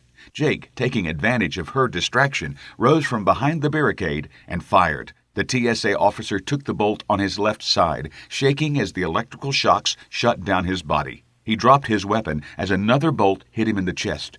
The guard half-spun and paused midair before collapsing in a scene that would make any holovid director proud. Jake checked both ends of the corridor for reinforcements, relieved when none appeared. Silence filled the corridor except for the incessant beep of the weapons scanner. Jake grabbed the first officer's boot and pulled him from the machine, ending the noise. Satisfied, he turned to see Angel stripping out of the long skirt she wore. She dropped the garment on the floor, kicking it to land next to Jake's discarded coat. The skirt gone, she now wore a pair of black skin-tight pants and a pair of cross-draw holsters. "That should get someone's attention," she smiled, nodding to the numerous cameras around the checkpoint. A buzz at his side signaled an incoming call, and Jake removed a headset from his belt. He slid the lightweight comm on his head, adjusting the small boom mic. He saw Angel adjust an identical device on her head. "Cutter." I don't know what you did, Dawson's voice filled his ear. but you stirred up a hornet's nest. "We took out checkpoint 204, Angel replied, reading a small sign on the weapons scanner. The TSA is on alert. His voice sounded distracted, pained. They have a fugitive retrieval specialist en route. Jake nodded. "Then we better get moving before reinforcements arrive." "Hurry," Dawson replied. The sound of overheating engines filled the comm before it died. "Mark?" Angel called. No answer. A shadow filled the corridor, and the two turned to see a low-flying shuttle blocking the light from the windows. The ship's nose flared as it came even with them. Jake stared at the ship, but the dark tint of the shuttle's windows hid the occupants. He felt the intense gaze of a predator on him, and the hairs on the back of his neck stood for attention. Jake watched as the shuttle cut speed, crawling past the conquered checkpoint. Jake led Angel down the corridor, passing through the weapons scanner, which beeped dutifully. The shuttle matched their pace, hovering a few meters from the windows. "You said reinforcements?" Angel mocked. "We need to move," Jake countered, a feeling of doom enshrouding his soul. David Derez stared out of the shuttle's windows as it aligned with the second-floor checkpoint. The reflective windows of Parliament revealed nothing except the reflection of the shuttle. Derez could not see his target, but he knew he stared at him. A quick check of an infrared scanner confirmed his instincts.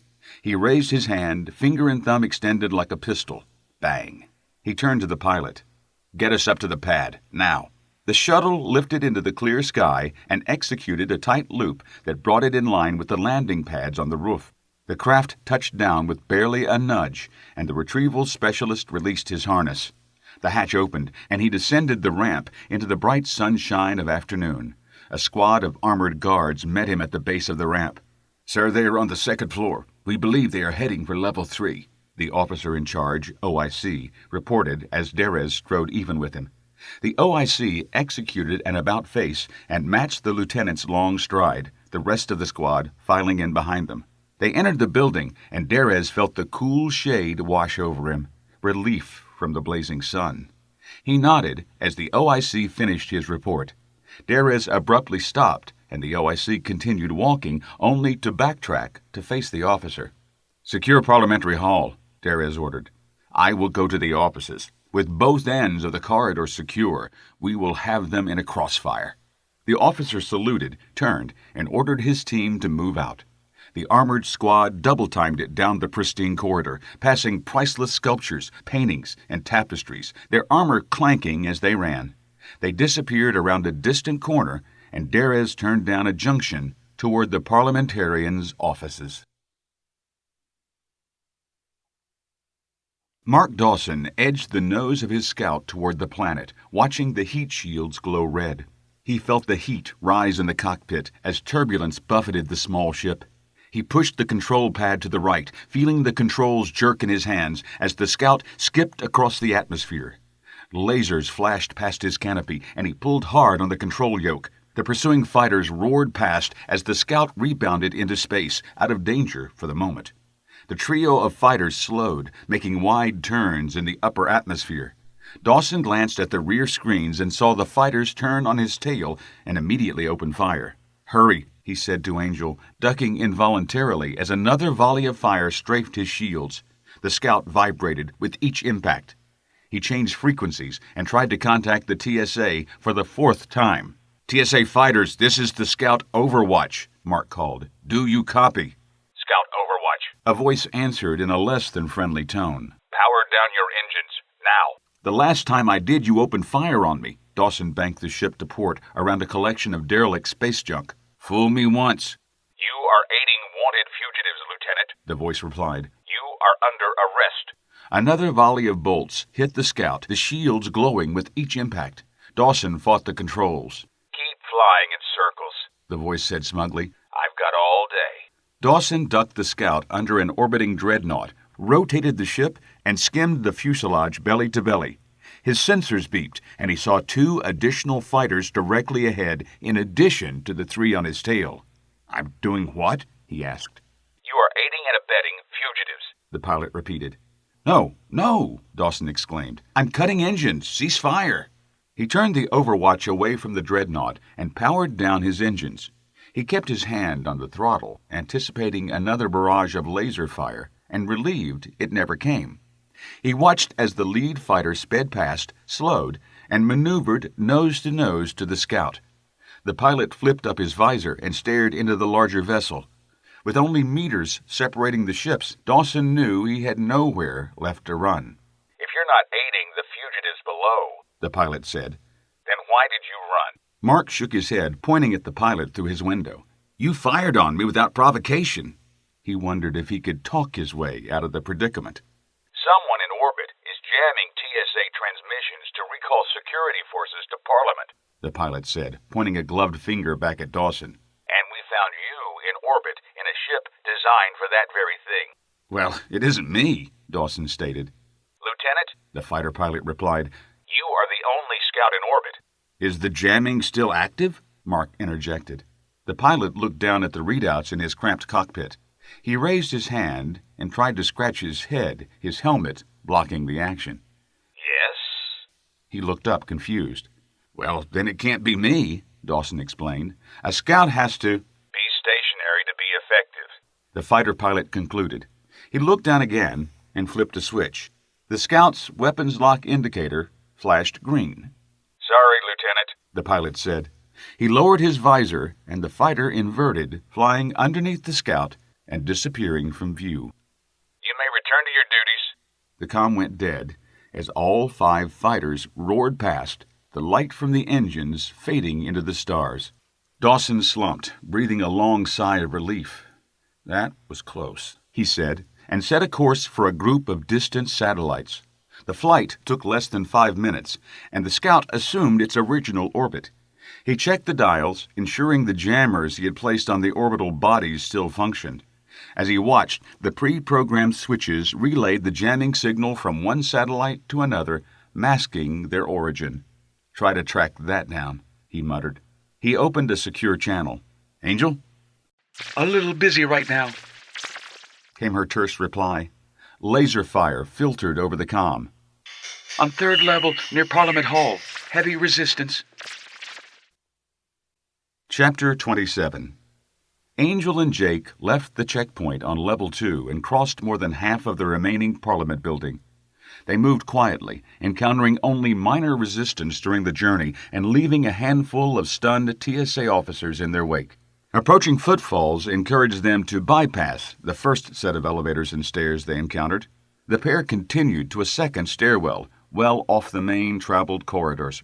They climbed the stairs, weapons ready, hugging the walls, and exited onto the 3rd floor only a few hundred meters from their objective. To their left sat Parliament Hall, a vast 3-tiered meeting hall where politicians, dignitaries, and honored guests met to discuss the complexities of the tri-system. To their right lay the political offices. Angel poked her head around the corner and ducked back quickly. She motioned for Jake to look for himself, pointing around the corner and mouthing the word, "Trouble." He nodded and moved up beside her and glanced around the corner. A squad of armored guards had taken up positions around the entrance to the hall. Overturned tables, chairs, and marble and bronze statues provided cover for the squad. Jake withdrew, shook his head, and pointed toward the offices. She nodded, and, hugging the wall, took a step to her right. A door marked "Restroom" directly opposite the stairs opened, and Angel froze, staring at a Hazmarah exiting the lavatory. His helmet hung from the butt of his pistol, a rifle slung across his back, his hands busy adjusting his mid-torso armor. He looked up from his armor and froze at the sight of her. He stared at Angel, eyes wide, before opening his mouth to shout a warning. Angel fired, the blue stun bolt striking the Hazmarah in the groin. The alien screamed as the bolt slammed him into the wall, his armor and weapons clattering on the polished floor. She turned, picked a second target, and fired. The guard ducked behind a statue, untouched. Jake joined in, edging around the corner and firing both of his pistols as fast as he could pull the trigger. A maelstrom of bolts roared down the corridor at the TSA sentries. The stun bolts impacted tables, chairs, 2 artificial plants, and 1 guard, who fell twitching in blue energy. Jake retreated behind the wall as the squad returned fire. Her headset buzzed. "Angel?" The firing slowed, and Angel took advantage of the lull to sneak a peek around the corner. "A little busy right now," she answered. She fired, rewarded with a guard flying backwards, blue electricity ravaging his body. "On 3rd level, near Parliament Hall. Heavy resistance." The squad began advancing, and she snapped another quick shot. She heard a scream and the clatter of a weapon. The attackers took cover and opened fire again. She felt the thump of a laser blast into the wall at her back and wondered how long the structure would hold. She looked at Jake. "Any ideas?" He holstered the pistol in his right hand, dug into a small pouch, and produced 2 small, crystalline balls. One, he nodded, twisted the timer on the first bomb, and tossed it toward the far side of the corridor. He activated the second and looped a sidearm toss down the near side of the hallway. Jake ducked, clamping his hands over his ears. Angel stared at him a moment before mimicking her partner. The first explosion rocked the 3rd floor of the Parliament building, shattering windows, upending TSA officers, and tossing furniture about the corridor. The second stun grenade followed on the heels of the first, knocking over statues and flinging armored guards around the hallway like rag dolls. Angel heard a loud ringing in her ears and felt the shock wave wash over her, knocking her to the floor. "Move!" She felt Jake's hand pick her up. "Now!" Angel watched as the TSA guards rose slowly, shaking their heads to rid themselves of the concussive blast. They fired, their shots wide. Angel felt Jake push her in the direction of the offices, and she ran as her hearing returned. She heard the whine and felt the heat of the energy bolts as the armored TSA officers' aim improved. The laser fire edged closer to the 2 retreating fugitives. Angel heard a grunt and a weapon skittering across the floor behind her. She turned to see Jake fall backwards, his left shoulder smoldering from a hit. He grimaced in pain, but continued to fire with the pistol in his right hand. Angel fired both of her pistols as she retraced her steps.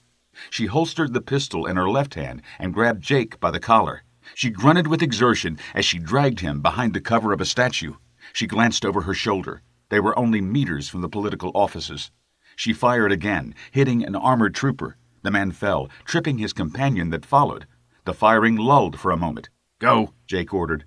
Angel ignored him, shifted the pistol to her left hand, and reached down to the pouch on his belt. She felt a small orb, pulled the thorium bomb out of the pouch, and with a flick of her finger, activated the device. She hurled it down the corridor toward the regrouping squad. As soon as the bomb left her hand, she clasped her hands over her ears and snuggled next to Jake on the floor. "That's not a stun," Jake began. An explosion rocked the hallway, toppling priceless statues and destroying works of art in a wall of fire. A table rocketed skyward, flipping end over end before crashing onto a potted plant. 3 of the assault team took the brunt of the explosion point blank, vaporizing instantly. 2 others, their armor scorched and cracked, flew through the air. Their impacts left body outlines 2 meters up the wall. The explosion propelled one guard out a broken window, his gurgling scream trailing off as he fell to the street below. Flames scorched a 1,000-year-old tapestry hanging along the corridor. Angel ducked and felt the heat of the blast wash over her. The shock wave pushed them another meter closer to their objective. She rose, scanning the corridor with her pistol as she grabbed Jake's collar again. "Come on!" she yelled, and hauled him to his unsteady feet. He wobbled for a moment, but stayed upright. He checked his pistol and nodded to the door. "Let's go," he murmured, fighting through the pain of his shoulder. Angel scanned the corridor behind them, saw no movement, and pushed Jake toward the parliamentary offices. She pushed the heavy oak door open and shoved him inside. She backed in, watching the destroyed corridor for movement. "Angel!" he cried. She turned at his warning, allowing the door to close behind her. She saw Jake lying on the floor, staring to his left. Her eyes followed his gaze, and she saw a reception foyer with a rich mahogany wood desk, 3 large leather couches, and portraits of past politicians adorned the walls. Thick carpet made the reception foyer as lush as the corridor beyond. Her stare locked eyes with Secretary Terra, standing 3 meters away next to his wife. Movement caught her eye, and she turned, raising her weapon at a TSA officer with a rifle in his arms. She saw the energy beam discharge from the man's weapon and felt the impact throw her against the door, knocking the breath from her. Blue swirls of electricity engulfed her body, and she felt millions of ants crawling across her skin. She slid to the floor, her pistol falling from numb fingers. The world closed in around her, and she fell into a dark abyss. Jake pulled himself into a sitting position as the TSA officer who stunned Angel collected his pistol. The man removed Angel's sidearm before returning to his spot beside Dante Terra. Jake scooted over to the slumped form of Angel, ignoring the pain in his shoulder as he checked on her. He breathed a sigh of relief as he found her pulse strong. A small blinking green light drew his attention to Angel's headset, and he realized the comm line was still active. With a glimmer of hope, he pulled himself to his feet and turned to face the man who ruined his life. "Mr. Cutter, I presume," Secretary Terra began. He wore a dark gray suit, an olive shirt, and a black tie. His black mustache appeared recently trimmed, as did his hair. He smiled as if greeting an old friend. "I've heard so much about you." The secretary motioned for the TSA officer to lower his weapon as he spoke. "Don't worry about the young woman. She will be fine. Lieutenant Derez used the lowest stun setting per my orders. Now, what brings you to my office today?" Jake watched the officer lower the rifle, but keep it at the ready. He touched his shoulder and felt sticky, wet blood. He looked down at Angel before addressing the politician. "Information," he said, before nodding to the woman standing beside the secretary. "And to see my wife." "Ex-wife," Dari Terra corrected, her tone disgusted. "Ex-wife." "And what information can I provide for you, Mr. Cutter?" Dante Terra asked. "Why you framed me would be a good place to start," Jake said. The room spun momentarily, and he reached out for the wall. The wave of nausea subsided, and he stood tall. The secretary began. He offered his best politician smile. "Mr. Cutter, I believe you are mistaken." He shrugged, holding his empty hands out innocently. "I had nothing to do with your criminal activity." "You deny that you framed me?" Jake inquired. The politician nodded. "Then why did everyone in Cla'nix say you offered them pardons for my demise?" The politician lost his smile as confusion filled his features. "I offered no such thing." He looked to Dari and Derez. Neither said a word, their faces emotionless. "You don't have to lie," Jake said, fighting off another wave of nausea. He checked his wound and found the sleeve of his coat wet. The bleeding slowed, but Jake knew his vertigo would only worsen with additional blood loss. "I assure you, Mr. Cutter," Dante Terra explained, "I offered no such thing. Do you know what such an accusation would do to my career?" "Your career?" Jake asked, astonished. "You ruined my life." Angel groaned, and Jake bent over to tend to the woman, the sudden movement bringing on a bout of dizziness.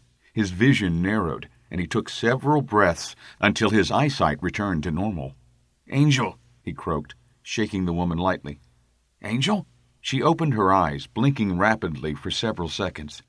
I'm all right," she said, shaking her head to clear it. She struggled to her feet, leaning against the wall. She stared at Jake for a moment before her eyes surveyed the room, locking onto the other three in the reception area. She reached for her weapons and found the holster empty. "No need for that, miss," the politician said, motioning to Lieutenant Derez, standing at his side. The man turned, exposing her pistols tucked into the belt at his waist. The secretary turned back to Jake.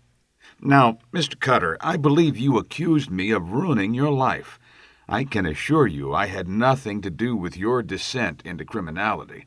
"Perhaps I can provide the answers he seeks," Dari interjected. Dante turned to look at his wife, shocked. "Oh?"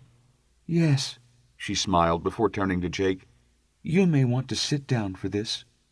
"I'll stand, Pamela," he refused, crossing his arms. He winced from his wounds, but gritted his teeth through the pain. "Now what the hell is going on?" Dari Terra sighed before turning and nodding at Derez. Secretary Terra jumped as Lieutenant Derez flicked the fire selector switch with his thumb and fired, striking Jake in the leg. The bolt burned through flesh, destroying muscle and bone while it cauterized the wound. Jake collapsed, screaming in pain. Angel slid across the floor to Jake on all fours. She covered the wound with her hands as he writhed in agony. She released the leg, tore off a piece of his suit, and tied it above the wound as a tourniquet. He looked up and, with his eyes, motioned toward the headset she wore. He mouthed, "Intercom," and she nodded. She cinched the tourniquet tight, and Jake yelped in pain. "Mark," she whispered into her headset. "Get down here, now." Dawson leaned forward in his ship, listening as the events on the planet below spiraled out of control. Jake screamed as someone shot him. He heard the tear of cloth, and Jake's cries of pain worsened as Angel administered aid. "Mark," came Angel's whisper. "get down here, now." The TSA officer paused, listening to the drama play out over the comm. The pair were in deep trouble, wounded and unarmed. The secure frequency remained active, and the plan continued to unravel. He flipped the record button and continued to listen. "What are you doing?" a voice asked. Dawson identified it as Secretary Terra. "I gave you no order to fire. Lieutenant Darez works for me," Dari Terra's voice said, followed by laser fire. Dawson flipped to the emergency channel, broadcasting planet-wide. "The Parliament building is under attack. All units return to Parliament." He scanned the sensors, noting that none of the dozens of ships in orbit moved. "Jammers!" he yelled, realizing his message could not get through due to his own handiwork. He pushed the throttle forward, and the Overwatch roared away from the satellites.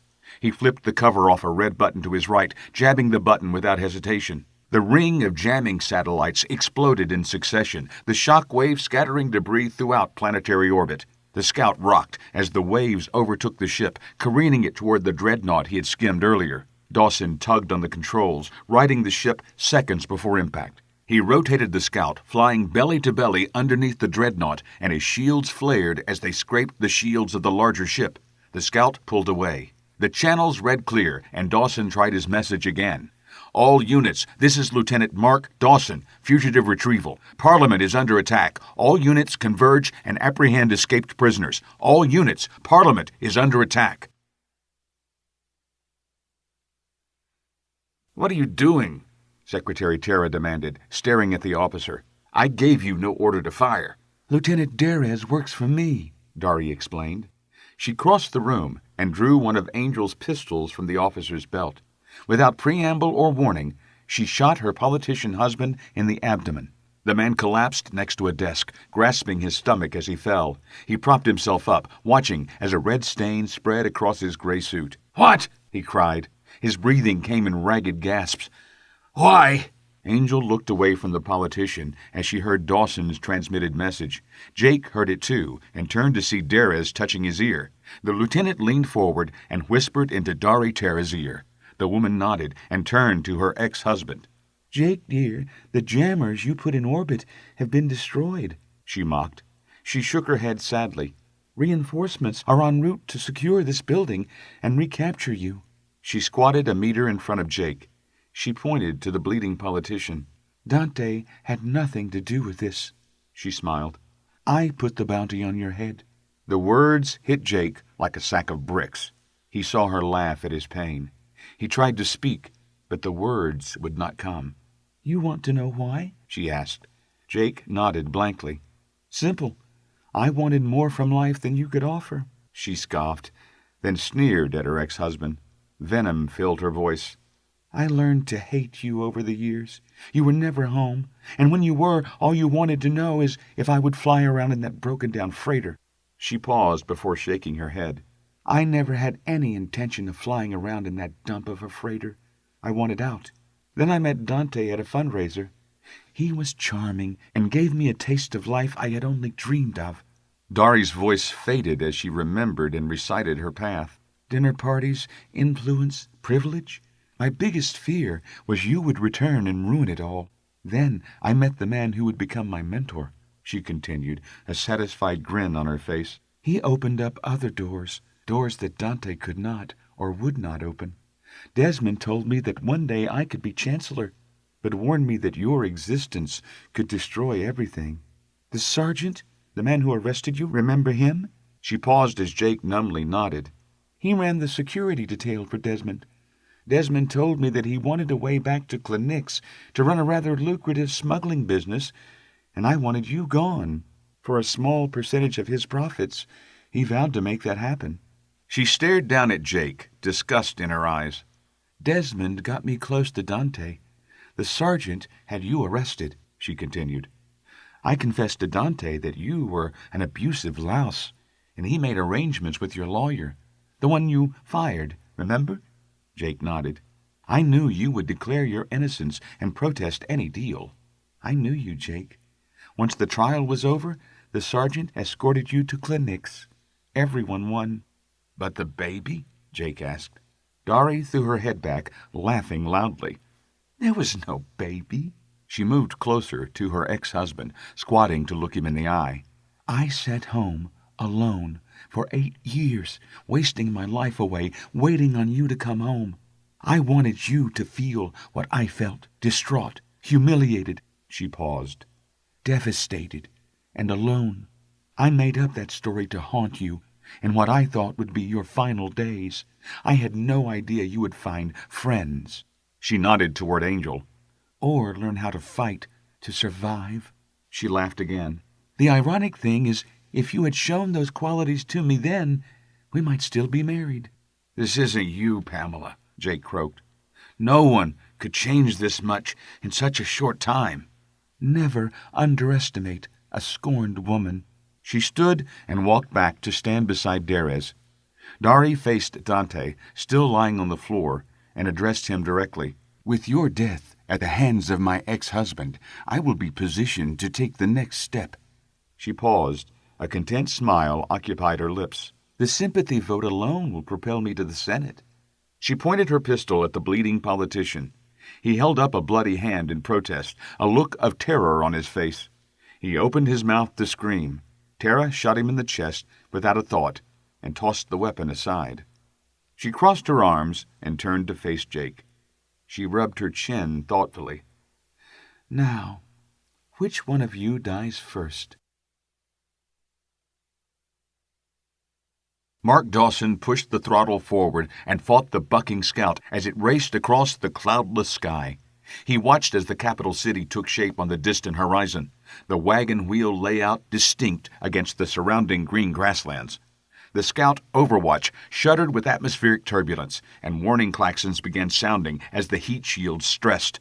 Mark tapped the throttle again, ensuring he was at full power. Other contrails filled the sky as a dozen other ships, fighters and pickets mostly, converged on the center of the wagon wheel.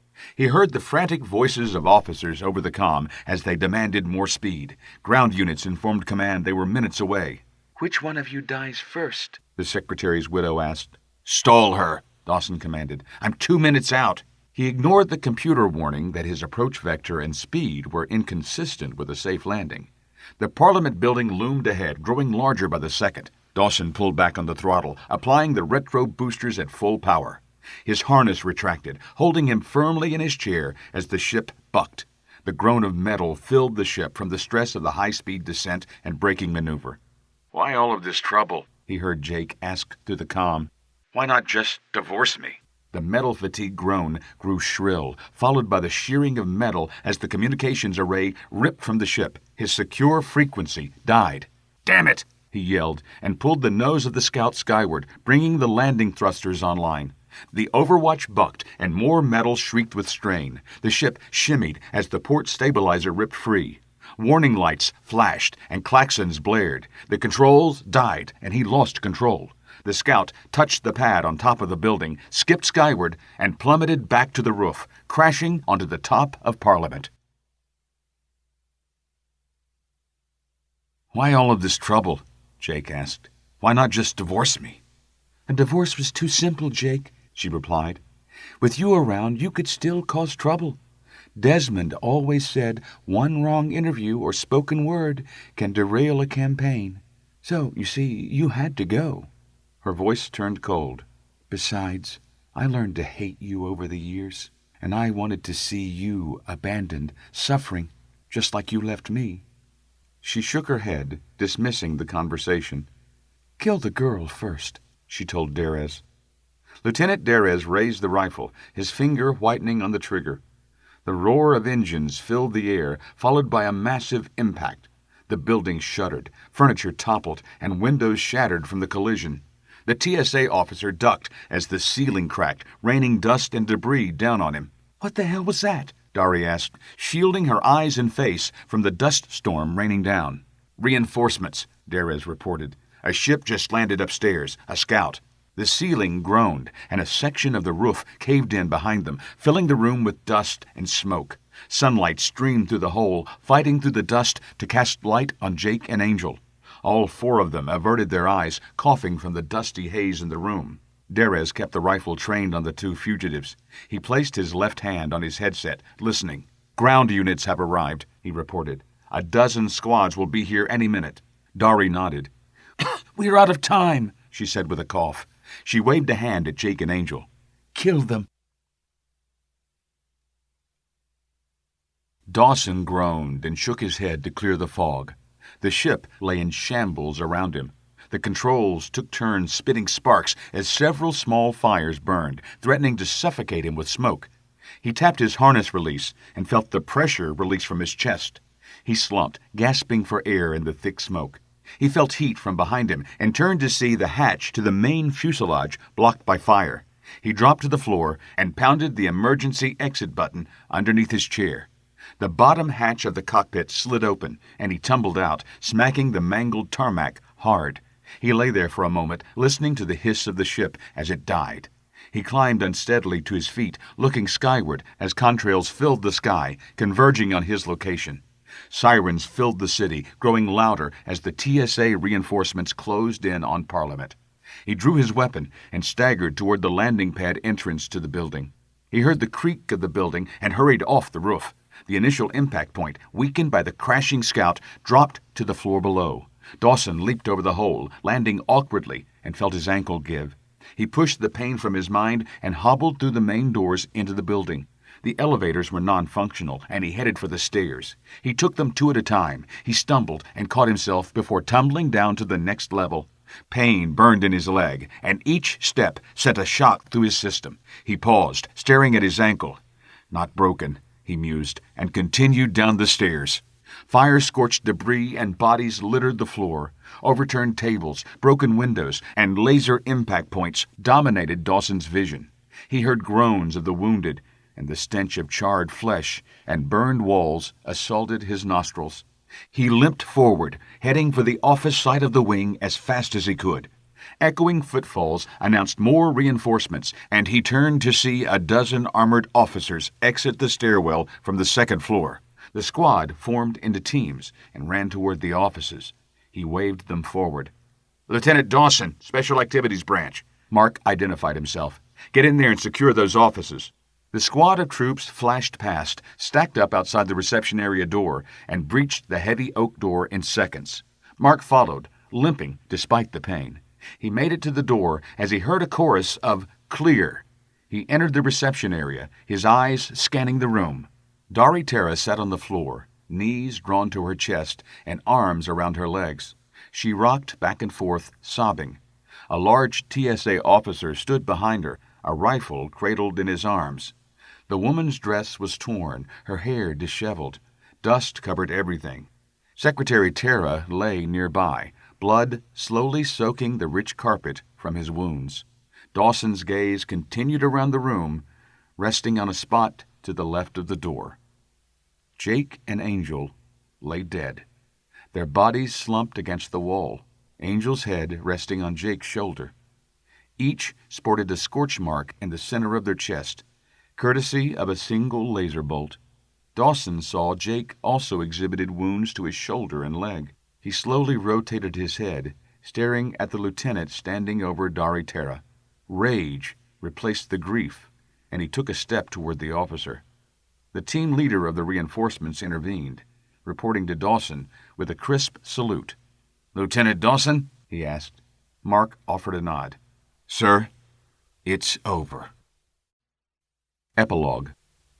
Mark Dawson stood quietly in his dress uniform, studying the TSA Medal of Valor in his right hand.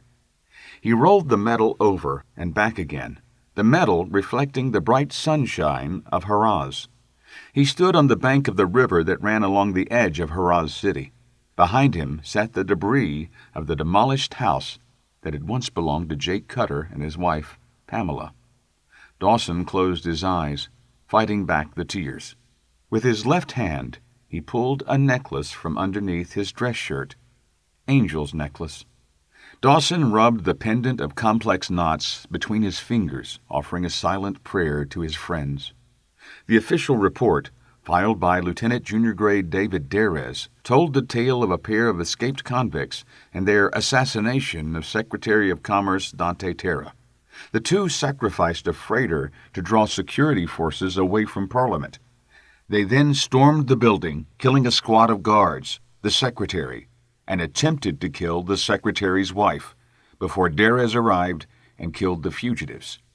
Darez was given a medal and promoted to lieutenant.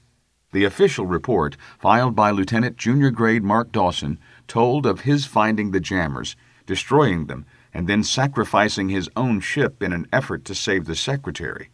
Despite arriving too late, his heroic finding of the jammers earned him the Medal of Valor, a promotion to lieutenant, and his choice of assignments.